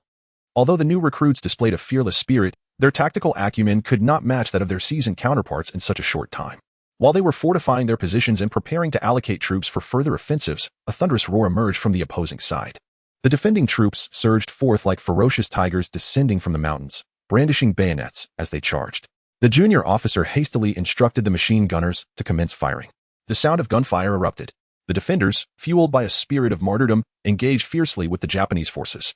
Comrades fell one after another to the relentless machine gun fire, yet they pressed on undeterred. Su San reached the brink of the assault, swiftly maneuvering his sniper rifle. Bang! Bang! 2 shots felled the primary gunners of the heavy machine guns. Bang! Bang! Bang! 3 more shots took down the 2 impending secondary gunners, along with a commanding junior officer. During the charge, Colonel Gao noticed this small detail and couldn't help but admire Su San. It was no wonder that Colonel Zhu had mentioned he could equal the strength of a company. Su San quickly replaced his weapon with a fully loaded 98K rifle. Bang! Bang! At an astonishing speed, he fired 5 shots, eliminating 3 commanding sergeants and a junior officer, as well as 2 light machine gunners. The enemy's firepower at the front line was suddenly reduced by half. Chapter 57, Since Time Immemorial. Who has escaped death? Su San stowed away his firearm and unsheathed the katana from his back, joining the fray alongside his comrades. In an instant, the 2 armies collided. Although the defending force numbered only 300, their caliber was exceptionally high, comprising mostly officers, in addition to the personal presence of Brigade Commander Gao Zhizong. The commander of the 527th Regiment, Hua Pinzhang, also participated. A multitude of battalion leaders and company commanders were present, and at this juncture, no one contemplated the notion of returning alive. Their unwavering resolve was solely to reclaim and hold the ground. This epitomized the essence of true soldiers. From a distance, Takahashi Yashihara beheld his troops, who were being relentlessly pushed back, and his rage flared. He never anticipated witnessing such a scene. He and the hastily reinforced 13th Regiment were tasked with assaulting the left flank. Although they were not at full strength of 3,800, each unit still boasted over 3,000 men. Together, they amassed more than 6,000 soldiers against the defending force of over 3,000, bolstered by aircraft, artillery, and armored vehicles. Victory seemed imminent. Yet, the battle proved arduous, as the combined strength of the 2 regiments struggled to overcome Gao Zhizong's brigade. They had grossly underestimated him. The defenders were fiercely undeterred by the prospect of death. Under Gao Zhizong's direct leadership, the Japanese forces soon found themselves in dire straits, particularly when close-quarter combat erupted. Where lives were expendable, many defenders eschewed the use of bayonets, opting instead to detonate grenades, launching themselves at one or multiple enemies, resulting in immediate explosions. This reckless approach, devoid of self-preservation, yielded the highest efficiency, achieving at least a 1-to-1 exchange ratio. Numerous astute fighters infiltrated the enemy ranks, obliterating 5 or 6 foes in a single detonation. Witnessing such fearless warriors, the Japanese soldiers felt as though they were staring into the abyss of death. They began to falter and retreat. "Hold the line! Hold the line!" roared Colonel Takahashi in a fit of rage as he drew his sidearm, mercilessly firing several shots at a few terrified new recruits attempting to flee. "Gendarmes! Machine guns! Fire upon the cowardly deserters!" he bellowed, seething with indignation. Should he be bested by these mere hundreds today, it would be an inconceivable disgrace, and his regiment would likely face swift dissolution. As the clash intensified, Su San descended into a frenzied state, his strength surging, leaving no adversary before him unvanquished. Behind him, Commander Hua cast a glance at Su San, utterly transfixed. He witnessed a warrior, a veritable god of battle, wielding his long blade, advancing relentlessly. Before him, no enemy could withstand even a moment. They were cleaved asunder by his strikes, some severed from shoulder to armpit, their innards spilling forth. His most frequent maneuver was a diagonal slash, alternating left and right. When an enemy raised a rifle to defend, he would slice through both the weapon and the foe's skull in one fluid motion. Truly, he was reminiscent of the legendary Zhao Zilong of Changshan. Hua mused quietly to himself. "Commander, be cautious." At that moment, a guard alerted him as he engaged in combat with a bayonet-wielding enemy. With that, Commander Hua regained his focus and commenced his own battle. In the present day, Su San experiences a novel understanding each time he employs the 8 blades of breaking edge. Not only does the speed of his adversaries seem to diminish, but his ability to instantly discern their vulnerabilities is progressively enhancing. With the augmentation of his own strength, the power he wields after executing his blade technique has multiplied exponentially, rendering it almost an insurmountable advantage. Now, cleaving through an enemy soldier has become effortlessly simple. While he revels in this newfound prowess, his foes are engulfed in dread. They whisper of the legendary figure, the devil himself. He has returned, reappearing upon this battlefield. This sentiment resonates among numerous terrified veterans, particularly those who have witnessed Su San's merciless slaughter and are fortunate enough to have survived. Their inner trepidation intensifies. They unanimously choose to distance themselves from Su San, resulting in him pursuing the fleeing enemies. An absurd scene unfolds on the battlefield, with numerous foes and Su San engaging in a game of hide and seek. They scurry to evade him. When Su San emerges from his frenzied rampage, he finds himself surrounded by emptiness. The enemies have retreated far away, opting to clash with other defending troops instead of daring to approach him again. Have the little devils truly come to fear him? I possess an abundance of techniques at my disposal. With a swift motion, he sheathes his treasured blade and, in an instant, an MP-34 materializes in his grasp. Rat-a-tat-tat. The enemies collapse one after another. To avoid collateral damage to his comrades, Su San swiftly advances, unleashing a barrage of gunfire while executing various tactical evasions. Even as the enemy raises their weapons to fire upon him, confronted with this overwhelming onslaught, the enemies finally grasp the stark contrast of their previous bullying. On this soil, their weaponry and training pale in comparison. Meanwhile, his side operates at an elevated stature, gaining ground wherever they tread, effortlessly capturing positions guarded by thousands with a mere squad of 100. The sensation of facing 10 foes and triumphing, the feeling of being an unstoppable force, leads them to believe that conquering this nation would be a trivial endeavor. Yet now, this monstrous figure, inflicting harm upon their ranks, evokes a sense of being herded like cattle. Just as Su San becomes immersed in his slaughter, a cry rings out from behind, "Commander, Commander!" He halts his advance, turning to observe a few enemies still engaged in close combat with their comrades.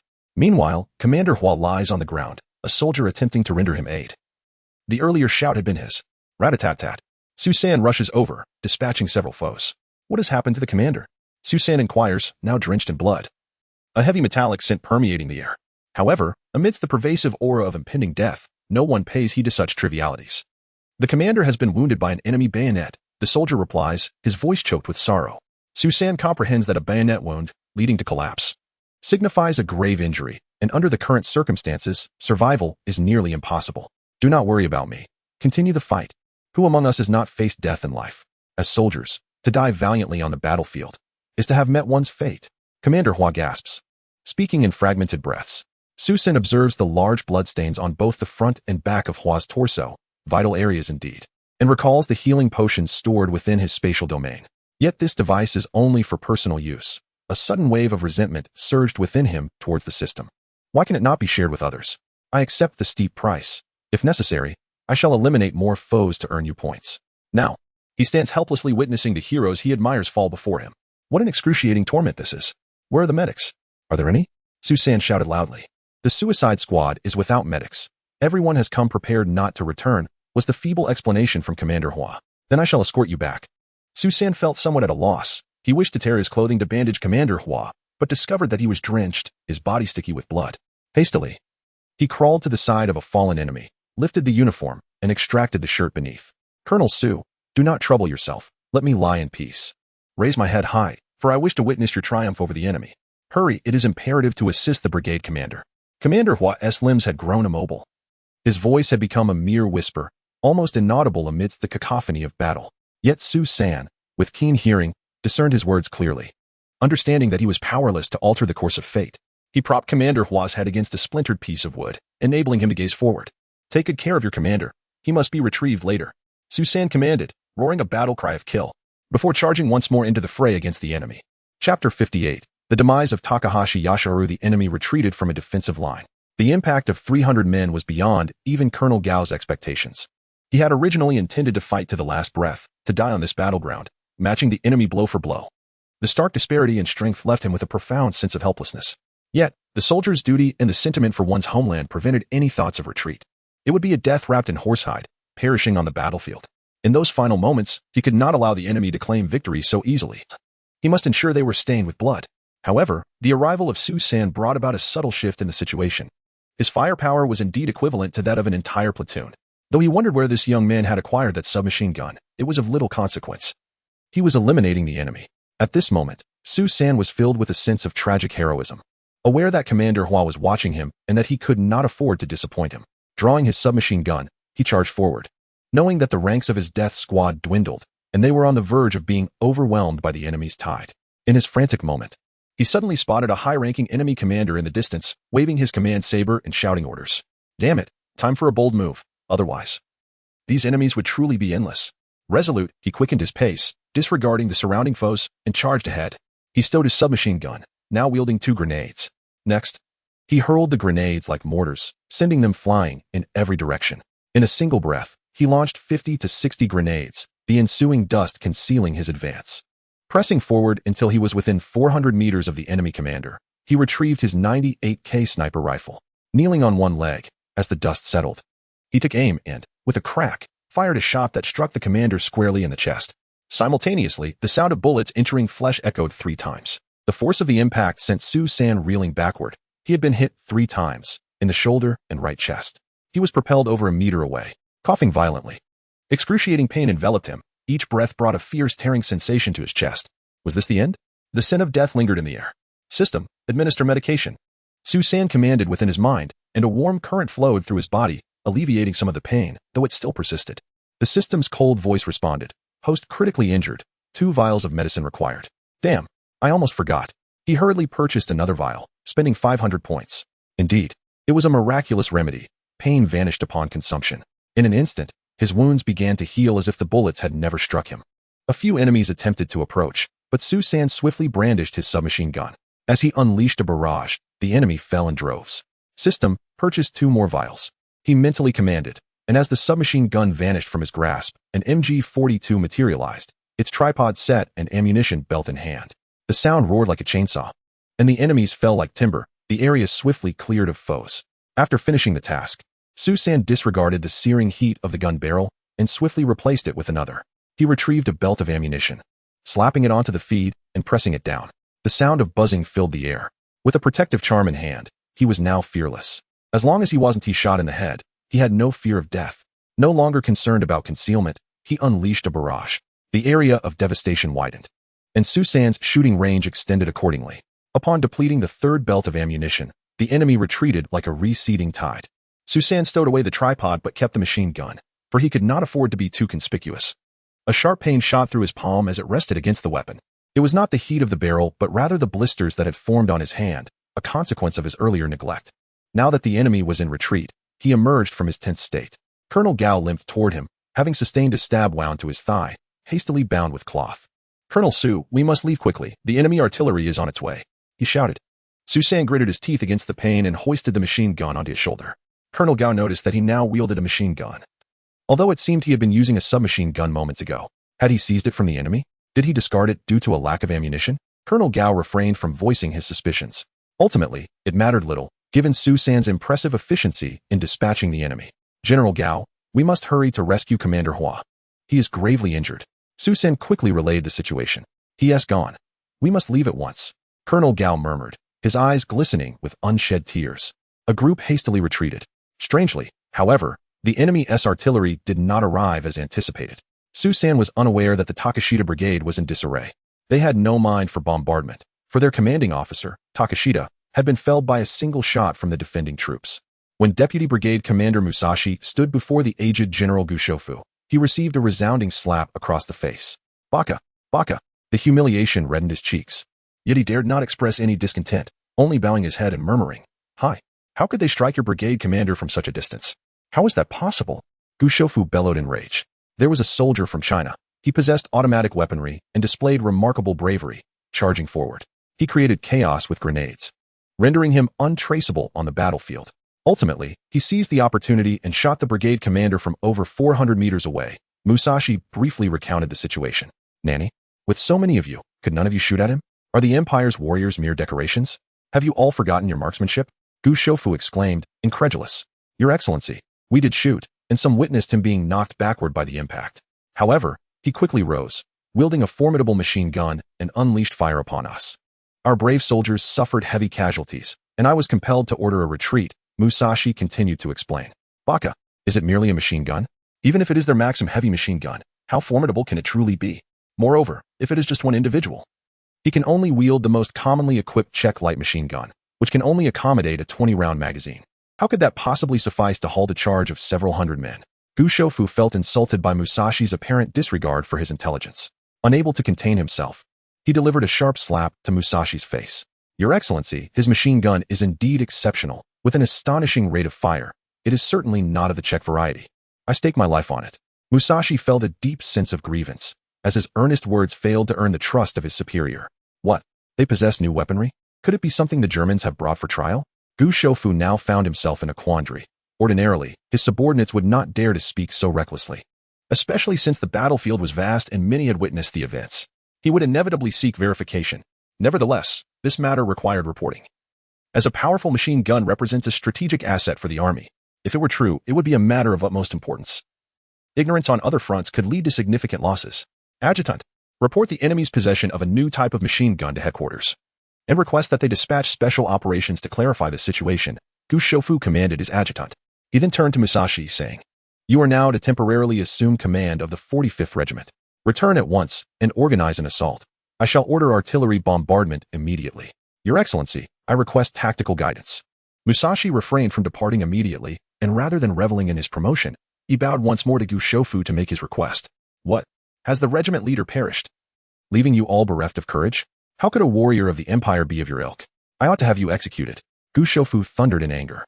Musashi, trembling in the biting cold of winter, was drenched in sweat but dared not wipe it away, his gaze fixed on the ground as the beads of perspiration fell.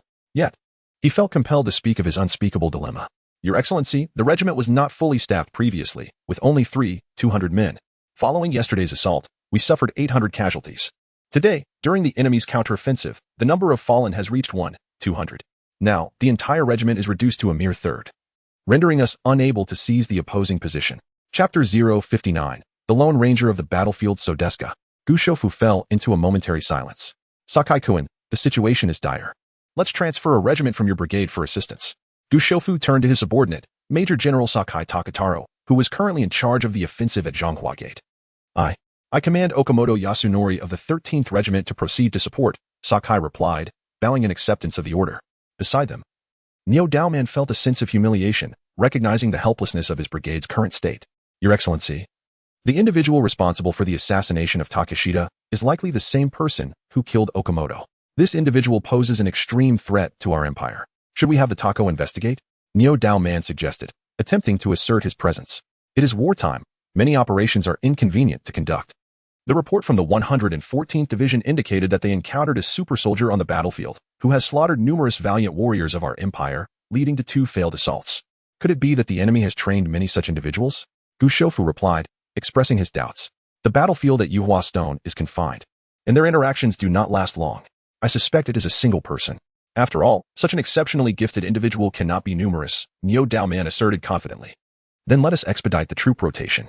The 45th Regiment will withdraw for rest and resupply. The 13th Regiment will take over, with the 23rd Regiment providing support.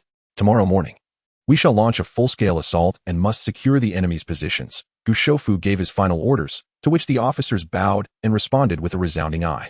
At the primary position of Yuhuatai, only 120 of the 300 death squads returned, having reclaimed the ground. The outcome was neither good nor bad, merely meeting expectations. Yet, no one felt joy, primarily due to the sacrifice of Commander Hua, though everyone had resigned themselves to the certainty of death. The loss of the colonel elevated the sorrow and despair significantly. Brothers, let us rally. Commander Hua sacrificed himself for the nation, dying honorably. He is merely paving the way for us. In a day or two, we shall reunite in the afterlife, and together we shall once more confront the enemy. How exhilarating that will be. High Brigade Commander Gao encouraged the despondent troops. After burying Commander Hua, Su San accompanied Brigade Commander Gao to the mountain summit, from where they could see Nanjing City and the enemy encampments. It was around 10 o'clock at night, yet the area surrounding Nanjing was ablaze with light, resembling a fireworks display, while the distant sound of gunfire echoed. Conversely, due to the enemy's troop redeployment, there was a temporary ceasefire at Zhonghua Gate and Yuhuatai. The two men silently gazed at the ravaged landscape, their hearts heavy. Commander Hua had someone to lay him to rest. We fear our bodies may be left to rot in the wilderness, Brigade Commander Gao remarked with a bitter smile after a pause. Though he often spoke of dying wrapped in horsehide, in reality, he might not even receive such honor. Perhaps he would merely be cast into a pit or be buried beneath the dust of artillery fire, forgotten and unacknowledged. The Supreme Command has retreated. Did Brigade Commander Gao not consider withdrawing early? Su Sin suddenly inquired. Retreat? I did not receive any orders. Those in authority have their own thoughts. While we soldiers have but one mission, to combat the Japanese invaders. Whether we fight there or here, we shall engage them nonetheless. Colonel Gao remarked with a calm demeanor. You are a free individual, not under our jurisdiction. If you wish to leave, I doubt anyone could stop you. Why have you not departed? Colonel Gao countered. Like you. Ever since I donned this uniform, my world has been singularly focused on one objective, to eliminate the Japanese invaders. My current mission is to prevent them from entering Nanjing. Even if it means delaying them by just an hour, I shall spare no effort to achieve this, Su San declared. Indeed, everything we do is merely to slow the pace of the enemy's occupation, yet we cannot alter the inevitable outcome. How tragic. Colonel Gao sighed. A strategist from our nation has proposed the idea of a protracted resistance against the Japanese, a notion I wholeheartedly endorse and admire. In comparison to the Japanese, we may be at a disadvantage, yet our vast population and territory allow for a strategy of exchanging space for time, by continuously depleting their living resources in the process. We can hasten their attrition. Thus, every enemy soldier we eliminate serves a purpose, Su San asserted. I never expected you, at such a young age, to possess such insight. It is indeed a fortune for our nation. It is a pity that had you been born a few years earlier and held command in certain sectors, our resistance against the Japanese would have been far more assured, Colonel Gao praised. Colonel Gao, you flatter me. I am aware of my limitations. I can only be a lone wolf, having never studied systematic command skills, and I lack the experience to lead troops. I am merely acquainted with some theories. Su San humbly responded. You are not incapable of leading men. Rather, you have yet to find the opportunity. I believe that, should you lead, you would also command elite special forces. The combat you would engage in would be unconventional. Our former German military advisors spoke of their studies in special operations, aiming to maximize benefits with minimal costs. Colonel Gao, being of German military lineage, certainly possesses knowledge of military affairs. After conversing for a while, the two returned to their duties, needing to reinforce the battlefield. Whether it be trenches, anti-artillery bunkers, or concealed fortifications, all required additional fortification. Brothers, I know you are weary. But remember, a little sweat now means less bloodshed during war.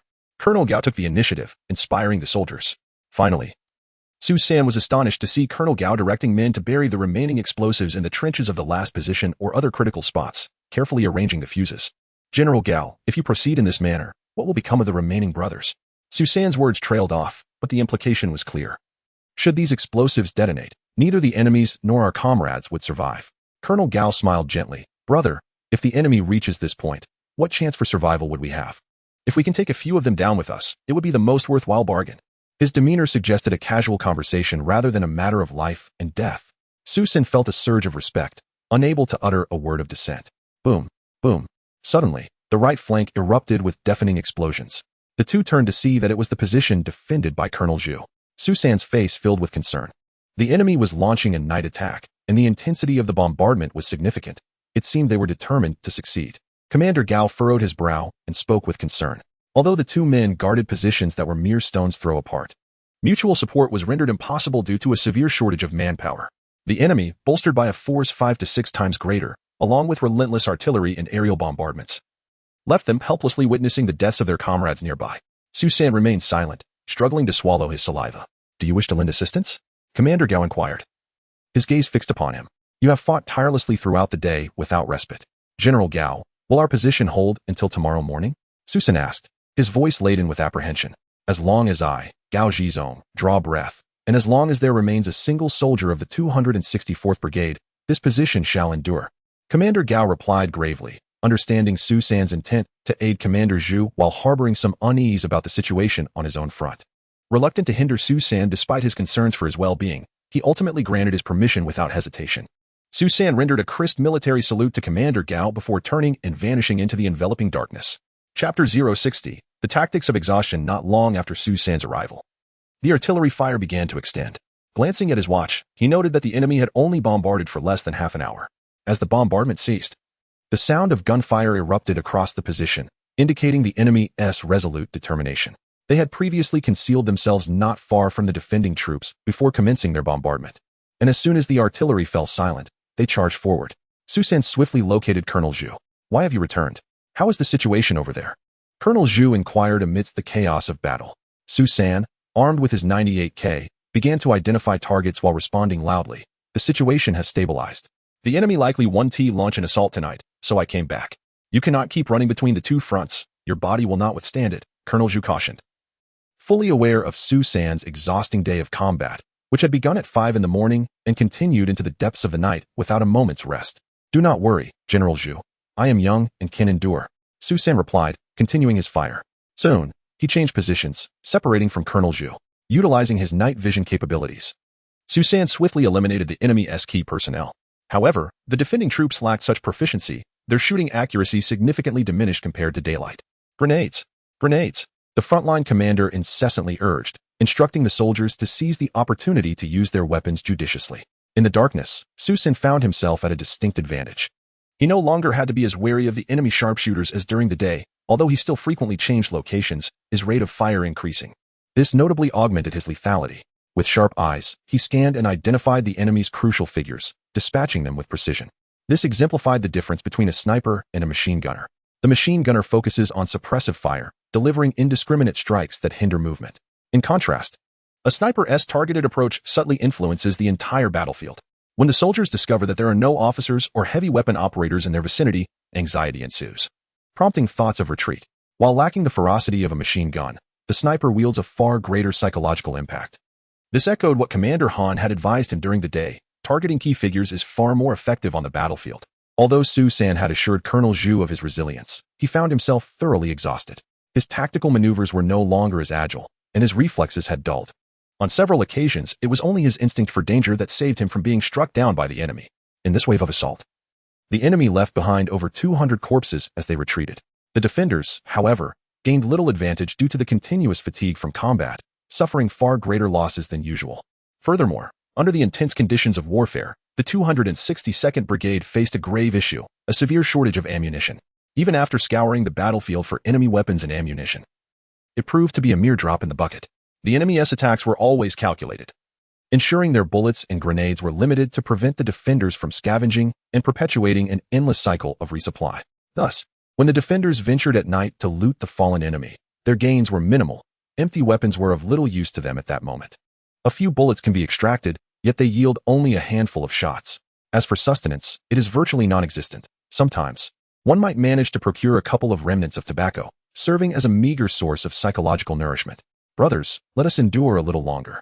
The enemy is likely to launch another assault. Comrade Zhang, please send a few men to scour the battlefield.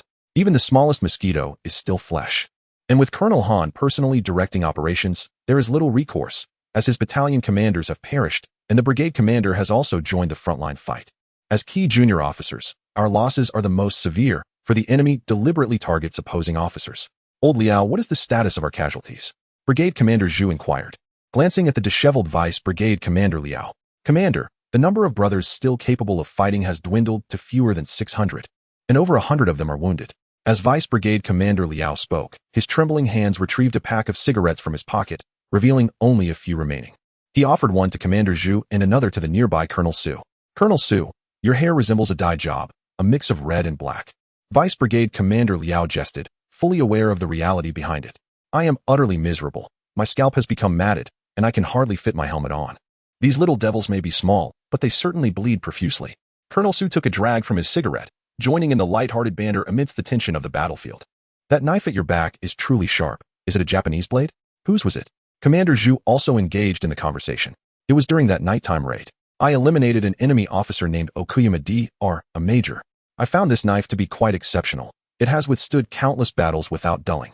Colonel Su casually remarked. You all still engage in ancient customs of announcing names in battle? Vice Brigade Commander Liao inquired with curiosity. Okuyama Dr.? Wait, that name sounds familiar. Commander Zhu suddenly halted old Liao's words, deep in thought.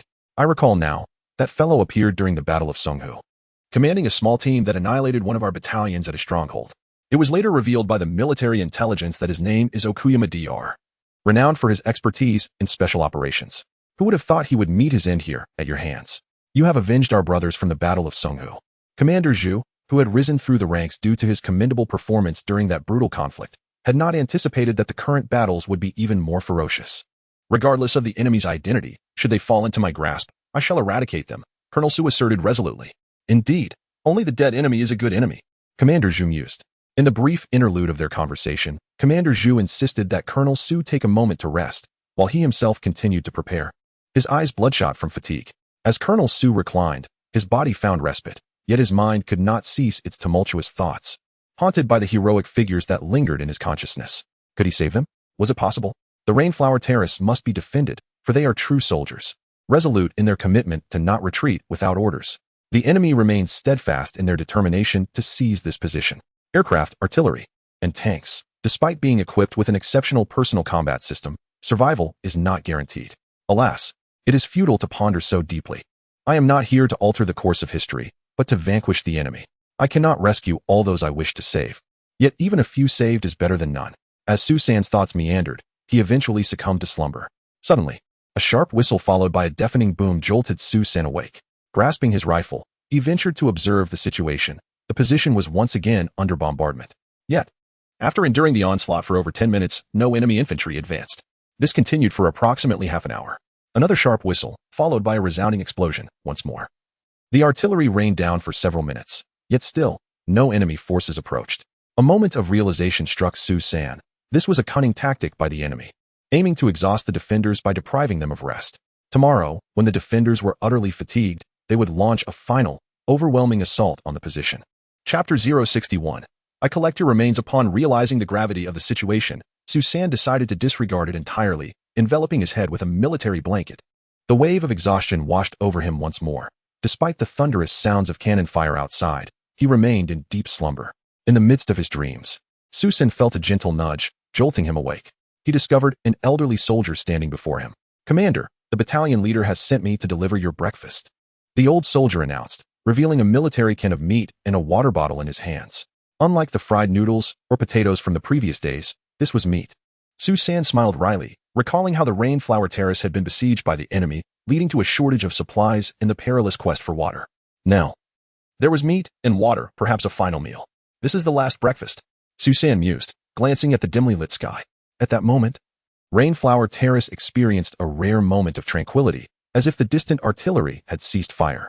Have the others eaten? Su San inquired. They have all eaten and are fully prepared for battle.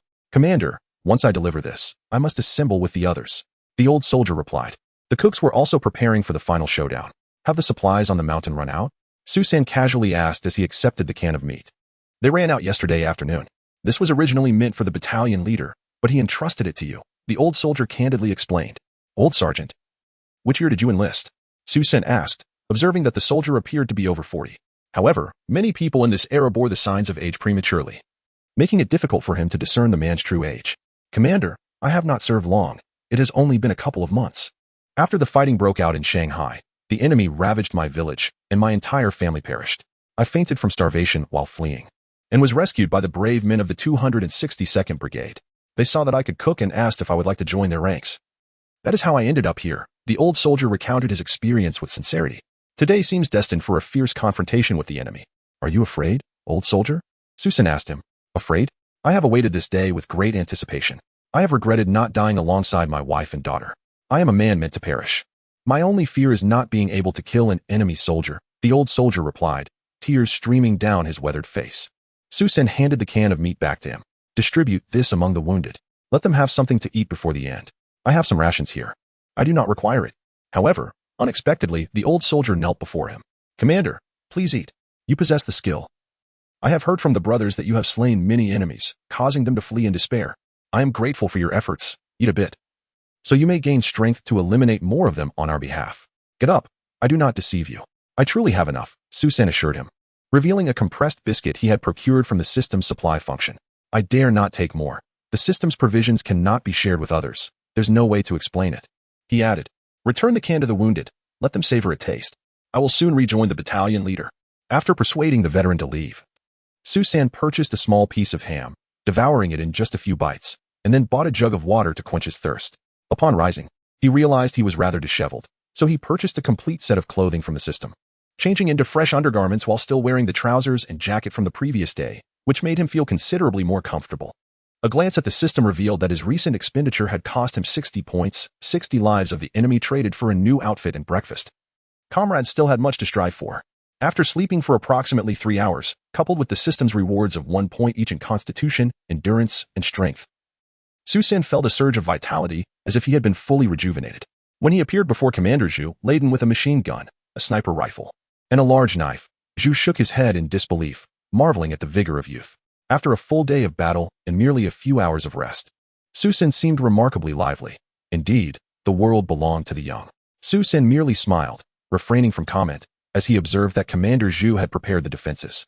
The first line had been entirely abandoned due to insufficient manpower. The second line consisted of only a few dozen individuals, primarily serving as observation posts, while the remaining hundreds had taken refuge in the artillery bunkers of the final defense line, which offered a semblance of safety. It was a necessary measure, otherwise, the first wave of enemy bombardment would decimate their forces on the front lines. From the setup, it was evident that Commander Zhu anticipated a fierce assault from the enemy today. Is there no contact from within the city? Susan inquired, harboring a deep-seated hope that those remaining would escape rather than perish here. No, even the division headquarters is unreachable. Commander Zhu's expression grew somber. Unlike history, today was December 15th, and Nanjing had yet to fall. The inability to contact the division within the city suggested that Division Commander's son, Yuan Liang, might have fled. While he preferred not to speculate on the darker motives of his superiors, the reality of being the last vestige of survival was heart-wrenching. To defend Nanjing, there is no room for complaint, but it would be best if we could unite in purpose. Even in death, what is there to fear? Yet, while the soldiers possessed the spirit of sacrifice, the commander harbored a desire for self-preservation. With supplies nearly exhausted, the only course left for the defenders was to engage the enemy with all their might. With your abilities, it is not too late for you to leave, Commander Zhu said, gazing into the distance, genuinely wishing for Susan's departure. You are like a dragon. Once you have ventured into the sea, empowered by the system, none could stand in your way. It is not worth risking your life here against the enemy. I leave. Who will recover the general's remains? Susan uttered a grim remark. All right. Yet, Commander Zhu was not angered. Instead, he clapped Susan on the shoulder with a glimmer of joy. Do you know what I fear the most? It is that this frail body falls into enemy hands. If you must go, then bury me in the earth, without a grave, so that I may merge with Yuwatai and guard Nanjing day and night. Commander Zhu spoke with unwavering determination, devoid of jest. Count me in. It merely means my brothers will have to dig one more pit. Not far away, the leader of the Korean team turned his head and remarked, digging pits? You must be dreaming. Trenches are the best pits. The soil has been loosened by the enemy's bombardment, making it quite easy. Susan chuckled softly. Haha. The two shared a light laugh. On this dawn, just before the impending battle, several high-ranking officials were joking about how they would be buried after their demise. Susan appeared lighthearted, yet a sense of desolation lingered within him. How can one fear death when one is unafraid of it? Suddenly, he recalled Yu Fei's man Jiang Hong and couldn't help but recite it aloud. With hair ablaze in anger, I lean against the railing. The shame of Jinkong remains unavenged. When will the hatred of loyal subjects be extinguished? With lofty ambitions, I long to feast on the flesh of the barbarian foes, and in jest, quench my thirst with the blood of the Xiongnu. Susan paused, and Colonel Zhu applauded loudly. Excellent. Well recited. Today, we shall quench our thirst with the blood of the Japanese invaders. Chapter 062. The new machine guns might the relaxed atmosphere lingered for approximately an hour, a rare tranquility before the storm's arrival. With a sudden boom that shattered the silence, the enemy commenced a relentless barrage. Despite the defenders' thorough preparations, the constraints of their situation led to several artillery bunkers being breached by shells. The immense explosion sent the dozen soldiers within scattering in all directions, leaving many mangled and the ground stained with blood and severed limbs. Powerless, they could only passively hope that the shells would not land upon them. The bombardment persisted for a full 2 hours, underscoring the enemy's resolve. Normally frugal, the Japanese forces demonstrated their commitment with such a protracted assault, indicating that their forthcoming infantry attack would be ferocious. Simultaneously, artillery fire erupted from the main position to the left of Rainflower Terrace, marking a comprehensive offensive. Susan, with only one body, could not afford to dwell on such matters, especially since the defenders on that side outnumbered those on the right. The enemy swiftly advanced, having begun their approach to the defenders' positions during the bombardment. Fire! Fire with all your might! Roared Colonel Zhu, wielding twin revolvers, firing alternately. Susan set up the MG-42, and the small mustache chainsaw showcased its formidable capabilities. The distinctive buzzing of gunfire instilled an overwhelming sense of dread among the enemy. Susan activated its heavy machine gun mode, one hand clutching the ammunition belt while the other squeezed the trigger. Although his physique appeared less than robust, the strength he exhibited rivaled that of Germany's finest gunners. Under Susan's masterful control, a broad arc of fire unfolded. The enemy was sent reeling backward, a relentless wall of bullets forming a barrier that pushed further back, extending to a distance of 1,000 meters. Colonel Zhu and other high-ranking officers were astounded by his prowess. He had effectively enveloped dozens of meters of the front line, freeing up significant firepower for other areas. Where did he acquire such an abundance of ammunition? This thought flickered through the minds of Colonel Zhu and many others, but there was no time to ponder. As the enemy's charge was too formidable, they needed to focus on the immediate threat. Yet, the advancing enemy soldiers began to hesitate. Hadn't their commander claimed they were out of ammunition? The seemingly inexhaustible stream of fire did not align with the notion of depletion. Was their commander's mind muddled? The enemy's machine gun fire seemed unceasing, annihilating even the grenade throwers attempting to approach. The shooting range was astonishingly far, extending back to their starting point. This can't be real. Run for your lives. Shocked, the Japanese troops scurried away in a desperate flight, their short legs carrying them frantically in retreat. Even the sergeants and lieutenants could not maintain control. They fled alongside their men, recognizing that such overwhelming firepower made any advance tantamount to folly. Why are we withdrawing again? We have bombarded for so long. Surely, it must have had some effect. Chiba Kotaro, the captain of the 102nd Infantry Regiment, slapped several lieutenants harshly. Colonel, it is not that we lack courage, but rather that the enemy's firepower is too formidable. They possess a type of machine gun that can fire incessantly, its rate of fire surpassing even that of raindrops. Our comrades fall in waves, unable to advance. Indeed, Chiba-san, my troops have reported the same. They encountered this weapon during the day yesterday. It appears to be a new and terrifying machine gun. At this moment, Yamamoto Hoda, who was also responsible for the offensive, approached. Yamamoto-kun, it seems we must request artillery support. Chiba Kotaro released his subordinates and resolved to seek assistance from the artillery. Artillery alone may not be able to eliminate them. Chiba-kun, let us call for air support instead. I have observed their firepower, and aside from that machine gun, their defenses appear quite sparse, suggesting the Chinese forces may be in their final throes. Yamamoto Hoda's analysis was astute, befitting the commander of the 66th Regiment. All right, let us mobilize immediately. We cannot afford to give the Chinese soldiers a moment's respite. Chiba Kotaro concurred, and the two set off on their separate missions. Boom. The enemy commenced their bombardment anew, a tactic as old as time, yet undeniably effective. The defenders had no means to counter it. This utterly one-sided battle was exceedingly frustrating. Susan grabbed his rifle and ran, recalling his instructor's teachings on guerrilla warfare. In such asymmetric conditions, confronting the enemy head-on would either lead to disaster or require an exorbitant sacrifice of lives, a profoundly unwise course of action. Furthermore, why do they always maintain positions on the outskirts of Nanjing, with so many generals among the defenders? Did none recognize that urban warfare could mitigate the disparity in strength between the two forces? Especially since he, coming from a future perspective, understood how the Soviets achieved monumental success through 6 months of urban defense in Stalingrad, turning the tide of their counteroffensive.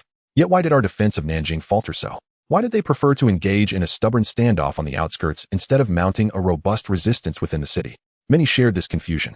However, as Susan stood atop Yuwatai, overlooking the nearby Nanjing, he realized it was not a matter of intelligence on the defenders' part. Rather, the conditions here were fundamentally different from those of Stalingrad. Even if they were willing to engage in urban combat, it would be of little use. The first issue was the architecture. vast wooden structures that could be reduced to ashes with a single flame, leaving nowhere to hide.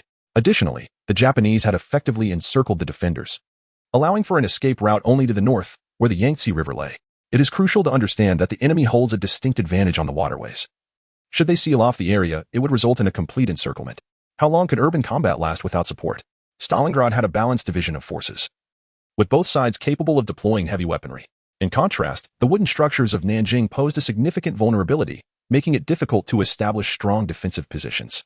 Stalingrad was characterized by brick and stone factory buildings, which had been transformed into a fortress in advance, with numerous sniper teams and concentrated anti-tank units prepared for urban warfare.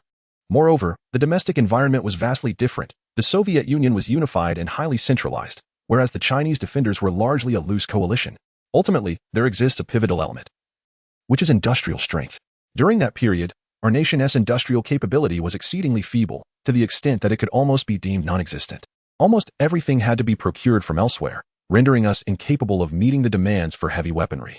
Therefore, the notion of engaging in large-scale urban warfare in Nanjing to stall the advance of the Japanese army, comprising 200,000 troops, alongside air and naval support, was exceedingly impractical. Even if the initial encounters proved favorable, it would only last a matter of days. Consequently, after the fall of Nanjing, only a handful of remaining soldiers, acting in a disorganized manner, undertook sporadic acts of resistance. Urban warfare necessitates certain conditions. During that period, our nation, which had yet to experience the industrial age, found that no city could endure prolonged urban combat. Chapter 063. The final counterattack. The enemy was advancing. Back to the trenches, back to the trenches. The officer commanded as he directed the soldiers to return to their defensive positions. At that moment, enemy tanks rumbled toward the fortifications, firing their cannons as they approached. Behind them, enemy soldiers crouched low, gradually closing in. Susan raised his rifle, and with a swift burst, he transformed an observer standing atop a tank turret into a sieve. The remaining enemies, witnessing this, hastily retreated inside their vehicles. Soon, all 4 tanks had their cannons aimed directly at Susan's position. Damn it, Susan thought, hastily stowing his machine gun and crouching low as he maneuvered through the trench. Boom, boom. 4 thunderous explosions erupted, obliterating his previous firing position. I must deploy the Iron Fist, Susan resolved, purchasing 4 anti-tank guns from his supplies. Let them get a bit closer before I unleash hell. However, just as his plans were forming, complications arose. In the distance, a dozen enemy aircraft roared toward them. Whoosh, whoosh, boom. Boom. It began with a barrage that sent clouds of dust soaring into the air.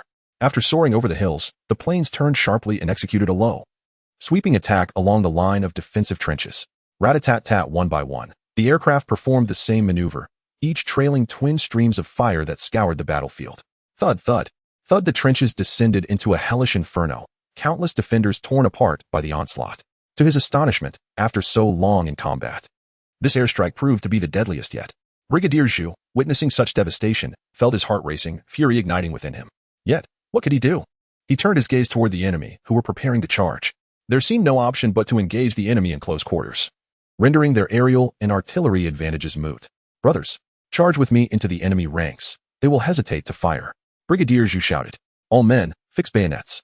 Fix bayonets, shouted Commander Han. With no path to survival, it was better to rush into the fray and take some of the enemy with them than to wait to be slaughtered in their positions. Charge. Kill. All soldiers surged from the trenches, racing toward the enemy tanks. Susan blended into the throng, having switched from his machine gun to an MP-34 submachine gun. The 262nd Brigade possessed a few submachine guns, which had proven valuable in prior skirmishes, making Susan's choice scene-fitting. He soon outpaced the others, his speed and agility far surpassing that of ordinary soldiers. While executing evasive maneuvers, his submachine gun roared to life. Rat-a-tat-tat. Susan drew near to a tank, and with no cover in sight, it was not the right time for the Iron Fist. Swiftly clearing the area of enemies, he employed his previous tactic, lifting the hatch and tossing a grenade inside. The comrades, too, employed their own tactics against the enemy tanks. Some detonated cluster grenades to obliterate the ground, while others lifted the lids to hurl grenades within, yet all faced significant sacrifices. The brutality of close combat was once again vividly displayed, as Susan replaced his firearm with a blade. The enhancement from the breaking blade technique became apparent. He felt an undeniable surge in strength. With the addition of coordination, power, and endurance, his prowess in hand-to-hand combat was greatly amplified, particularly with the accompanying power doubling effect. Each increment in strength, when doubled, rendered the enemy akin to lambs before the slaughter. No one could discern the trajectory of Susan's blade. All that was visible were the arcs of shimmering steel as he advanced, resembling a colossal circular saw spinning rapidly, rolling forward. Those caught in its path were cleaved apart, tumbling into the dust. In his wake lay the corpses of the enemy. One enemy soldier brandished a bayonet, but when confronted with the carnage, he was paralyzed with fear, discarding his rifle and fleeing while crying out for his mother. An enemy lieutenant shouted at him, "You may die? You may die?" Yet, the coward could hear nothing and continued his frantic escape. The lieutenant drew his pistol and fired. Bang! Bang! 2 shots silenced the fleeing coward. Su San was not the only valiant one. The beleaguered defenders, pushed to desperation, fought with a frenzy that seemed to numb them to pain. Even when stabbed, they would scream and charge at the enemy, pulling the pins from grenades. Boom! Boom! Boom! The battlefield echoed with the relentless detonations of grenades. Many soldiers chose to perish alongside the enemy. The defending force, now fewer than 300, dwindled rapidly, yet the enemy was thoroughly terrified. For each grenade claimed at least one of their comrades. As the battle unfolded, with such a significant advantage, the enemy had no need to engage in a war of attrition. "Tai-tai! Tai-tai!" shouted an enemy captain, and soon other officers echoed his call. The enemy began to retreat, but the defenders were unwilling to let them escape. Commander Zhu urged his troops to stick to them, relentlessly pursuing. Thus, a comical scene emerged on the battlefield. A couple of hundred defending soldiers fervently chased over 1,000 enemies. Su San brandished his submachine gun, reaping havoc along the way. The enemy suffered catastrophic losses, but now that they had chosen to retreat, they could only hasten back to their stronghold, where heavy machine guns and artillery awaited. The chase continued from Yuhua Terrace down to the mountainside. Yet Commander Zhu had not given up. He sought to strike decisively against the enemy camp. Taking advantage of the chaos among the enemy, he aimed to infiltrate their main camp and wreak havoc, hoping to take down as many foes as possible. If successful, even if it meant perishing within the enemy's stronghold or losing Yuhua Terrace, his men would have fulfilled their duty and gained enough in return. However, the enemy's ruthlessness exceeded his expectations as they opened fire, shelling the junction of their own troops and the pursuing defenders. In an instant, chaos ensued, with both allies and foes thrown into disarray amidst the explosions. The ruthlessness and decisiveness of the enemy commander were evident. This time, a no-man's land was created, and the enemy swiftly established a defensive position, commencing fire towards this direction. Retreat! Retreat! Now it was the turn of the defending troops to shout. As the adversary was fully prepared and a head-on confrontation was no longer feasible, their light and heavy machine guns had begun to rattle.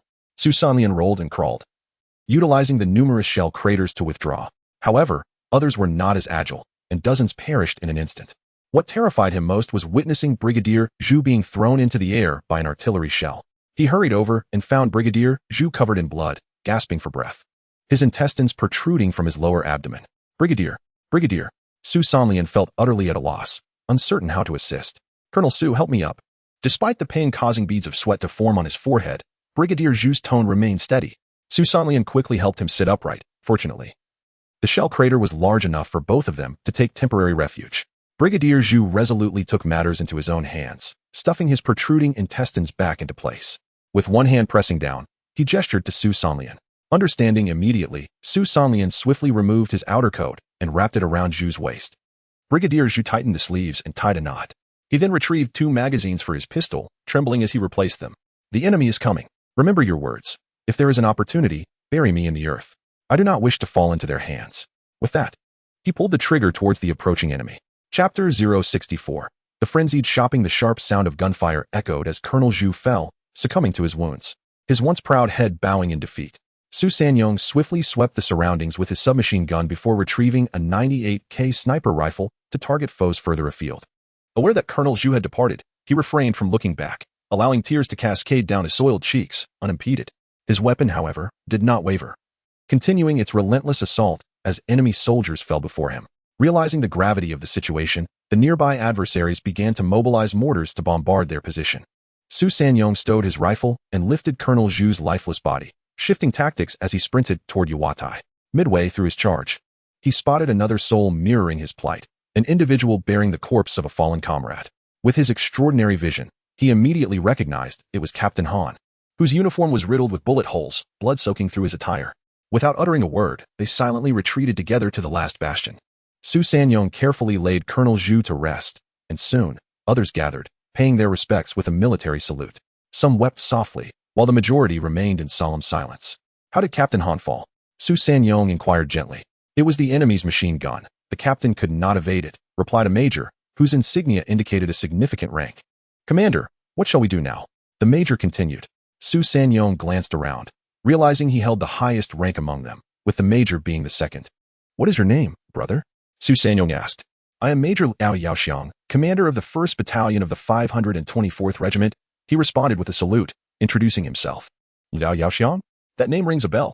Su Sanyong pondered briefly, recalling the renowned anti-Japanese hero from the Huangpu Military Academy's 6th cohort who had fought in Myanmar. "Major Liao, how many brothers remain?" Su Sanyong inquired. Liao quickly surveyed the remaining troops. "There should be over 80 of us," he answered. Su Sanyong sighed, casting his gaze toward the distant foot of the mountain, where the enemy was regrouping, preparing for another assault. He recalled the advantageous position he had held on the small hill of Nyosho Mountain. "Major Liao, take the remaining brothers and break through. Gather some ammunition.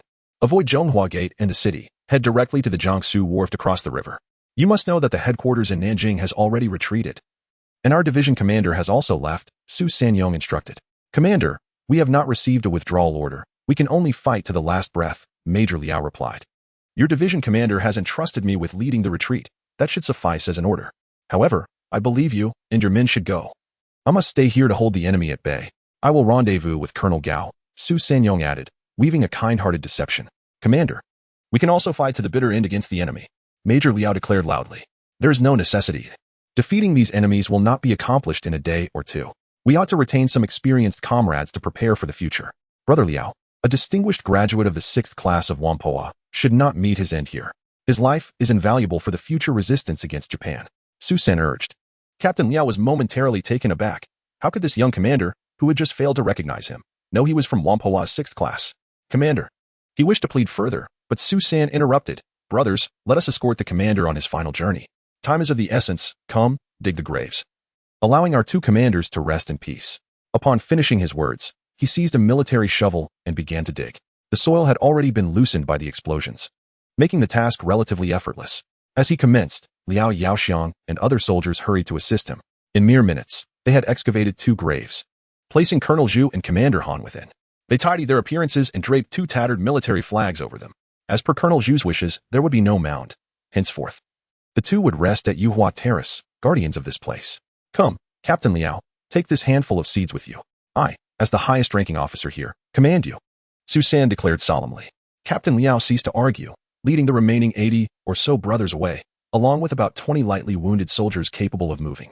Watching the 100 or so departing figures, Su San exhaled with relief, though he felt powerless regarding the 30 or so severely injured comrades left behind. "Commander, could you provide each of us with a hand grenade?" one of the wounded soldiers implored. These men had lost all hope of survival. Even if the enemy did not arrive, the current medical care could not save them. Su San scoured the position for 10 grenades and handed them over, saying, "This is all there is. Make do with it." He could not afford to linger on this matter. Combating the enemy was of paramount importance. The enemy had already commenced their advance, led by 4 armored vehicles. Su San observed from a distance, noting the presence of over 1,000 foes. With a whoosh, the bombardment began. The enemy employed their usual tactics, commencing with a barrage of artillery fire. Su San took refuge in a relatively secure gun pit, silently monitoring the points awarded by the system for today's actions. The tally of lives he had claimed remained consistently high. Nearly 300 soldiers, dozens of sergeants, over a dozen officers, and 1 warrant officer. He accrued 665 points. Previously, he had 420 available points. Now, it stood at 3,085. His cumulative score had risen to 7,345 points, yet he was still nearly 3,000 points shy of unlocking the storage space for external items within the system.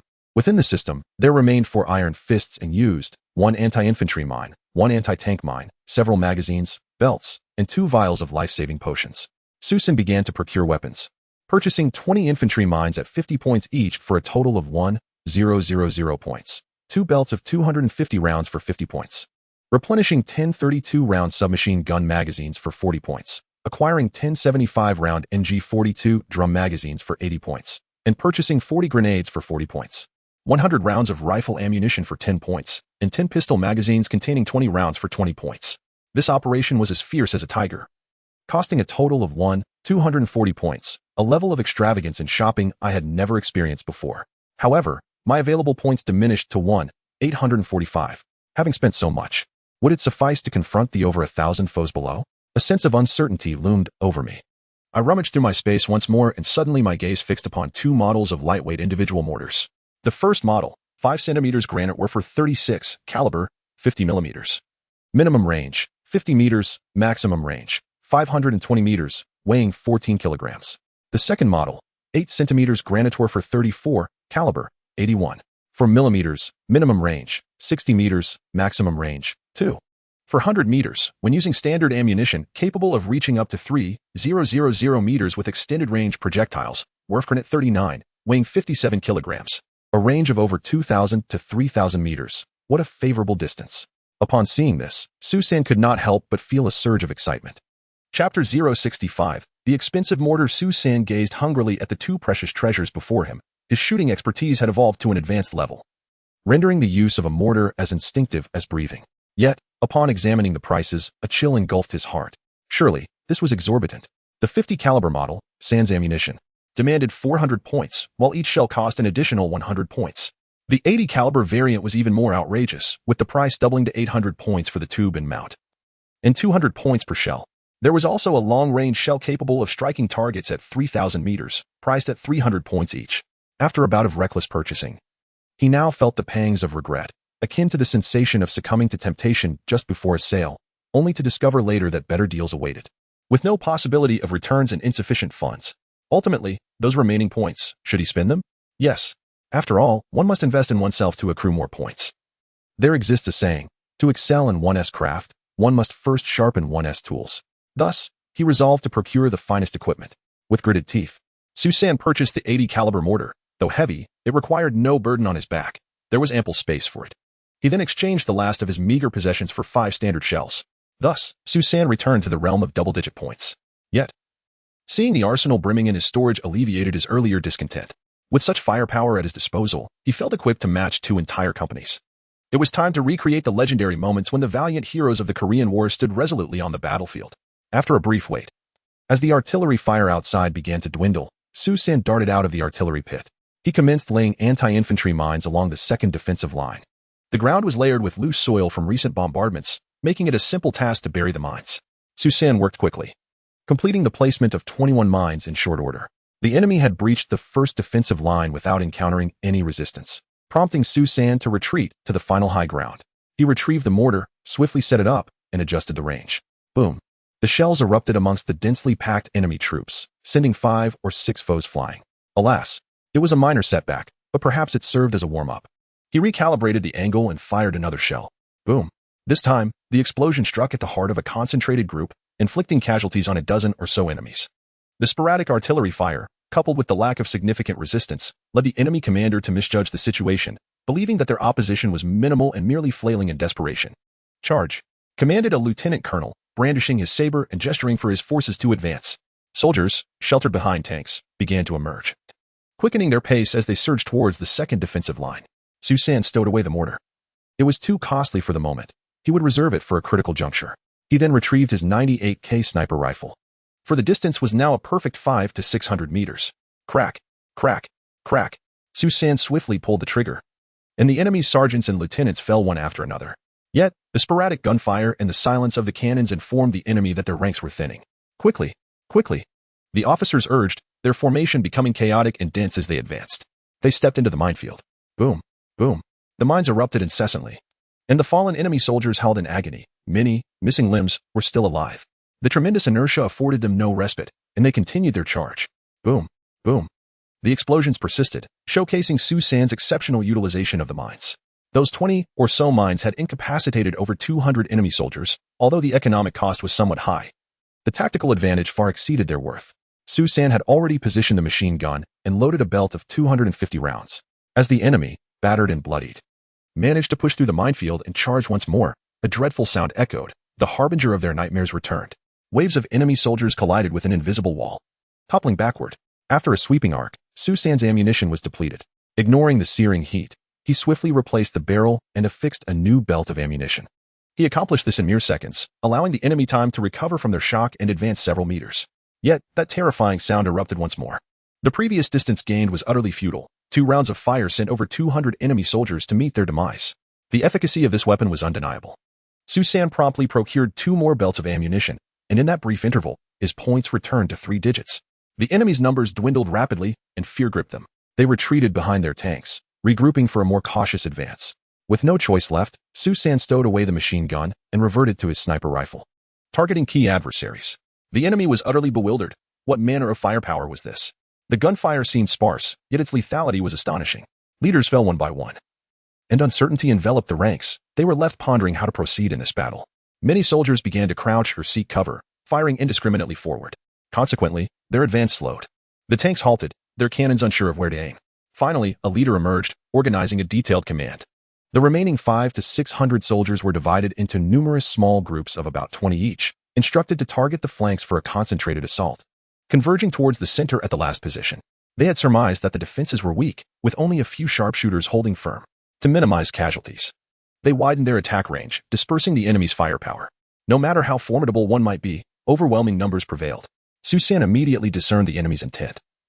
Since a broad assault was unfeasible, they would resort to a methodical approach. Without hesitation, he swiftly made his way to the side of the position. He could not allow the enemy to encircle them. Since they had spread out, the machine gun could not sweep them all, but he still possessed a submachine gun. He aimed to thwart the cunning schemes of the enemy. What do special operations cherish the most? It is the method of defeating them one by one. Swiftly positioning himself at the far edge of the battlefield, a contingent of around 20 enemy soldiers stood alert, guns raised, scanning their surroundings. Their pace was brisk as they approached the summit, yet they remained oblivious to Su-san, who lay concealed in a shell crater. At that moment, Su-san grasped a submachine gun, his ear pressed to the ground, awaiting their closer approach. When the enemy drew within approximately 20 meters, Su-san detonated a grenade, sending it hurtling towards them. The ensuing explosion was followed by the thunderous roar of his submachine gun. The relentless barrage of firepower left the enemy unable to retaliate. One by one, the soldiers fell, and as Su-san advanced, the submachine gun vanished from his grasp. A formidable machete materialized in his hand, and with swift, decisive strikes, the remaining foes were swiftly dispatched to meet their fate. In an instant, the entire squad of 20 enemy soldiers was annihilated. Chapter 066. The correct approach. The intense gunfire drew the attention of two nearby groups, who hastily made their way over. Su-san retreated a short distance. As the enemy failed to spot any survivors, only the bodies of over 20 comrades, some in a gruesome state, missing limbs. On the other side, a soldier noticed the footprints descending the hill and alerted his captain. "Pursue," commanded the enemy squad leader with a wave of his hand, sending 40 men in hot pursuit. The primary stronghold on the right flank of Yuhua Terrace had already been seized by the Japanese forces. In their final moments, the wounded pulled the pins from their grenades. But the cunning enemy mercilessly denied them the opportunity for mutual destruction. They unleashed a barrage from machine guns to confirm that no living souls remained within. At the highest point of the position, a major raised the Japanese flag and dispatched a messenger to inform the brigade commander below that he had captured half of Yuhua Terrace.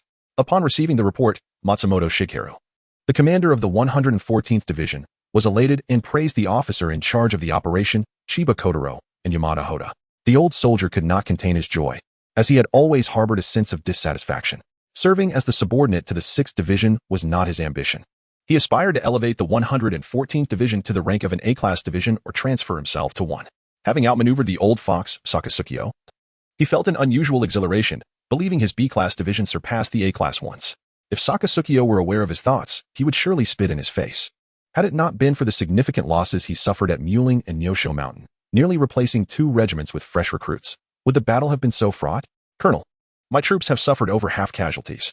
I hope for prompt reinforcements," Chiba Kotaro reported.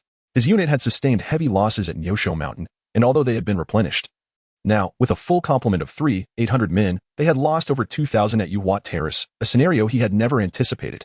"Excellent. Chiba-kun, you have worked hard. Your unit will withdraw to rest and replenish. Yamada-kun, your troops will now be responsible for securing the mountaintop and attacking the Zhonghua gate below." Matsumoto Shigeru praised Chiba Kotaro before turning to Yamada Hoda, who had incurred slightly lesser losses. "Yes, General, I will certainly fulfill my duty," Yamada Hoda replied, bowing his head in acceptance. His regiment had also suffered over 1,000 casualties, yet among the vanguard units assaulting Nanjing, they had endured particularly brutal conditions, especially on the southern front, where no one had fared well. In comparison, he considered his situation relatively intact, with over 1,000 more men than the unfortunate Chiba Kotaro. "General, I will personally ascend the mountain today to assess suitable positions for artillery deployment," Yamada Hoda stated once more. "Indeed. However, Yamada-kun, be cautious. There are still remnants that have yet to be cleared from the mountaintop," Matsumoto Shigeru advised. At the hillside of Yuhua Terrace, the pursuing enemy troops triggered a cunning trap set by Su-san. A series of 10 grenades detonated in succession, sending the enemy into disarray, at which point Su-san lying in ambush nearby, unleashed a barrage from a submachine gun, firing one in each hand. The incessant gunfire rendered the disoriented enemy utterly unprepared, leaving them with no opportunity to retaliate. In mere minutes, over 40 adversaries were dispatched. Su San blew the smoke from the muzzle of his weapon, his thoughts drifting. This was how battles should be fought, effortlessly. Carrying advanced weaponry and engaging the enemy head-on had led into near-death experiences time and again. Such an approach was akin to attacking the enemy's strengths with one's own weaknesses. He could easily step outside these constraints and assist the defenders from the flanks, thus avoiding the perilous direct confrontations. However, the system was no pushover either. The missions it issued were predicated on altering the timeline at critical junctures, coupled with eliminating the living forces of the Japanese army to gradually shift the course of events. For instance, today was already December 15th, and as the afternoon wore on, he remained uncertain whether other sectors of Nanjing had succumbed to the enemy. Yet, the Zhonghua Gate was still holding, and the enemy's onslaught was not particularly fierce, as the left flank of Yuwatai had yet to fall. Having eliminated 3 squads of Japanese soldiers, approximately 60 men, he knew there were still 600 to 700 on the mountain. To fulfill the system's task of defending for one more day, he had to deal with these remaining foes. He decided to revert to his previous tactics. Selecting a tall enemy soldier, he stripped him of his uniform and donned it himself, taking care to adopt his gear as well before making his way up the mountain. This time, he did not swagger confidently. Encountering an inquiry could be problematic due to the language barrier. A misstep could lead to a premature skirmish, which would be excessively reckless.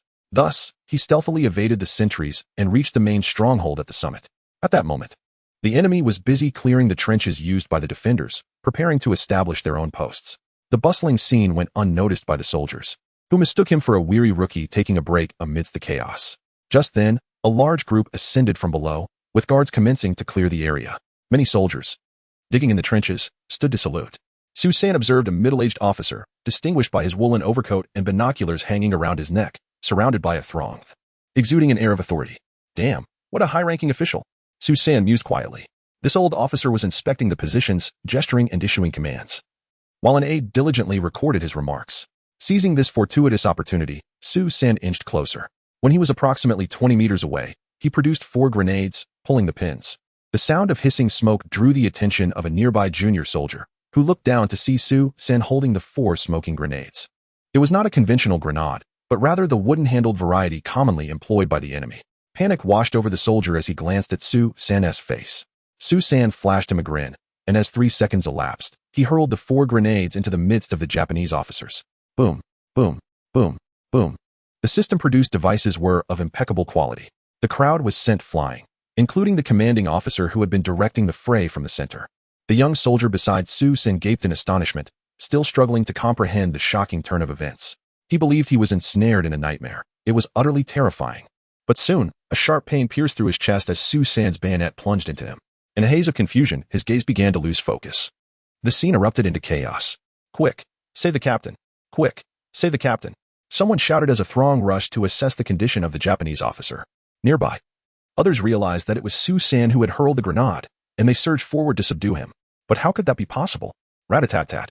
Su San's hands miraculously produced 2 fully loaded MP-34 submachine guns. As flames leapt forth, the Japanese soldiers fell as if caught in a synchronized dance, collapsing in unison.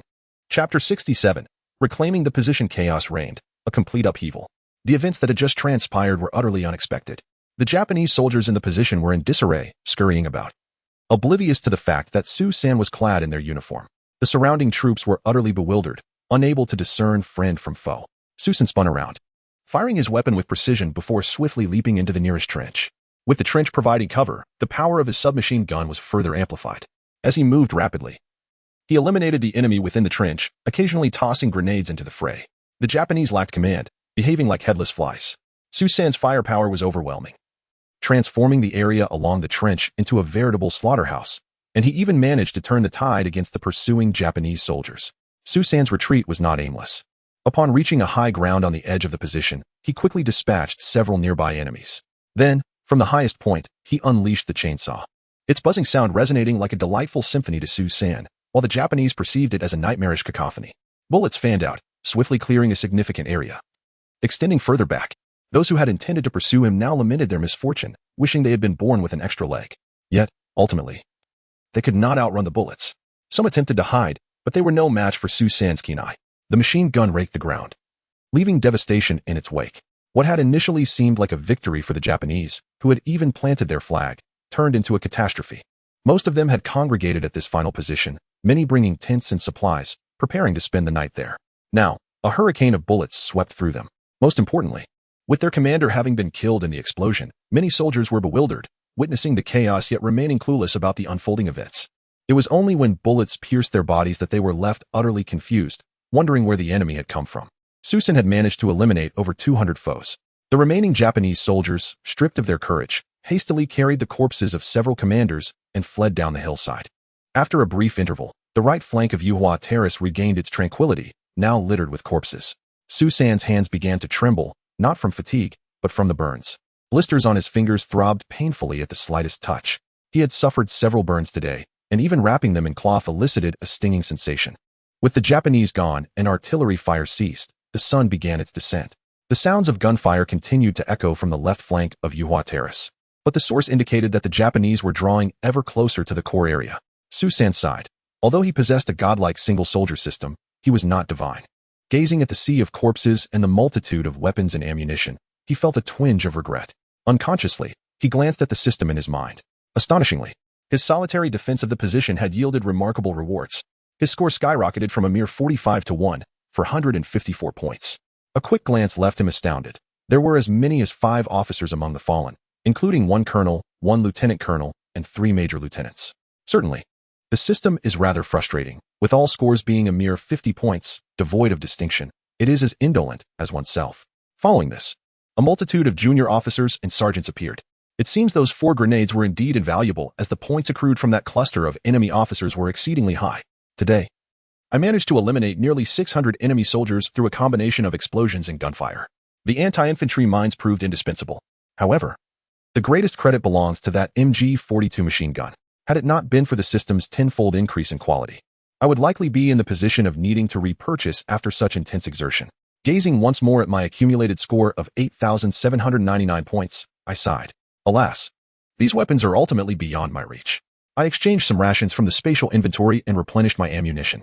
Susan began to rest indeed, contemplating a later excursion to provide support on the left flank of Yuhua Terrace, at the command post of the 114th Division below the mountain. Matsumoto Shigeru stared grimly at the row of corpses before him, the first being that of his beloved Colonel Yamada Tsunetaka. Beside him, Chiba Kotaro wore a serious expression. Yet inwardly he felt a twinge of relief for having requested to descend for rest. Otherwise, he too would surely be among the fallen. Amidst his reflections, he felt a flicker of guilty satisfaction, but upon realizing the gravity of the situation, he quickly donned a sorrowful visage. Why had this happened? Why? Matsumoto was consumed by rage. Had they not claimed victory? Had they not planted their flag? Were there not troops stationed above? How could they have been so thoroughly routed? Furthermore, numerous soldiers' corpses lay unattended. The division commander, along with the Yamada detachment commander, was overseeing the organization of the artillery positions, directing that the cannons be set up on the flattest terrain atop the mountain. Yet, at that moment, an enemy soldier unexpectedly hurled a grenade, resulting in the shattering of the detachment commanders. A captain recounted the events that had just transpired. Just one man? Matsumoto pressed for clarification. Indeed, just one man, the captain replied, lowering his gaze. Where is he? I demand to see his corpse. What manner of person possesses such prowess? Matsumoto seethed through gritted teeth. Commander, we did not apprehend him. The captain murmured, wishing he could vanish into the ground. What?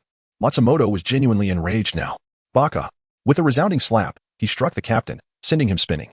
He wielded automatic weaponry, a particularly unique machine gun, with an astonishing rate of fire. We could not advance. The valiant soldiers of the Empire fell in their charge. The captain, now flushed, continued to explain. Baka, do you not possess tanks? Do you not have artillery? Matsumoto glared at the captain, whom he deemed as dim-witted. The tanks were long dispatched down the mountain to assist the 6th Division in attacking the left flank. Our mortars and grenade launchers lacked the range of his machine gun. The captain elucidated. In that moment, Matsumoto Shigeru was struck by a realization. He understood precisely who was responsible. It must be that devil. It surely must be him. Why is he still alive? I could have reveled in victory over that old ghost, Gushofu. Instead, I have been cast back to my former self by this god of death. You were performing admirably with the 6th Division on the left flank last night. Why have you returned? Why not pursue Gushofu instead? What do you want with me? Matsumoto Shigeru felt an overwhelming sense of helplessness, even harboring a degree of fear towards this individual. Yesterday, he had slain Colonel Takahashi Yashiharu of the 45th Regiment of the 6th Division, and today, He turned around and eliminated his own commander, Yamada. Is this your notion of balance? Must you take one life for every life you spare? That man. Where is he now? Matsumoto Shigeru inhaled deeply, asking in resignation. Sir, he remains on the mountain, replied the captain. Set up sentries tonight to guard against his ambush. Tomorrow. Lead a search of the mountain. We must locate and eliminate this demon, Matsumoto concluded with finality. Chapter 068. The left flank offensive at Yuhua Terrace. How could Su-san possibly wait for that old devil Matsumoto to search the mountains? That would be sheer folly. He desperately needed a moment of respite, having expended dozens of points to procure some nourishing meat and a few cans of fruit. After his meal, he nestled into a bomb shelter, wrapped himself in a military blanket, and began to rest. The sounds of gunfire continued to erupt from the left flank, as the enemy relentlessly pressed their attack, seeking not only to assault but also to harass the defending troops, leaving them no time to recuperate and wearied from their labors. Su-san spent 200 points to replenish his ammunition and grenades. He then took out his pocket watch, and by the light of the moon, he could distinctly see a woman in a kimono, her smile radiant. What do the enemy hope to gain? They forsake their families and homes, invading foreign lands while their own lives are hardly enviable. Those soldiers, too, receive no respect, living lives akin to that of dogs. Ultimately, they unleash their pent-up rage on the innocent, wreaking havoc, committing murder, and violating women. They fail to recognize who their true enemies are, the powerful figures who relish in their sacrifices at home while sending them forth to perish in foreign lands.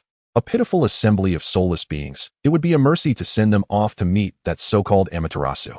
Su-san mused to himself as he closed the watch's cover. As midnight passed, a clear mechanical voice resonated in his mind. Host has completed the task of defending Yuhua Terrace for another day. Reward: 1 attribute point to all physical qualities. And skill, urban warfare proficiency, intermediate, granted. Su-san felt a powerful warmth envelop him, sweeping away all fatigue, invigorating his spirit. Even the blisters from the hot barrel of his gun seemed to vanish. His body entered a state of unparalleled strength, his vision sharpened, and his hearing extended. Moreover, his mind became a repository of knowledge essential for urban combat, as if he had trained for years, becoming second nature, forming muscle memory. All was prepared. It was time to venture left and confront the enemy. After investing so many points and acquiring such an arsenal, to leave it unutilized would be a waste. This endeavor was akin to the concept of from the people, for the people, embodying its most genuine essence. Su-san bounced on the spot, exhilarated like never before. He glanced down, realizing he hadn't yet changed out of his enemy's skin. Appearing among the defenders would certainly invite gunfire. However, if he were to infiltrate the enemy lines, would that not make them akin to family? Su-san resolved to employ a cunning strategy. Particularly invigorated at the prospect of confronting the 6th Division of the enemy, he yearned to eradicate this brutal regiment. They fought with a trail of destruction, committing atrocities without mercy, disregarding captives, leaving no survivors. Indeed, even the innocent civilians they encountered were slain without a second thought. Su-san was eager to test the prowess of his god-tier individual system to see just how miraculous it could be, and whether it could lead to the complete obliteration of an entire division. Regardless of the circumstances, the host must endeavor in this direction. He has restructured himself to resemble a soldier of the enemy. This time, he has procured a uniform of a junior officer to complement the captured samurai sword. Departing from the hillside, he stealthily approached the entrenched positions of the enemy's 6th Division at Rainflower Terrace. The 6th Division comprises 2 brigades, the 11th Infantry Brigade, led by Major General Sakai Togataro, which includes the 13th and 47th Regiments, and the 36th Infantry Brigade, commanded by Major General Ushida Mitsuru, with the 23rd and 45th Regiments under his authority. Additionally, there are various supporting units, including artillery, engineers, cavalry, and logistics. The 36th Brigade has encountered misfortune since the onset at Moling Pass, where they faced Su-san, resulting in the near annihilation and subsequent reconstruction of the 23rd Regiment, with its commander, the old fox Okamoto Taro, meeting his end. The 45th Regiment, under the command of the veteran Takahashi Yashiharu, suffered a significant decline in strength after being bested by Su-san at Nyosho Mountain during the assault on Rainflower Terrace the previous night. Su-san eliminated one of their officers with a single shot. Moreover, the lower and mid-level officers from both regiments became a vital source for Su-san to accrue points. Thus, by the time they reached Nanjing, the 36th Infantry Brigade had essentially undergone a complete reconstruction, resulting in a dramatic reduction in combat effectiveness. Tormented by anxiety, the old fox Gushofu watched as the 114th Division, which he deemed inferior, made considerable progress, stirring his impatience. Consequently, he replaced the so-called newbie brigade, the 36th, with 2 regiments from the formidable 11th Infantry Brigade to launch an attack on the left flank of Rainflower Terrace. These alterations were a direct consequence of the butterfly effect initiated by Su-san, in a makeshift command post hastily erected at the front line. Colonel Okamoto Yasunobu of the 13th Regiment and Colonel Nagatsukawa Masanori of the 47th Regiment, along with their staff, studied the operational maps throughout the night. To facilitate communication, the two regiments began joint operations, consolidating their guards to establish a more extensive and fortified defense perimeter. Colonel Okamoto, victory is within our grasp. Under our relentless assaults, the enemy finds themselves at their wits' end, remarked Nagatsukawa Masanori, a smile of self-satisfaction gracing his features. Indeed, these Chinese soldiers truly possess remarkable tenacity. Despite the severity of the situation, they refused to surrender. Okamoto nodded in agreement, albeit with a hint of admiration for the enemy. Their obstinate resistance has resulted in significant casualties among the valiant warriors of the empire. Soon, there will be no prisoners. Only death awaits them. Nagatsukawa expressed his ire over the losses sustained by his subordinates. Speaking of casualties, have you heard? The right flank has already been captured. Our flags have been planted. Division Commander Matsumoto has sent us a communique, declaring their successful occupation of the Rainflower Terrace battlefield. This has placed our division commander in a rather awkward position, prompting orders to secure the left flank position tonight. However, in the evening, they encountered an unexpected setback. Their encampment on the mountain was overrun by the enemy. It is said that Regiment Commander Yamada Hodo was killed, forcing a hasty retreat down the mountain. Okamoto lowered his voice, a smirk playing on his lips. Oh, is that so? Seeing that Matsumoto's 114th Regiment still wishes to exert pressure upon us is truly an exercise in futility. However, it is imperative that we do not repeat the same mistakes during our offensive. We must eradicate the threat entirely to prevent future repercussions. After Hasegawa Masanori finished speaking, he chuckled lightly twice. This was, without a doubt, the most favorable news they had received that day. As the saying goes, if my ally perishes, I shall not. Even allies can become rivals under the alluring prospect of garnering immense credit for capturing the enemy's capital. All participating forces are subtly vying against one another. Cooperation is eclipsed by competition, particularly as the 114th Division serves as a secondary unit in this collaborative effort. Should the accolades fall solely upon the primary 6th Division leading the charge, it would starkly highlight their incompetence, which is precisely what has driven the aged Kurusawa to the brink of desperation. Chapter 069, Mutual Destruction and Holding the Line. Susan stealthily approached the enemy's encampment, discovering two squads of approximately 300 troops advancing rapidly towards the summit. It appeared that a new assault was imminent. Once the bulk of the enemy had departed, Susan began to scout around the perimeter of the position, successfully locating two concealed sentries, whom he swiftly eliminated one by one. Continuing his advance, he infiltrated the enemy barracks. No longer attempting to disguise himself, he stood tall, sword in hand, striding confidently forward. The patrolling guards saluted him, and he paused briefly, nodding slightly in return. As he delved deeper into the heart of the encampment, he encountered numerous sentries ahead, some armed with submachine guns. A large tent was aglow with light, with individuals frequently entering and exiting. Was this the enemy command center? Surely, there were significant figures inside. However, breaching such a fortified position would not be a simple endeavor. To his astonishment, he noted that machine gun nests had been established at all four corners of the tent, surrounded by a substantial number of guards, divided into multiple layers. A rough estimate suggested at least 300 personnel were present. Why such a large assembly? Did a high-ranking official intend to visit? Susan was unaware that two regimental guards had merged operations, mistakenly believing a notable leader resided within. The thought ignited a fervent desire to storm in and unleash a barrage of fire. Yet, with such formidable and prepared defenses, even armed with submachine guns and machine guns, success was uncertain. Most critically, the moment a shot was fired, the high-ranking enemy officer would undoubtedly flee. This dilemma was exasperating. Grenades could not be thrown far enough or accurately into the tents. Suddenly, a brilliant idea struck him. If the cheaper options were ineffective, he would need to resort to something more formidable. Indeed, he finally considered the use of a mortar. Susan quietly withdrew, meticulously calculating the distance and positioning. He selected a site approximately 1,500 meters distant, a range suitable for effective mortar fire. Even if the enemy became aware of his presence, they would require time to respond. Extracting the mortar from his spatial storage, he assembled it and began to measure the firing range with great precision. After several adjustments and securing the base, feeling confident in his setup, Susan retrieved a shell, noting that only 3 remained in his inventory. After a moment's contemplation, he spent 400 points to acquire 2 additional shells. Thud, whoosh, boom. Through his night vision, he witnessed the brightly lit tent erupt in an explosion. Without hesitation, he made further adjustments and launched 2 consecutive shells in rapid succession. Thud, thud, whoosh, whoosh, boom, boom. The tent was bombarded once more. Susan paused momentarily, anticipating that guards would rush to aid their fallen commander. Approximately 10 seconds later, he fired another shell, adjusting the range from memory to target the nearest machine gun nest. Following the 2 detonations, he stowed the mortar and brandished his sword, charging towards the chaotic encampment. The scene was now in disarray, and he knew he must seize this opportunity amidst the turmoil. The camp was indeed in chaos, as a series of 5 shells exploded, leaving them disoriented. The senior officer was thrown into the air by the first blast, and just as they attempted to rush in for a rescue, the second shell struck.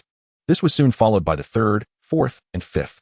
Their adversaries were exceedingly precise, even toppling the nearby machine gun position. However, in that moment, their priority was not to ascertain the origin of the mortar fire. Rather, they rushed to save their battalion commander, 2 battalion leaders, and a cadre of staff officers, along with several signalers and telegraph operators, all flung away by the explosion. The sky seemed to be collapsing. Scatter! Scatter! Stay alert! Stay alert! A surviving major began to direct the disoriented troops. The shells were being fired from the right side of the barracks. Quickly, take 2 squads to search. Yet, as he issued the command, the sound of rapid automatic gunfire erupted from the right flank. Susan moved tactically while firing, constantly adapting to the situation. The terrain here lacked the advantageous height and cover found in the right flank position that was ideal for machine gun placements. Therefore, he abandoned the machine gun and utilized his submachine gun to unleash a relentless barrage, armed with 4 weapons and several spare magazines. The continuous firepower mercilessly claimed the lives of their enemies under the dim night sky. With automatic weapons and night vision capabilities, who could possibly withstand such an onslaught? Light the fuses, ignite the piles. The major shouted, but few heeded his call. They scattered to find cover, prioritizing their own survival.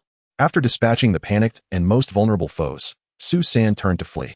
Behind him, the sound of rifles echoed, but the shots lacked precision, merely fired into the darkness to boost morale. Susan aimed to reach the upper position, where the gunfire was intense, as 2 squads of enemies had launched an attack. Upon reaching the battlefield's edge, he found it precariously positioned. Close quarters combat had erupted.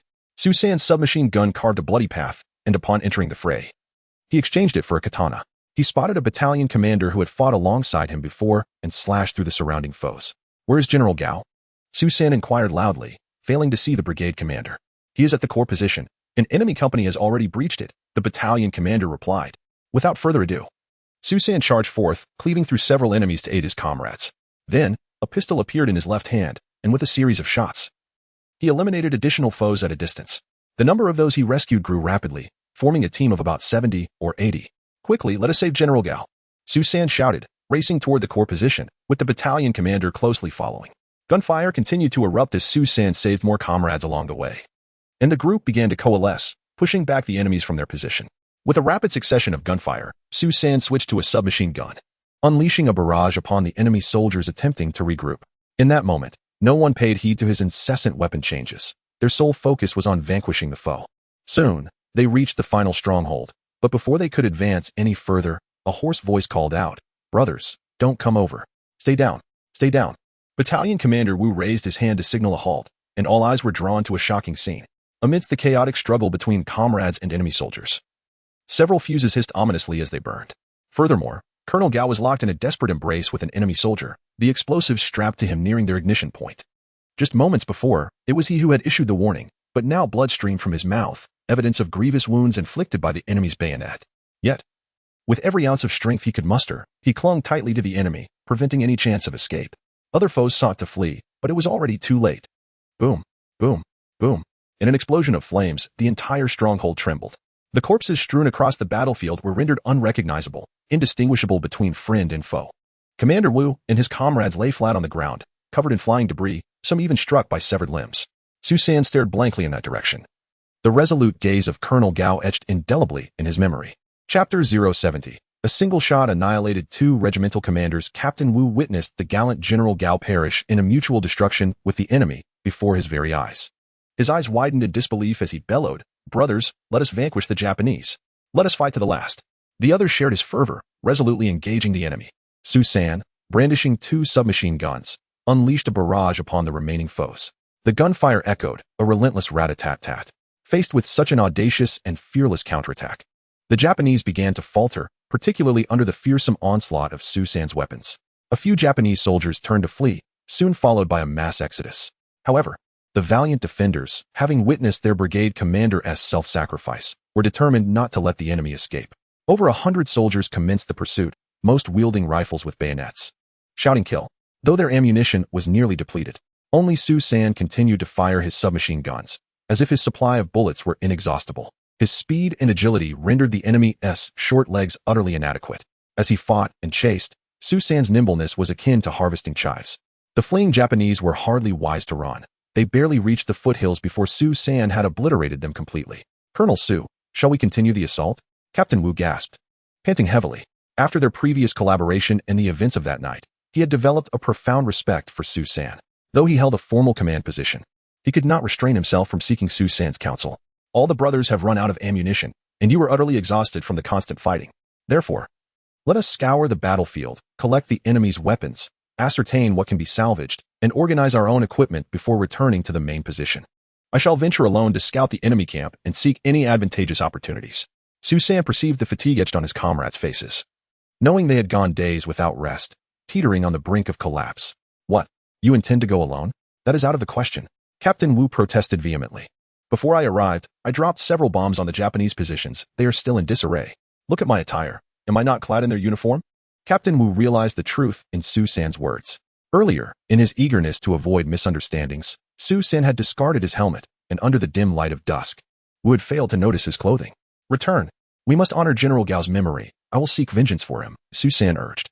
Captain Wu glanced back at his brothers, who were now gasping for breath after a short sprint, and recognized their utter exhaustion. He nodded gravely. We must act within our means. I will await your return at the position. With that, he turned to his men, instructing them to clean the battlefield and retrieve the enemy's weapons. Su San waved farewell and vanished into the shadows of the night. At that moment, the Japanese camp was just beginning to regain its order. Flames had erupted around the camp, with several bonfires blazing in the center, as guards held torches, on alert for any signs of danger.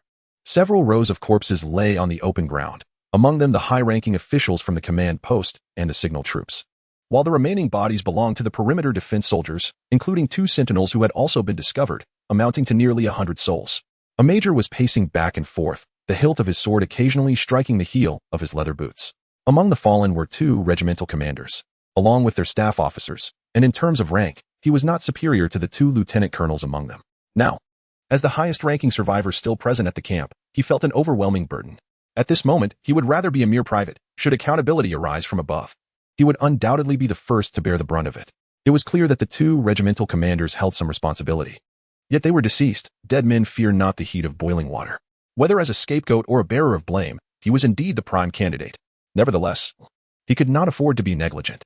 He had already dispatched someone down the mountain to report to the division commander. Yet he remained uncertain if the repercussions would fall upon him.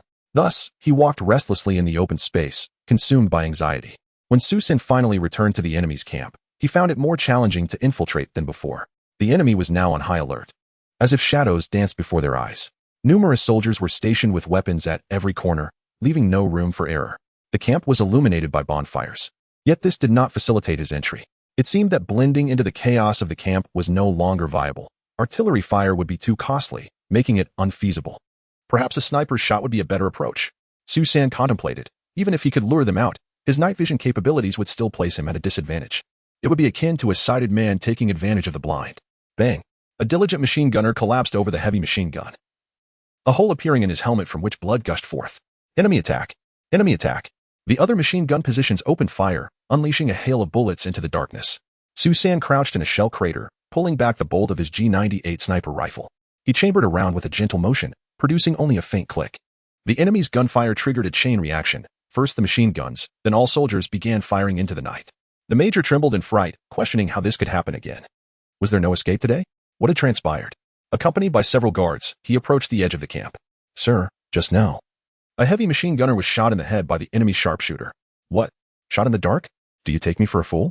The major retorted angrily. Sir, I would not dare to lie. It is undeniably true. Look at the wound. It penetrated through the steel helmet. His subordinate, on the verge of tears, implored him to believe. The major crouched down to examine the deceased machine gunner closely. The bullet hole was large, unlike those from the enemy's weapons, which had a significant size discrepancy. Without a doubt, the machine gunner's head must have been reduced to a pulp. He then looked up, noting that the visibility illuminated by their bonfire extended several dozen meters. The enemy must be positioned even further into the darkness. How could they have achieved such precision? Could mere campfires illuminate the target sufficiently to ensure a successful shot? Could it be that the fabled devil has arrived? The mere thought sent a shiver down the major's spine, as if he too were under scrutiny. He hastily sought refuge behind an obstruction. He commanded a small squad to patrol the perimeter of the camp with torches, determined to apprehend the sniper. Although he issued the order, he refrained from directing them personally. The squad embarked on their mission, but as they neared within 100 meters of the camp, 2 tongues of flame suddenly erupted from the darkness. Rat-tat-tat. Susan unleashed a barrage, and in an instant, half of the 50 men fell.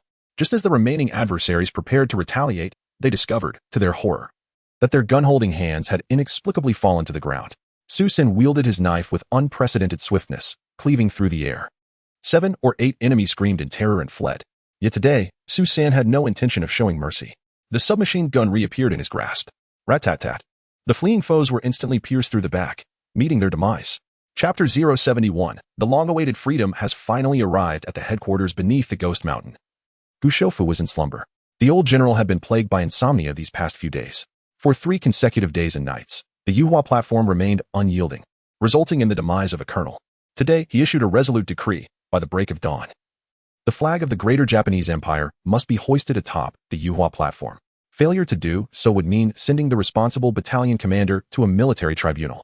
The assault on Zhonghua Gate was equally disheartening. Those inexperienced recruits were utterly inept in warfare. Their chaotic attacks caused his temples to throb incessantly. Were it not for his supply of antihypertensive medication, he might have suffered a stroke. However, enduring such sleepless nights was unsustainable. He needed rest. Thus, the medical staff discreetly administered a sedative in his tea, allowing the troubled general to finally drift into slumber. Yet, not long after, a messenger from the battalion assaulting the Yuhua platform arrived with urgent intelligence. Reluctantly, the guards roused Gu Shoufu from his sleep. What transpired? Has the enemy launched an attack? The sedative still clouding his mind, Gu was not fully awake. Report to the esteemed division commander. We bear dreadful news. Both battalion commanders leading the assault on the Yuhua platform have perished. The guard stood at attention, delivering the alarming report. What? Who has perished? Gu Shoufu, still in a daze, protested. At this hour, you dare tell me who has died? Colonel Okamoto Yasunori of the 13th Battalion, as well as Colonel Hasegawa Masanori of the 47th Battalion. Their entire staff has also been lost. The guard reiterated solemnly. What? Baka, does the enemy possess aircraft? Do they have artillery? How could they possibly kill 2 battalion commanders? Gu Shoufu erupted in fury, his blood pressure surging. Did he think he had never experienced battle?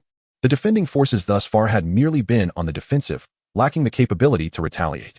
What could they possibly wield to simultaneously eliminate 2 of his commanders? Esteemed commander, I am uncertain of the circumstances, but the communications officer from the 13th Battalion is waiting outside. Would you like to inquire further? The guard, eager to avoid execution, hastily suggested. Bring him in. Gu Shoufu cursed under his breath, gradually regaining clarity, though unease tightened his heart. Despite his outbursts, he understood that such grave news would not be frivolously disseminated. Moments later, a lieutenant was ushered in, immediately succumbing to tears. Esteemed commander, our battalion commander has perished, as has Commander Hasegawa. Many of our staff, including Chief of Staff Kawasaki, have also been lost. Woo-woo. Baka. Enough with the weeping. With fury bubbling within him, Gu Shoufu struck the lieutenant across the face twice. A soldier must maintain composure. This is no time for such disgraceful behavior. What precisely transpired? Speak. He bellowed. Our battalion and the 47th Battalion commenced a joint assault, and under relentless bombardment, the enemy's positions have been steadily diminishing. The 2 brigade commanders convened their command post, preparing to launch a decisive strike against the enemy that night. However, as they deliberated on tactics, they were suddenly ambushed by enemy mortars, which accurately struck their meeting tent. Both commanders were instantly propelled into the air by the explosion, and just as we rushed to their aid, the enemy unleashed a barrage of 4 additional shells. The occupants of the tent were obliterated, and every officer present perished in the blast. The lieutenant of the 13th Brigade finally recounted the grim events. By heavens, why is your defense so lax? How did the enemy ascertain the location of your command post? Is there a traitor among you? Gu Shoufu was perplexed. Who could so easily target an enemy command post with mortars? Heavy artillery, perhaps, but the enemy had none. According to the reports from our perimeter guards, an enemy soldier had disguised himself as one of our troops, using the ensuing chaos to slaughter over 100 Imperial warriors with automatic weapons, the lieutenant reported once more. Nanny? Gu Shoufu suddenly awakened to the gravity of the situation. So it was that individual. If that were the case, everything fell into place. Only that diabolical Chinese could orchestrate such unfathomable events. Gu Shoufu felt a seething hatred, akin to grinding his teeth in fury. His once formidable division had been reduced to a mere shadow of its former self by this adversary. Now, for colonel-level infantry commanders had been sent to meet the goddess Amaterasu. How could one individual wield such power?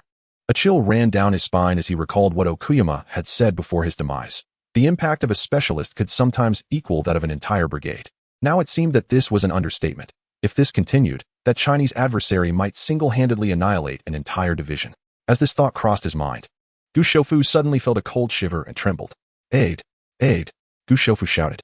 "Sir, what are your orders?" The aide rushed in, ready for duty. "What is the response from the Headquarters Special Intelligence Division regarding the individual we requested they investigate?" Gu Shoufu inquired.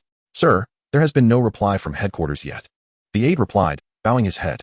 "Send another message, elevating its priority. Inform them that this is an exceptionally dangerous individual who has already slain our 4 brigade commanders, along with Yamada Tsunetaka of the 114th Division, totaling 5.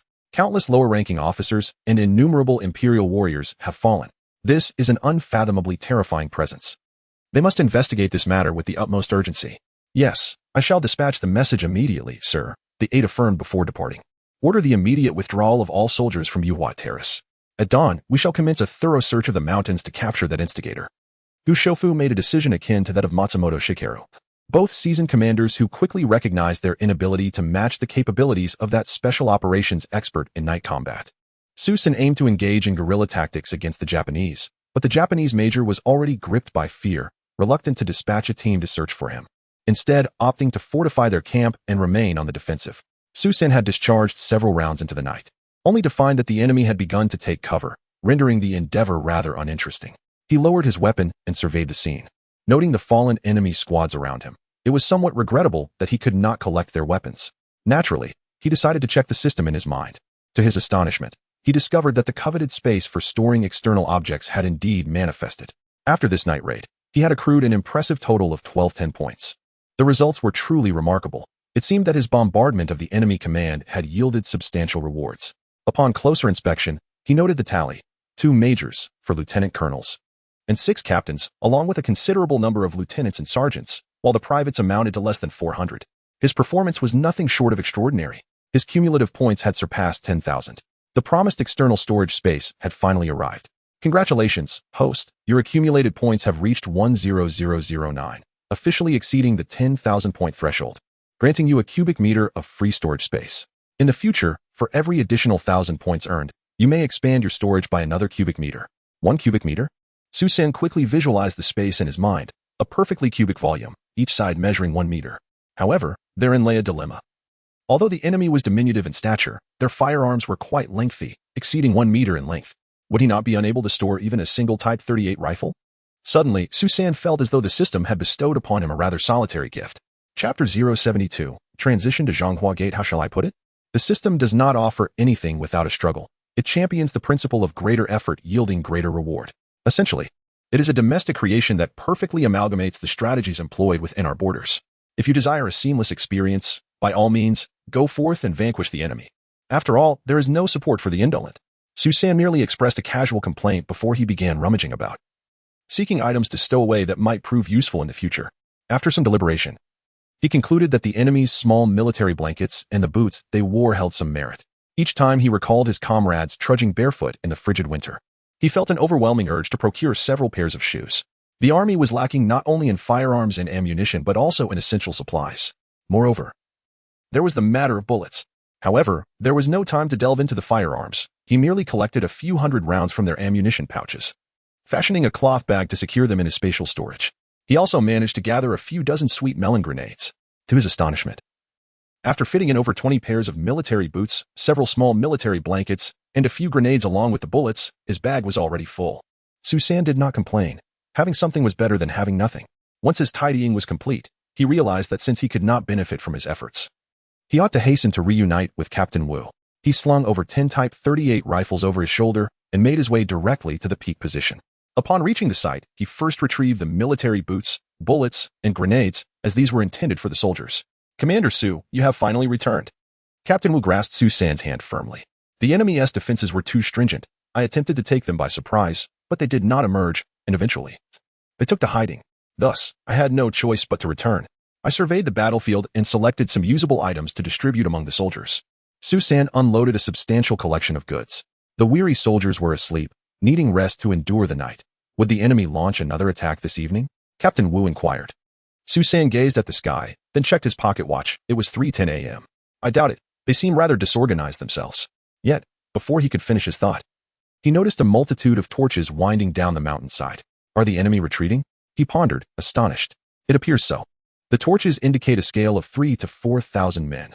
2 of their regiments, minus casualties, would approximate this number. Captain Wu, a seasoned veteran, quickly ascertained the situation from the sight of the torches. What trickery is the enemy up to? Are they abandoning their assault on Yuhua Terrace? Su San queried, perplexed. Who can say? Yet, given their tendencies, a fierce assault will surely follow at dawn. With our limited numbers, we may not be able to hold our ground. However, he found solace in the prospect of reuniting with the brigade commander, battling the enemy in the realm of shadows. Captain Wu spoke with a valiant spirit. Alas, if it is merely to endure a few more minutes, it has lost its significance. Did Brigade Leader Gao not make any arrangements before his sacrifice? Su Sin pressed once more. Before our radio was destroyed yesterday, we received the final order to hold until today. The General Headquarters has issued a retreat order to all units defending Nanjing. Yet many units have rearguard duties. We are to hold our position until today, after which we can depart. Regrettably, Colonel Gao perished in a final act of defiance against the enemy. Suddenly, Captain Wu revealed a superior command of which Su San was previously unaware. This command, absent from the annals of history known to him, raised a question. Could this be the direct benefit of his presence? Had the gentle flutter of a butterfly's wings begun to sway the tides of fate? Colonel Zhu, alas, had fallen a day too soon. The right flank suffered grievously and did not live to witness the arrival of the orders. What are your intentions? Will you attempt to break out in that direction? Su Sin inquired. What recommendations do you have, Colonel Wu? Instead of providing a direct opinion, Captain Wu sought Su San's thoughts. Such is the nature of the battlefield. Should you demonstrate prowess and preserve your life, others will inevitably gravitate toward you, eager to follow in your footsteps. Captain Wu's true intention was to form an alliance with Su San, seeking a talisman of protection. I remain uncertain about the situation in Nanjing. Previously, our 51st Division was stationed at Zhonghua Gate while the 88th Division held primary defenses. Now, with your commander absent, the gate still stands. This indicates that a contingent must be steadfastly holding the line. I wish to join them. If it is our division, it could be considered a return to duty. Su San articulated his thoughts. I possess some knowledge of the situation. Although Commander Sun has departed, he took only the divisional headquarters with him. The main force of our 88th Division remains. Our 528th Regiment and the 523rd Regiment of the 262nd Division are stationed at Zhonghua Gate. Currently under the command of Deputy Commander Liao Lingqi, Captain Wu replied. Oh, who commands them? Su San inquired, curiosity piqued. The commander of the 523rd Regiment is Wu Qiujian, a graduate of the Huangpu Military Academy's 3rd cohort. The 528th Regiment is led by Li Jie, also an alumnus of Huangpu, Captain Wu informed. Had it been yesterday, I would have urged you to take a detour to Xiaoguan and cross the river northward. You have exerted your utmost effort. However, I no longer advocate such a course. The enemy may have already set their sights on Xiaoguan, and whether you could escape would be a matter of fortune. Join me at Zhonghua Gate to bolster our defenses. Together with the main force, we may have a chance at survival. Su San expressed his resolve. Very well, we shall consider ourselves reunited. Based on my deductions from yesterday's telegram, it seems the defenders at Zhonghua Gate may soon attempt to break out. They agreed upon their next course of action. More than an hour later, around 4:30 in the morning, Captain Wu awakened the resting soldiers, including the wounded, totaling over 130 individuals. They swiftly exchanged their weapons. This time, coupled with the 10 or so Arasaka rifles brought by Su San, they amassed approximately 80 rifles. Su San distributed the ammunition he had salvaged, ensuring each soldier received more than 10 bullets. Others managed to gather additional rifles, equipping the entire group for a charge. Su San donned his military uniform once more, leading a few sharp-eyed scouts ahead. His vision and hearing had sharpened significantly. Along the way, he neutralized 2 enemy outposts single-handedly, showcasing his agility and formidable combat prowess, leaving the scouts of the 88th Division in awe. They were accustomed to being known as the elite among the Central Army and the most refined mechanized divisions. They typically held a disdainful view of other military units. The elite soldiers, seasoned veterans, possessed a sense of pride that surpassed that of ordinary troops. Since the onset of the Battle of Songhu, they had been engaged in combat with the enemy, and under conditions of parity, they never faltered before them. In fact, they often achieved casualty ratios more favorable than those of their adversaries. However, that night, their worldview was profoundly shaken. They finally witnessed firsthand the special operations tactics that their instructors occasionally spoke of, coming to understand what it truly meant to be a master soldier. At the first stronghold, there were about a dozen enemy troops. Although the Zhonghua Gate and Rainflower Terrace was merely a kilometer away, the enemy had severed the route in between. They had established 2 machine gun positions. To avoid alarming the enemy, Su San resolved to take on the first stronghold alone. Chapter 073. Breakthrough Su San borrowed 5 bayonets from the 5 men and affixed them to his gear. He then removed his helmet and set aside his sniper rifle, stealthily advancing like a weasel. The stronghold was merely a hastily constructed rain shelter, housing both light and heavy machine guns, along with a dozen Japanese soldiers. The 5 men waited in the darkness, their vision insufficient to see far into the night. However, it was not long before they heard the thud of heavy objects falling to the ground, yet no gunfire followed. A few minutes later, a whistle echoed from the stronghold. The prearranged signal. The 5 rose cautiously, weapons at the ready, advancing in a tight formation. As they neared the stronghold and beheld the scene within, they were left utterly astonished. 12 Japanese soldiers lay sprawled haphazardly. 5 had bayonets thrust into their throats, while most had their throats slashed. 2 had been decapitated, and some had their arms severed, hands still clutching their weapons. The gruesome sight made even these battle-hardened men feel nauseous. They quickly tidied the battlefield, delivering finishing blows where necessary and sending someone to inform Captain Wu to come and retrieve the machine guns.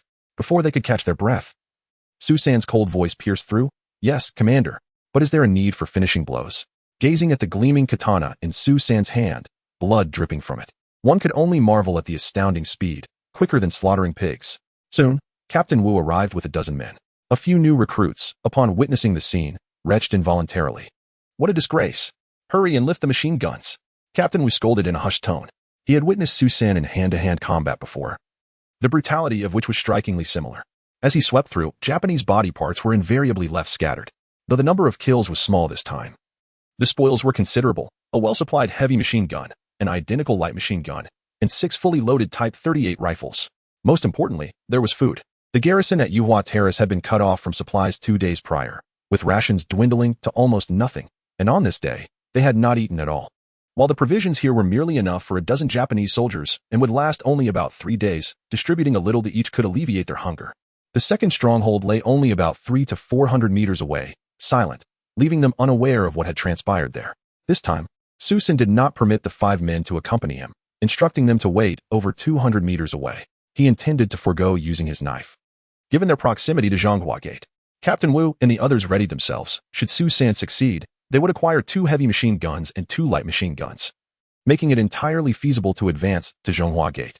According to Su San's plan with Captain Wu, this stronghold needed to be utilized. Once the guns fired, the nearby Japanese forces would undoubtedly be drawn in, necessitating an initial defensive skirmish while sending someone to contact the garrison below. Without a moment's hesitation, Su San swiftly approached. As the sky began to lighten, however, this was also the time when fatigue weighed heaviest upon the weary. Rat-a-tat-tat. Su San's submachine gun felled 2 sentinels, but simultaneously roused the attention of other enemies. Nevertheless, it was of little consequence. While they remained dazed, Su San's gunfire continued unabated. At the instant the shots rang out, Captain Wu gestured for his troops to charge towards the stronghold. The gunfire of dawn was jarringly abrupt, awakening both the attacking enemies outside the city and the defending soldiers at Zhonghua Gate. Rat-a-tat-tat. Su San's bullets swept across every corner. Before long, more than 10 enemies had met their demise far more easily than in the first stronghold. However, the commotion was greatly amplified. "Quickly, adjust the heavy machine gun's position," he commanded. Others used the entrenching tools to dig fighting pits outside. "Hurry." Captain Wu anxiously directed his men to prepare, for the enemy was about to launch an assault. The bodies of fallen foes were discarded from the stronghold, and behind the sandbags, newly stationed soldiers filled the ranks. Yet, Su San frowned deeply. He and Captain Wu had naively assumed that eliminating a few enemies would ensure safety. It now appeared that their optimism was misplaced. Remaining here was far more perilous due to the lack of defensive foundations. If the enemy employed mortars, they would surely be wiped out in one fell swoop. "Captain Wu, there are too many people here to defend. We must split a portion of the troops to break through to the city below," Su San proposed. "Indeed. This place is too cramped. We shall divide into 2 teams. I will cover the rear and leave 2 heavy machine guns," he continued. Captain Wu quickly assessed the situation. "Commander Gua, take your men and follow Commander Su." He efficiently designated a portion of the troops for the task. Although the journey was short, they would have to navigate through enemy blockades with utmost caution. He patted Commander Gua on the shoulder. "Let us go." Su San, sensing the urgency of the moment, led over 50 soldiers in a brisk run forward. However, the enemy had already begun to encircle them from all directions. Rat-a-tat-tat. Bago, bago. The heavy machine guns of Captain Wu's unit opened fire, and the captured Type 38 rifles of the soldiers also joined in. The team led by Su San advanced rapidly, soldiers crouching low and closely following behind him. Suddenly, he raised his hand and pressed down, signaling everyone to crouch in vigilance. Crack, snap, crack, snap. Su San swiftly pulled the bolt of his weapon, dispatching a heavy machine gunner and a nearby enemy wielding a bayonet. Bang, bang, bang. The enemies across the way returned fire. Su San quickly took cover, waving his hand for the 50-plus soldiers to do the same. They could hardly discern the enemy ahead, relying solely on the flashes of gunfire to retaliate. Yet Su San was an exception. As a vice gunner prepared to operate the heavy machine gun, Su San shot him down. He then fired twice more, emptying his magazine and killing 2 more enemies who dared to show their faces. After replacing the magazine, he turned to Captain Guo and shouted, "I will advance a bit. Once the grenades explode, you all charge in with bayonets." "Understood." Captain Guo responded, commanding the soldiers, "Charge with bayonets." Utilizing the cover of the pre-dawn darkness, Su San crawled forward.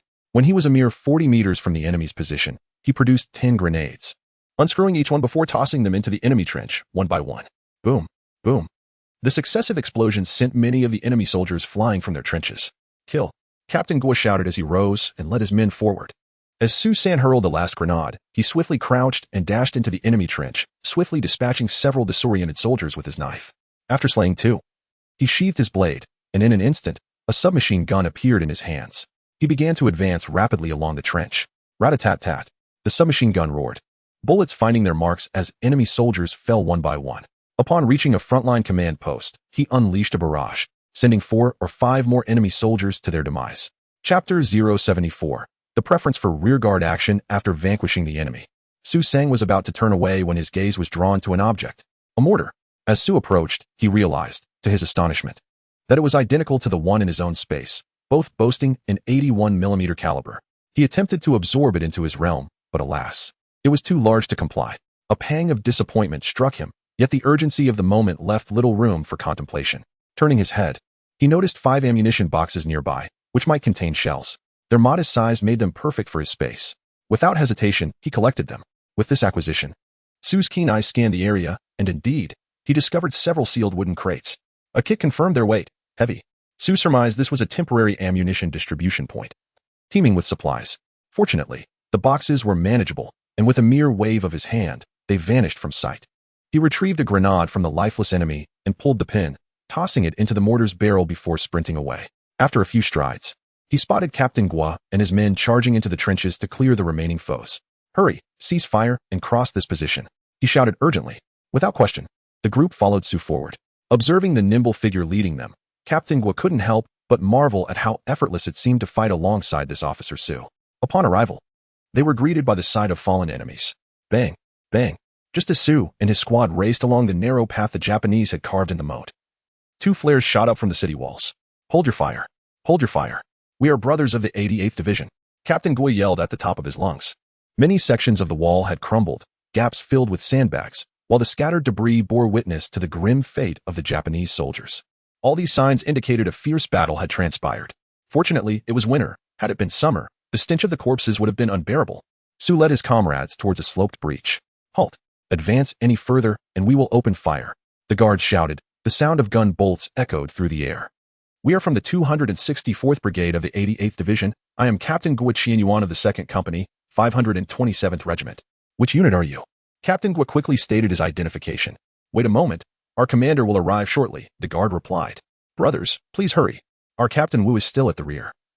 And if we do not rescue him soon, it will be too late," Captain Guo urged anxiously. "Do not fret, brother. We are from the same brigade. Commander Lee will be here shortly," came the response from behind the sandbags, though permission to advance was still withheld. Given the precarious situation, caution was paramount. A surprise attack could spell disaster. Soon, the sound of hurried footsteps approached, followed by a resonant voice asking, "Where is Commander Gao?" "I am Li Jie." "Report to Commander Li. Commander Gao has fallen in battle, and Commander Hua has also perished. Our regiment is left with only a little over 100 men." Led out by Officer Su, Captain Guo informed him. "Officer Su? Which Officer Su?" Li Jie inquired. "Commander Li, I am Colonel Su San of the 51st Division. I have been stationed with Brigade Commander Zhu Qi and Brigade Commander Gao Zhizong at Yuhua Terrace. Today, we lost our position and managed to break through back to safety." Su San replied to clarify. "You are the renowned Colonel Su San. I have heard of you. Is this all that remains of your forces?" Commander Li inquired further. At this moment, the sky began to brighten, revealing a pale light in the distant east. "Commander Li, it is our company commander, Wu Bingquan, who is holding the rear with the wounded and half of our men," explained Company Commander Guo once more. Commander Li was well acquainted with the rank of a company commander and had already spoken extensively, through the binoculars, He could see the flashes of gunfire and discerned that real combat was underway against the enemy not far away. There was no doubt regarding their identities. Jiang Xinmin. Take 2 companies to relieve the brothers of the 527th Regiment. Commander Li issued the order promptly. Yes, answered Commander Jiang, who then crawled out from behind the sandbags along with approximately 140 men. This was hardly even a full company, yet they were referred to as 2. Most were armed with standard rifles, along with 2 Czech light machine guns and 2 MP-18 submachine guns, famously known as flower guns. The firepower was barely sufficient, yet it was not intended for a full-scale assault. Led by Su San, the contingent of 200 men surged once again towards the enemy's position. The rear guards were engaged in fierce combat, with the enemy numbers increasing. However, they could not advance through the heavy fire of machine guns. Company Commander Wu began to feel troubled as their ammunition was running low. Without this fire support, the enemy would soon overrun their position. They had been encircled, and even the route towards Nanjing had been blocked by the advancing enemy. He sighed, feeling that dying here would not be in vain.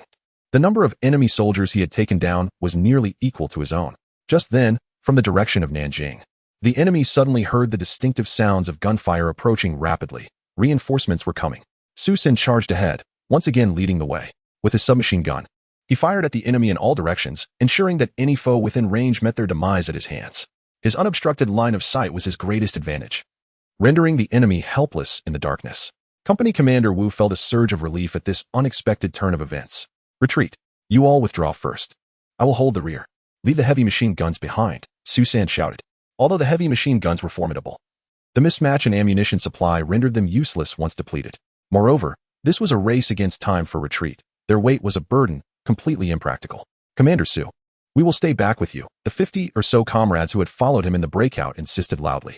No, you must protect the wounded and follow orders. Hurry. Su San did not permit it. He could only dare to face the enemy alone because of his unique abilities. For them to stay behind would only invite needless sacrifice. As his comrades began to withdraw, the reduction in firepower allowed the enemy to advance swiftly. Su San stood beside the heavy machine gun, removing the shoulder pad from the shoulder of a fallen comrade. Little Mustache's chainsaw, come forth. The MG-42 materialized in Su San's grasp as he wrapped the pad around the barrel, firmly gripping it with his hand, aimed toward the advancing enemy.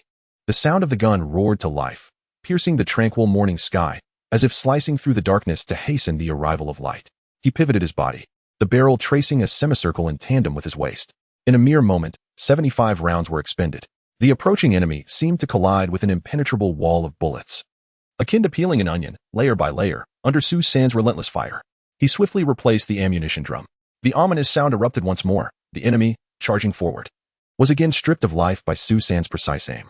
His proficiency with the machine gun, combined with his fearless vision in the gloom, rendered the defensive capabilities of the 2 other heavy machine guns ineffectual in comparison. With just 2 sweeps, he claimed the lives of at least 50 or 60 foes. Su San relished this moment of holding the line. Had it not been for the fear of causing a scandal, he would have never resorted to seeking assistance from the city. He was more than capable of extricating them single-handedly. Now, at last, he could unleash his true potential. Chapter 075. The super soldier. As Su San became increasingly exhilarated by the battle, retreat was the last thing on his mind. Yet, as dawn approached, he realized that once the enemy could clearly see him, the mortar fire would be an insurmountable threat. After firing his 4th drum, the barrel of his weapon began to heat up. Su San swiftly stowed it away and replaced it with a sniper rifle, crouching low as he made a rapid exit from the battlefield, heading towards Zhonghua Gate. In this wave of carnage, nearly 100 enemy soldiers had perished. In addition to those lost during previous skirmishes at the stronghold, he began to truly appreciate the divine capabilities of the godlike individual soldier system. With such combat prowess, one could surmise that even the most formidable battalion would struggle to inflict such devastation under similar circumstances. The 6th Division was indeed unfortunate to encounter Su San. As he climbed over the sandbags, he officially entered the ancient city of Nanjing for the first time amidst the chaos of battle. Ah, Colonel Su, you have finally arrived. A hearty laugh echoed nearby. A man approached, saluting Su San. I am Chiu Vida, the commander of the 306th Regiment. Though we have not met before, I have recently heard much of your exploits. Su San quickly returned the salute, recognizing Chiu as one of the senior leaders of the 51st Division. When Su was a soldier, Chiu, along with Ji Hongru, Cheng Ji, and Zhang Lingfu, had commanded the 306th, 301st, 302nd, and 305th Regiments, respectively. These core figures of the 51st Division were all pillars of resistance against the Japanese invasion, having fought valiantly from the battlefield of Shanghai to that of Nanjing. Ji Hongru, known for his fearless spirit, had sustained grave injuries at Chuanhua before ultimately perishing. The others were currently stationed in Nanjing, with remnants of the 305th and 302nd Regiments defending Shuishi Gate, while the 306th Regiment, alongside Li Jie's South 88th Division, guarded Zhonghua Gate. You are too modest, Commander Su, Chiu remarked. I've merely claimed a few enemy lives, Su San replied with humility. A few lives?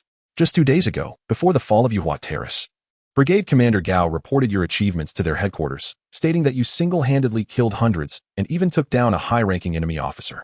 Would you believe it? Yesterday, the headquarters issued a commendation to the 51st and 88th Divisions for your actions. You eliminated their brigade commander, Colonel Takahashi Yashiharu. Truly impressive, young man. You have brought honor to our Chinese soldiers, Chiu said, patting Su San on the shoulder, genuinely admiring the young officer.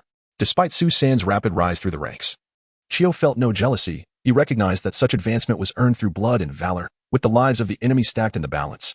He would gladly extend his congratulations to anyone who achieved such accolades. Little did he know that the demise of Takahashi Yashiharu was just the beginning of the good news. In the ensuing days, Yamamoto Shoda of the 114th Division, Okamoto Yasuji of the 6th Division, and Hasegawa Masanori had all met their end. These triumphs sent shockwaves through the enemy's headquarters, elevating Su San, a previously nameless soldier, to the ranks of the highest level threats. He was now listed among the top 10 most dangerous individuals, just behind the core figures of the defending forces. The Special High-Tech Division has designated its code name as Super Soldier and has begun mobilizing both manpower and resources, determined to eliminate him at all costs. Naturally, capturing him alive would be even more advantageous, as they aspire to study how to cultivate someone so formidable. Come, the commander has yet to meet you. He has long wished to see you, Colonel Chiu remarked as he led him to the division headquarters. After navigating a few turns, they arrived at an underground air raid shelter, where the command centers for the 51st and 88th Divisions were located. Unfortunately, there were few places nearby that could withstand aerial bombardment, and this shelter was relatively spacious and robust. Commander, look whom I have brought, Colonel Chiu exclaimed even before he arrived. This announcement not only captured the attention of the 51st Division, but also that of the 88th Division. Oh, old Chiu, you still have time to run over here at a time like this? Commander Wang replied, his tone lighthearted despite the grim circumstances of war. Let me guess. You must be Su San, am I right? Upon seeing Su San, Commander Wang spoke. Reporting to the commander, Soldier Su San of the 2nd Company, 301st Regiment, has arrived to report. Su San stood tall, saluting with a standard military gesture. He felt a surge of excitement, a sense of finally finding his place within an organization. Although he had previously fought valiantly alongside his comrades, they were not officially part of the same unit. Now, he felt he had truly returned home. Welcome back to the team. Commander Wang reciprocated the salute. Colonel Su, the situation is dire. Although you hold a high rank, you currently lack a command of troops. I have heard that you excel in individual combat, so for the time being, I must ask you to assist Colonel Chiu in defending Zhonghua Gate. Commander Wang stated. I'm not at all inconvenienced. I am a soldier by nature, Su San quickly replied. Commander, I am more than happy to have Colonel Su step in for me. Colonel Chiu chimed in playfully. You old rascal, Chiu. Commander Wang laughed off the remark. Commander, with the loss of Yuatai, the enemy will undoubtedly position artillery there, launching an overwhelming assault on Zhonghua Gate and the city. What strategies do we have? Su San posed a very pressing question. Alas, it is not just artillery. Without the restraint of Yuatai, the enemy will surely launch a full-scale offensive, employing aircraft as well. Yet, we have no refuge, with no air or artillery defense. We can only fight on the ground, Commander Wang sighed, acknowledging the harsh reality but feeling powerless to change it. Could we perhaps retreat a bit, allowing the enemy to enter and engage in small-scale urban warfare? Su San inquired further. We cannot afford to. There are many civilians in Nanjing who refuse to evacuate. If we ease our defenses, this place will become a hell on earth, responded Deputy Commander Liao of the 88th Division, who had just returned from inspecting the front lines and overheard Su San's question. Deputy Commander Liao, greetings. Su San saluted in acknowledgement, recognizing the insignia of the only major general present. Colonel Su, I am deeply grateful to you. Had it not been for your efforts, Brigade Commander Gao mentioned that they would have fallen 2 days ago and would not have survived to today. I just met Captain Wu, and he said that without you, not a single one of their 100 men would have made it. You are a benefactor to the 88th Division. After Deputy Commander Liao finished speaking, he solemnly saluted Su San, who found himself at a loss and hurriedly returned the gesture. At that moment, the aide to Commander Wang brought Su San a cup of hot water, and the 3 men gathered around a map of Nanjing's defenses displayed on the wall.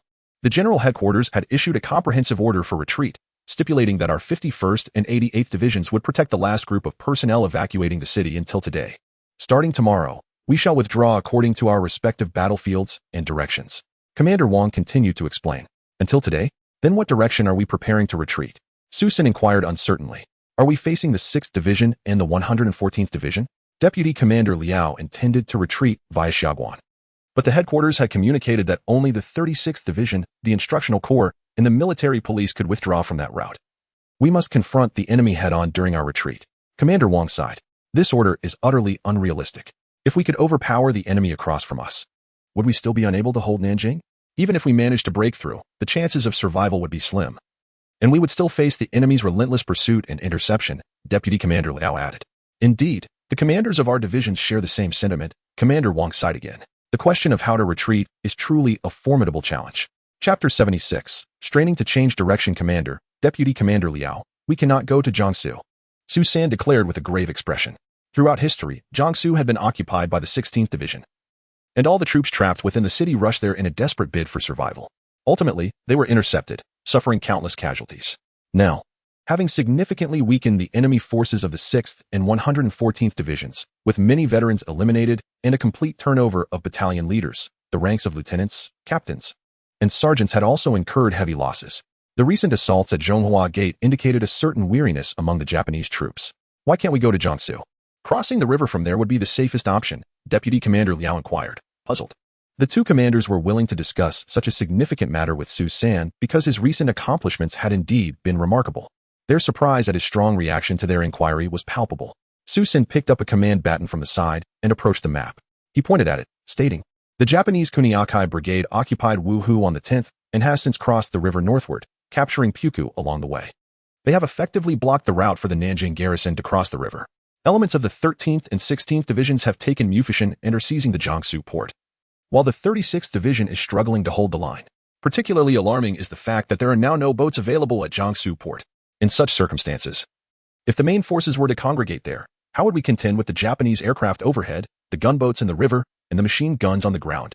As Su San finished speaking, both commanders turned their serious gazes toward the map. If Su San's analysis proved accurate, they would be facing a dead end. Reflecting on the telegram from Commander Tang that Red seized the opportunity to break through the enemy in front, it was clear that he had recognized the dire situation, suggesting there were no other viable alternatives. Initially, they had spoken so confidently about sharing the fate of Nanjing, and the boats had been redirected to Wuhan. Those that could not depart had been destroyed. Everyone had approached this confrontation with the mindset of inevitable death. Now, the prospect of retreating, especially without preparation, was daunting. The higher officials had already fled, and the astute commanders had also made their exits. What remained were those committed to the greater cause, ensuring that other resistance forces could prepare adequately and that the institutions and populace of Nanjing could evacuate. However, once the mission was accomplished, extricating themselves became a dilemma, as Nanjing had been encircled into a solitary fortress. "Major Su, how did you acquire this intelligence about the Japanese?" Commander Wang asked solemnly. 2 days ago, I captured a Japanese informant. He was a captain on the staff with access to sensitive information and could speak Mandarin. To save his life, he exchanged intelligence with me, and I determined his words were credible. Moreover, I must convey a grim piece of news to the two generals. The Japanese have begun to take no prisoners. The leaflets they distribute claiming that surrendering will ensure survival are nothing but deceit, Su San emphasized, dispelling any thoughts of retreat among the ranks. What do you mean? We have never contemplated surrender. Deputy Commander Liao's piercing gaze fixed intently on Su San. The advisor remarked that the Japanese forces had commenced large-scale secret executions of prisoners due to their lack of provisions and fear that these captives might continue to resist after being released. Hence, I surmise that if any troops in Nanjing are compelled to surrender, their fate would likely be grim. Su San, through the guise of a fictitious captain, indirectly conveyed to them that under no circumstances should they harbor illusions about the Japanese. Historically, some soldiers from the 88th Division were captured by the Japanese during their retreat from Jiangsu and subsequently massacred. It is imperative to speak with utmost gravity, ensuring that the two commanding officers harbor no illusions whatsoever. Should you lead the troops, which direction would you choose to break through? Asked Commander Wang, his expression serious. Westward. The Japanese are attacking the 114th Division at Shueishimen. Being a secondary division, they are relatively weaker. We should initially head west, reaching a safe area before crossing the river to the north. Even with the reinforcements from the 6th Division under Gushofu, we can withstand their assault. We have battled these old foes for some time. They have suffered substantial losses and recently incorporated many new recruits, thus their combat effectiveness has diminished, making it feasible for us to strive for a future. Su San, holding a command baton, traced a line westward along the Yangtze River. His extensive discourse was not indicative of a profound understanding of strategy or tactics, As someone with only a few days' experience in warfare, he possessed minimal knowledge. His intent was not to feign expertise, but rather to prevent an excessive congregation of troops in the small area of Jiangsu, where they would be subjected to gunfire akin to a lined-up execution. If a prepared westward breakout were to occur, despite the inherent difficulties, it could potentially eliminate a significant number of Japanese forces. Even in death, it would be a worthy sacrifice. Moreover, using the execution of captives to instill fear was not entirely unfounded. The 6th Division under Gu Shofu indeed had a policy of leaving no prisoners. Both officers absorbed this information. The dynamics of war were not difficult to analyze. As military experts, they could envision the impending dilemmas through mental simulations of various scenarios. Others might remain oblivious, but when the moment arose, they would be driven towards Jiangsu as if herded. However, now that they had formulated a plan, the situation had changed. Regarding the execution of prisoners, the matter was not trivial. Once captured, survival would hinge entirely on fortune. Su San's earnest entreaties had elicited a significant response. He was poised to escalate the urgency of the situation. Commander, Deputy Commander Liao, do our retreat timelines align with the 87th Division? If we coordinate to simultaneously counterattack the 6th and 114th Divisions, the outcome would be more favorable. The two men remained silent, yet both nodded in unison. If they could muster a superior force, the probability of a successful breakout would be exponentially increased. Colonel Su, your youth is a testament to your boundless potential. It appears that the temple of the 51st Division is rather modest. Deputy Commander Liao complimented Su San, followed by a jest directed at Commander Wang. If you become a pillar of the nation, how could my 51st Division possibly treasure its own insignificance? Surely, it would shine brilliantly, retorted Commander Wang, his face beaming with satisfaction, for these were indeed his subordinates, bringing him pride. Lieutenant Zhang, did you record our earlier discussion? Deputy Commander Liao inquired. Report, Deputy Commander. I have made a brief record, Lieutenant Zhang replied. Well, you should bring the brief and personally visit the headquarters of the 87th Division to find Deputy Commander Chun. Convey our intentions to him. I plan to collaborate with Commander Wang's South 51st Division to open the western route. Inquire whether he would be willing to join us. As I shall not be going to Xiaoguan. Deputy Commander Liao spoke to him. Indeed, I shall set off immediately. Deputy Officer Zhang promptly took the items and proceeded towards the air raid shelter. The situation in the 87th Division mirrored that of the 88th Division, as the division commander had crossed the river earlier with a number of direct units, leaving a deputy commander to assume control. From this perspective, Su San directly prolonged the time during which Zhonghuamen was breached, indirectly affecting the timing of the breach at other gates, allowing many officials to depart with ease. This reduced the number of irrelevant troops within Nanjing, thereby minimizing the resources available to ordinary soldiers during critical moments and enhancing their chances of survival. Regardless of the circumstances, he believed that he had effectively communicated his thoughts, ensuring that his efforts were not in vain. At the very least, the soldiers of the 51st, 87th, and 88th Divisions would not repeat the same mistakes. He was convinced that, had the situation not been so chaotic, even a small contingent dispatched to Xiaoguan would not lead to the disastrous consequences witnessed in the past. Chapter 077. Reunion with Gu Cheng. After the departure of Vice Officer Zhang, Commander Wang approached the desk and handed a document to Su San. It was a telegram, conveying the following essential message. The capital garrison forces are determined to break through the enemy in front of them starting on the 18th of this month and advance towards the border areas of Zhejiang and Anhui. Our newly established 7th War Zone, under the command of Lu Xiang, instructed its troops to hold positions at Anji, Baidian, northeast of Ningbo, Sunjiaopa southeast of Xuanqing, and Yangliapu southwest of Xuanqing, to contain the enemy forces while preparing to support the retreat of our capital troops. In Wuhu, the 76th Division is stationed, with the 6th Division occupying positions in Shipao Town to the south, currently engaged in combat with the enemy. All fortress artillery and various cumbersome munitions must be thoroughly destroyed to prevent their utilization by the enemy.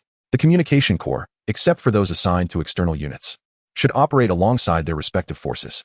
Additionally, all fixed and cumbersome communication equipment, as well as existing communication networks inside and outside the city, must be dismantled in coordination with local communication agencies. After the breakout, all units must avoid main roads and must allocate forces to sabotage critical highways and bridges to impede the enemy's movements. Each soldier is to carry provisions sufficient for 4 days, consisting of fried rice and salt. The specific breakout plans for the Nanjing garrison units are as follows. The 51st Division under the 74th Army will break through from the line of Tiexin Bridge, Guli Village, and Lulong Bridge, gathering near Qimen. The 87th and 88th Divisions will break through to the right of the line extending from the eastern side of the airport, Gaoqiao Gate, and Chunhua Town, converging near Yixian. The Training Corps, along with the 103rd Division, the 112th Division, and the 66th Army, will break out from the southern regions of the northern foot of Zijin Mountain Qilin Gate, Tuqiao Town, and Tianwang Temple. With the training troops gathering near Zhanghua and the 66th Army near Xiaoning, while the 103rd and 112th Divisions will assemble near Yuqian. The 83rd Army will break through from the northeastern regions of Zijin Mountain, Qilin Gate, and Tuqiao Town, converging near Shixian. The 2nd Corps must staunchly defend the Yulong Mountain fortress line. If absolutely necessary, they will cross the river and gather at Liuhua. The 36th Division should commence crossing the river after covering the various agencies and direct troops, assembling near Huaji Town and Wui. According to orders, the 2nd Corps, guarding the Yulong Mountain fortress, is to cover the retreat of the main forces. Interestingly, and astonishingly consistent with history, due to the communication breakdown between Su Yuanquan's forces and the command center, Tang Xingji was unaware that the 2nd Corps had already crossed the river before he issued the retreat order. Only the 36th Division remained to cross at Daguan. This command was indeed arranged methodically, as compared to the chaotic night of history. Not only were the Zhonghua Gate and Shuishi Gate still in the hands of the 88th and 51st Divisions, but time had also been extended by 5 days. The composition of the retreating personnel had undergone significant changes. For instance, the 58th Division had crossed the river 3 days ahead to regroup and fortify in Wuhan. Many experienced commanders and division-level leaders had already led their direct troops across the river within the past couple of days, with deputy division commanders actively directing the battles. Do not underestimate the significance of these 5 days. This streamlining has significantly reduced many non-combat support units without compromising the fighting capability of the troops. In total, the number of troops crossing the river ahead of schedule reached as many as 20 to 30,000. If we include the residents within Nanjing, as well as non-combatants, the figure exceeded historical records by an additional 50 to 60,000. This exemplifies the impact of Su Sanqiao's actions. Not only did he eliminate thousands of enemy soldiers, but he also temporarily saved nearly 100,000 lives. Today, the retreat of the Nanjing Defense Forces, regardless of how it is organized, is at least 100 times more favorable than in history. Su Sin departed from the command post and made his way to the city wall, gazing at the vast expanse of Nanjing, feeling a mixture of emotions. Although he had arrived with dedication, the final outcome had yet to be revealed. After all, there were still 400,000 to 500,000 civilians in Nanjing who wished to remain. Su San could not fathom what fate awaited them. Lost in thought, Su Sin suddenly recognized a familiar figure ahead. He stepped closer and called out, "Gucheng, brother, you're still alive? That is wonderful." Gucheng, being from a humble background, was unaware of Su San's recent prominence. Have you been promoted?" Gucheng inquired, noticing Su San's insignia. His family was relatively well-off and educated, so he understood the military hierarchy after a brief stint as a soldier. "What does that matter? How is your leg? Why haven't you left Nanjing?" Su San asked, giving his shoulder a reassuring pat. "My leg isn't fully healed yet. I'm currently at the field hospital, assisting with the wounded," Gucheng replied. His thigh wound had not completely mended, leading to a slight limp in his gait. Despite being only 15, he displayed remarkable fortitude, having faced battle. He chose to remain and contribute to the troops. "Tell the doctors there to exercise caution from now on, especially to steer clear of Zhonghua Gate. The enemy has taken Yuhua Terrace and will soon set up artillery there, capable of targeting the city. You must be particularly careful," Su San advised, glancing around before leaning in closer to speak quietly. "When you return, prepare some provisions. We might retreat tonight. Inform a few of your close friends, but keep it discreet." Although Commander Tang had ordered to hold out until the end of the day, Su San sensed that the commanding officers were considering an early departure. A nighttime breakout was preferable for those lacking sufficient weaponry. "What?" Gucheng exclaimed in surprise, but quickly silenced himself. "Squad leader, which gate are you guarding now?" "Zhonghua Gate. Remember to stay clear of it and be mindful of artillery fire," Su San replied, giving Gucheng's shoulder one last pat before they parted ways. After taking a few steps, Su San raised his hand in a farewell gesture, as if sensing Gucheng watching him. Every farewell left him uncertain of the next opportunity to meet, even within the same city, or merely a few hundred meters apart. Such was the reality of wartime. Gucheng stood by the roadside, watching Su San's silhouette until it vanished. Were it not for this elder brother, he might not have survived at Muling Pass. And now he was being entrusted with vital information. At that moment, he felt a kinship akin to that of a brother. His eyes stinging with emotion as he wiped them and limped toward the field hospital. Su San purchased some luncheon meat from the space, consuming it as he walked, treating it as breakfast. Upon encountering Gucheng, he felt a mixture of solace and concern. The solace stemmed from the young man's sense of righteousness and patriotism. Although he had initially been reluctant to join the army, he had developed a profound sense of duty once he became part of the ranks. The concern, however, arose from the precarious state of Nanjing, with perilous paths of retreat ahead, and Su San's own frail legs rendering him ill-equipped to navigate such formidable challenges. Yet, in this tumultuous time, there were indeed countless worries to contend with, far too many for him to manage alone. Therefore, it seemed prudent to first eliminate the troublesome adversaries before addressing the myriad of concerns. Chapter 078. The Great Battle approaches upon reaching the city wall. I discovered it was laden with numerous sandbags. The elevated position offered a significant advantage for shooting. However, the predicament lay in the fact that the enemy had also stationed their artillery atop the Rainflower Terrace, granting them a similar advantage. In modern warfare, the utility of the city walls is considerably diminished.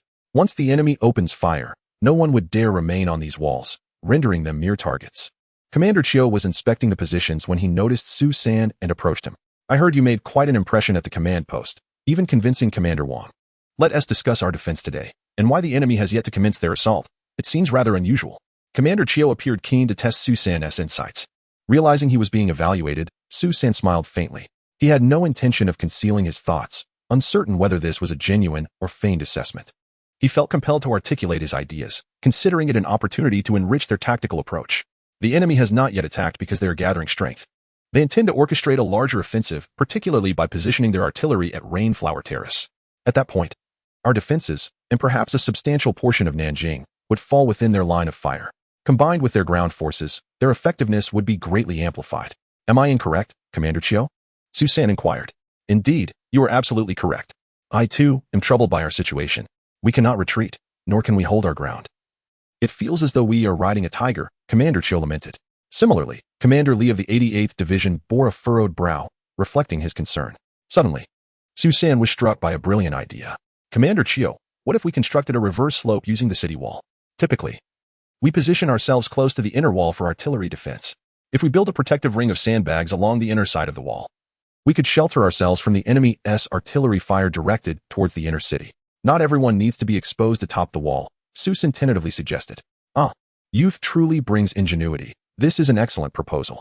Usually, we are completely exposed at the base of the wall, making us vulnerable to shrapnel. A layer of sandbags for protection would effectively address this issue. I will promptly mobilize the reserves to assist, Commander Chiu responded, immediately setting about organizing manpower, including laborers for aid. He even communicated this idea to Commander Li. Time was of the essence, and thus, all available resources were summoned. Su San refrained from joining the labor. Instead, he squinted at the nearby Rainflower Terrace, a location where he had fought for 4 days. A fervent desire to neutralize the enemy's artillery position surged within him. However, he recognized that such an endeavor would be futile. The enemy, having learned from past encounters, would undoubtedly fortify their defenses. Furthermore, with the retreat scheduled for that evening, he needed to contemplate his future strategies. Engaging in positional warfare alongside the main force had indeed resulted in numerous enemy casualties, yet the strategic significance remained minimal. No longer a novice on the battlefield, Su San had benefited from systematic training.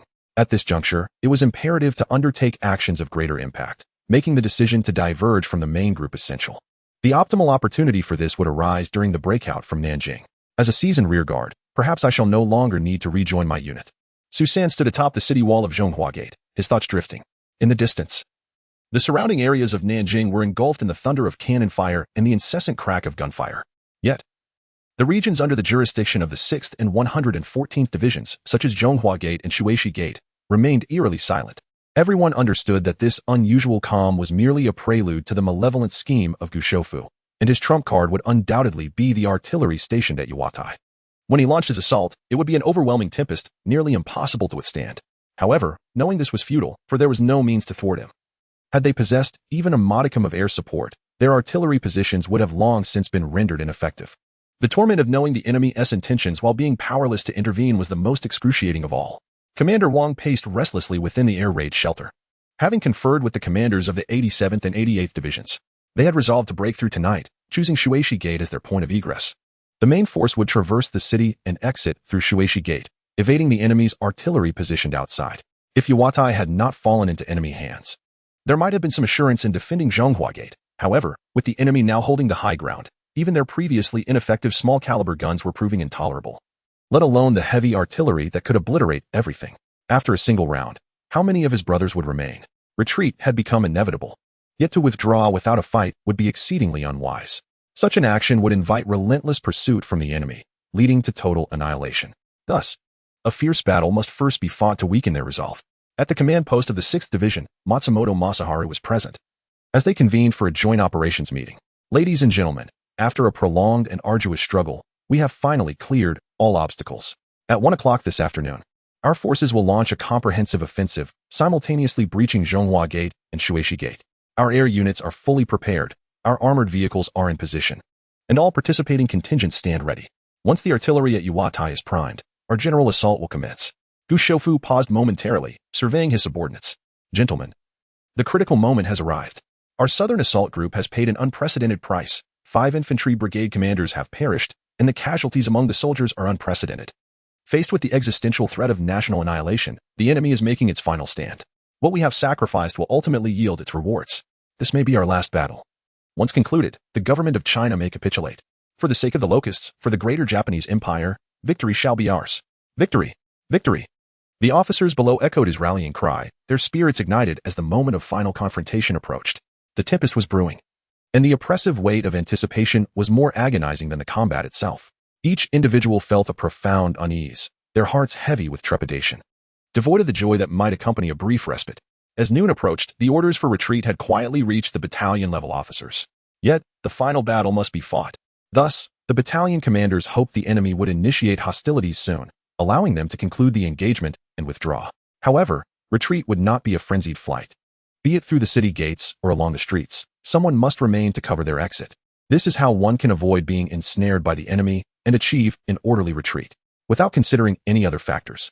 If a division commander can manage to arrange for a rear guard and contemplate order amidst this retreat, and do so with composure, it would surpass the chaotic outcomes of history by 100-fold.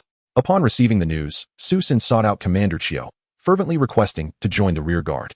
Colonel Su, since the battle at Muling Pass, I have heard of your steadfast presence at the front lines without retreating. The nation's resistance against Japan is not a task accomplished in a day. Individuals of your caliber are far more valuable remaining alive for future endeavors. Why contest the fleeting moments of glory? Commander Chiu expressed with some reluctance, aware that a rear guard is akin to severing a tail, something everyone understands. Commander Chiu, the struggle against the Japanese invaders is a national endeavor. If those at the forefront fall, the ones behind will continue to uphold the banner. I have faith in our citizens and in future generations. They will surely eradicate the enemy and restore peace to our nation, Su San stated with righteous conviction. Very well. I shall not yield to you, young man. I will join you in the rear guard, Commander Chiu declared, patting Su San on the shoulder, increasingly admiring him. Although they held the same rank, as a senior, he felt entirely justified in expressing such sentiments. Chapter 79. Being behind will lead to defeat. Not long after lunch at the stronghold, the soldiers discerned the movements of the enemy, faintly hearing the rumbling of tanks. The adversaries were preparing to launch an assault. However, they did not approach directly. Instead, they began to gather at a distance of over 1,000 meters. Alert! Maintain vigilance. The company commanders grew anxious, swiftly dispatching 2/3 of their personnel to take refuge in the hastily constructed reverse slope trenches below. Based on their combat experience, they understood that artillery bombardment from the enemy was inevitable prior to an attack. Compared to the current Rainflower Terrace, the positions atop the city wall were overly exposed, akin to a maiden devoid of clothing, utterly visible. Atop the Rainflower Terrace, the commander of the 6th Division of the enemy forces, Lieutenant Colonel Fujimura Ken, stood at the summit, observing the defensive positions below through binoculars. The 30-meter drop afforded him an unobstructed view. Excellent. This is how artillery should be deployed, he instructed, grinning with satisfaction. Whoosh. Boom. The sound of artillery fire erupted, with shells exploding mere meters from the city wall, sending a flurry of debris into the air. Whoosh. Boom. The explosions drew closer, displacing soil and even launching several bodies, remnants of fallen enemy soldiers. This artillery has a considerable caliber, Commander Chiu. Let the men retreat further back, suggested Su San, who had arrived at a sheltered observation post. Indeed, the enemy seems intent on a significant offensive. Commander Hu, retain only a few observation posts and withdraw all personnel from the city wall, Commander Chiu decisively ordered. After 4 or 5 rounds of ranging, the enemy commenced their official bombardment. Whoosh. The shrill whistle of incoming shells instilled a sense of dread. Then came the earth-shattering explosions. Boom. Boom. Boom. The very ground of Zhonghua Gate trembled violently, and the defending soldiers, especially those stationed atop the wall, felt an overwhelming despair of being trapped with no escape. Not only did the shells target the wall, but they also rained down into the city. Some buildings were shattered into fragments, while others collapsed with a thunderous crash. Su San observed civilians being hurled from the wreckage, clearly indicating their plight. Yet, under such indiscriminate bombardment, no one could evade the onslaught. Rescue was a futile hope. The density of the shells rendered any attempt at evasion impossible. The only refuge lay in the bomb shelters, which offered a glimmer of survival. As a senior officer, He enjoyed a degree of privilege, finding shelter within a pre-established hideout at the inner base of the city wall. At the enemy artillery positions on Rainflower Terrace, 3 rows of howitzers were meticulously aligned. With the signal flags of the enemy's signalmen waving, the cannons moved in a synchronized manner. Fire! Thud! Thud! Thud! Fire! Thud! Thud! Thud! They mechanically repeated the commands. The heat emanating from the cannon tubes compelled the enemy soldiers to shed their outer garments despite the harsh winter, revealing only their inner layers. As the laborious task of transporting shells left them drenched in sweat, the concentrated artillery fire at Zhonghua Gate also drew the attention of the other gate defenders. With the commanding officers displaying expressions of deep contemplation, they all realized that the enemy might have discerned their withdrawal plans and were intensifying their assault. He wished to keep them all in Nanjing. The garrison had begun to mobilize troops, making final preparations for a breakout, as if an agreement had been reached. Nearly all the commanding officers decided to attempt an escape that night. They did not wish to be regarded as cowardly generals fleeing in disgrace. Yet they were equally reluctant to sacrifice their lives to the Japanese invaders. Commander Tang once wisely remarked that retreat does not signify the end of resistance, but rather the commencement of it. Although he was swift in his own escape, as a retired veteran long removed from the battlefield, he exhibited a somewhat amateurish grasp of large-scale military operations. Nevertheless, he bore an unwavering resolve to coexist with Nanjing in its struggle. However, the principal's commands were beyond the comprehension of ordinary minds. One moment he would order a steadfast defense, the next a withdrawal. This erratic strategy left the soldiers bewildered. In retrospect, many believe that had Shui Yu or Luo Jing been in his stead, the outcome might have diverged significantly, given their successful records in defensive warfare. Even Wang Yao, Song Shilian, and Sun Yuanyang could have performed better, but their lack of seniority rendered them unable to command respect. At the Zhonghua Gate, bricks and stones flew about as many buildings in the inner city caught fire, thick smoke billowing into the air. The cries of civilians caught in the blasts filled the chaos. Su Sin had fought for many days, witnessing countless atrocities, yet his heart remained unyielding. Confronted with such scenes, compassion stirred within him, intensifying his loathing for the Japanese. Being backward invites suffering, he thought, reflecting on how effortlessly he dispatched foes, attributing it to technological inferiority. Indeed, there was truth in that statement. The Japanese are coming. The Japanese are coming. Beep, beep. Even as the bombardment persisted, the sentinels atop the city walls began to shout, desperately blowing their whistles. Su San glanced at his pocket watch. The shelling had lasted over an hour and 20 minutes. Not too long. Yet the enemy was already upon them. Quick, send a group up. Captain Tao, you lead. Commander Chiu began issuing orders. Without hesitation, Su Sin followed suit. However, this barrage was markedly different from before, as the Japanese targeted the garrison positions directly, a most outrageous tactic. Noticing the increase in defenders atop the walls, they concentrated their fire there. The defenders had no choice but to huddle against the parapets, enduring the relentless bombardment. Occasionally, an unfortunate soldier would be sent flying by an explosion. Meanwhile, the Japanese forces at the outer walls began advancing toward the moat, intent on constructing a floating bridge. Dada. Yet, the Zhonghua Gate was not unprepared. Concealed firing apertures housing machine guns within the walls sprang to life. Several Japanese soldiers fell, shot down, while the others fled in panic. Trying to flee? Not a chance. Su San's 98K rifle fired rapidly, bang, click, bang. With 5 shots, 5 Japanese soldiers collapsed. None surviving. Excellent marksmanship, Commander. Captain Tao, observing from nearby, exclaimed in admiration. Leaning against the parapet, Su San inserted a fresh clip into his rifle. Dispatching a few Japanese had become almost routine, especially those lowly soldiers of little worth. Unbeknownst to him, his appetite had been spoiled by the antics of the little devils. The bombardment finally ceased, albeit sporadically. If these little devils possessed the financial resources of the Americans in such an advantageous artillery position, they could likely obliterate Nanjing without a fight. In truth, they were impoverished, having invested all their funds into weaponry. After the artillery fire, the infantry surged forward. The ironclad enemy slowly approached, and the direct fire cannons began to bombard the side of the city walls, attempting to create additional breaches. Over 20 heavy machine gun positions erupted simultaneously, initiating a barrage of suppressive fire. The infantry commenced their river crossing, while others began constructing a pontoon bridge. The siege warfare was about to unfold at close quarters. Chapter 080, the siege defense. The wall echoed with the relentless crack of heavy machine gun fire, shattering bricks and sending debris flying. A few soldiers attempted to rise and retaliate, but as soon as they exposed themselves, they were struck down, flung backward by the sheer force of the bullets. The enemy's firepower was overwhelmingly intense. They aimed to suppress our forces, allowing their infantry to advance swiftly. Su San crawled forward, determined to find a way to break the deadlock. He knew he must approach from a less fortified position. Upon reaching the edge, he exchanged his 98K sniper rifle for a G98, which had a longer range. Bang! A Japanese machine gunner's head exploded. Yet, the remaining enemy soldiers displayed an unsettling calm.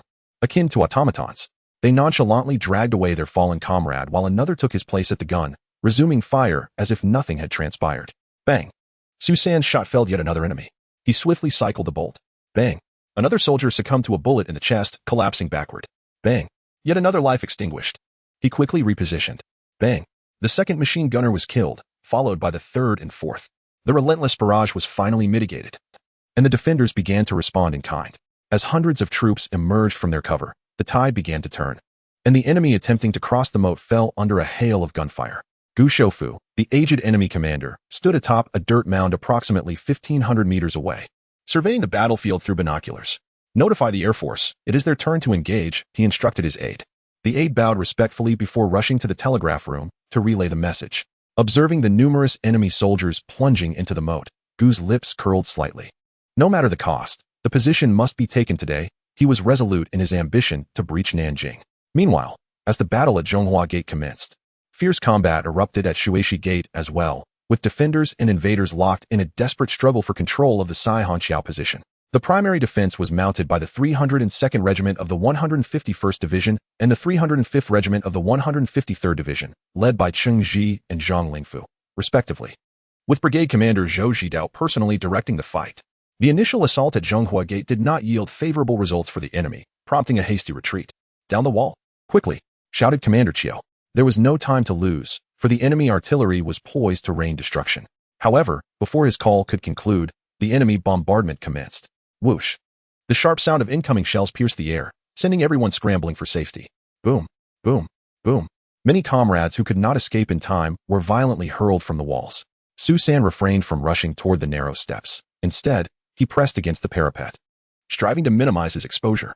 The shockwave from the explosions reverberated through his body, as if he had been struck from behind, leaving him breathless.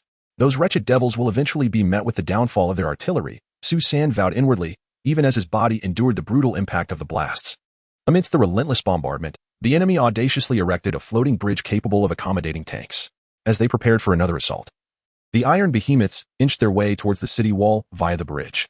Should they succeed in crossing, they would exploit the resultant slope to penetrate the defenses. Susan contemplated a daring rush to the bridge's edge, intending to detonate his iron fist. However, the urgency of the moment overshadowed his concerns about exposure. Just as he was about to descend, he heard Commander Cho's thunderous command: "Deploy the anti-tank gun, quickly." The soldiers braved a hail of bullets to push forward a medium-caliber anti-tank gun. Seizing the distraction, Susan swiftly exchanged his sniper rifle for an MG-34 machine gun, initiating a barrage of suppressive fire against the enemy's gunner, thereby shielding Commander Chio as he directed the artillery. Boom! The artillerymen, exhibiting remarkable skill, managed to strike the first tank with their initial shot, sending the iron Leviathan careening sideways before it plunged into the moat with a resounding splash. Boom! The second shot went awry, barely grazing the tank without inflicting damage. It continued its advance, the machine gun inside unleashing a torrent of bullets towards the defenders. Unfortunately, its angle of elevation was insufficient to reach the walls, and the anti-tank gunners, hampered by their line of sight, failed to respond. Fire! Boom! The turret of the iron behemoth erupted in flames, and Susan silently applauded the artillerymen for their excellence. The earlier explosion had likely compromised the floating bridge's structure, causing the burning tank to tilt and slide into the moat. Commander Chio promptly ordered the gunners to conceal their weapon. It was a crucial asset, without which the enemy would rampage unchecked. Realizing their initial strategy had faltered, the enemy prepared for a direct confrontation. Suddenly, the distant hum of aircraft engines filled the air. Susan, weary from the prolonged combat, felt a surge of frustration. Here they were, armed with little more than rifles, while the enemy wielded aircraft, artillery, and tanks. Historical records indicate that the enemy suffered over 10,000 casualties, while the defenders faced losses exceeding 50,000. Some might argue the defenders lacked combat effectiveness. Yet few considered the enemy's expenditure of munitions, aviation fuel, and the deployment of numerous armored vehicles. These factors contributed to their combat capability, or rather, national strength. All paid for with human lives, serving to marginally bridge the disparity. Dozens of enemy aircraft began to rain down bombs, shaking the earth beneath them. Vulnerabilities inevitably emerged in the defenders' lines. Seizing the opportunity presented by the aerial bombardment, the enemy advanced rapidly. "Commander, the enemy has scaled the walls." At that moment, A bloodied second lieutenant rushed to report that 200 to 300 enemy soldiers had ascended the city wall defended by the 88th Division, near the 306th Regiment. A bomb had exploded precisely where the defenders sought refuge, clearing the area of resistance, and the enemy took advantage of the chaos to breach the defenses. The situation was dire. Once they solidified their position, the defense of Zhonghua Gate would become unyielding. Bring forth the 1st and 3rd Battalions, each to dispatch 50 men, swiftly. Commander Chiu decisively ordered, and soon 100 soldiers gathered before him. Brothers, follow me to reclaim our ground. If we fail, we shall perish here. Time was of the essence. Leaving no room for grandiloquent speeches, action was imperative. Count me in, Commander. Su San seized the moment, swiftly switching his weapon to a submachine gun. Excellent. Fix bayonets and follow me. Commander Chiu cast a glance at him, eschewing any pretense at this stage of the battle. Discussions of future glory were futile. The uncertainty of surviving under the enemy's artillery for even another hour loomed large. Under the leadership of the two, they charged rapidly towards the enemy. Indeed, the adversaries were cunning. They had already begun fortifying their position. The sound of gunfire erupted as the two sides clashed. Su San's submachine gun proved to be a tremendous asset, swiftly creating a breach in the defender's line. Kill. Commander Chiu shouted, and the confrontation escalated into a brutal melee. Chapter 081. The agony under gunfire. Su San swiftly cleared a space, but from the side, an enemy soldier recklessly lunged at him. The sound of gunfire echoed, da-da-da. PFF, PFF, PFF. Su San transformed him into a sieve, yet this soldier, undeterred by death, persisted in his assault. To Su's astonishment, another enemy lay hidden behind. Having evaded Su's earlier barrage, this second soldier, brandishing a bayonet with a grotesque, twisted visage, charged forward with a wild scream. The two assailants demonstrated remarkable teamwork. One sacrificed himself to create an opportunity for the other to strike. Not only did he attempt to absorb the bullets, but he also sought to grapple his opponent, allowing the second soldier to thrust his bayonet with ease. Such pathological bravery exhibited by the enemy. Their reckless disregard for life while invading another nation is incomprehensible. What do they hope to gain? Benefits for future generations? Or perhaps leaving their wives to others for their welfare? It seems neither, rather. It is the insidious upper echelons of the enemy, employing the spirit of the samurai to brainwash these men. However, should this tactic have been employed against others, it might have succeeded. Yet today, they have gravely miscalculated. In an instant, Su San's submachine gun vanished, replaced by a gleaming katana. The eyes of the two soldiers widened in disbelief. What were they witnessing? A dying man's hallucination? With a swift turn, Su San evaded the attack, simultaneously swinging his blade, sending a helmeted head flying. His spin was not yet complete. The momentum of his sword sliced through the neck of the soldier behind him. The enemy, discarding his rifle, clutched at his throat. A look of sheer terror etched on his face, not from fear of death, but from witnessing the unbelievable. Su San surged forward, unstoppable, his speed far surpassing that of an ordinary soldier. The enemy struggled to react amidst the chaos of battle. As the blade flashed, one by one, the soldiers clutched their necks in desperation. With each skirmish, Su San's mastery of the 8 slicing blades became increasingly refined. His strength, speed, and coordination enhanced. Coupled with an elusive sense of blade intent, he executed his strikes not by hacking limbs, but by exploiting the gaps in the enemy's defense, swiftly grazing their throats. This approach proved time-efficient and effective. With Su San leading the charge like the tip of an arrow, his comrades surged behind him with newfound ease. Observing the spinning blade and the effortless advance, it seemed as though Su San faced no obstacles at all. Commander Chiu finally witnessed the prowess of this recently acclaimed Colonel Su, whose sharpshooting skills were matched by his exceptional close combat abilities. Such a method of slaughter, akin to cutting through melons, was something Chiu had never encountered despite numerous battles. He had only heard tales of ancient generals exhibiting such flamboyant displays while sipping tea at a tea house. Little did he expect to witness such a figure in action today, especially against the Japanese invaders. Commander Chiu felt a surge of blood rush to his head, igniting a long-dormant passion within him. Since the Battle of Songhu, he had been relentlessly pursued by the enemy, watching as his brothers fell one by one, and witnessing the gradual loss of their land. The prospect of battle had become his greatest concern. In this current era, someone like Su San, who could annihilate enemies with such ease, was indeed a force to be reckoned with. With him leading the charge, despite their numbers being fewer than the enemy, his 100 men fought with an astonishing vigor. Kill! Commander Chiu exclaimed, invigorated, and the soldiers following him were equally emboldened. Fueled by Su San's formidable presence, his comrades unleashed extraordinary courage and combat prowess. Conversely, the enemy was entirely demoralized, terrified by this swift efficiency in combat. Their pace of slaughter was unmatched, even in the most mundane of tasks. They faltered. For this was a nation that revered strength. When confronted with superiority, their latent fear manifested starkly. As the enemy began to flee, the moment they broke contact, Chiu's gunfire erupted. Su San cast aside his knife, brandishing a submachine gun instead. The rapid fire echoed like the harvesting of wheat, with the enemy collapsing one after another.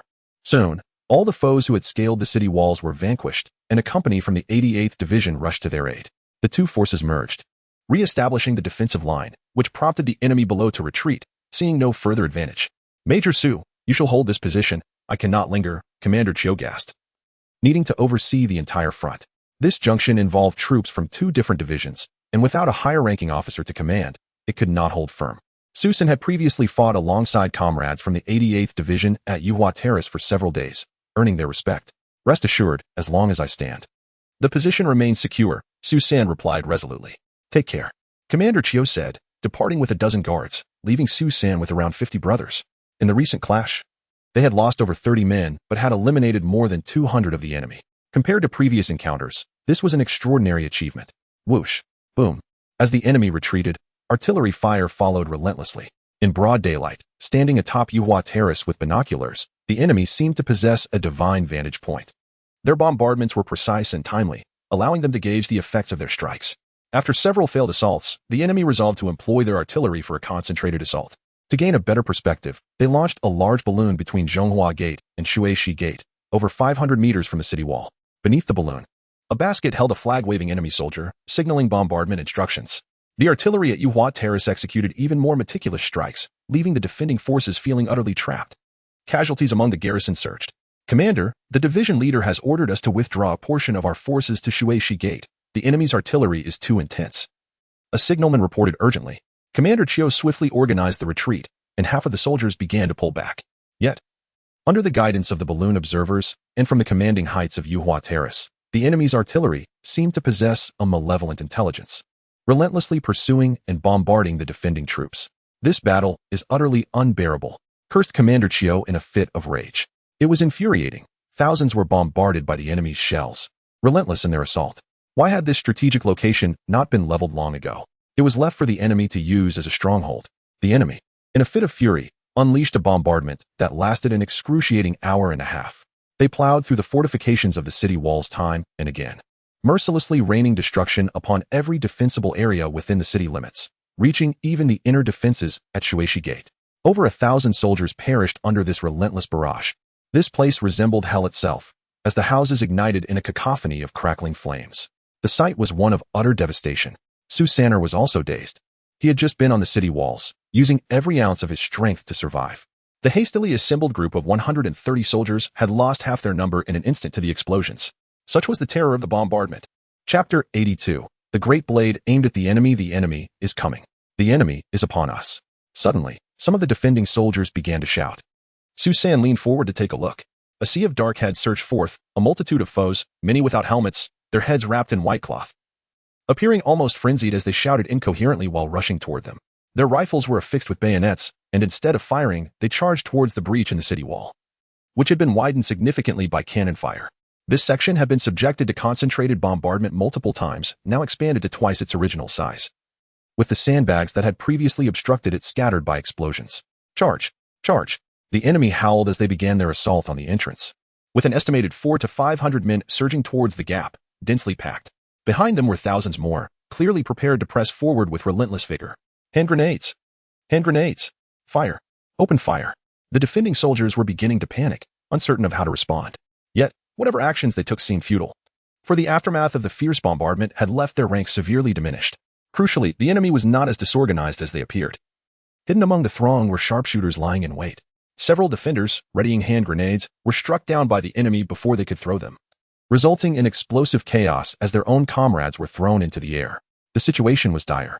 Su San decided to take action, retrieving his MG-42 from the ether. He set it upon the parapet, and the sound of gunfire erupted, resembling the tearing of fabric and the sawing of wood. The continuous thuds of bullets striking flesh echoed as the enemy crashed against the wall of fire. Waves of them fell, yet those behind merely trampled over their fallen comrades, shouting zealously as they pressed on. As the bodies of the enemy began to accumulate, Su San suddenly felt a chill run down his spine and swiftly ducked behind the wall. The place where he had just positioned his weapon was struck by a barrage of bullets, accompanied by the whistling of projectiles slicing through the air. He had drawn the enemy's attention, not from one but from a group. Had it not been for his instinct for danger, he would have surely met his end. With the machine gun rendered useless, it was time for close combat. The MG-42 vanished, replaced by a glistening katana in his hand. Simultaneously, two hand grenades appeared in his grasp. Unscrewing their caps, Su San charged towards the advancing enemy, hurling the grenades with great force. Amidst the thunderous explosions, Su San surged into the throng of foes with an indomitable spirit, as if he were a lone warrior against a million. Kill! He roared.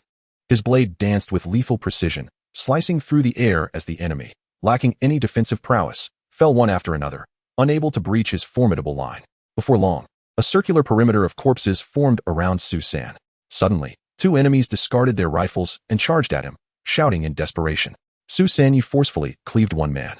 But when he attempted to strike another, he found himself ensnared by a fierce grip. The blade of his sword lodged firmly against his shoulder, rendering him unable to withdraw it in time. Blood spewed from his mouth as he shouted fervently, "Board the ship." At that moment, another assailant lunged at him from the side, brandishing a bayonet. The blade pierced Su San's thigh with a sharp sting, jolting him into a clearer state of awareness. He relinquished his katana, and in his hand appeared the formidable cleaver bestowed upon him by the system. With a swift motion, he dispatched the sneaking enemy, severing his head from his body. Extracting the bayonet with one hand, he silently recited the incantation for medication before unleashing a thunderous roar. Ah! The 8 slicing blades surged forth once more. Kill! Kill! Just as he fought valiantly alone, a thunderous battle cry erupted from behind him. Commander Lee of the 88th Division personally led a formidable squad of cleavers charging forth, accompanied by numerous comrades wielding bayonets. Kill! Bring the cleavers down upon the enemy. This was a battalion of approximately 200 men, established by Division Commander Sun Yuan Yang, modeled after the renowned 29th Army's Cleaver Unit. With training overseen by instructors from the original 29th Army, specifically formed for close-quarters combat with the enemy, with additional forces alleviating the pressure, Su San felt an immediate sense of relief. The cleavers spun like windmills as he led his brothers in arms, relentlessly pushing the enemy back towards the moat. Kill! At this juncture, the enemy, unwilling to harm their own, had ceased artillery fire. More defenders joined the fray, engaging in the melee. Despite the enemy's numbers, which exceeded 500 to 600, their casualties were mounting, and while reinforcements continued to arrive, they found themselves stymied by the relentless assault of the Cleaver Unit. Over on Yuhua Terrace, the enemy artillery commander peered through his binoculars, fixated on the fierce hand-to-hand combat at the city wall, his expression darkening. The defender's unwavering resolve and indomitable spirit in the melee stirred a sense of trepidation within him. How many Imperial warriors' bodies would it take to conquer this vast nation? A shadow of fear crept into his heart. Farther away, the enemy commander Gu Shofu observed the scene through his own binoculars, his breath growing heavier. He understood the costs were substantial, but he had not anticipated such magnitude. He was taken aback to see that the famed cleaver tactics had made their way to Nanjing, executed with such finesse. What pained him most was the realization that his division's reinforcements had already dwindled to less than half. This flaw had manifested across various battlefields, particularly evident in today's melee. Had it been the early days of the conflict, when he had personally brought seasoned veterans from the homeland, the situation would have been entirely different. With such manpower, they would surely have seized the gaping breach created by the bombardment. The losses suffered by the 6th Division extended beyond just seasoned soldiers. Numerous junior officers, the very souls of the army, had been nearly drained by those devilish Chinese soldiers. Contemplating this, his gaze suddenly sharpened. He discerned a uniquely formidable presence amidst the chaos. The wielder of the cleaver executed his assaults with the swiftness of slaughtering livestock, relentless and tireless in his harvest of valiant lives. Heavenlywood Army, come take a look, Gu Shofu bellowed. Haijimu Masakazu has now been appointed as the captain of the guard by his side. At this moment, his eagle-like gaze is surveying the surroundings, indifferent to the unfolding battle, as ensuring the safety of the division commander is his primary duty. Upon hearing the commander's call, he hastily approached. "Commander, please instruct me." Haijimu bowed respectfully. "Take a look over there. In the melee, there is a particularly noteworthy soldier from the Chinese army," Gu Shofu remarked while handing him the binoculars. Haijimu accepted them with reverence and began to observe. The more he looked, the paler his complexion became, and his breathing grew heavier. "Commander, I have a premonition. It must be that man." Haijimu's voice faltered, becoming somewhat hoarse. "Can you deal with him?" Gu Shofu's eyes narrowed behind his glasses, revealing little emotion. Yet the slight drop in his tone betrayed an inner hatred. "In a direct confrontation, I have no chance of victory, but a covert assassination remains a possibility," Haijimu whispered. "Prepare in advance. This man is unlikely to perish today, and our assault is destined to fail. Haijimu, it is imperative that you spare his life. The souls of many heroes from our 6th Division need him as a tribute." Gu Shofu slowly raised his gaze to the sky as he spoke. Chapter 083. The Fall of Heroes. Su San once again found himself reliving the intense combat experience of the last close-quarters battle at Yuhua Terrace. Yet this time, he had grown significantly stronger. However, the enemy forces were also greater in number, and the space was even more confined. His entire body was drenched in the blood of the enemy, akin to immersing oneself in a bath of gore. Furthermore, during the subsequent skirmishes, he sustained several minor injuries, with his arms and thighs bearing the marks of the enemy's bayonets. After half an hour of fierce fighting, the enemy finally succumbed to despair, retreating like a receding tide. While Commander Li led the sword squad in hot pursuit, they slashed their way through, leaving the enemy in a state of panic. Yet, Su Sin felt a wave of exhaustion wash over him. He leaned heavily on his blade, gasping for breath. He remained unaware of how many adversaries he had vanquished that day, perhaps more than ever before in his combat experience. The blade provided by the system had become dulled from the relentless struggle. Boom, boom, boom.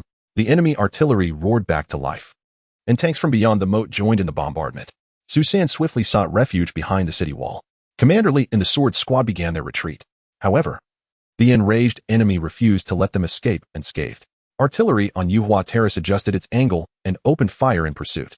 One must concede that the enemy gunners were exceptionally skilled. The sword squad suffered 2 direct hits during their retreat, resulting in heavy casualties among the soldiers. A shell exploded near Commander Li Jia, hurling him through the air.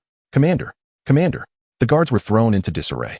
When they finally managed to lift Commander Li, they discovered he had lost an alarming amount of blood, a shard of metal piercing through his chest. Fall back, fall back. The enemy's bombardment commenced anew. He could only issue a few brief commands before his head drooped, his eyes closing for the last time. The heroic commander had bled his final drop in the defense of Nanjing. Commander! Commander!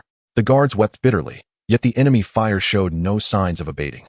They had no choice but to carry Commander Li's lifeless body back to the city in haste. Su Sin, possessing keen hearing, had caught wind of the commander's sacrifice. Though his eyes reddened slightly, tears could no longer flow. He had witnessed too many tragedies like this daily. In such dire national straits, anyone could become a martyr. Even he, a mere beneficiary of the system, could fall victim to a heavy shell or a single bullet.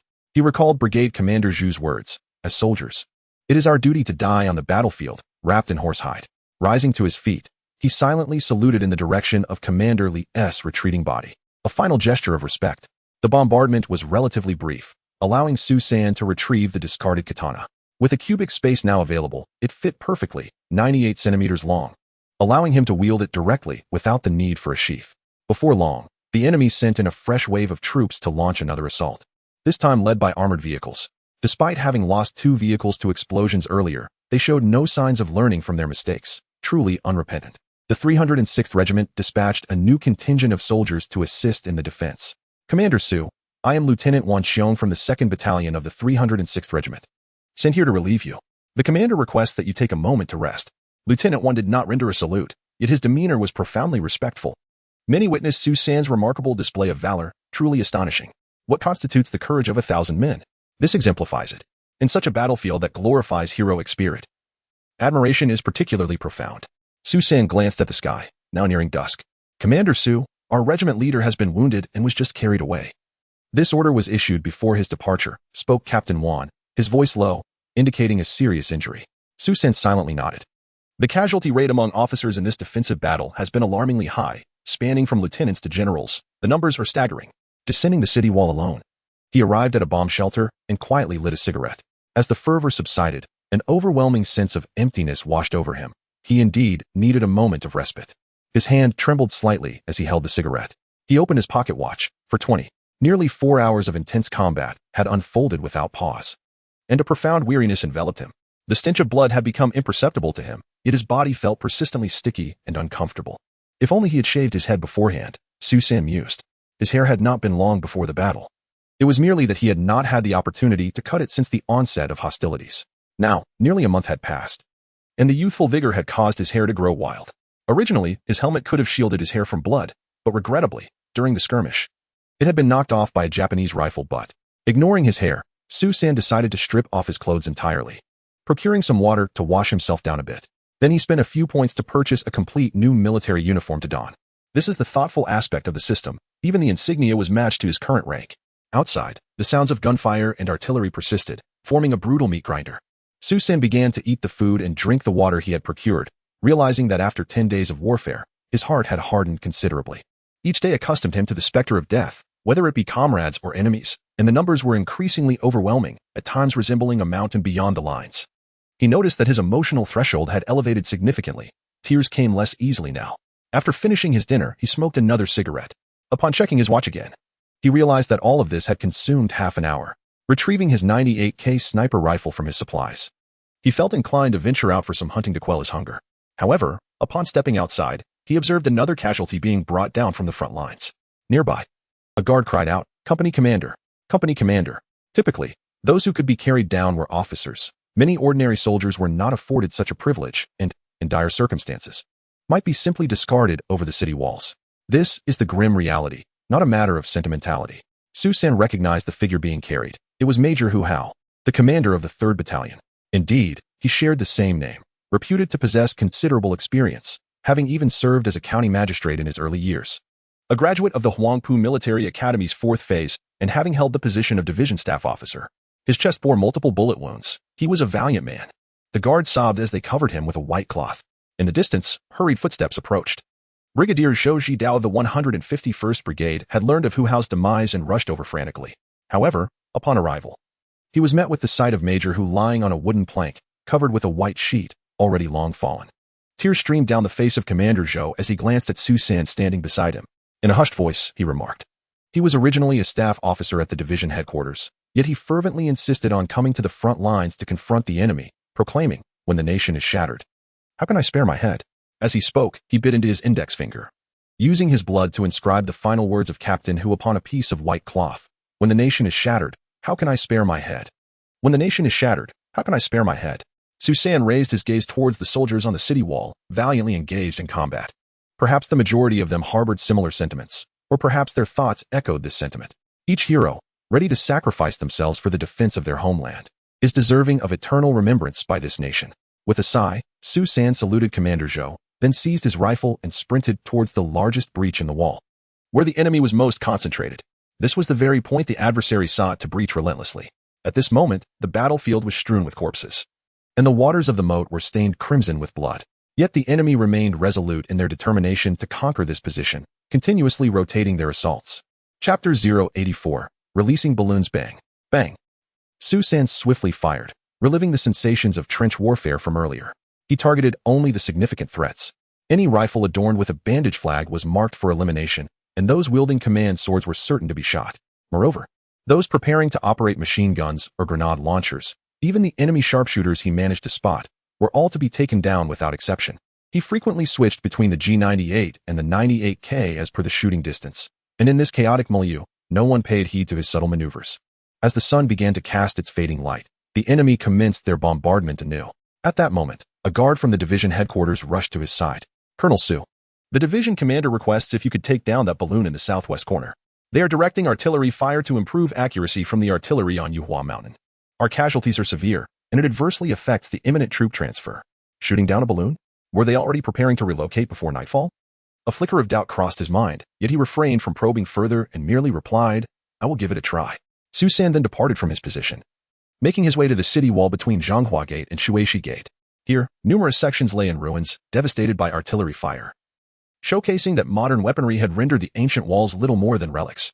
Susan sought an opening that was not in the enemy's primary attack direction. However, upon surveying the scene, he realized that hitting the balloon would not be a simple endeavor.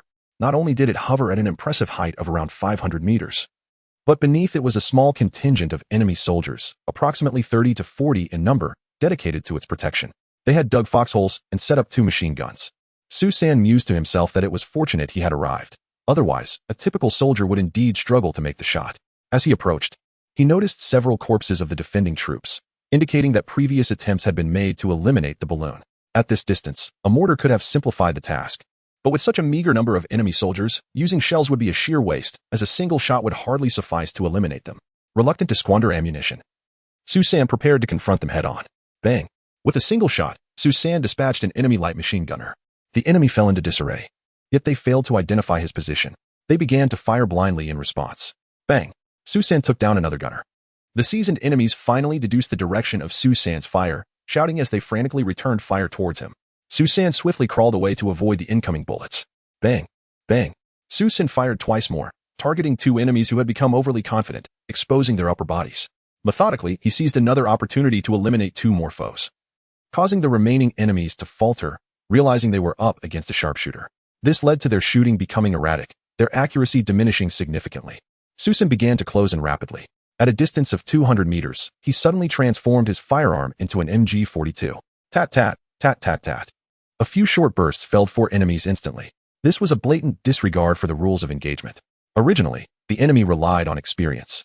Using the moment, Su San pulled the bolt to lean out and fire before retracting, forming a mental habit.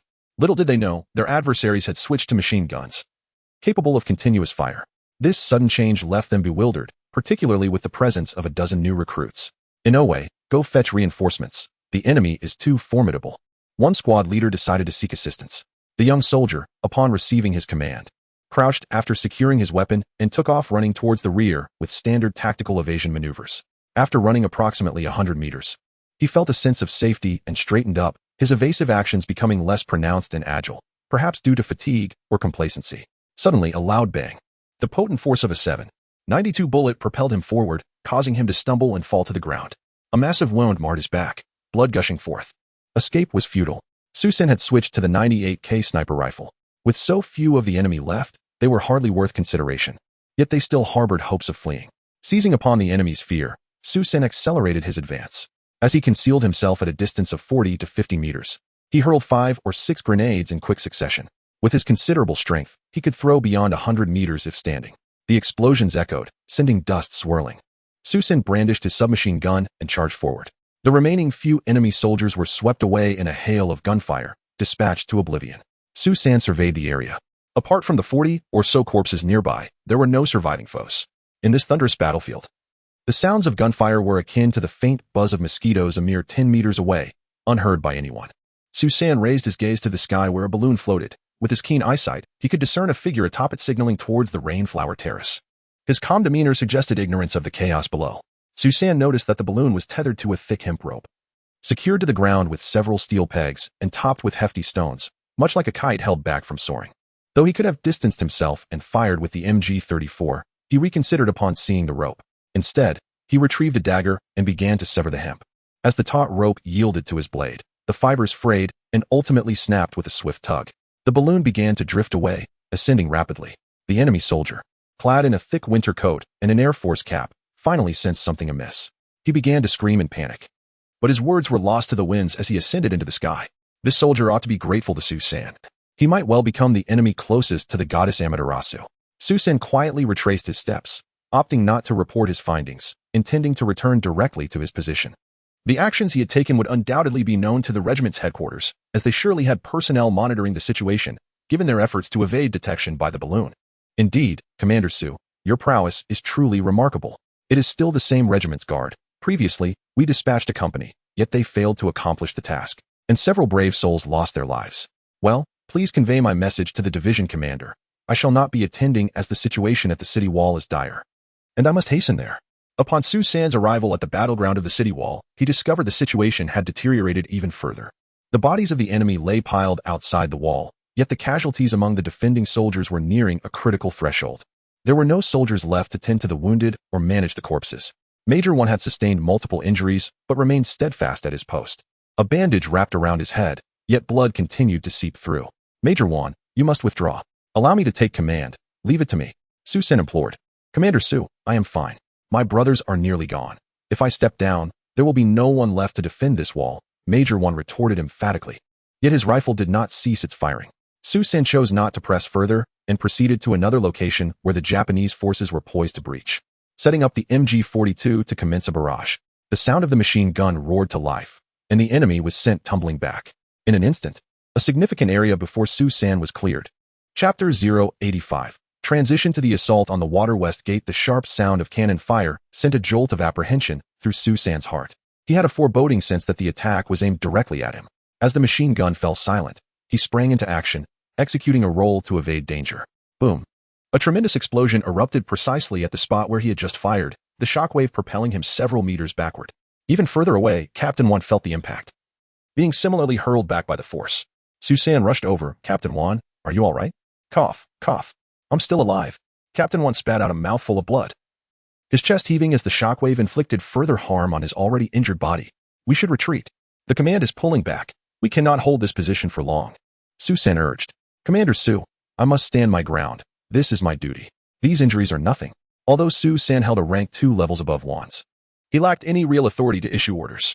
At that moment, the enemy began to close in once again. Hissing sounds filled the air as Su San repositioned himself to continue his assault. Boom, boom, boom. However, the relentless barrage of enemy artillery and mortars followed suit. Su San's resilience was remarkable. Any other soldier would have been obliterated by now. Moreover, the enemy's reactions were growing increasingly swift. Just as Su San felt dizzy from the artillery's shockwave, the walls erupted with gunfire and shouts. The enemy has breached the walls. They're coming in. Kill them. This time, the enemy not only infiltrated through the breach but swiftly established a defensive position. They poured in relentlessly through the opening. The significance of the wall's defense began to fade. Captain Wan, leading a handful of soldiers, managed to hold the line for just a few minutes before sacrificing themselves in a fierce exchange with the oncoming enemy. Commander Su. The order to retreat has been issued. The entire division is regrouping at the Water West Gate. Commander Wang still showed concern for Su San, dispatching someone to summon him even at this critical juncture. By this time, the main street leading to Zhonghua Gate was lined with sandbags, prepared for gradual defense. Su San followed the retreat. Thus, the city of Nanjing officially fell. Su San felt a deep sense of regret. Yet he understood that an individual could only do so much. As twilight descended, the artillery atop Yuatai fell silent due to the enemy's incursion. Perhaps this was a strategic decision by the division leaders to avoid provoking the enemy's artillery by not engaging the forces that had entered. The fierce urban combat commenced. With the enemy's armored vehicles yet to arrive, the defenders, utilizing the sandbags, fortified themselves by establishing machine gun positions along the streets. Initially, they enjoyed some advantage, with many enemy soldiers falling, yet the enemy charged forward, undeterred by death. Su San ascended to a relatively sturdy brick building at the street's edge, creating a hole in the window frame to position his MG-42. He then wrapped the barrel with a gunner's shoulder pad. Hissing sounds filled the air as he took the high ground, unleashing a torrent of gunfire. The enemy, caught off guard, fell in droves. Su Sanchong replaced his drum and continued firing, extending his reach to distant targets. His exceptional marksmanship, coupled with the remarkable performance of the small mustache chainsaw, rendered even two Maxim machine guns incapable of matching his firepower suppression capabilities. The enemy was forced to take cover along the streets, too intimidated to emerge. Boom, boom, boom. The sound of explosions reverberated as the enemy forcibly blasted through the barricades at Zhonghua Gate. Engineers swiftly cleared the passageway. Understanding that light infantry and the defending troops would fare poorly in urban combat, they invested considerable time to open the gateway, aiming to allow reinforcements and anti-aircraft artillery to enter. With the clearing of the passage still incomplete, the enemy found themselves stalled, resulting in an unexpected moment of ceasefire. However, the cacophony of gunfire from the direction of Shui Shimen indicated that a fierce battle for a breakout was underway. Leaning against the wall, Su Sanchong took a moment to rest. After half a day of relentless combat, he had only managed to rest for half an hour during mealtime. Suddenly, a message flashed in his mind, a new mission from the system to assist the remnants of the 51st, 87th, and 88th Divisions in breaking through from Shui Shimen. Successful completion of the task would yield rewards, including the skill mastery of urban warfare, advanced, and bonuses to his stamina, vision, and hearing.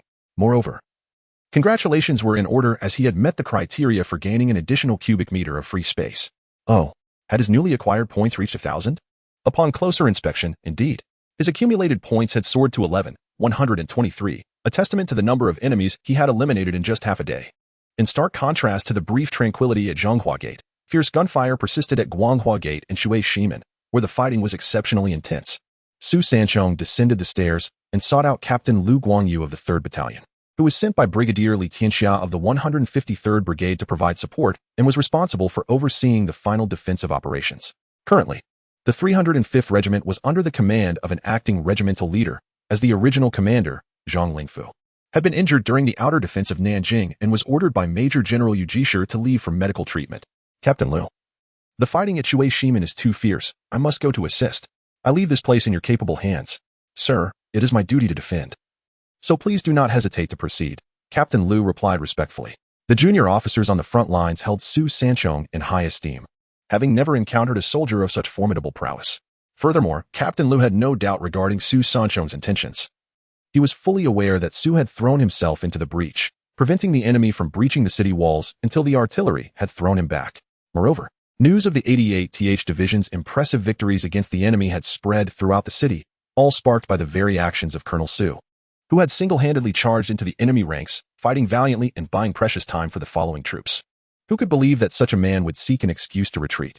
Additionally, another significant factor was that Su Sanchong enjoyed the highest degree of operational freedom below the brigade level. He could strike at the enemy wherever he pleased, unimpeded by anyone. With determination, Su Sanchong departed from Zhonghua Gate and swiftly made his way towards Shueishimen. With his swift pace, he soon arrived. Although the sky was dim, this place, while not brilliantly illuminated, exuded a semblance of brightness.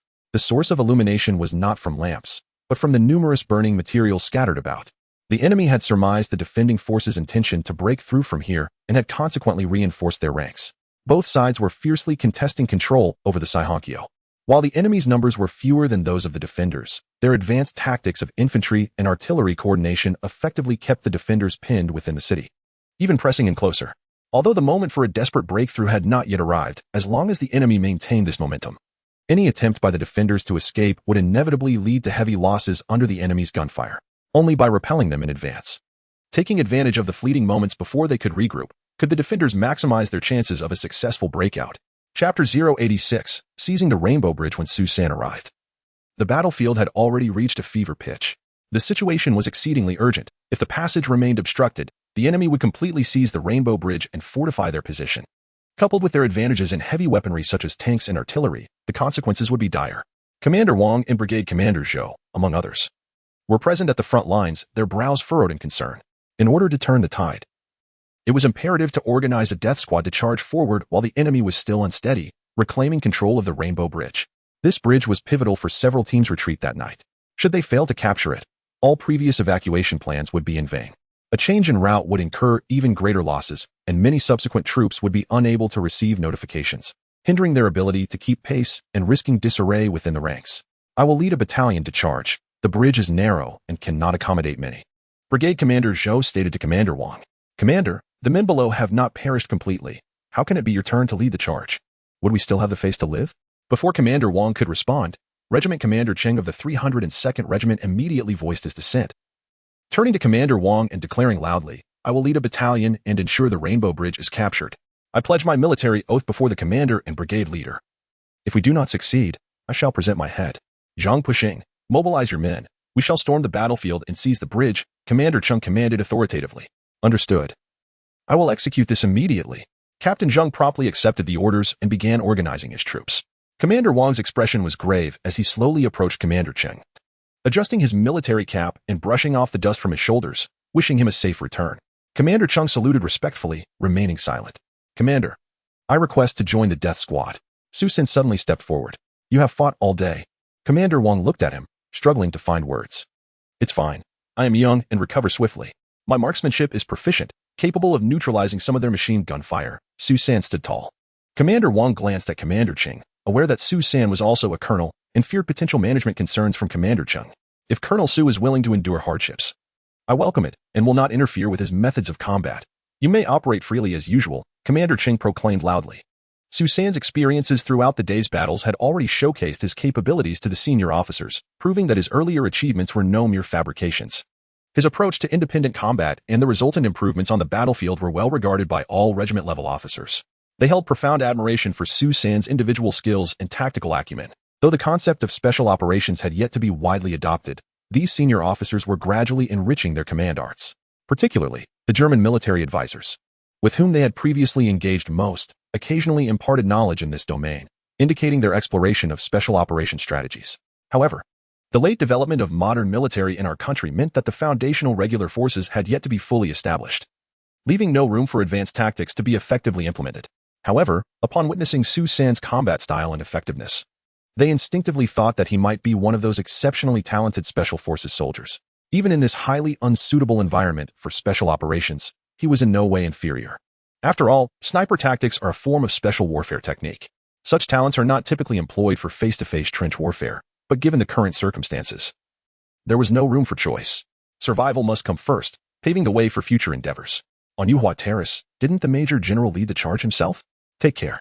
Colonel Zhou patted Su San's shoulder, uttering just 2 words, his eyes brimming with admiration. This young man was a born soldier, seemingly unable to pause for a moment, perpetually treading the path of annihilating the enemy. If one were to tally his contributions for commendation, granting him the rank of Major General would hardly be excessive. Yet, he remained insatiable in his quest to eliminate the enemy. Could it be that his family had fallen victim to them? What else could explain such profound hatred? As Colonel Zhou gazed at Su San's receding figure, his thoughts wandered. It was no wonder, as there existed a multitude of such individuals within the ranks. After their families were slaughtered by the enemy, they devoted themselves to the military, charging into battle without regard for their own lives. Their sole purpose for existence was to eradicate the enemy until none remained. As for fame and fortune, those were mere trifles. He perceived Su San to be somewhat akin to those individuals. At the city gate, Colonel Chung commenced the final troop assembly and mobilization meeting.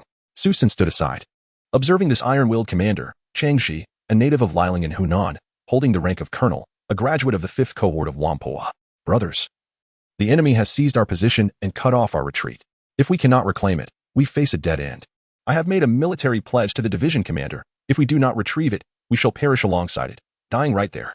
With that, he waved his hand grandly. Follow me. Though the defending soldiers had suffered heavy casualties, those who remained had displayed remarkable courage, unafraid, and surged forward in unison.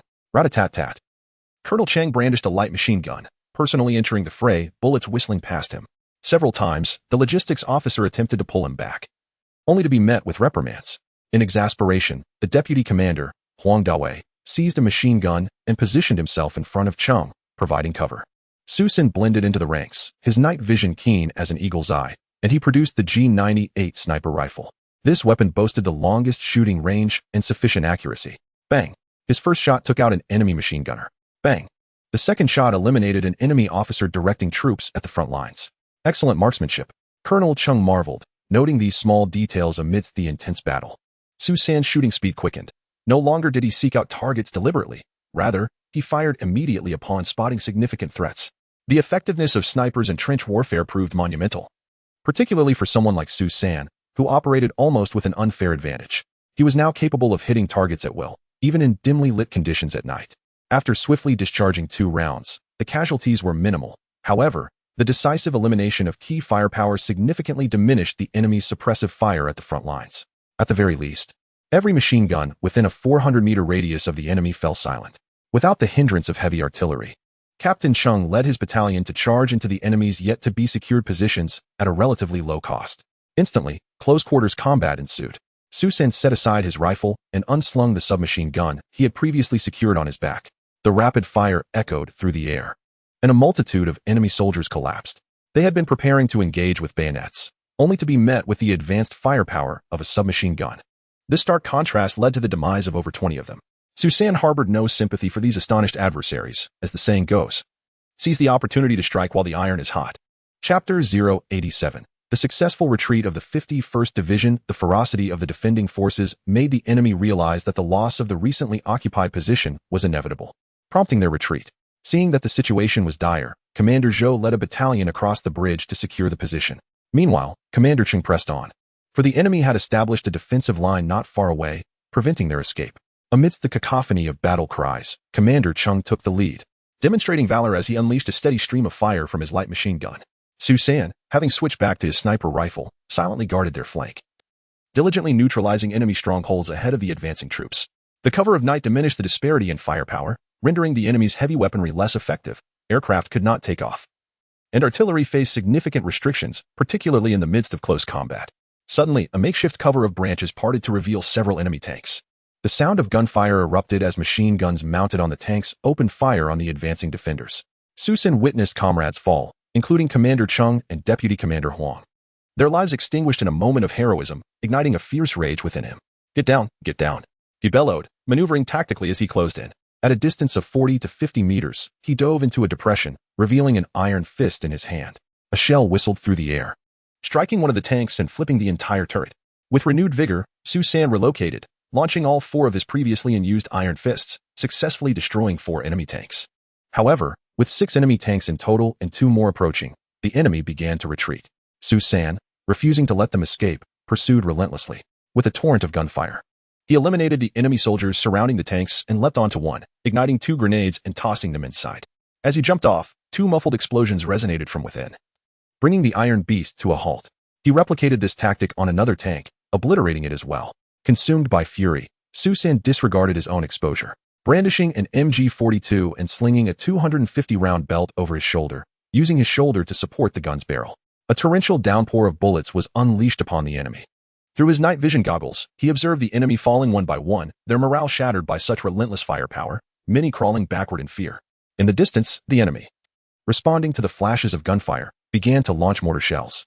Su San swiftly stowed his machine gun and sprinted to evade the incoming rounds. without the sound of gunfire. The enemy's mortars lost their target, unleashing blind fire upon the area. Having switched to a G98 sniper rifle, Susan crept forward, taking aim at the enemy mortar crew. After dispatching two, the enemy realized their peril and attempted to dismantle their gun to flee. Yet, their greed cost them their lives. Bang, bang, bang. Once again, 3 enemies were dispatched with 3 shots. Swiftly, he exchanged his firearm for a 98K, opting to switch weapons to eliminate the time spent reloading. Bang, bang. The enemy's mortar crew, now gripped by fear, abandoned their position, disregarding the disassembly of their artillery as they scattered in all directions. Susan, panting heavily, surveyed the scene. Noting several enemy corpses and a scattered mortar, upon closer inspection, he observed they were all of the 80 caliber. Some had been separated by the enemy, but left behind in haste.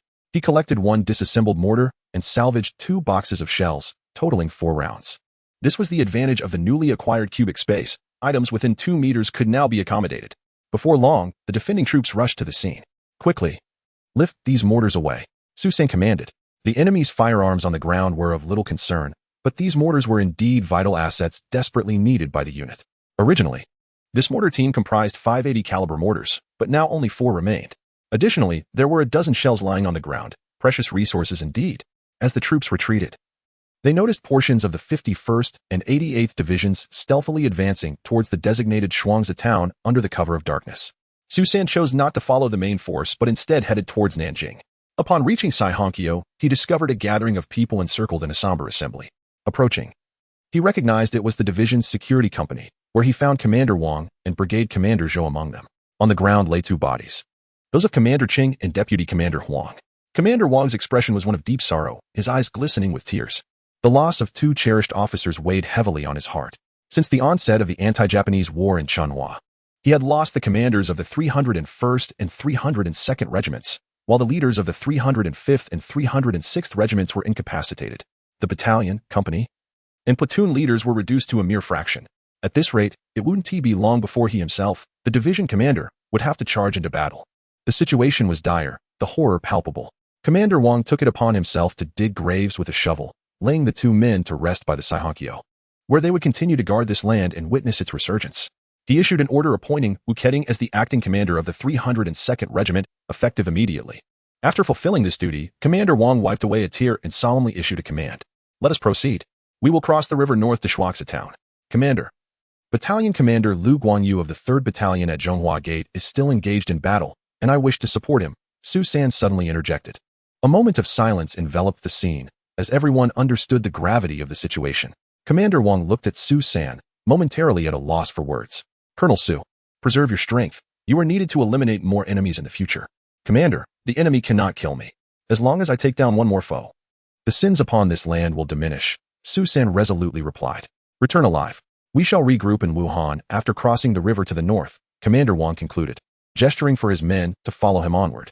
Susan walked alone towards the city, the sound of gunfire incessantly echoing from the direction of Zhonghua Gate. As he passed the previous stronghold of the enemy's heavy machine guns, he noticed 2 soldiers wearing gloves and swiftly removed them, realizing that with these, he could handle the MG-42 without fear of burns. As he walked, he began to retrieve firearms and ammunition from his storage, replenishing the bullets he had previously expended. Each weapon was equipped with a full magazine, and as he loaded a 75-round belt into the MG-42, a sudden inspiration struck him. Why not acquire 2 more? No. Make that 3. Thus, Susan boldly spent 420 points to purchase 3 MG-42 general-purpose machine guns and an additional 24 points for 3 more ammunition belts, bringing his total to 4 formidable little chainsaws. Upon inspecting his storage, he discovered he possessed 14 rounds of 80 caliber mortar shells, all captured from the enemy, which he could now lavishly utilize without any cost. Having completed his preparations, Susan hastened to the streets of Zhonghua Gate. The 2 sides remained in a standoff. Under the cover of night, the enemy's heavy weaponry was inconvenient to deploy, leaving them inactive. Captain Liu, the commander has ordered you and your men to withdraw immediately. The passage at Shueshi Gate is now open. Proceed to Shuangzi town, where the commander plans to cross the river. Hurry. Susan relayed a fabricated command to Captain Liu. However, Liu was anxious about their predicament. What about here? The enemy will pursue relentlessly, and we cannot shake them off. It is of no concern. I shall assist in covering your retreat. Go now. I will ensure they do not pursue you. You can leave with peace of mind, Susan assured him. He had resolved from the start to sacrifice himself for their safe passage. Chapter 088. Counterattack at Zhonghua Gate. Lieutenant Liu was somewhat incredulous. 1 person guarding? Are you here to commit suicide? However, Su San's rank surpassed his by 2 levels, and he dared not voice his thoughts. Execute the orders, Major Liu. Su San, noticing his hesitation, exerted his authority. Yes, Commander Su.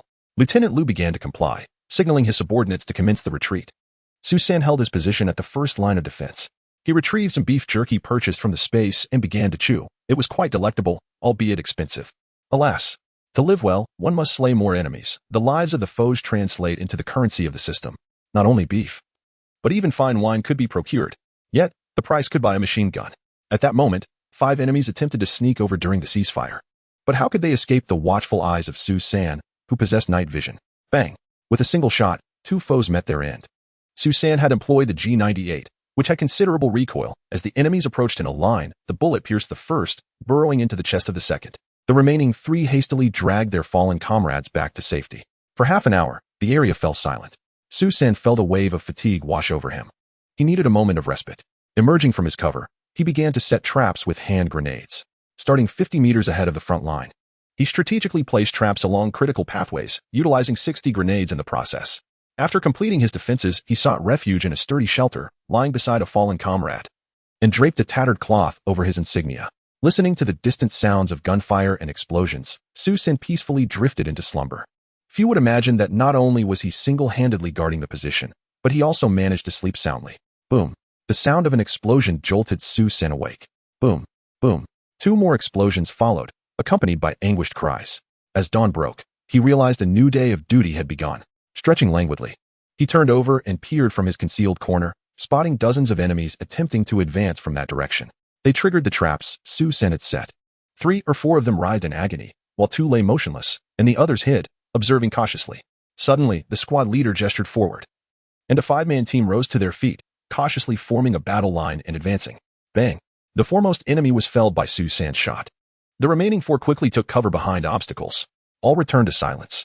The squad leader waved again, sending another 5-man team away from the main group to advance from the other side of the street. Bang! The leader fell victim to Su San's aim once more. Only 1 left. Charge! The squad leader suddenly shouted, drawing his command knife and ordering his team to charge. Bang! Crack! Bang! Crack! Bang! Su San pulled the bolt of his firearm, swiftly discharging the last 3 bullets and claiming the lives of 3 enemy soldiers. He then crouched down, nonchalantly inserting a fresh magazine of ammunition. Boom! Boom! Boom!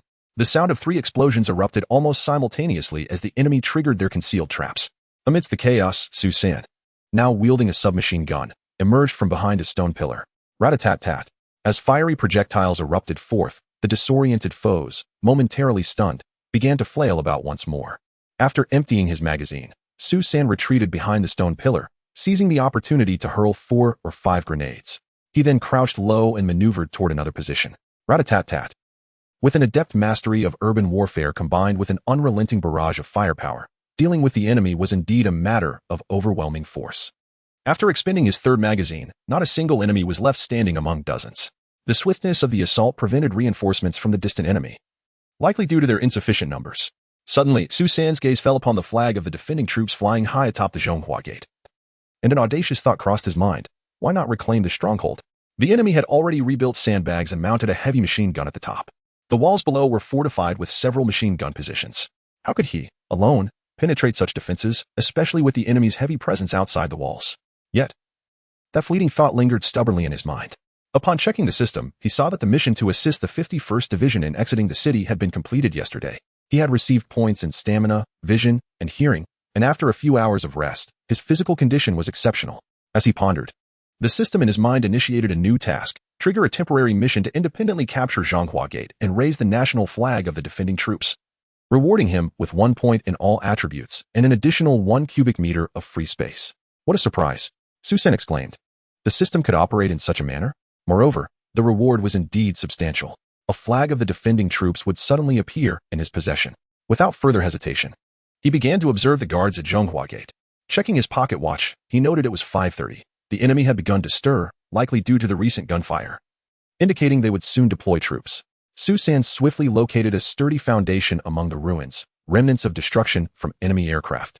But the remaining walls were thick and offered excellent visibility. He set up the MG42 on its tripod, loaded it with a belt of 250 rounds, and arranged the ammunition in a nearby wooden box. As he waited in silence, Su San purchased a loaf of bread and a box of milk for breakfast. Crouched behind the wall, he had only taken a few bites when the enemy approached, two columns advancing rapidly in a boar-like formation. Their rifles were affixed with bayonets. Marching in perfect alignment, apart from the hurried footsteps, the troops moved in complete silence, an overwhelming sense of pressure emanating from them. Su San's eyes narrowed slightly as he covertly assessed the situation, estimating around 120 soldiers. Just as the enemy closed in to approximately 100 meters, Su San sprang into action. The hissing sound of the European tearing machine echoed once more, reminiscent of a haunting melody from the depths of the underworld. Caught off guard, the enemy fell in droves. This contraption was indeed a formidable instrument of death and plunder. The extraordinarily high rate of fire instilled in the adversaries an overwhelming sense of entrapment. As soon as the ammunition was depleted, Su San swiftly replaced it with another machine gun equipped with a 75-round drum and resumed firing. He observed a mere 20 or so individuals managing to escape into the adjacent ruins of a building. Switching to a submachine gun, he pressed forward, taking advantage of cover. None of these foes would elude him. The enemy fired in his direction, yet they were unable to strike him. Skillfully utilizing the structures for concealment and executing evasive maneuvers around corners as if it were second nature. This was all attributed to the system's proficiency in urban combat skills. With rapid precision, Su San eliminated two adversaries and then swiftly darted into another ruin, the sound of a sweet melon grenade exploding behind him. Chapter 089. Reclaiming the Zhonghua Gate, Su San swiftly eliminated the small squad before inspecting the weapons, replenishing all the empty firearms with ammunition. He then commenced the setup of the mortars. Boom. The first shell detonated on a machine gun position at Zhonghua Gate, though it fell slightly off target, resulting in no casualties among the enemy. Nevertheless, the occupying Japanese soldiers were thrown into disarray. Su San adjusted his aim. Boom. The second shell struck true, sending the enemy soldiers at the machine gun nest flying. The Japanese began to fire their heavy machine guns indiscriminately. But at a distance of approximately 1,500 meters behind a crumbling wall, Su San was well out of reach of their bullets. He proceeded to methodically dismantle their machine gun positions. The obstinate enemy, oblivious to the need for retreat, clung to their posts, only to be blasted away one by Su San's relentless assault.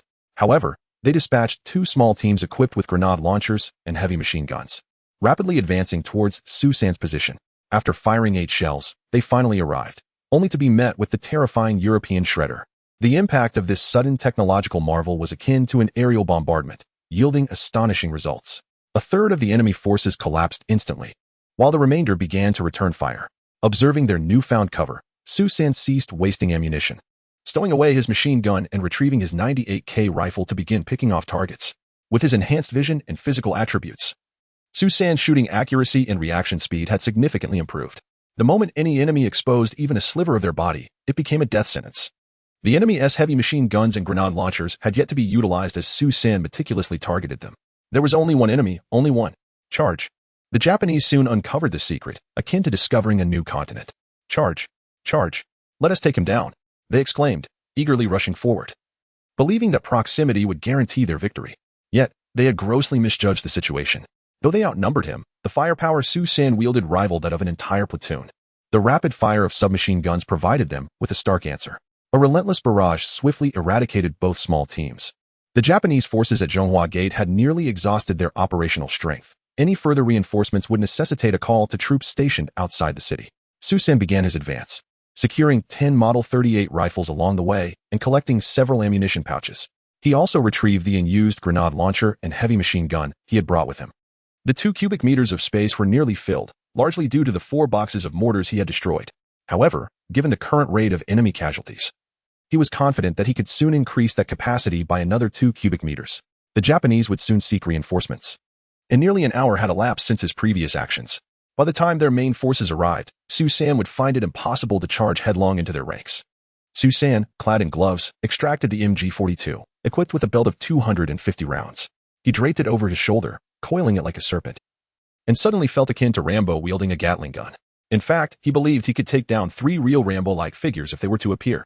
As he advanced, he unleashed a barrage of fire. The flimsy barriers posed no hindrance to the kinetic energy of his bullets. The enemy soldiers gazed in awe, as if witnessing the descent of a divine entity. Originally, this area was guarded by an understrength battalion of merely over 400 men, commanded by the recently promoted Tanaka Kuniyashi of the 23rd Regiment. He had just dispatched over 200 troops, all of whom were annihilated by Su San. 5 heavy machine gun positions had also been obliterated. The reinforcements he requested from outside the city had yet to arrive. The few soldiers who managed to escape reported that there was only one assailant, which left him incredulous.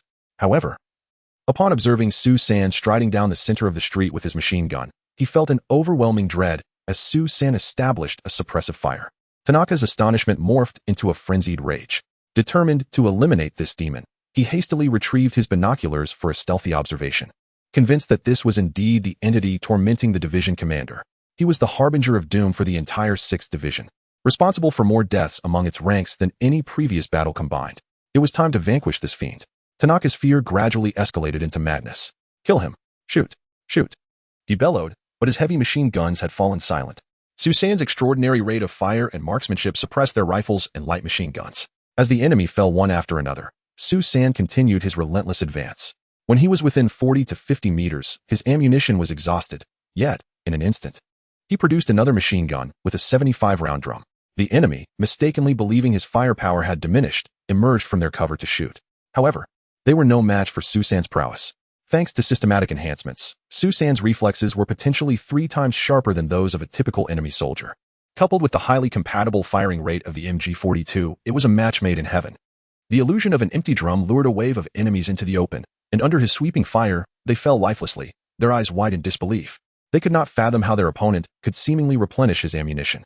At approximately 30 meters, Su San holstered the machine gun and switched to a submachine gun, adopting tactical maneuvers. The sound of gunfire remained unbroken.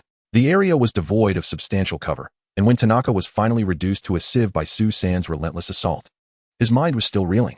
His eyes were filled with terror. Was this truly a human being? Was it wise for the Empire to deploy forces to China in the presence of such an individual? Yet, he would never receive an answer. Darkness enveloped him. Su San's furious charge did not come without cost. He had sustained gunshot wounds to his legs and abdomen. However, he refrained from immediately taking medication, instead opting to purchase an additional bottle to accompany the first, for it was prohibitively expensive.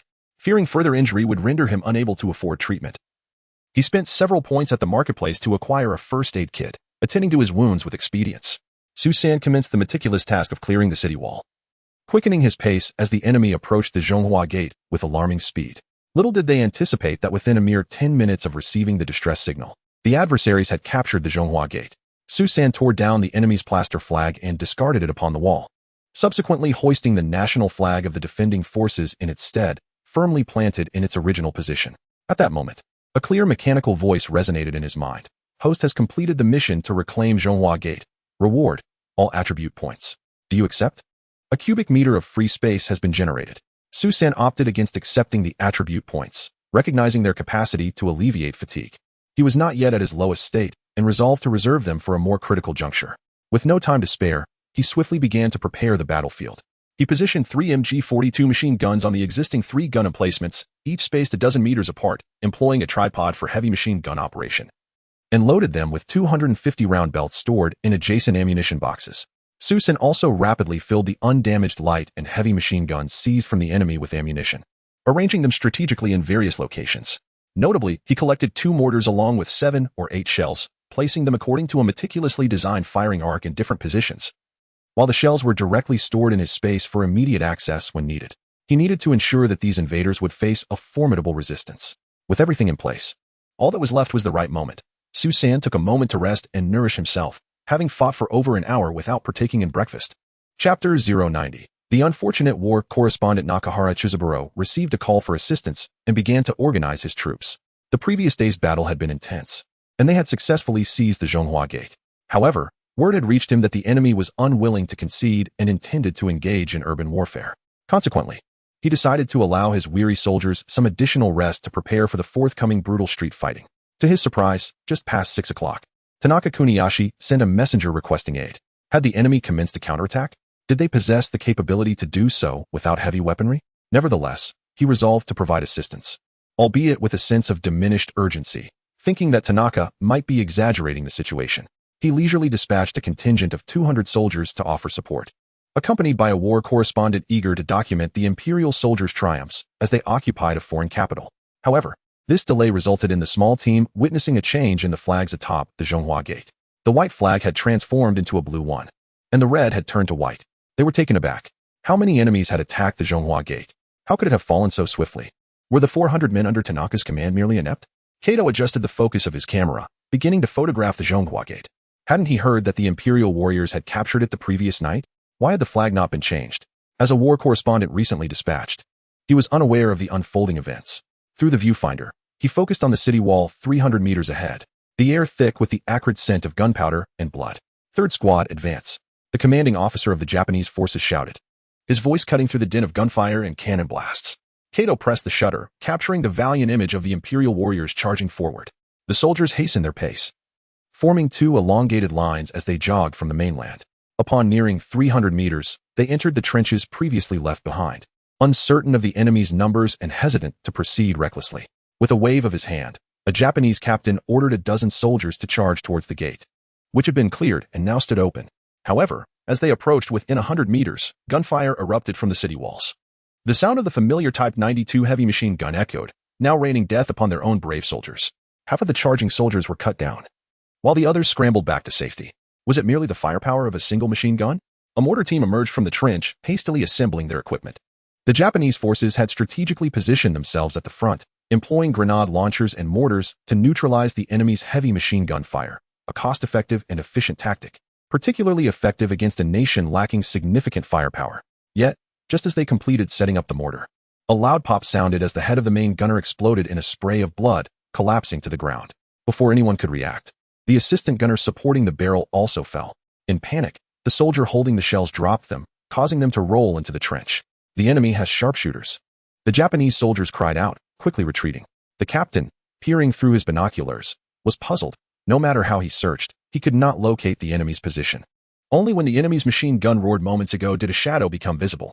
Shortly thereafter, the enemy executed the mortar operator, an act committed by a solitary individual. Had the enemy retreated, leaving behind merely one person to instill fear and cover their withdrawal, you will split into 5 groups, 10 men each, advancing from 5 distinct locations. He commanded several sergeants. The Japanese soldiers suddenly emerged from 5 different points of the trench, swiftly making their way toward the city gates and walls. This maneuver proved effective. The enemy's scattered formation overwhelmed Su San, who found himself at a disadvantage. He shifted to the MG-42, realizing that the enemy's Type 92 was poorly handled, rendering their fire less accurate. With a rapid hiss, a burst of bullets felled several assailants, yet the efficiency was dismally low, and the expenditure of ammunition was substantial. He thus drew his 98K. Bang! 5 shots rang out, claiming 5 more enemies. However, adversaries were already climbing up from the breach to his side. Su San lifted his machine gun and unleashed a barrage, causing a few deaths, yet they were suppressed enough to refrain from advancing further. In broad daylight, he no longer held the absolute advantage of night vision. The enemy captain, observing through his binoculars, could discern the situation clearly. The opposing force remained merely a vague silhouette. Simultaneously, at the artillery position on Yuhua Mountain, the enemy gunners, who had toiled throughout the day, were startled from their slumber by the dense gunfire erupting from below. The Japanese artillery battalion commander peered through his binoculars at the Zhonghua gate. Baka, why has the national flag changed? One enemy up there, and we, 100 strong. Hesitate to charge? Anger coursed through him, yet he refrained from employing artillery. After all, using a cannon to swat a fly seemed excessive. And the Empire's resources were not easily squandered. Form 5 groups, charge up. There is but one enemy. The Japanese captain unsheathed his sword.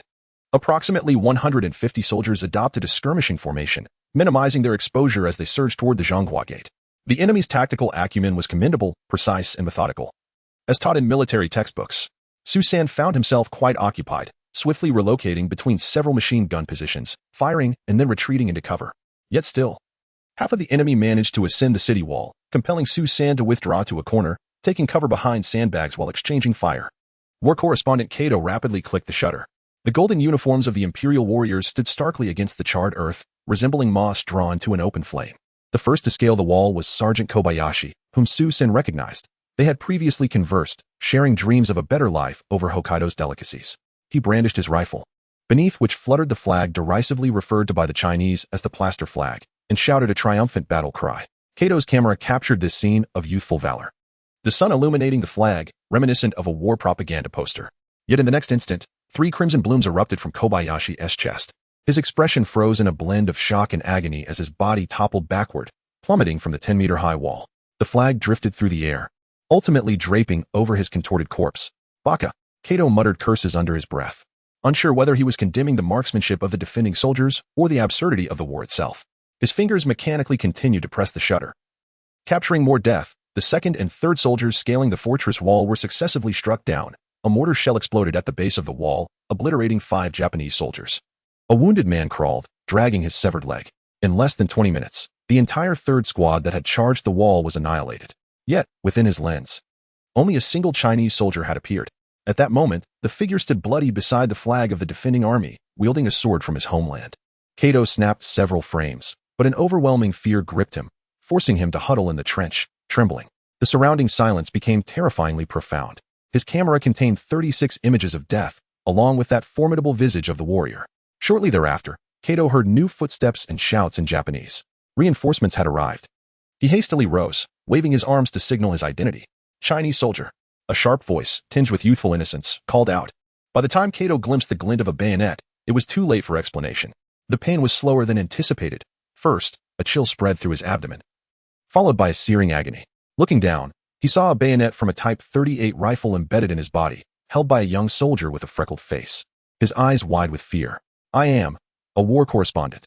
Kato, he managed to utter, blood surging into his throat. The young soldier trembled as he withdrew the bayonet, his gaze falling upon the press insignia on Kato's left arm, his complexion draining of color. I'm sorry. I thought you were. I'm sorry, he stammered, collapsing to his knees. Kato slid down the trench wall, his camera still hanging around his neck. He felt his life ebbing away with the blood, yet curiously, the fear dissipated. He gestured for the young soldier to come closer. What is your name? Sato Ichiro, Private. Private Sato, please take this, back to the division headquarters. Kato handed him the camera and his bloodstained notebook. The photos. And my report, tell them, that man is inside. Sato accepted the items, his face streaked with tears and mucus. Kato wished to say more, but a wave of excruciating pain caused him to curl inward, his consciousness beginning to fade. Chapter 091. What? Among the witnesses to this unfolding spectacle was Lieutenant Colonel Fujimura Kenzo, the commander of the Japanese artillery regiment, observing through binoculars from the Yawatai. What? Baka. Initially struck by shock, he was soon engulfed by anger, followed by a wave of fear. To witness a single individual obliterate a battalion of over 200 soldiers was utterly astonishing, despite the predetermined positions and numerous traps laid out. The sheer audacity of a lone individual accomplishing such a feat was beyond comprehension. Fire, fire. Target Zhonghua Gate. Eliminate that Chinese soldier. He bellowed in a fit of rage, desperately attempting to mask his trepidation. No longer did he perceive the act of targeting an individual as a waste of munitions.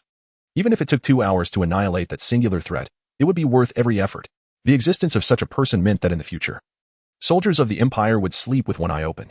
The shrill sound of a shell whistling through the air caused Su San's complexion to pale significantly. After days of relentless combat, his experience in discerning the sounds of battle had grown immensely.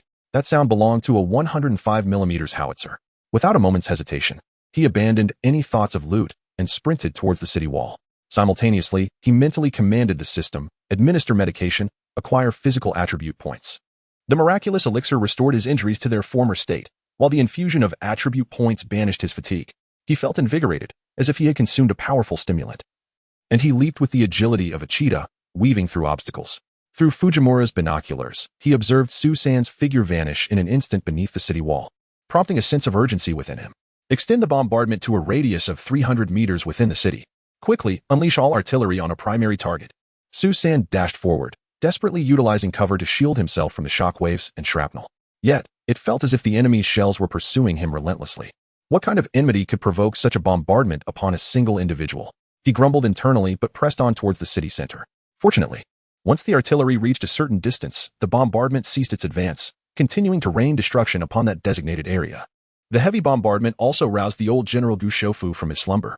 He had enjoyed a rare good night's sleep, having secured a significant victory in Nanjing with the capture of the Zhonghua Gate.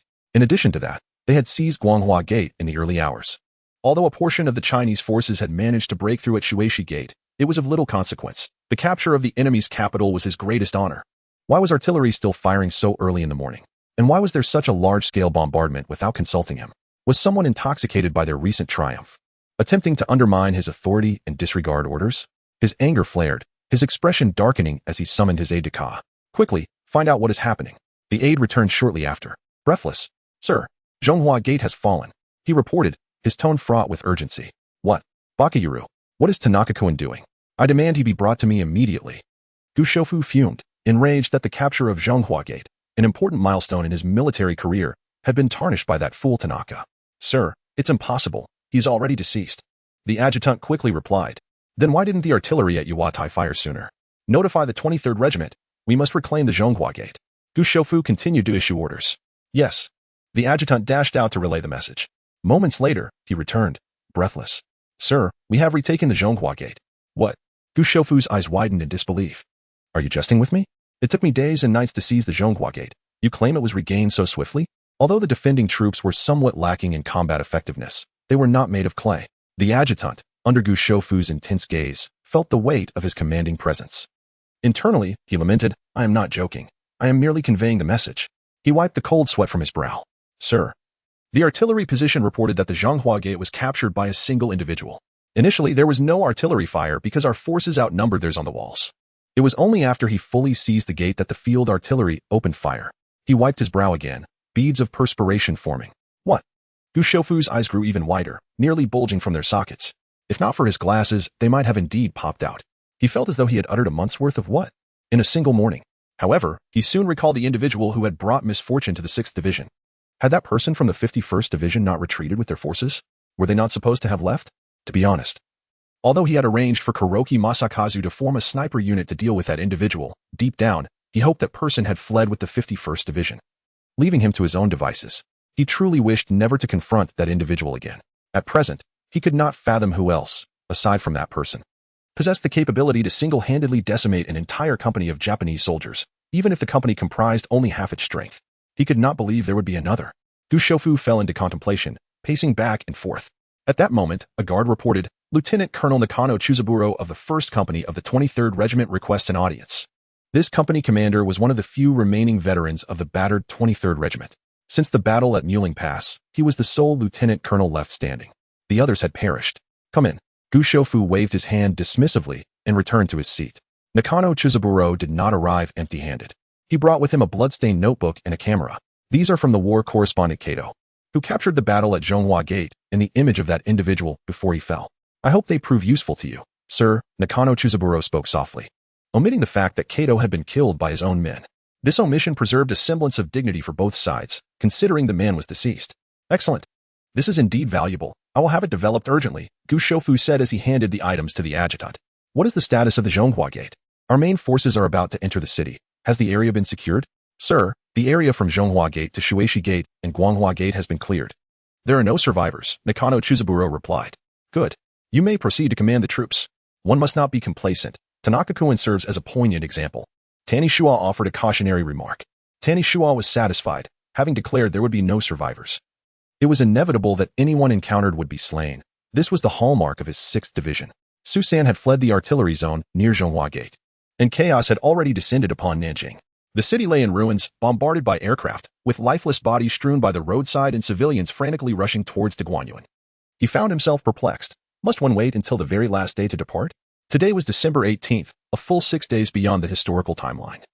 Yet so many still lingered, yearning to escape. Suddenly, a cacophony of gunfire erupted, accompanied by the thunder of mortars. It emanated from the direction of Guanghua Gate. Could it be that the 87th Division had not yet retreated? Susan resolved to assist, retrieving his 98K sniper rifle from his space and sprinting towards the fray. Chapter 092, The Brothers of the Cantonese Army when Susan arrived. He observed through the breach in the city wall that a ragged local militia was fiercely contesting the control of Guanghua Gate against the Japanese forces. It was evident that the local troops were attempting to enter, but the enemy was resolutely obstructing them. Damn it! Charge! Attack! Upon hearing this, Susan realized that these were indeed his compatriots from the Cantonese army. Were they from the 66th or the 83rd Army? Hadn't they been stationed near Tangshan, guarding the periphery? How had they made it to Nanjing? Though questions swirled in his mind, this was not the moment for inquiries. Action was paramount. He swiftly changed his weapon to the MG-42 machine gun and unleashed a barrage upon the enemy's positions. The chilling sound that instilled fear in the Japanese began anew. Susan advanced from within the city while the Cantonese forces attacked from outside. Initially, the Japanese had concentrated their defenses on the perimeter, having previously purged the interior, believing it to be secure. The sudden onslaught of such formidable firepower caught them completely off guard. Although Susan was but a single soldier, his overwhelming firepower rendered him a force to be reckoned with. As he battled and charged forward, he expended the full 75 rounds from 4 machine guns, a feat only achievable due to his remarkable strength, a capability beyond that of an average soldier. As the distance closed, Susan drew forth a submachine gun. The rapid fire echoed, and chaos ensued among the Japanese ranks, alleviating the pressure on the Cantonese troops. With the suppression lifted, they swiftly surged forward, only to find a soldier from the Central Army pouring bullets into the enemy positions. Damn it! The Central Army is indeed affluent. Not only equipped with automatic weapons, but also boasting abundant ammunition. If only we had a set like that, I could lead my troops straight to Tokyo, thought the commanding officer, though he wasted no time in swiftly clearing the Japanese from the city wall. Before long, the enemy was entirely vanquished. Some soldiers began to scavenge the fallen Japanese for weapons and ammunition. Susan remained silent, neither objecting nor intervening. As the officer approached, he realized that Susan bore the insignia of a colonel. "Brother, I am Luo Seiken, acting commander of the 159th Division of the 66th Army. May I inquire to which unit you belong?" He inquired, offering a brief salute. Susan promptly returned the gesture. "Commander Luo, I am Susan, colonel of the 301st Regiment, 51st Division." "Ah, you are the illustrious Susan of the 51st Division, renowned throughout the army as a combat hero," Luo remarked, sizing Susan up with keen interest, as if he were examining an extraordinary specimen, eager to discern the source of his prowess. "Your praise is overly generous, Commander. I merely happened to achieve a modest victory," Susan responded humbly. "How did you come to Nanjing then? What are your intentions?" Susan inquired, feigning casualness. Driven by the Japanese, Commander Tang ordered a retreat for all units. "The most viable escape route led us here to Shaoguan," Luo replied. At that moment, his subordinates had finished scouring the battlefield. "Forgive my comrades' actions, we have gone several days without supplies. We must scavenge while we fight, or we shall not endure," Luo admitted, feeling somewhat embarrassed for his men's behavior in front of Susan. "This is quite normal. Sustaining warfare through engagement is essential for endurance." Susan quickly complied. "Alas, brothers who have fought in battles understand the depths of the situation," praised Commander Luo. "Commander Luo, I must offer you a word of caution. It is unwise to proceed to Shaoguan. It would be far better to choose another city gate for our escape." Susan seized the opportunity to address the matter at hand. Commander Luo's expression shifted dramatically. "Brother, clarify your words. Why can we not go?" The Japanese troops from the Guichi detachment awaited in Puku, while the 16th Division relentlessly assaulted Shaoguan, with the 36th Division barely holding the line. Japanese gunboats patrolled the river, and bombers soared overhead. Most critically, there were scarcely any of our vessels on the water. Commander Luo pondered the likelihood of survival under such circumstances. Susan articulated a multitude of points, hoping to sway Commander Luo's decision. "Su, it is not that I doubt your words. Rather, I believe in witnessing the truth firsthand. Our Commander Yi has already entered through Taiping Gate. We must reach Shaoguan to assess the situation," countered Commander Luo, a man of strong conviction. Susan, unfamiliar with him, found his words lacking in persuasive power. Nodding in acknowledgement, he refrained from further argument. Commander Luo led the team through Nanjing towards Shaoguan. Susan, unprepared to leave Nanjing, bid them farewell and began to wander alone, seeking suitable locations for future refuge. As he searched, he overheard a group of girls conversing and turned to find a gathering of female students, numbering around 30 or 40, many burdened with luggage. What are they up to? Suddenly, his gaze sharpened as he recognized a familiar figure, Tang Lingy. Susan hurriedly made his way toward her. "Miss Tang, why are you still in Nanjing?" he inquired, astonishment evident on his face. His arrival halted the girls' chatter, all eyes curiously upon him. Tang Lingy noticed Susan as well. "Colonel Su, you are still in Nanjing? Didn't your 51st Division successfully cross the river?" She refrained from answering his question, instead inquiring about his presence. "I was left behind to cover the rear." "Why did you not evacuate sooner?" Susan resumed his initial line of questioning, harboring a unique fondness for Tang Lingy. As moments of beauty were rare in these tumultuous times. "I am a journalist. I must report the truth, so I could only leave last," Tang Lingy replied. "Last? Can you even leave now?" Susan sighed inwardly, though he kept his thoughts to himself. "Where are you headed?" he asked, concerned for the safety of this large group of girls in a city on the brink of becoming a battlefield. "We are heading to Jinling Girls' School. It is a church-affiliated institution that offers international protection. Principal Whiteland assured us she would safeguard the students," Tang Lingy explained. Susan felt a chill run down his spine, recalling scenes from films depicting similar situations. No wonder the Japanese assault on Nanjing had been delayed for so long. So many civilians remained, clinging to illusions about the Japanese and harboring excessive trust in Western missionaries. If Westerners were truly so reliable, the Japanese would not dare to attack Nanjing at all. Susan did not harbor a negative opinion of Westerners. Rather, he believed that their capabilities were not as formidable in the face of reality as they presumed. They overestimated their superiority in the East, and when confronted with adversity, their actions proved to be insignificant. "Miss Tang, do you truly believe that any foreigner could protect these young women under the blades of the enemy?" he asked. "Are you aware that, to satisfy the soldiers' base desires, they have scoured their homeland, Korea, Taiwan, and are occupied territories for women to serve as military prostitutes? As a journalist, you must have heard of this. Su-san furrowed his brow, speaking with grave seriousness. Tang Lingyi's complexion turned pale upon hearing this. It was not that she was unaware, but rather that she had chosen to selectively forget, as many did, harboring a sense of false hope. What can they do? The situation is already so chaotic. And even the army is struggling to cope, she retorted. Su-san was about to respond when suddenly, a message from the system echoed in his mind. New mission issued. Safely escort the female students out of Nanjing. Rewards include 1 piece of non-German individual weaponry, proficiency in Japanese conversation, and an increase of 1 point each in strength, coordination, and endurance. The presence of 3 rewards indicates the considerable difficulty of this task. Chapter 093, Escorting the Female Students. In truth, Su-san had already harbored the intention to escort them. Now, with the system further encouraging him, his resolve was even more solidified. Miss Tang, if you place your trust in me, I shall safely guide you beyond the city limits of Nanjing, Su-san declared earnestly. Tang Lingyi felt a flicker of hope. Having interviewed Su-san on 2 occasions, she was aware of his capabilities on the battlefield. However, the other girls in the group were not as convinced. One girl, after listening for a while, voiced her opposition. Sister Lingyi, this officer cannot possibly escort so many of us out of the city alone. We should go to Principal Whiteland. She has promised to shelter all female students seeking refuge at the school. Classmate, I understand that Mrs. Whiteland is an American missionary, but she cannot protect you. You have yet to witness the brutality of the Japanese. I do not speak in alarmist tones. I can only tell you that if it were me, I would rather perish on the road out of Nanjing than remain here. Su-san patiently urged. We are civilians. How can we compare ourselves to the military? Moreover, we are alone and without support. How shall we survive outside Nanjing?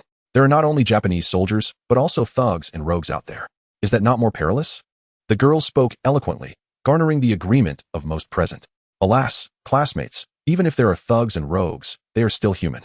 The Japanese are inhumane. Their cruelty surpasses your imagination.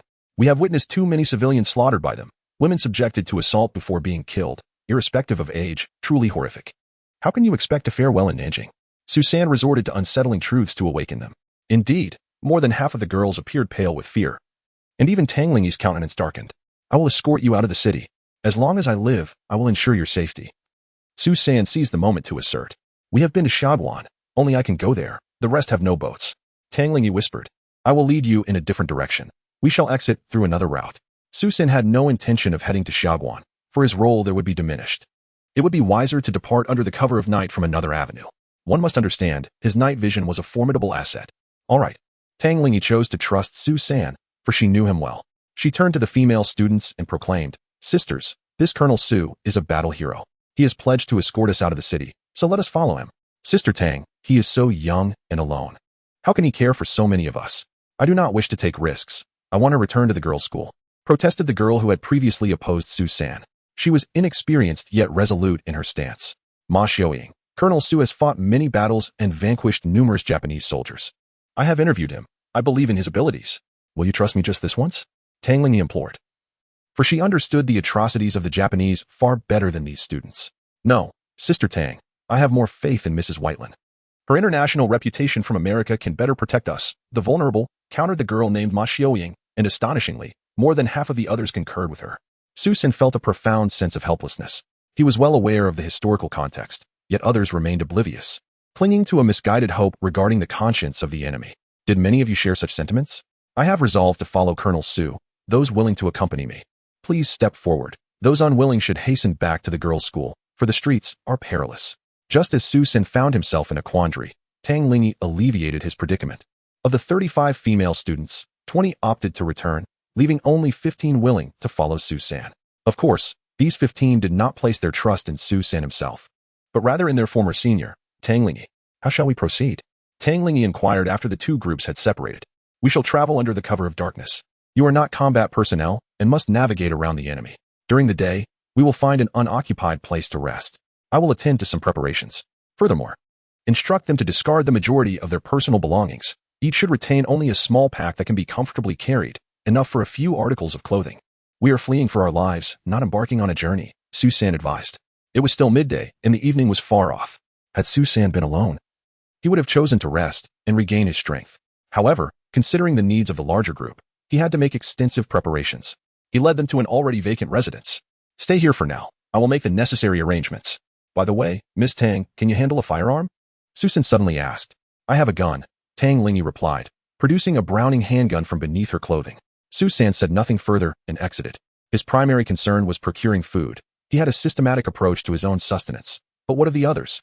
Despite his search, he found no provisions. Goodness! Is it truly that chaotic? Is it so difficult to find something to eat? Shall I venture to the enemy's camp? With determination, he sprinted towards the Water West Gate. After the 51st, 87th, and 88th Divisions had passed through, the enemy seized control of the city gate and established their encampment within the city, occupying several relatively intact civilian houses.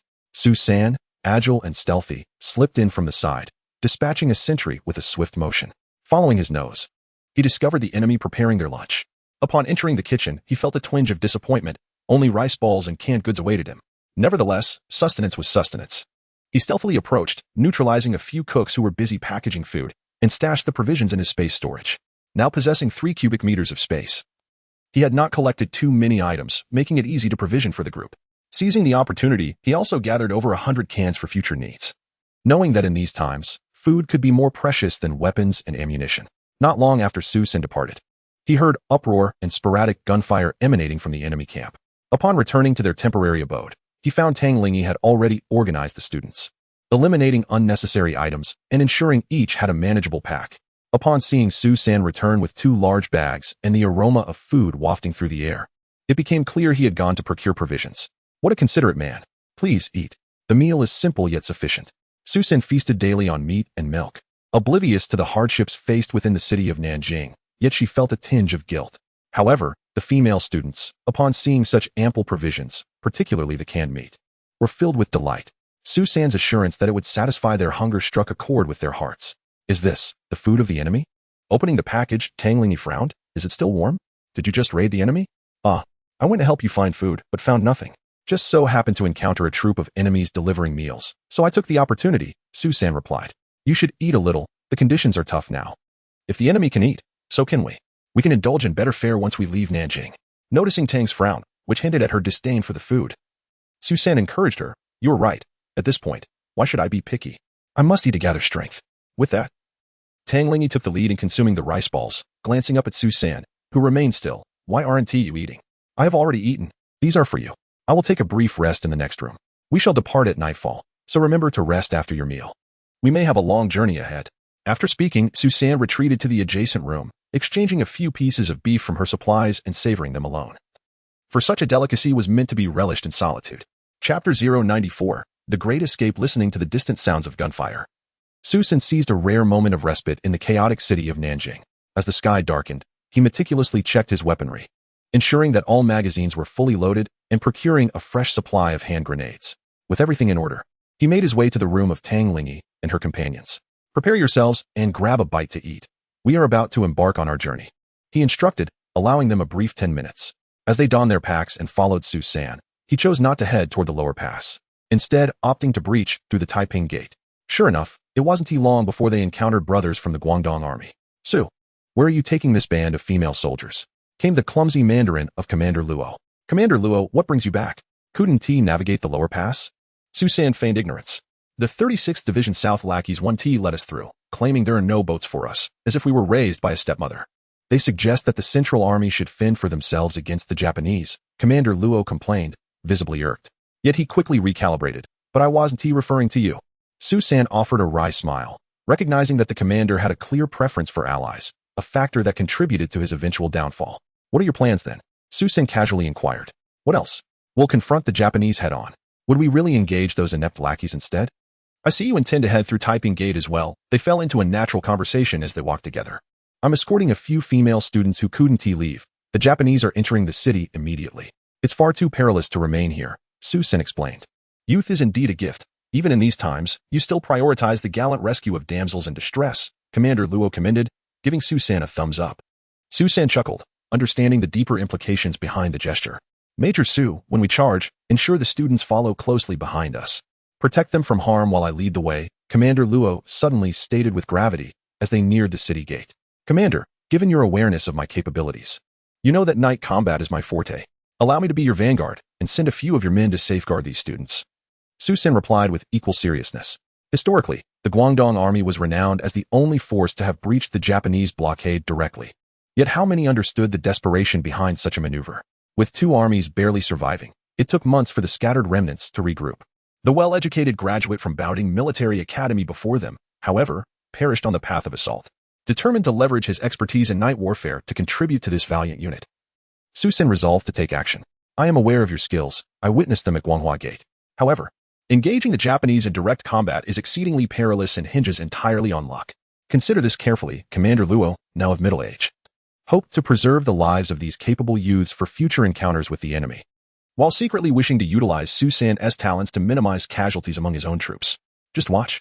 Su San concluded, saluting Commander Luo before nodding to Tang Lingyi. Then hastening to the front of the formation, Luo Feng, accompanied by a guard platoon, followed Colonel Su, awaiting his command. Yes, a young man stepped forward, gesturing as he led over 30 personnel in pursuit of Su San. Luo Feng, the captain of the guard company, and also his nephew, approached Commander Su. As Su San reached the front of the formation, Luo Feng caught up. I am Captain Luo Feng of the guard company, acting under the orders of the commander. Ready for deployment. He proclaimed his identity. Good. Have the main force halt and maintain vigilance. There are Japanese soldiers lying in ambush ahead. Upon hearing this, Luo Feng raised his hand and then pressed it downwards, prompting the troops to instinctively seek cover along the road, remaining alert. Commander Luo approached from behind. What is going on? Time is of the essence. Why aren't we moving? Commander, there are Japanese soldiers in ambush. I will clear them out, Su Sen responded. What's a couple of Japanese soldiers to worry about? Just charge through. It's of no consequence. Commander Luo, growing impatient, began to regret agreeing to let Su Sen scout ahead. Time was of the essence. Could they afford to be sidetracked by one or two enemies? Such delays could lead to a catastrophic defeat. Su San was overly meticulous in his approach to warfare. It's not just a couple. It's a squad with 2 heavy machine guns and 3 light machine guns. Do you still want to charge? Su San's words left Commander Luo momentarily taken aback. If you know so much, why didn't you say so earlier? Were you trying to make me lose face? He was perplexed. How did Su Sen ascertain the enemy's heavy weaponry? Though nearsighted, he wore glasses. Commander, I shall not conceal it from you any longer. I have achieved many feats, vanquishing numerous enemies to reach this point. I owe it to my parents, who blessed me with a pair of night vision eyes. That is my secret to victory. Su Sen revealed a glimpse of his prowess, albeit with a different expression. Reincarnation of a night demon? Commander Luo was taken aback. I will go ahead and deal with them. Watch for my signal before following. Su Sen understood that further discussion would be futile, lest it escalate into a grand tale. Crouching low, Su Sen stealthily maneuvered towards the enemy's machine gun position under the cover of night. The Japanese soldiers, cunningly concealed behind a slope, had strategically hidden 2 heavy machine guns, complemented by 3 light machine guns, creating a crossfire setup. Surrounding them were around 50 Japanese soldiers, forming a semicircular defensive position. Although only a small squad, without heavy weaponry to contend with, the Guangdong army would face significant casualties should they engage. Moreover, any delays would likely attract reinforcements from the Japanese forces. This illustrates the historical phenomenon where besieged troops suffer far greater losses during breakout attempts than in standard positional warfare, primarily due to the lack of countering heavy firepower. Su Sen made a wide arc, arriving behind them, and stealthily retrieved 10 hand grenades. He unscrewed the caps and tossed them evenly into the fray. The hissing sound of smoke startled the unsuspecting Japanese soldiers. What the? One exclaimed in shock. Boom, boom. Su San drew his submachine gun. The moment to showcase his skills had arrived. As the echoes of gunfire faded, those who had not succumbed to the onslaught, some dazed and disoriented, began to sway in the trenches, engaging in an unceremonious dance. Commander Luo, growing increasingly impatient, observed the distant battlefield erupting into chaos. With a sweeping gesture, he bellowed, "Forget the fear, charge forth. Do not succumb to despair." He then seized his weapon and was the first to surge ahead. However, upon arriving at the front lines, they were met with utter devastation. Not a single enemy combatant remained alive. Is this how you vanquished them all? Commander Luo exclaimed, astonishment etched across his face, mirrored by the bewilderment of his guards. Their gazes towards Su San were laden with intrigue. The initial reports had seemed exaggerated. Tales of this young man downing aircraft and dispatching a colonel had struck Luo as mere propaganda intended to bolster morale. He had even jested with his chief of staff, declaring that if this youth truly brought down a plane, he would roast its wings. Yet now, it appeared that the claims might indeed hold a grain of truth.